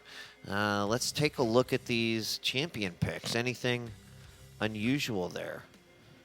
I mean, I'm looking at Blood Covenant, and I mean, I'm really looking at all of them. And once again, safety, safety, safety. Like, no one's trying to be... I don't even want to use the word creative, because you don't need to be at this point. You need to go with what you know works and you know fits your gameplay the best. Athena removed immediately, making perfect sense, because Blood Covenant is our first map. Nyx versus Anarchy, two very similar champions in terms of how light they are and how much damage they cannot take. But at the same time, mobility. There's a key difference there where Anarchy fits Chain pretty damn well. Removing Scalebearer on Vale, kind of just removing that element entirely. We're later on in the bracket now, and if there's even a chance that Scalebearer is going to be able to combine with Vale and almost rob a map, we don't want to make sure that that doesn't happen. And now with Awoken, if we are able to reach that one, it's just pure damage versus speed again. I think that the Awoken is the most unusual one of the bunch for me, the BJ. Right? Yeah. All of these are very standard picks. And yes, we have seen BJ been played on Awoken before, absolutely so. But this is rather unusual, right? Playing against Strock, you would expect perhaps a champion with a little bit more mobility. Xron, of course, did take away the Doomslayer, so you couldn't have used that double jump around the center area of the map. But still, BJ is not a go-to pick for this map. No, not. And Xron has actually prioritized Doom pick on this map too, and not being able to get it, maybe just said, oh, if I can't have it, you're not going to have it either. So that will be interesting if we do go to a third and final map to see how that might play out. But gentlemen, I think both players are about ready. We've got our picks and bans. One more game after this one, but this matchup determines who else will be moving on with the other, or as one of the 6 players that is going on to the finals day. So any predictions before we jump into this matchup? Ketchup, I'm gonna let you go first. I'm gonna be honest, with how Chain was able to play against Av3k, I think Chain could 2-0 this. A 2-1 if Xron is continuing to play as well as he has been all day, which I think is a fair assumption. Sure. 2-1 likely, but I strongly think that Chain could definitely take this in a 2-0. Yeah. I'm going to say 2-1 for Chain. I think Xron's been playing exceptionally well, but just that matchup against Av3k just moments ago, Chain just proved how capable he is, how he's playing close to his perfect level, his peak. I don't know if Xron can stand up to that. Yeah, I mean, the other element that comes into play here is sort of this stamina play, but I would also say both players have been going through the rotations here and have had plenty of games. So I don't know if one player scores a little bit higher on their stamina stat, then that might play into this one, but that is hard to say. I would also say, based off of how Chain looked in the last matchup, how I think he's feeling, it sounded like from him, right? If he finds it, maybe he's going to have exactly what he needs in order to take this out. But don't count Xron out. A great player. Certainly an interesting story here in the grand scheme of this tournament as well. Also, it's just pretty fantastic to see that, right, of all of the challengers, we've had so many go fairly deep in the tournament, and he kind of remains as that last blood of challenger remaining. So how will this go? Well, we're jumping into our final map, or excuse me, our first map in order to get started. Our second to last game. Gentlemen, I'll let you take it away. Thank you very much. The Blood Covenant, something we haven't seen a huge amount of today, and it has been quite interesting to me, Flea, how certain maps that we weren't really seeing anywhere near as often on the weeklies as we are now, the Ruins, the Corrupted Keep, like they're almost every single time. Absolutely, and Vale really hasn't been picked all that often, comparatively speaking at least. So indeed, the Blood Covenants come out to play several times, but definitely not one of the primary chosen maps so far. And with that, warm-up is about to come to a close. Both of the players have readied up. We're kicking it into high gear. First map of this crucial series, Chain versus Xron. Loser is out. Elimination territory is always one of the saddest times because you never want to see someone be eliminated, but it's got to happen. Now, looking at things through Chain's point of view first, we are starting to do something that's great for the lights, pick up armor, the heavy. We were seeing some matches earlier today, quite a few involving the lights, where the second someone can't get access to that heavy, it doesn't matter how much health they've got, especially on LAN, or people will be able to kind of hit those shots all the time. But as we jump now into the rest of this, an opening rail, lovely decision there out of the teleporter exit, and actually looking to hit another one. Here comes Xron. Chain returning the favor. Interesting to see that neither player attempted to deny access to the railgun.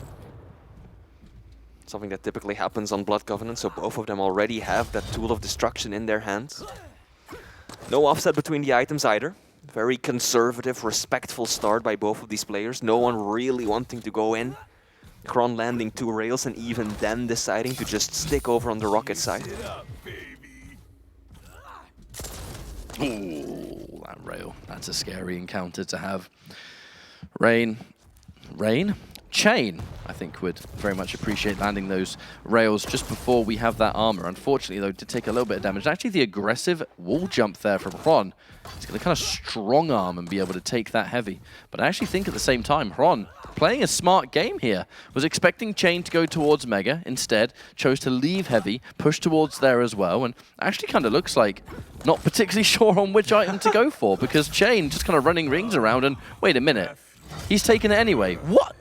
That was such a strange exchange. Xron was just holding down that entire area over from the rocket side, expecting Chain to go back to the Mega, but he just never did. And so at one point, Chain was just like, you know what, I think I heard you over a little towards the pillar, so now I'm going to use the injection, speed right on by, and claim this heavy, which is the most favorable of these items, for myself. Injection should be coming back real soon. That tri-bolt is a fantastic start. Xron using the aggressive push there, though, in between. You want to push me? All right, well, let me just get this rail real quick. And we'll see if you're going to be able to stick to that plan. Now, we have been able to see a little bit of a stack upgrade here. Man, this has been a careful start. Xron landing a nice rail over there. Would have been a shame if he had missed it, because he just had so much hang time on Chain, and he wasn't even looking in this direction. So definitely an easy shot for the Na'Vi player. Now both players kind of delayed their item pickups. They have no idea when the other actually chose theirs, but ultimately they're pretty much in perfect sync. Nice little delay. You know, we're trying to be so careful through these teleporter exits. It's only been 3 minutes, but it feels like it's been so much longer with how careful both of these players are approaching it. There's so much on the line. You know, we can't forget this is late stage of the tournament. We're just about to enter tomorrow, which will be the championship final. But, you know, we're only a couple of games away from having our finalized roster for that. And 2 of these, they'd both like it very, very much. And even the smallest mistake that can take you out of it, you'll be thinking about that all year. Oh, close. Chain finally landing a few of those rails back to back. Now Xron definitely the one with the lower stack of the 2. Rockets won't connect. Chain gonna fall back on heavy. And this is exactly the item that he wants. He's playing as Anarchy. He's got that injection, that Mega in his own pocket. So he wants armor rather than health. And that should give him an inherent advantage over Xron if they keep sticking to these majors. Been a bit of a cycle so far.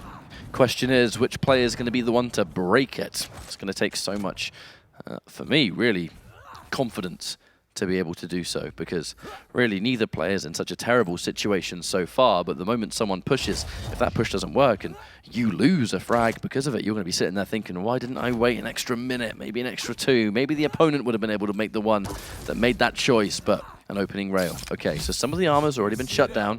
Xron is going to drop down into the catacombs and kind of feels a bit like Chain might have been expecting it. Looking at that side of the map and realizing I've just hit you with damage. Like, there's only one way you can get armor back from that part of the map. Yeah. I feel like over the past minute or so, the scales have tipped slightly in Chain's favor, but he has been unable to really do much with it. Now down to 21 points of health. Xron, can he finish it up? Now decides not to press his luck. Instead just falling back on the Mega. Such respect from these players. They know just how quickly any one of these fights can go wrong. Half of the map is already done. And a patient both sides. Armor's about to spawn. A little bit of an escape rail. Unfortunately, Chain cannot hit the mark. Tried though, but either way, now understanding I'm going to be dealing with a thoroughly stacked Nyx. So what do we do from this situation here? Chain is now completely out of control, but with a rail in hand and an injection locked and loaded, there is a chance for Chain to get rid of that stack, fight a little bit, you know, escape if you need to, but the existence of that inject does mean that Chain's going to be just that little bit healthier than you might expect. However, Forced to retreat here. Does not want to have to spend the inject willy-nilly, and instead uses it to overstack. I like that, but watch out. Right behind you. Here we go. Xron takes first blood. That was a unusual encounter.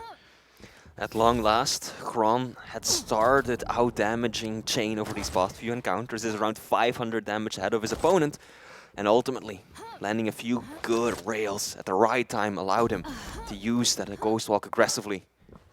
Take Chain by surprise. Excellent play.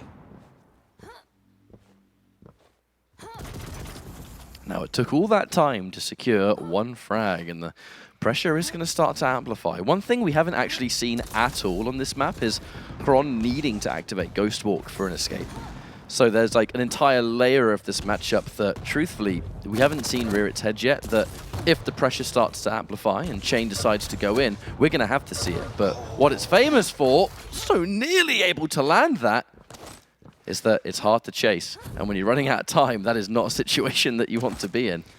Xron got so little out of that engagement. Almost all of his shots did barely any damage, and meanwhile Chain was able to retaliate with much more severely impactful shots.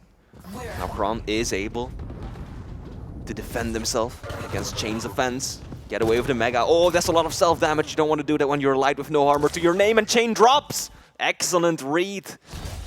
Beautiful shot as well, and now we're all tied up with 2.5 minutes left.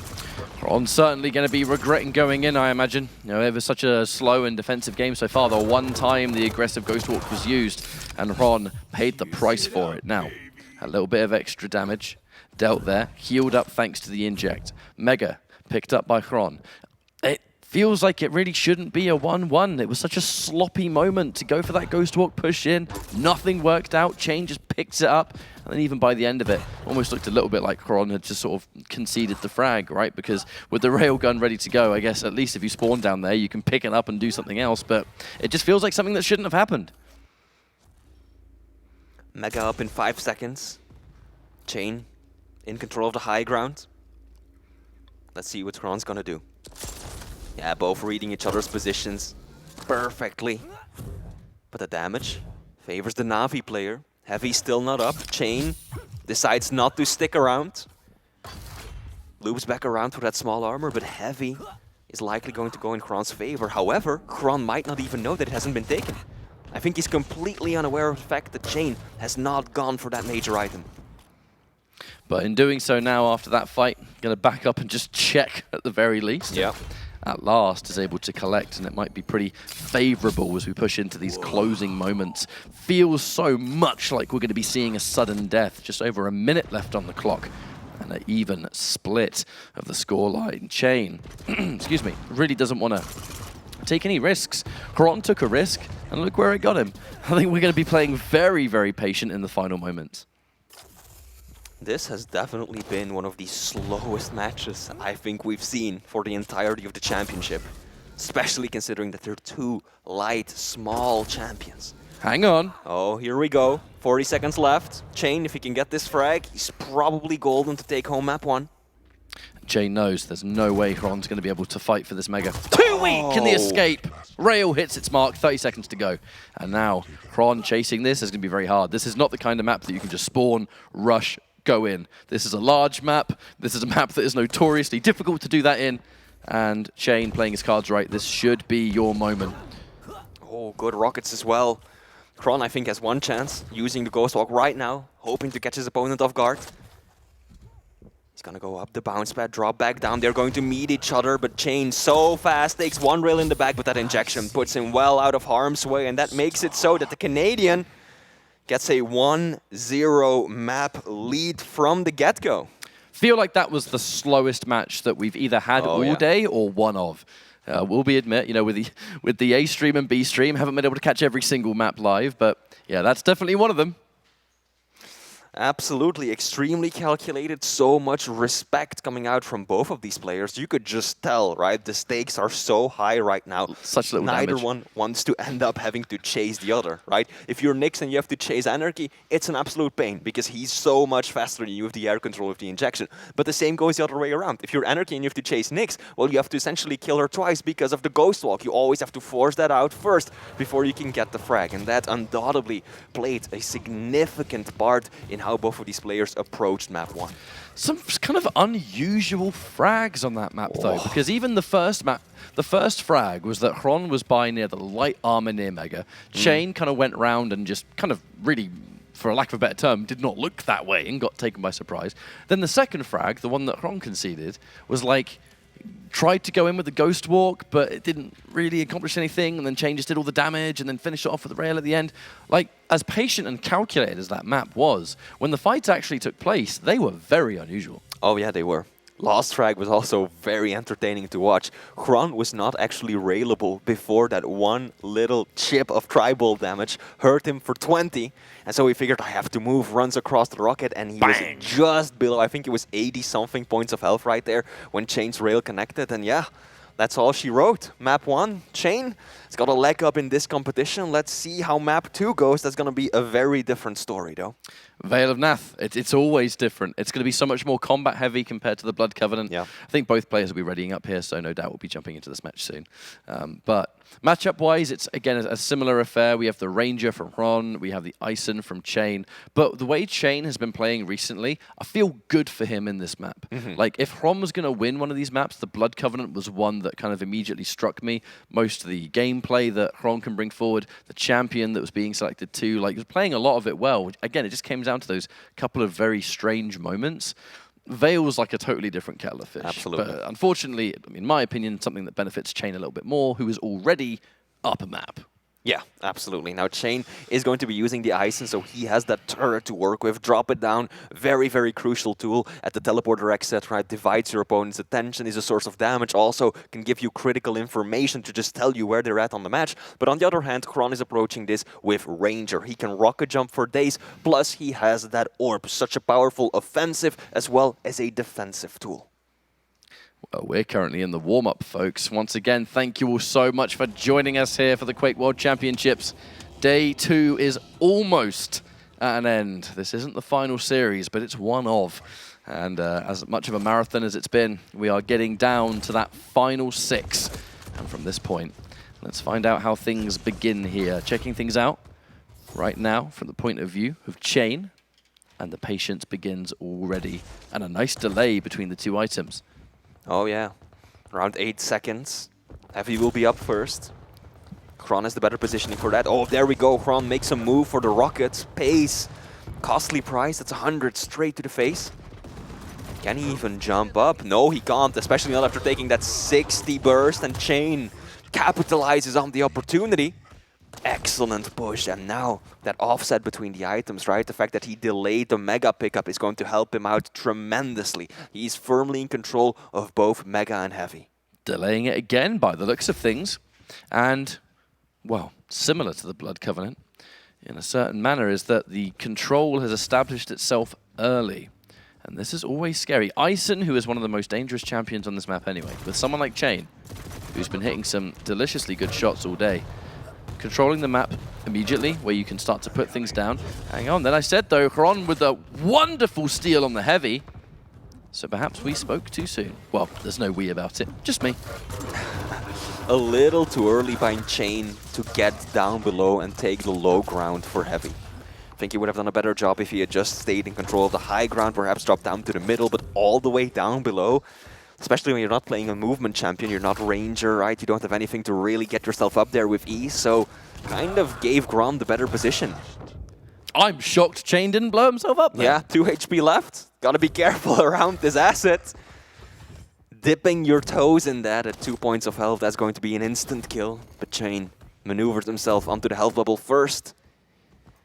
And is now starting the rebuild. Still, he has to be evasive. Xron has got a sizable stack advantage. Nice rail, though. That's good. Xron lacking that weapon up until just now, and that is why Chain was comfortable in taking fights at that distance. He knew perfectly well that Xron was unable to retaliate in any shape or form from that distance. Oh, but Xron! Expert use of the orb right there, closes the distance from an unexpected angle and ties it up 2-2. Now this was the extra element, is that Chain was able to secure a frag, but it was quite an expensive one. In getting that frag, the damage was so real that it did allow Xron to take full map control, and that stack was put to wonderful use on the next rotation of the items, where obviously Xron was able to pick up a really, really strong orb there, and the surprise attack. But now, with 2 frags apiece, and the fact that we really have only just started, kind of curious to see where we go from here as Chain. The high ground belongs to him. There's Heavy, trying to be able to fight his way through. Wow, somehow turning that rocket jumped momentum into a 100 damage rocket. That was impressive stuff there from Xron. Important as well. Xron very well could have died there if he hadn't hit that rocket, because he didn't make the jump all the way across. Chain's LG pushed him down to the ground level, so if that rocket hadn't connected, Chain could very well have just dropped on him and finished the frag. Chain is starting to get himself pretty healthy, all things considered. This Heavy going to be the next objective.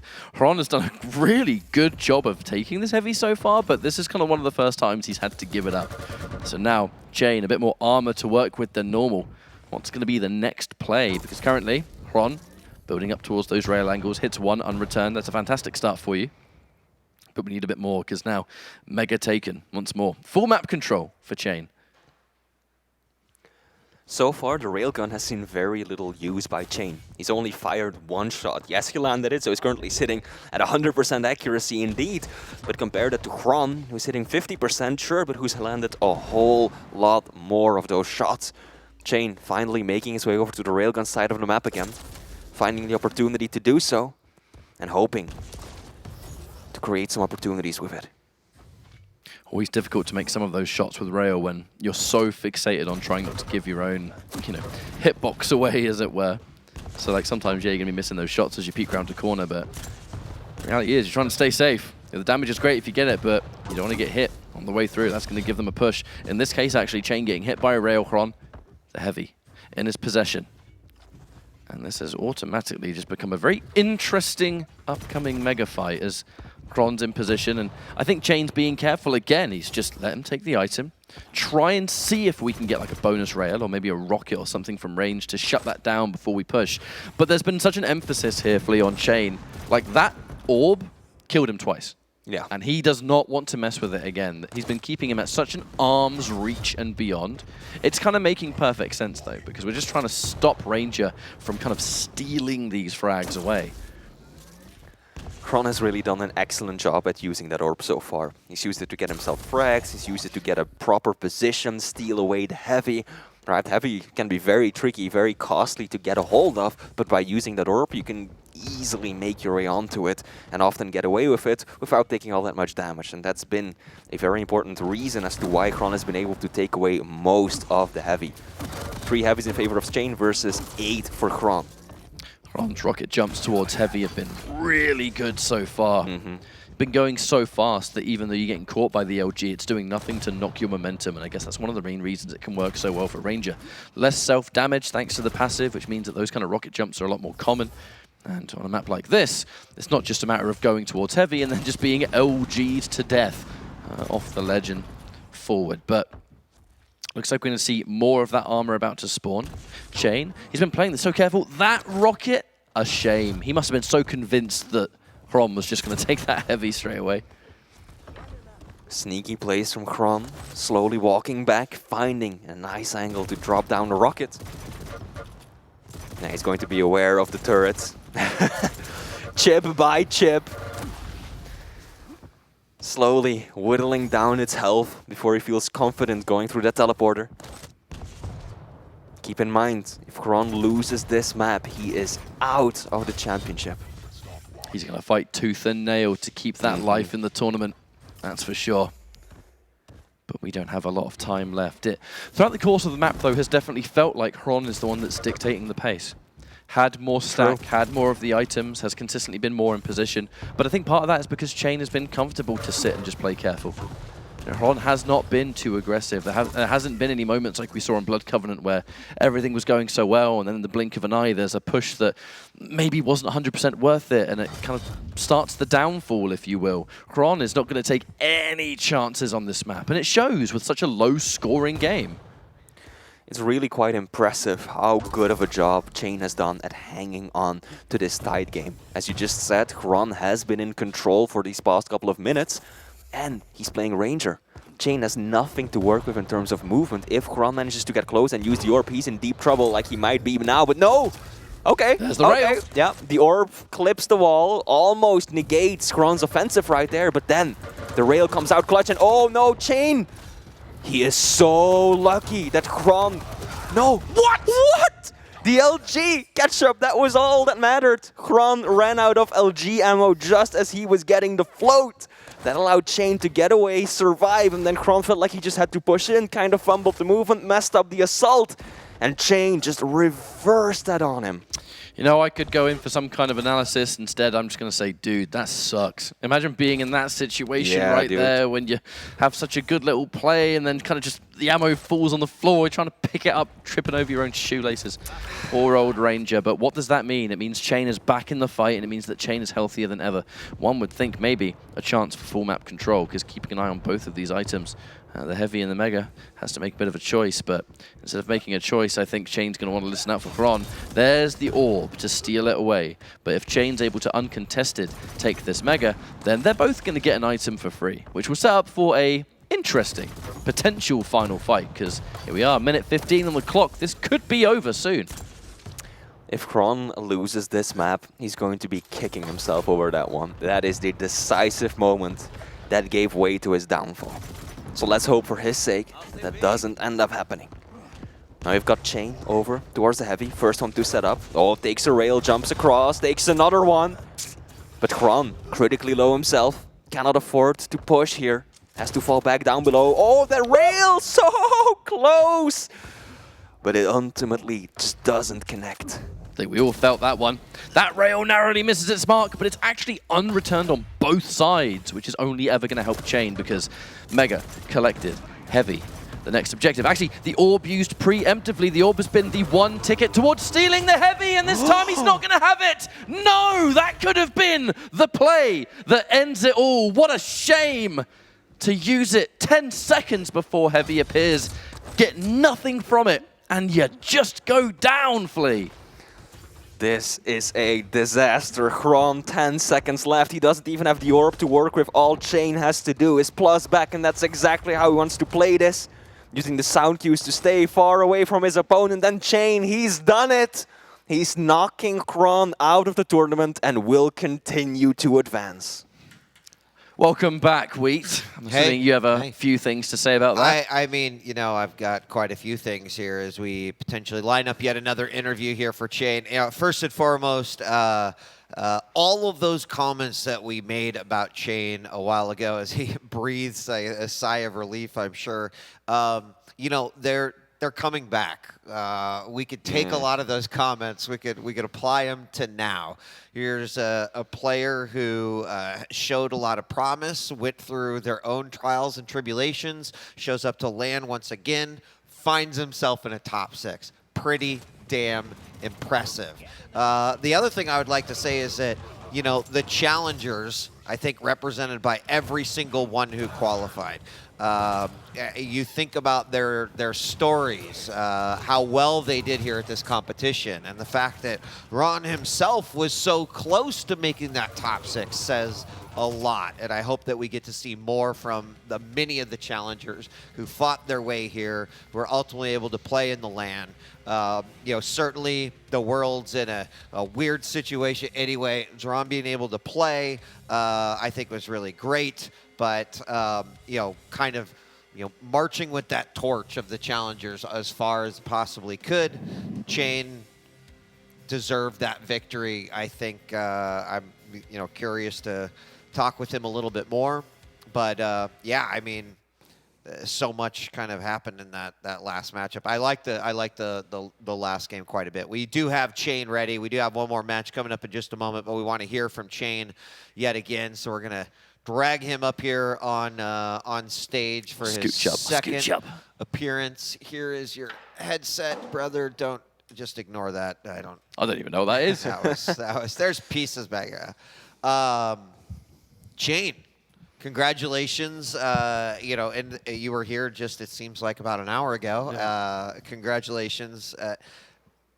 We talked about, you know, your performance in previous finals here, and one of the things that, and I don't know if you remember us talking about this, but we was like, wow, Jane's a guy you got to look for. Even you admitted in your interview that ahead of time that you had your ups, you had your downs.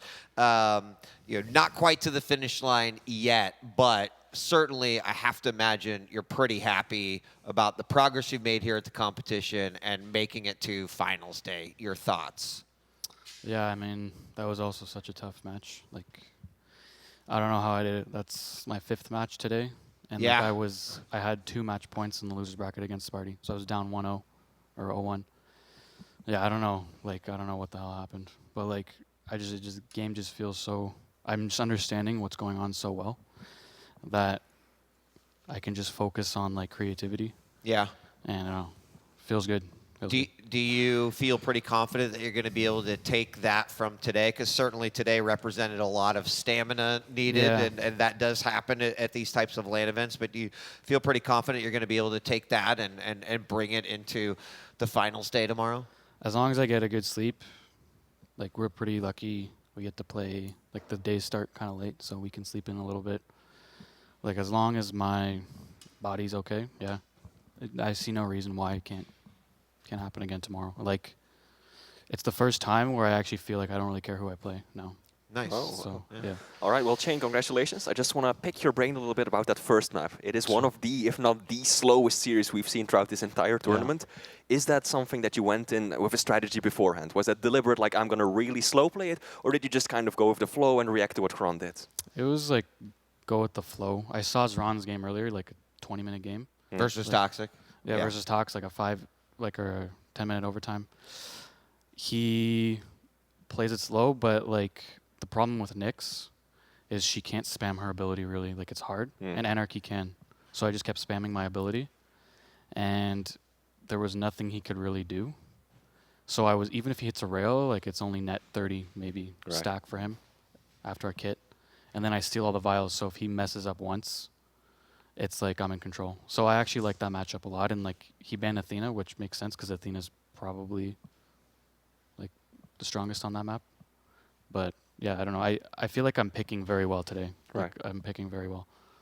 I guess one sort of final question from me is the ups and downs are real, you know, when it comes to your personal progression. And I'm sure you'll be the first person to admit it. Yeah. But with this weekend in particular, it really feels like the up is starting to come back, because I mean this has been an incredible result on its own. Who knows what's going to happen tomorrow? By all means, you could take it even further. The chain of old versus the chain now, how do you compare yourself to those time periods? Because it's starting to feel a bit like you're coming back. Yeah, like when I was playing before a lot, like probably over a year ago, my practice was worse. Like I've these past 6 weeks, like my practice has been probably top tier. But now, like, there's something flipped where I feel like I could actually win. So I don't know. It's like this game is so mental. It's like 99% mental. Yeah. It really, really is. So I don't know. Perfect time for that switch to be flipped, though. Oh, yeah. Yeah. You know, sometimes the best thing is a little time away, a little bit of time just to reflect. But I completely agree, Shane. This game could be incredibly mental. We want to say congratulations again for making it to the finals day. We're going to see you here again tomorrow. I won't keep you around for too much longer because I know you probably do want to get some sleep. So congratulations, dude. An amazing day. I know it was a marathon, but you deserved it. Very, very well done. Any final words that you'd like to say to the fans, the audience out there? Not really. I mean, I guess I'm the only Russian left in the tournament, like Russian, Canadian. So I hope the Russians are cheering for me. Good luck to ZenAku and Rapha. It's a shame that one of them has to go home because I know how bad both of them want it. But it's going to be a great last match, so good luck to both of them. All right. Shane, thank you very much. As he mentioned, we got one more match coming up. That's going to be ZenAku versus Rapha. We're going to take a quick break. When we return, our final match of day 2 to usher us into tomorrow, Championship Saturday. Don't go away. Our final match comes up right after this.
Another incredible day of Quake action here at the Quake World Championships. This is our 12th matchup here on the main stage. And now it is time to go up. We have got ZenAku versus rapha. One of these players will advance on to be one of the 6 players representing the final players left in the tournament. One of them, unfortunately, will be going home. Joining me again, Flea and Ketchup. Gentlemen, this final game, 2 players, certainly with some history. Both have put up great results this tournament as well, and this should be an interesting matchup. Rapha, if anyone was watching Rapha play on the B stream, there's motivation here. Like an intent. Like, this is a man on a mission where clearly not able to get through in the upper bracket is something that is not common for rapha, but from what we've seen in these gameplay, it's no, I'm making it. I'm making it, and no one's going to stop me. That's what I'm getting from those matches that we've seen so far. I mean, the way he played against Nasva, you've been talking about it in the green room, that man has focus, motivation, sheer will going into this. ZenAku, he's in for a very tough battle. Yeah, and I mean, like ZenAku has put up some awesome results, and it doesn't matter whatever perspective ZenAku looks at it. He's still got to remember that despite any performance that rapha's had this particular tournament, he is still a triple champion. He is a champion in Quake Live. He has so many titles under his belt. You can't necessarily brush that to the side. There's some intimidation, but at the same time, you've got to believe that you are capable of doing that, and I do think that ZenAku comes as a refreshed, renewed player. He talked about the Maestro support, how much that has been helping him, so certainly he has got some motivation here, so I can't say necessarily like the hungriest will win, because there's a lot of dynamics that go into this matchup, the picks and bans, the fact that they've been playing all day as well, but this is an incredibly important matchup for both of them. Now, you know what I want to see? Picks and bans. That's the #1 thing I'm keeping a keen eye on, because I'm already looking at the screen. We can see that we have the Insomnia with the Athena versus the Anarchy. But what comes next? The Death Knight being picked early here by rapha, and in response, the BJ from ZenAku. That's just going to be a heavy-hitting matchup on its own. And then should it come to it, Blood Covenant between Nyx and Visor. Nyx and Visor going against each other. That has felt to me like the most common matchup that we've seen all day. Yeah. It's been so regular. And it has really gone both ways, right? We've seen ZenAku have extreme success, I think against Chain it was, playing as Visor, but then he went up against his teammate vengeurR and went completely opposite direction. He got outplayed by that Nyx, so it's going to be interesting to see how this one plays out. I mean, as far as like we talk about the consistencies of players, there's also some consistency in map picks as well. Like ZenAku has almost always said, bring Insomnia on, let's go. Corrupted Keep, we know that that is a map that rapha likes. One thing that's interesting too, as we do look at the champions, is, you know, rapha was the one who kind of started to introduce play a little bit more with BJ on Corrupted Keep at this time with the Death Knight. What else do you see there? I mean, overall, just starting it off, 2 very fast and light champions on Insomnia, which has really become more and more of a meta, right? To the point that we, behind the scenes, were talking about when a Galena was picked, we were like, whoa, Galena on Insomnia? Hold the floor for a moment right there. That was an interesting pick. So really, those fast, light champions have been dominating this map. Ketchup, any thoughts? I'm just curious over the Corrupted Keep, because rapha has always looked really strong when the Death Knight is available. I think there's a recent kind of push to add this champion to your roster of characters, if you were, and on some of these smaller maps where fighting is rather prominent, being able to use this champion at the highest level is something that's just becoming really scary, because that is a absurd amount of damage. And if you're able to manage hourglasses and all that stuff, you know, you're going to have a lot more regular than you normally would. And if you get against the BJ, then matching damage for damage regardless of weapon is always going to be important. They're 2 champions that can kill you off spawn if they just catch you. Because BJ can dual wield a starter weapon. Death Knight's able to flame strike with pretty much anything in the game and still do damage. So that's going to be a rather explosive second map, I think. But you're right, the Insomnia is where we're going to be first.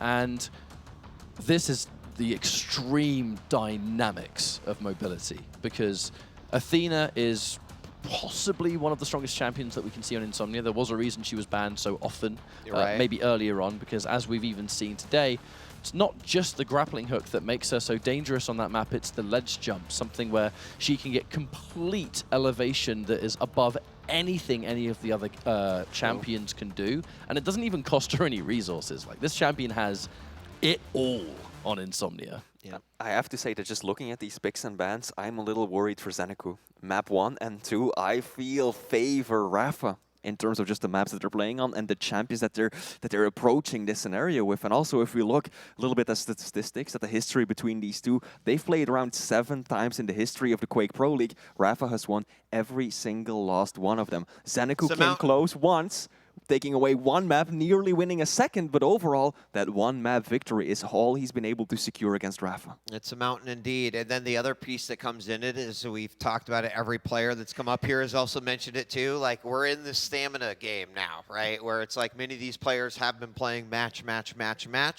Rapha, who is, you know, an extensive LAN history, that's kind of something that he's pretty used to.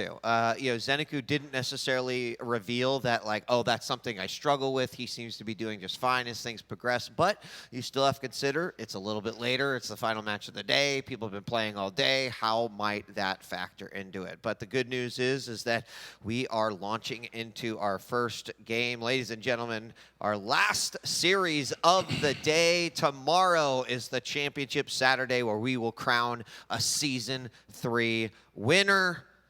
We're jumping into Insomnia. I'm going to cast this one with Ketchup. So, Flea, we'll see you back here in a few.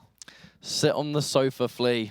Rest your legs, mate, because we're almost done. I know stamina, Flea, you got, but you stick with us. Okay. But this is such a wonderful match to end the night on, because as Chain said, it's sad to see one of them have to go, because, you know, they both want it so bad, and really the storylines are plentiful this late on into the bracket. But yes, they are. There's going to be motivation like no other. If ZenAku can make it into finals day, it's going to be a complete full circle demonstration of how far he has come in the couple of years, from being a challenger to struggling in a season and then kind of slowly but surely finding his feet, to now rapha is on the other side, where not making finals day for rapha would be straight up unforgivable for him, I'm sure. It would be, you know, something that we haven't seen in quite some time. Now, let's go into the game. In that first opening moment, both players going for that rail. Rapha actually backing off as he got there just about a split second too late. It's not really going to matter now that we're about 40 seconds in, but both players, at least with some idea on what they want to do with their game plan. Of course, we're looking through the eyes of ZenAku, still 0-0, and I would expect the momentum to seriously shift Ketchup once that first frag comes to fruition. That opening rail is going to mean so much all 10 minutes long. With these two champions and the fact that there's not the largest amount of stuff to collect as you're cycling and escaping, that one rail that you don't return. I mean, look at the stack difference now. If rapha hits a rail and ZenAku doesn't return it, he's going in.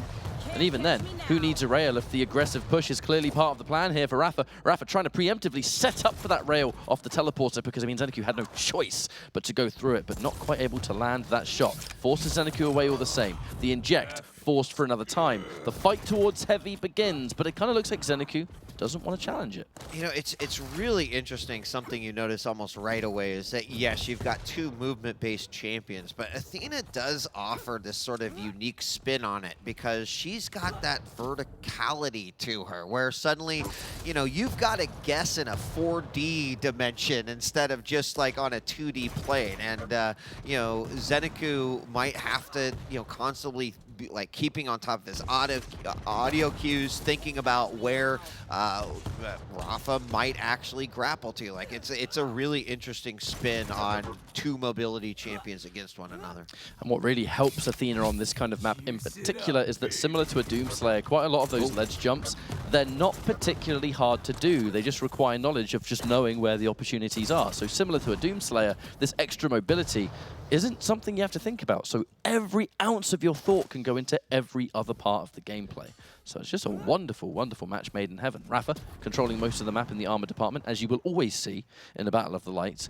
If someone has lights and someone doesn't, then the one that doesn't is in big trouble when it comes to the old armor here. Speaking of which, Heavy picked up by Rapha, and ZenAku, I mean, we can see it, right? He's having to hide and just listen out and look for that opportunity. Oh, yeah, this is two players playing footsies right now. Catch up for sure, you know, back and forth. That's going to be a big opening there as ZenAku does get tagged with the rail. We're going to have the inject almost immediately, but also getting hit again. And now he's got to play safely. Rapha, though, smells blood, does pick up that first frag, knowing he can clean it up pretty easily. Machine gun blast, and now he's on the board. ZenAku off the spawn does manage to pick up that heavy, but still has to be careful. Rapha's stack has generally been a little bit better throughout the game. Really good that ZenAku was able to survive that. Actually forces a trade situation. So the question is, who's going to spawn where? Looks like Rapha spawns closer to the Mega and soaks that one up. So one would definitely say that Rapha had the favorable spawn there. 10 seconds until Heavy's about to appear. ZenAku kind of back to where he started before. No armor and really only a rocket to his name currently, but there's Heavy.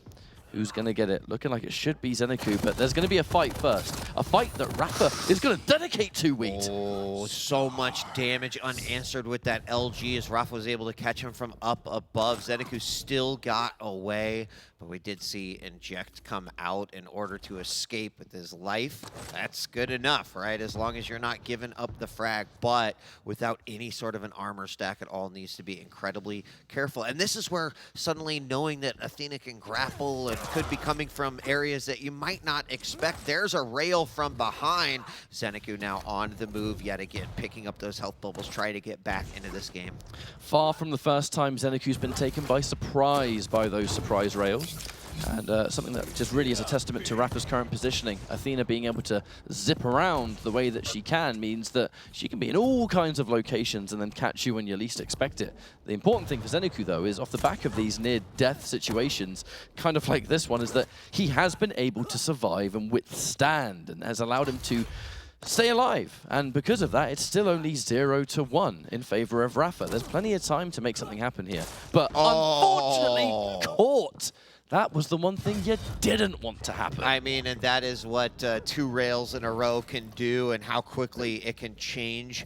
Suddenly, Rapha now with a stack and with generally control, looking really good. Both the Mega and all the armor he can get, using that grapple to get some momentum. Now suddenly has the opportunity to really set the tempo here in this matchup. Great rocket coming out from ZenAku. Good anticipation and read. Just going to try to answer back, but these drive-by rails catch up. They seem to be the thing that could make a huge difference here in this matchup. And they're just connecting at the perfect points of the map too. They connect right before an important item's about to spawn, so you force the opponent away. You've done damage and you've been able to pick something up completely uncontested. Then you can put yourself in position, because when they've gone away, they might not know where you've retreated to afterwards. So far, Rapha has just completely shut down every inch of this map, and if ZenAku goes to collect something, it's either because Rapha would want it to happen, or in a lot of cases because Rapha's happy to take the fight anyway. You know, we have seen that before, the LG being able to pepper it through, the quick swap to the rail as ZenAku tries to escape. Speaking of fights though, this is the first fight all map long that has favored ZenAku statistically. The question is, can he win it regardless? Looks more like he's trying to disengage and set up for Heavy. Getting that item control will help a comeback, Wheat. Yeah, this is really going to be decided a lot by those rails and the LG. There's a big defensive rocket coming out. Rapha will also fire a volley of Tri-Bolt just to make sure his opponent's not going to chase him. But you look at the clock catch-up, 6 minutes, 30 seconds. Big rail coming out on Rapha. He's now in the danger zone, picks up that light, but needs to still be careful. There's going to pick up more health, and suddenly ZenAku finds himself for the first time with a better stack than his opponent. The time is ticking away, but 2 frags is not much given the map we're on. And with how easy it is for Rapha to disengage, if that's what he wants to do. True. Acknowledging here that ZenAku is able to pick up the Heavy, and already Liquid Rapha is out of there. Where do we go now? Setting up near teleporter. So much damage, but the grappling hook's going to keep Rapha alive just a little bit longer, but that's not enough to survive. ZenAku takes a frag, but where does he pile on the pressure, I wonder? I think he's going to try and at least get Heavy from this. That was a great weapon selection there by ZenAku, switching to that shotgun, given the position he's in, and he's going to use it again. A nice cleanup weapon. That suddenly ties things back up. Now, rapha grabbing a light, and ZenAku trying to keep this pressure on. He needs to. He's opened up an opportunity. Now needs to try to capitalize on it. Oh, and rapha with the suicide. I'm not even sure. Is looking through ZenAku's point of view. I think it was a rocket. It wasn't? Yeah, Okay. judging from the spawn, probably a rocket, and that was one of those, it's either going to be a +1 or -1 situations, you know, so close. There was going to be an exchange of damage, especially off that point-blank super shotgun, but what it has done now is given ZenAku a 1-frag lead. rapha getting caught in a really bad spot here. There's the inject. No armor on the side of ZenAku, so this is still possible for rapha to win, but now all the armor's gone. ZenAku is going to take that risk, can afford to tank a rail, but cannot afford to tank that defensive rocket that came flying through teleport exit. I feel like there's a great rail. Almost a follow-up here. A rail returned by rapha. Both players super low, and as he drops for that health bubble, it's again the shotgun. rapha, though, coming right back, answering still a 1-frag game as these two are just a flurry of blows back and forth. I have to say, though, I like what we're seeing out of the shotgun blast. rapha now has an opportunity. ZenAku incredibly low, down to 67 points of health. He picks up some health as well, and we enter into the final minute. rapha has to grab a flat frag to tie this back up. But this is a situation that rapha has been in before, right? It's time to knuckle down and pull off the clutch that must be done. He's done it plenty of times, and already actually with so much LG here. ZenAku, weak as anything, has to run for his life or maybe try and build a stack back up. But this is really rapha on the hunt. Yeah, 20 seconds until that next inject, so there will be one left here. And ZenAku doesn't quite have it up, but he'll have it for those last moments if needed. Right now, rapha has gotten both of the major items, which means his stack's much better. He's just trying to find his opponent. One shotgun blast, finds a second one, but can he follow up? He's trying to get his own shotgun damage done, but look at the speed there of that Anarchy. Can't quite match it. 15 seconds left to go. He knows he's so close to his opponent, just hits the top of the wall. Inject There's is ready. a rail. Inject, but he's still railable, and he is clipped from behind. rapha finds the rail that he needed. 5 seconds left. There's an opportunity to win it right here, and he does with 2 seconds left to go. rapha pulls it out with a single frag, the back and forth. What an intense game number one. Just, you know, observations that we saw there. ZenAku with those 3 frags, I believe they were all from the shotgun, using it in great positions. There was a couple of times where rapha had a little bit of a vertical advantage. ZenAku was able to kind of find a spot that he could get in position, use that shotgun, clean things up, but the chase at the end, like that's really where you saw the skills coming out by both players, not only from ZenAku on the run, but then rapha to have the ability to use the grapples, keep that momentum going, and land both of those rails. Look, that final moment there is the purest example of why rapha can be so fun to watch. It's this degree of like never give up, right?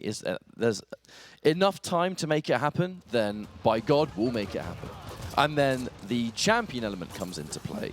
One of the main reasons Athena is so dangerous is because of unpredictable mobility. On that flip side, on a map like this, she can go where she wants, when she wants. If you're the one trying to run away and you have a more linear escape path, she doesn't really have to make as much hard reads because she can go wherever she wants, right? Cutting you off, and ZenAku, to give him his credit, 10 seconds away from being able to do it, but rapha just made the perfect call out. And then the chase. You know, that last frag, it's like you see a fresh, heavy armor just sitting there. You're thinking to yourself, that might be really good for me if we go into a sudden death overtime.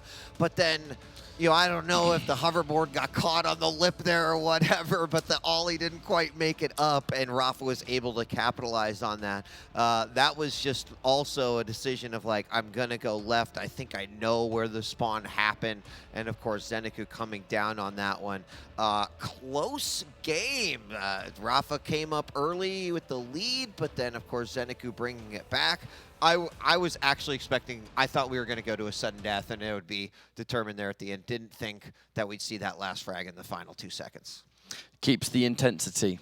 It does. You know, we're able to get that frag to equalize, and then right before the end of things, just makes the call out on the spawn, punishes it accordingly, some beautiful LG, and really nothing that can be returned, because, I mean, unfortunately, ZenAku didn't have the weapons for it, so a bit of a bait, perhaps, you know, the forbidden fruit. You just want to take the armor, and it's right in front of you, but what it says is, yeah.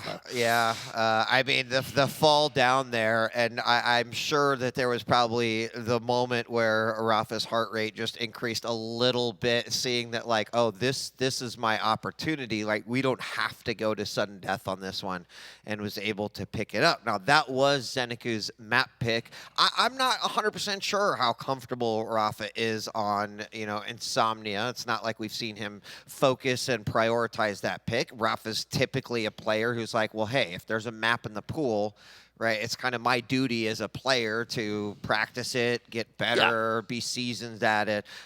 So there was probably, in fact, I think we heard it, but like a victorious sigh of relief, of course, taking that one, because we will be moving on to Corrupted Keep, a map that Rapha has traditionally felt super comfortable on.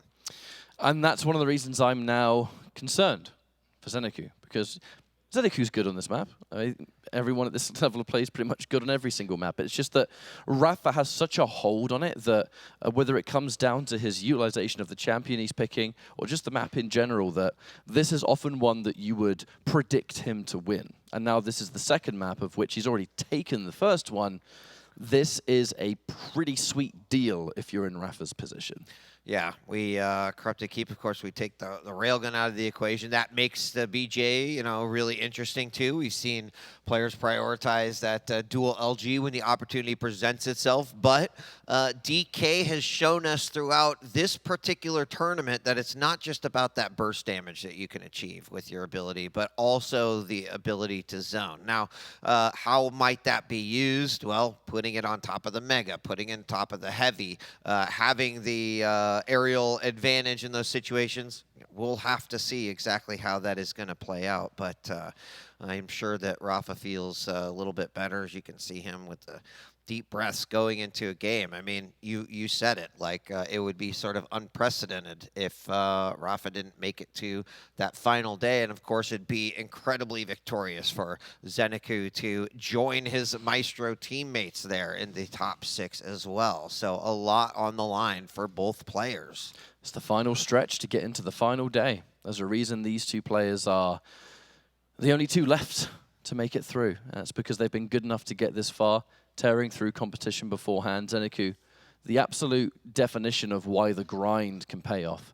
ZenAku was a player that you kind of thought of and go, and not, I don't want to sound disrespectful here, right? But there's very clearly a set of players that were kind of on the cusp of being too good for challenges, but not quite ready for Pro League. And ZenAku in the very, very, very first stage, shame to admit, I kind of felt that way. I felt like ZenAku was really struggling against everyone, and then in the relegation match, that was the match to really focus on. And then almost immediately, over the course of an entire stage, the practice started to amplify. Yeah. And he started to get better and better and better. And now, like, you know, 2 years later, the ZenAku we have isn't even remotely similar to the player that we began with. And that is exactly right. It is amazing as first frag does come out for Rapha. He did hit an early burst of damage, but was able to clean up with that rocket, putting his first frag on the board. And I think you can clearly say, and I think others would agree, ZenAku definitely represents one of the most improved talents in the QPL over the course of the past season. So he's showing it here as he still remains top 8 player now, trying to fight his way into position for one of those top 6 spots. Tell you what, I'm proud of this community because we have so many examples of that kind of player. Yeah. Someone where Quake Champions has become their breakout performance, their breakout game, an important chapter in the history book that is competitive Quake. And now, over the course of these years, especially with QPL as well, so many new players that are starting to put their own little chapters in that book.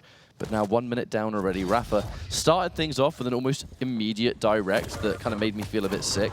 And now pushing forward and shutting down denial towards Mega Location. Rapha has the option to do tons of damage, but why rush? We already have a bit of a lead here. Why push out further if we don't need to? I mean, that's true, but it does seem like Rapha wants to keep that pressure on, and I think that does make a lot of sense. We saw that barrel from the heavy over to the mega. He knew he wasn't going to get it, but knowing that ZenAku was going to go for it, it gave him the chance to potentially negate that. Now he's got to still be careful. He's going to rotate back over and grab that heavy again. Look at that plasma. We talked about the spam and how important that was, especially here on land, and there is a great example of how it can be super effective. ZenAku has to be nervous about the lack of armor. We can't see it because we're checking things out from Rapha's point of view, but yeah, ZenAku has been spending a lot of time near Rocket just to get that little light piece of armor back. If there is going to be a fight breaking out, even if the dual wield were to get popped... Oh, shut down by a good Rocket, never mind. That talking point is outdated already. Yeah, I mean, not enough to be able to just barrel in and try to finish off the damage, but we see the Flame Strike come out, and that means that ZenAku a bit trapped, and then the LG off the top of the statue. That second frag there for Rapha, anticipating his opponent coming out of that doorway. Does manage to land a rocket, but needs to be careful. That's where that dual wield can really be effective, even if it's a couple of machine guns. Yeah, now I couldn't tell if ZenAku would have to spawn near the heavy machine gun, so it might have been one of those, but that's kind of what I mean about why this matchup can be a little bit volatile. Both of these champions, fresh off the spawn, have the means to do damage that you have to respect. So it does make pressuring the opponent a little bit scarier than most, because you rush into a Death Knight who's just got SSG spawn, oh, he can definitely kill you. We have Rapha now gonna play a little bit more of a positional game, getting ready. Ooh, tagged by a nice defensive rocket coming out by ZenAku, and that's gonna force Liquid Rapha to just back off a little bit. Now another nice strike with that LG. He's got his opponent trapped yet again. He's got a lot of options here on how he could potentially finish this off. Still needs to be careful, but there it is. He just continues to chip away. Ketchup finally got the frag. The second ZenAku caught fire, he was pretty much a done deal. Rapha had gone back through the room, and then you start to see those damage numbers. You've already got that crosshair lined up for when you come around the corner. And then you add the fact that that crosshair is being lined up because damage is being done. Don't really think he was going to survive that one. But either way, Rapha continuing the cycle of this map. There's enough of a gap between on this map that I think that Rapha can kind of take both of them when it comes to the items, should he wish to. And with a stack like this, it's going to be hard for ZenAku to cement himself. That Tri-Bolt certainly doesn't help matters, and neither is that Flame Strike. Yo, did that Flame Strike wrap round? It did the wrap, yeah, which doesn't make it any easier. Another frag. This is the second time we've seen ZenAku kind of trapped up at the top, and you really have to be asking yourself, you know, where does ZenAku find his opening, right? If he could get at least one item, find an opportunity to get a nice dual wield pop off against Rapha, try to bring this back, and then convert off of that. We're going to have now Rapha putting his LG up against the dual wield of ZenAku, but it is not going to be enough. And even the fact that the stack of Rapha hasn't necessarily been overpowering or overbearing at all, he's still managed to be getting that damage done against ZenAku. That LG is so good, and so is the Flame Strike. ZenAku puts himself out just in the perfect moment. But with that range damage, it's still going to hurt. The armor's going to help him out a great deal, though. This could be... Oh, wow. Almost wasn't. I thought for certain that LG was going to clean it up, but this is the window of opportunity that ZenAku needed. Now his dual wields back up. He got the damage and the frag with that, and so he's got the ability. He's not going to be converting fresh off of that one, but is poised to potentially grab another frag here. Down by 4. There, the dual wield comes out as he tries to regain that mega. It allows him to do just that. And Rapha, for the first time, finds himself with a stack disadvantage. But I'm looking at that Flame Strike. Maybe not necessarily now, because, I mean, being caught in that position, it would have been a total waste to use it. But now with a fresh stack, super shotgun spawn, Flame Strike. You know what I mentioned like 2 minutes ago? This is still going to be a fight that ZenAku has to be kind of careful with. Oh, he's on fire. Gosh. Can he reach the health in time? Looks like he can. Thank goodness. He does. And, you know, this is one of those moments where it seems like the best strategy is like, let's be aggressive here. He is so close getting ZenAku down there, but now you don't want to give up a 2 frag lead. Already kind of gave up 2 on his own. ZenAku definitely deserved that one, but don't give your opponent any unforced errors. Even more of that denial from the Flame Strike, and in this case, I mean, how do you take it? You're on basic, you're on like 1 HP, and there's 3 separate lines of flame on that heavy. That is like the most unobtainable of items in this game. And now ZenAku kind of increasing the pressure of his own, and it works out for him that time, getting a little bit of damage, and then finishing it off with a direct rocket, 4-7. We're about to hit the 3-minute mark, and this game is still pretty close considering the snowball effect that could happen for either of these players. ZenAku's confidence is keeping him in this map.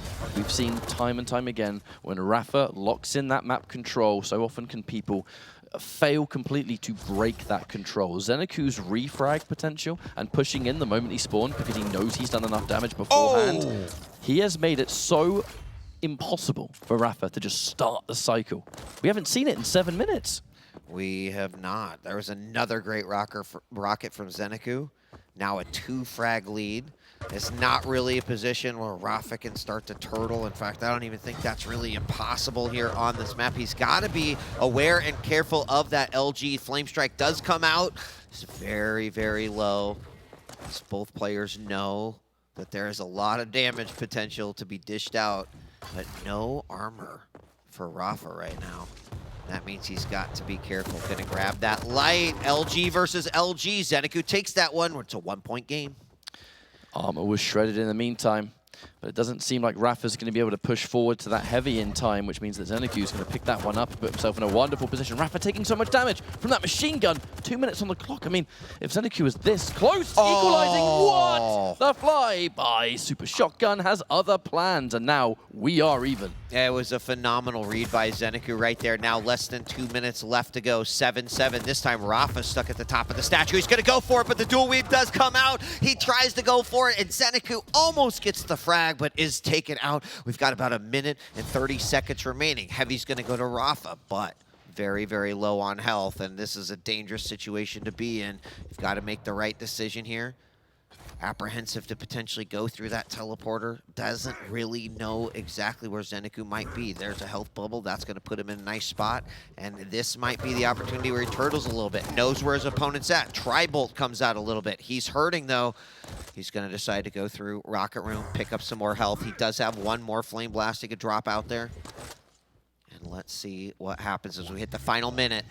That was a scary position for Rapha. Didn't have a rocket launcher. Yeah. His only ranged sort of, well, splash potential belonged to the Tri-Bolt, and because of that, had to really dedicate to heals and rocket at the same time, of which now an aggressive push here from ZenAku. However, shut down a bit by that Flame Strike, which makes the defense a little bit easier for Rapha to pinpoint that hallway, but now with the Flame Strike gone and 35 seconds on the clock, ZenAku's got to make something happen. This next fight is guaranteed, but how's it going to go?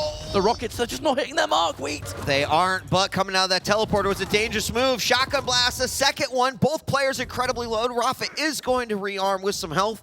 And now it comes down to this final 20 seconds. ZenAku needs a frag in order to tie it back up. Coming through that ledge, and ZenAku does get it with the LG kill. 9 minutes, 47 seconds. Still 10 seconds for ZenAku to possibly try to find a frag. Or will we go to sudden death overtime? It looks like overtime it is. ZenAku cannot get ahead of himself. Yeah, I feel like there was a part of ZenAku that was just so tempted to push in there, but a Flame Strike and an SSG at close range can be a horrible, horrible position. The rockets are good, but he needs a little bit more than that. Rapha has to be so careful now. Keep the damage high, keep it strong, but at the same time, you've got to be so delicate with how you approach this.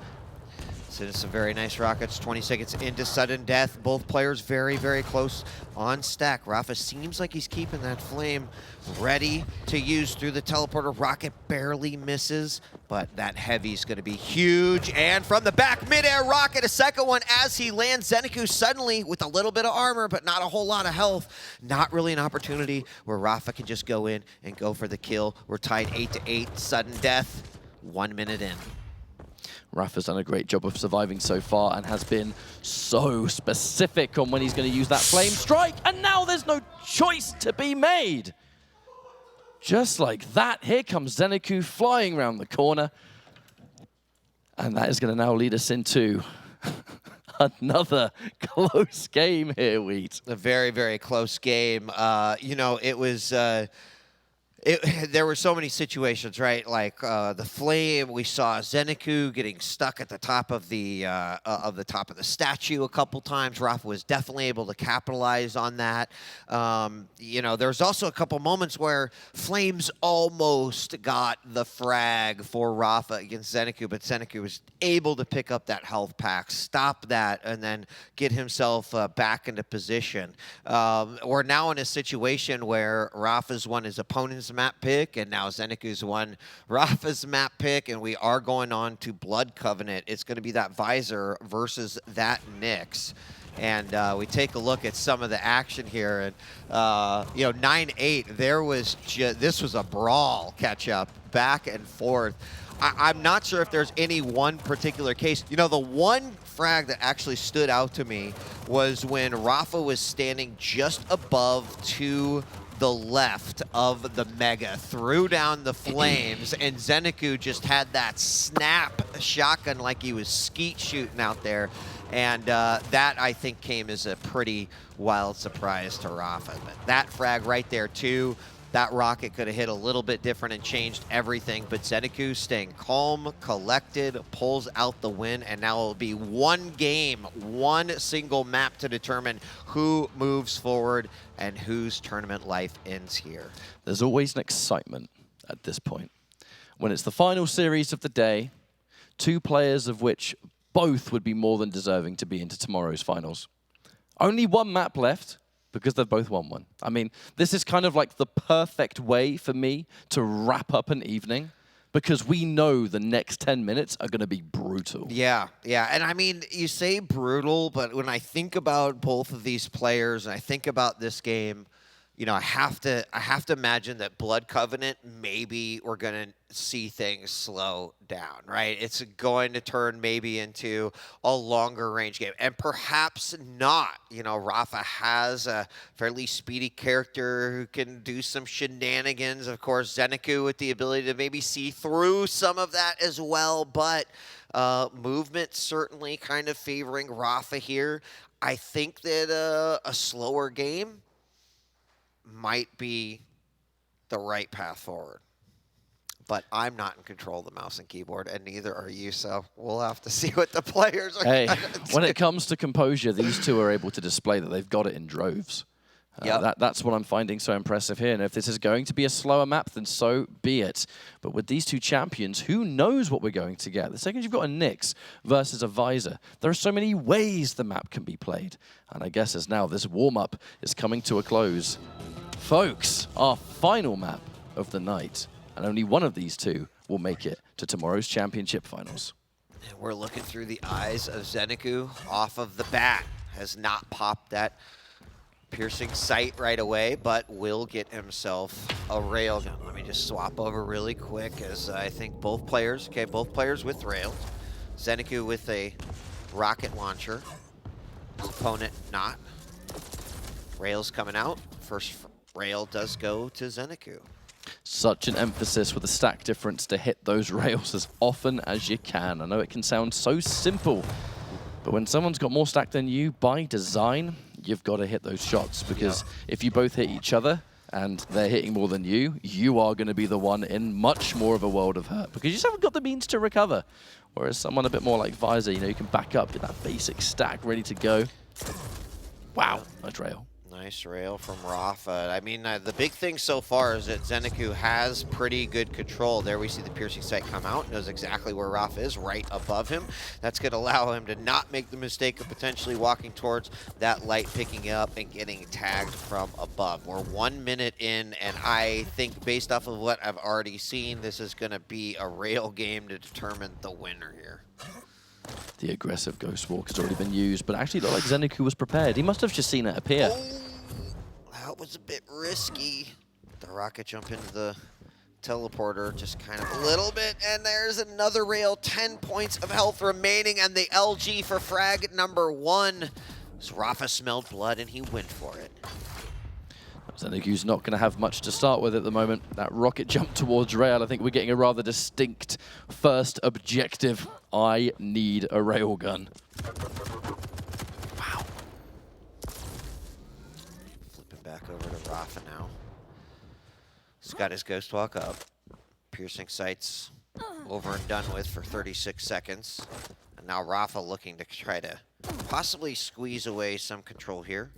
He's going to nail jump up to the top, possibly throw ZenAku off just a little bit. Nice job with that tri-bolt. And he has got some good map awareness, just has a great idea. Oh my gosh, sneaking around the side, almost had a lined up shot right there. He does manage to still land it. That rail grabs the Mega, and now is on the run. That was so smart from rapha, and it demonstrated such patience too. I think a lot of players in that position would have just fired. They would have just fired, yeah, because they would have seen their opponents not looking in that direction, and they would have gone, right, free damage. In rapha's case, the damage wasn't the important thing. The item was. You can get the damage after you've picked the item up. Oh, nice rocket from up above. Oh, answered back by ZenAku. Great shot from down below. Definitely, you know, mentioned that we thought this game would slow down. That seemed to be the right thing, given the map, given the character champion selection that we've got. And it is. rapha's got the clear advantage with one frag on the board, but we know how quickly that can change, especially after map 2. You can say that again. And ZenAku realizes there's no rush yet. Still got about 7 minutes of this map, so with it being one frag down. I mean, I've got a piercing sight, I've got a bit more stack. I'm playing Visor, right? Visor's often historically quite good in the Nyx matchup. Yeah, you know, I just gotta say, like, definitely a lot of discipline here by ZenAku. Making some great decisions, dealing with rapha's aggression. Huge rail from the bridge. Wow. And the extra prize looks to be heavy at the same time, so ZenAku's done a great job of stabilizing. Hang on a minute. With this Mega about to spawn, rapha not quite able to get much out of that. Oh no! Looks for a rail. No one home. Good read on the retreat on the light armor though. rapha just felt it that was where he was going to go. Oh yeah. Oh yeah. Sometimes you just know, don't you? You just feel it in your bones. You do. And those rockets too were a nice setup for that. Just unfortunately missed that rail. 4 minutes, 20 seconds on the clock. 1-1 tied up. An intense game. Rail from ZenAku. He's looking good with a great stack. rapha trying to do damage as he holds out for that Mega and does manage to get it at the cost of a little bit of stack. Lands a great rail. That puts him in a nice position. But ZenAku staying still on the aggressive. Oh, the last minute it gets popped and he finds him! Oh my gosh, nicely done. ZenAku up now 2-1, one frag lead, 4 minutes, 50 seconds on the clock, halfway through. Being able to, literally right as he's about to appear there, the piercing sight. And actually ZenAku in this position. This is a clutch rail moment. rapha can't quite hit it. That would have been quite a nice 2-2 to be in. But the armor, that's an opening here, an opportunity. rapha, you know, we've seen him rise to the occasion years and years and years, one frag down. But here's the thing. Time is running out. It is. rapha doing a good job. He has taken the heavy, was able to get the Mega as well. Heavy's going to be up again. Rocket jump to safety here for ZenAku. I mean, worth it. Totally worth it. Very, very low. Has to be careful, but managed to get away. What he does next is going to be huge. And there we see the machine gun damage coming out and the rail. Both players incredibly low. It's not necessarily a risk you could take now. Got to play this one smart. Was not expecting rapha to take that much damage. I don't think any of us were. ZenAku. There we go. The vision begins. And that information is going to be paramount now. 4 minutes on the clock. ZenAku has been at death's door for a fair old while, but he just keeps on trucking. Keeps on bringing himself back up to a regular stack as this now heavy next objective. But who's in a better position? Surely it's got to be ZenAku, who beats him to the punch, and the duel up close begins. Like a little bit of rocket damage comes out there by rapha. 6 minutes, 30 seconds on the clock. rapha kind of sitting good with those timings. There's a good steal of the heavy. There's a rail coming out by ZenAku. This is just such an intense back and forth. I'm really struggling to watch this in the best possible way, I will admit. This is a clencher. I mean, there's so much on the line. We're about to hit the 3-minute point, and remember, folks, last match of the day. This is the final elimination match that we've had on today's broadcast. And this is to get into tomorrow's championship finals. With there being one frag in it currently, God, I don't even want to know how they're feeling. I wish we had a heart rate monitor, for crying out loud. It is absolutely intensity. I can just feel it in this room, Ketchup. It is I mean, indescribable. You can cut it with a knife. You absolutely can. ZenAku with the rail, answered back by rapha. What's rapha's next move here? The time's ticking away, 2 minutes and 30 seconds remaining. Piercing sights down. Ghost walks up. Mega's picked up by ZenAku. Another cycle begins.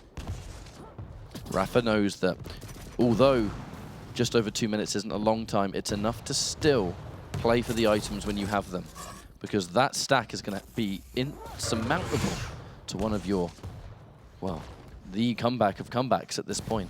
You need that frag, but with the extra information that ZenAku's going to have access to thanks to Piercing Sight, this is going to be a hard, hard chase to make. Yeah, it really is. 2 minutes now. There's the Piercing Sight. Missed that rail. Oh, big rocket, but answered back on the LG. rapha still low. ZenAku sitting on a decent stack. No! Drive-by rocket. I think we can see there too after the damage. ZenAku wasn't even remotely interested in going in. We're seeing a clear direction. Don't risk it under any circumstances. This could be the most important minute and a half of ZenAku's entire Quake career, and Shaw deep down knows it. Wow, another great rail, even as a rocket comes barreling towards you, and suddenly ZenAku is going to be the hunted here. Despite the fact down by one, rapha knows that he's got to bring this one back. Another combo coming out there by ZenAku. There's the 1 minute warning. Only guaranteed to increase that heart rate even more. I can't watch. I can't watch Wheat. This is too much. 50 seconds down. Or to go, I guess I should say. That's the armor, the next objective, the opening rocket. The rocket from rapha was fantastic, though. Caught jumping, and there's the LG, and oh my lord, equalizes! My god! This is huge going into the final 30 seconds of this game. It's tied back up 1-1. Also, rapha picking up that heavy. And taking a little bit of damage. There's the Ghost Walk is coming out. He's going to go in on it. He's got to be very, very careful. Both players super low.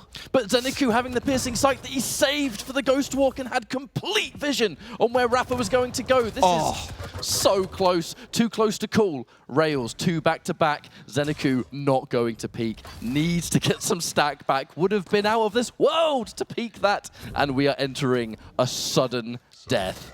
Possibly the most pivotal sudden death we've had all week. It's absolutely unreal here. We've got Flea next to us, who's literally just hands on head. Can't even believe it, mouth agape. This is what a wild way to end this day 2. There's the rail, first one coming out from rapha. Piercing Sight is going to be hit. And now rapha coming around the side. Oh my god! Oh my god! The LG absolutely starting to melt rapha, and rapha with the shotgun blast that was just so perfectly put as he flies across the side. You have to give so much respect for both players and how that game was played. 1-2. Unreal. That was possibly the best way you could end a stream like today. The final qualifier that we had, nail biter.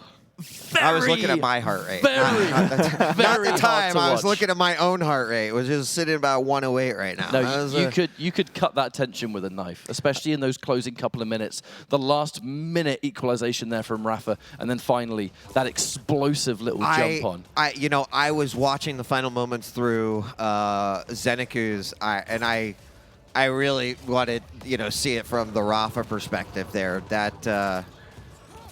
That was absolutely just unreal. I thought once that LG came out, oh my, okay, wow. Yeah, I mean, all I could see is that LG attached to rapha at that point, but like what a great scan and shot right there by rapha. Oh my goodness. I feel like we absolutely have to and should give the highest amount of props to ZenAku for getting this far. Absolutely. ZenAku has had a tremendous run One throughout frag this away. championship. Yeah, One frag away. I mean, and you know, for all we know, Rapha could have very easily missed that final shot, and then the LG would have cratered him down into the floor and would have gotten ZenAku the ultimate win. So really, really close. An exceptional performance by the Maestro man.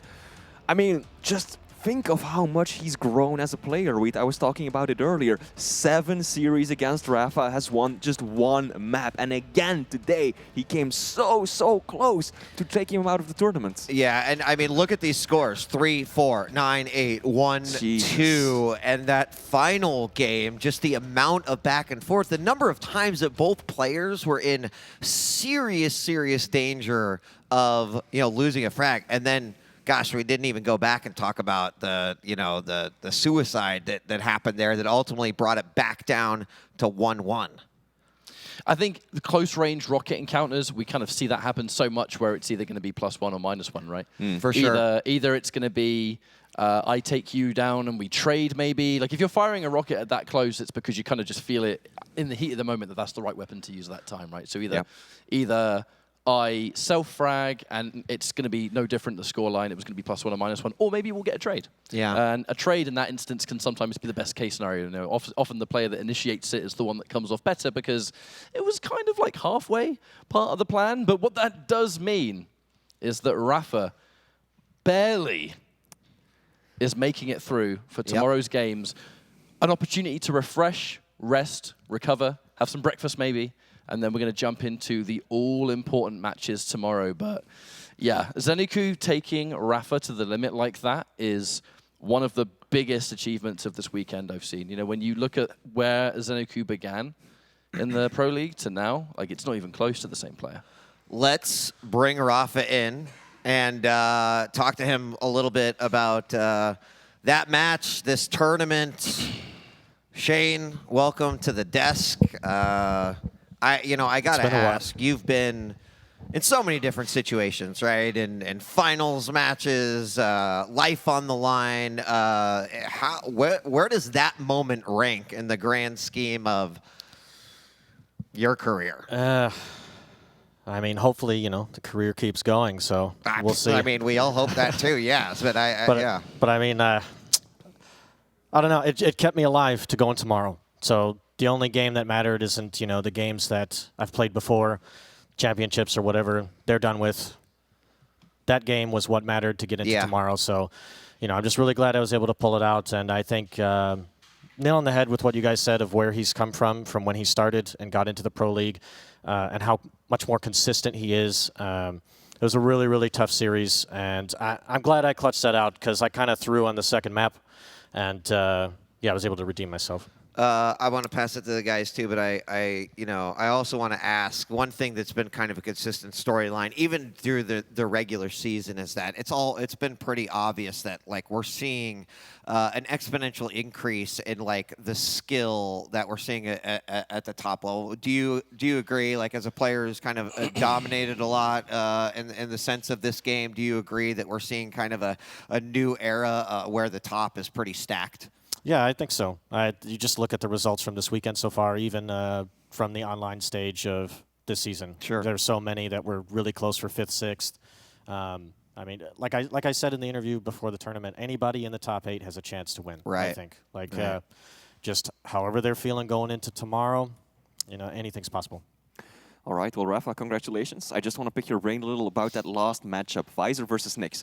Back in the olden days of Quake Champions, at the beginning, in simpler times, it was a very common matchup. But then I feel like there was a bit of an era where there was a rather uncommon pick for both of these players. But now, looking at these champions, at these final 2 days that we've seen so far, this has been one of the most common matchups. We've seen it, what, 5-6 times today alone? What's up with that? How come it's seeing such a resurgence? I think it's because of the way the game feels at the moment. It feels like some of the champions are moving a bit faster, and that means like Nyx and Visor, their mobility really helps, especially in LG fights, machine gun fights. And with how hard people are hitting with rail right now, that's what makes Visor a little bit better sometimes, and why we're seeing, you know, Visor Nyx on Ruins or Visor Nyx on Blood Covenant at the moment. And like, you know, I played the Visor against Noso the match before, and then I had the option to pick this time, and I took Nyx. And I think it just comes down to the draft and your opponent. I think on a couple of the maps, it's a really, really even matchup. There's like annoying situations to deal with both. But it's just, it's kind of just to pick your poison. And I think, like I said, sometimes like certain other champions that are available kind of force your hand. You know, so like I know that he's really good with clutch, so that's why I was like, well, if I pick Visor and he picks clutch, Visor has nothing to like close the gap or use mobility, and then he could pick it. So I picked Nyx, which is a much harder matchup, and was just like, I'll just take the 50-50 match instead of potentially gambling, and and then it's something really difficult. Makes sense. Yeah. Gotcha. So I think as we go into tomorrow's games, bit of a generic question, really. I know it gets asked all the time, kind of not even in just Quake, but of all the players that are left in this tournament, you know, we're back on a LAN setting. We haven't had one for quite some time. The level of play is starting to shorten. You know, we are starting to get a lot of players remain on that top level. Who would you like to play against the most tomorrow? You know, from a purely for fun perspective, who do you think is going to give like the best example of rapha versus, you know, other top level player in the finals? Demonstrate Quake champions the way it should be done. I think it would have been nice to play vengeurR in the finals last year. So if we are able to get a chance to play in the finals, I think that would probably be fun. Or Kilson and I haven't played in an actual like final in a long, long time. So I would probably pick one of those two. But you know how RAISY likes to show up on the final day. So so we'll see. Awesome. And you can't count the other guys out at the moment. They're playing lights out as well. Well, I mean, from our perspective, watching every game, you know, we said it in day one, probably one of the, you know, our most favorite day ones that we'd seen. Day two lived up to the hype, and I have to imagine that day three is definitely going to carry that torch into the final day. Is there anything you'd like to say to the fans, the folks out there, as we wrap day two and head into the final day? We just love and appreciate that you guys watch and support us, and I mean, just look at all the games this weekend, the super intense games. This is why people love Quake. And we're in for a excuse my French, but shit ton more tomorrow. Awesome. I completely agree. Rapha, congratulations. You gave us I was going to think about I was going to go to bed, but now I've got a little bit extra adrenaline in my body, so it might take me a little bit longer. But I hope you get some rest, and we will see you back here tomorrow. Thanks so much for joining us, and good luck. Thanks, Sweet. Yeah, appreciate it. No problem. Thanks, guys. No problem.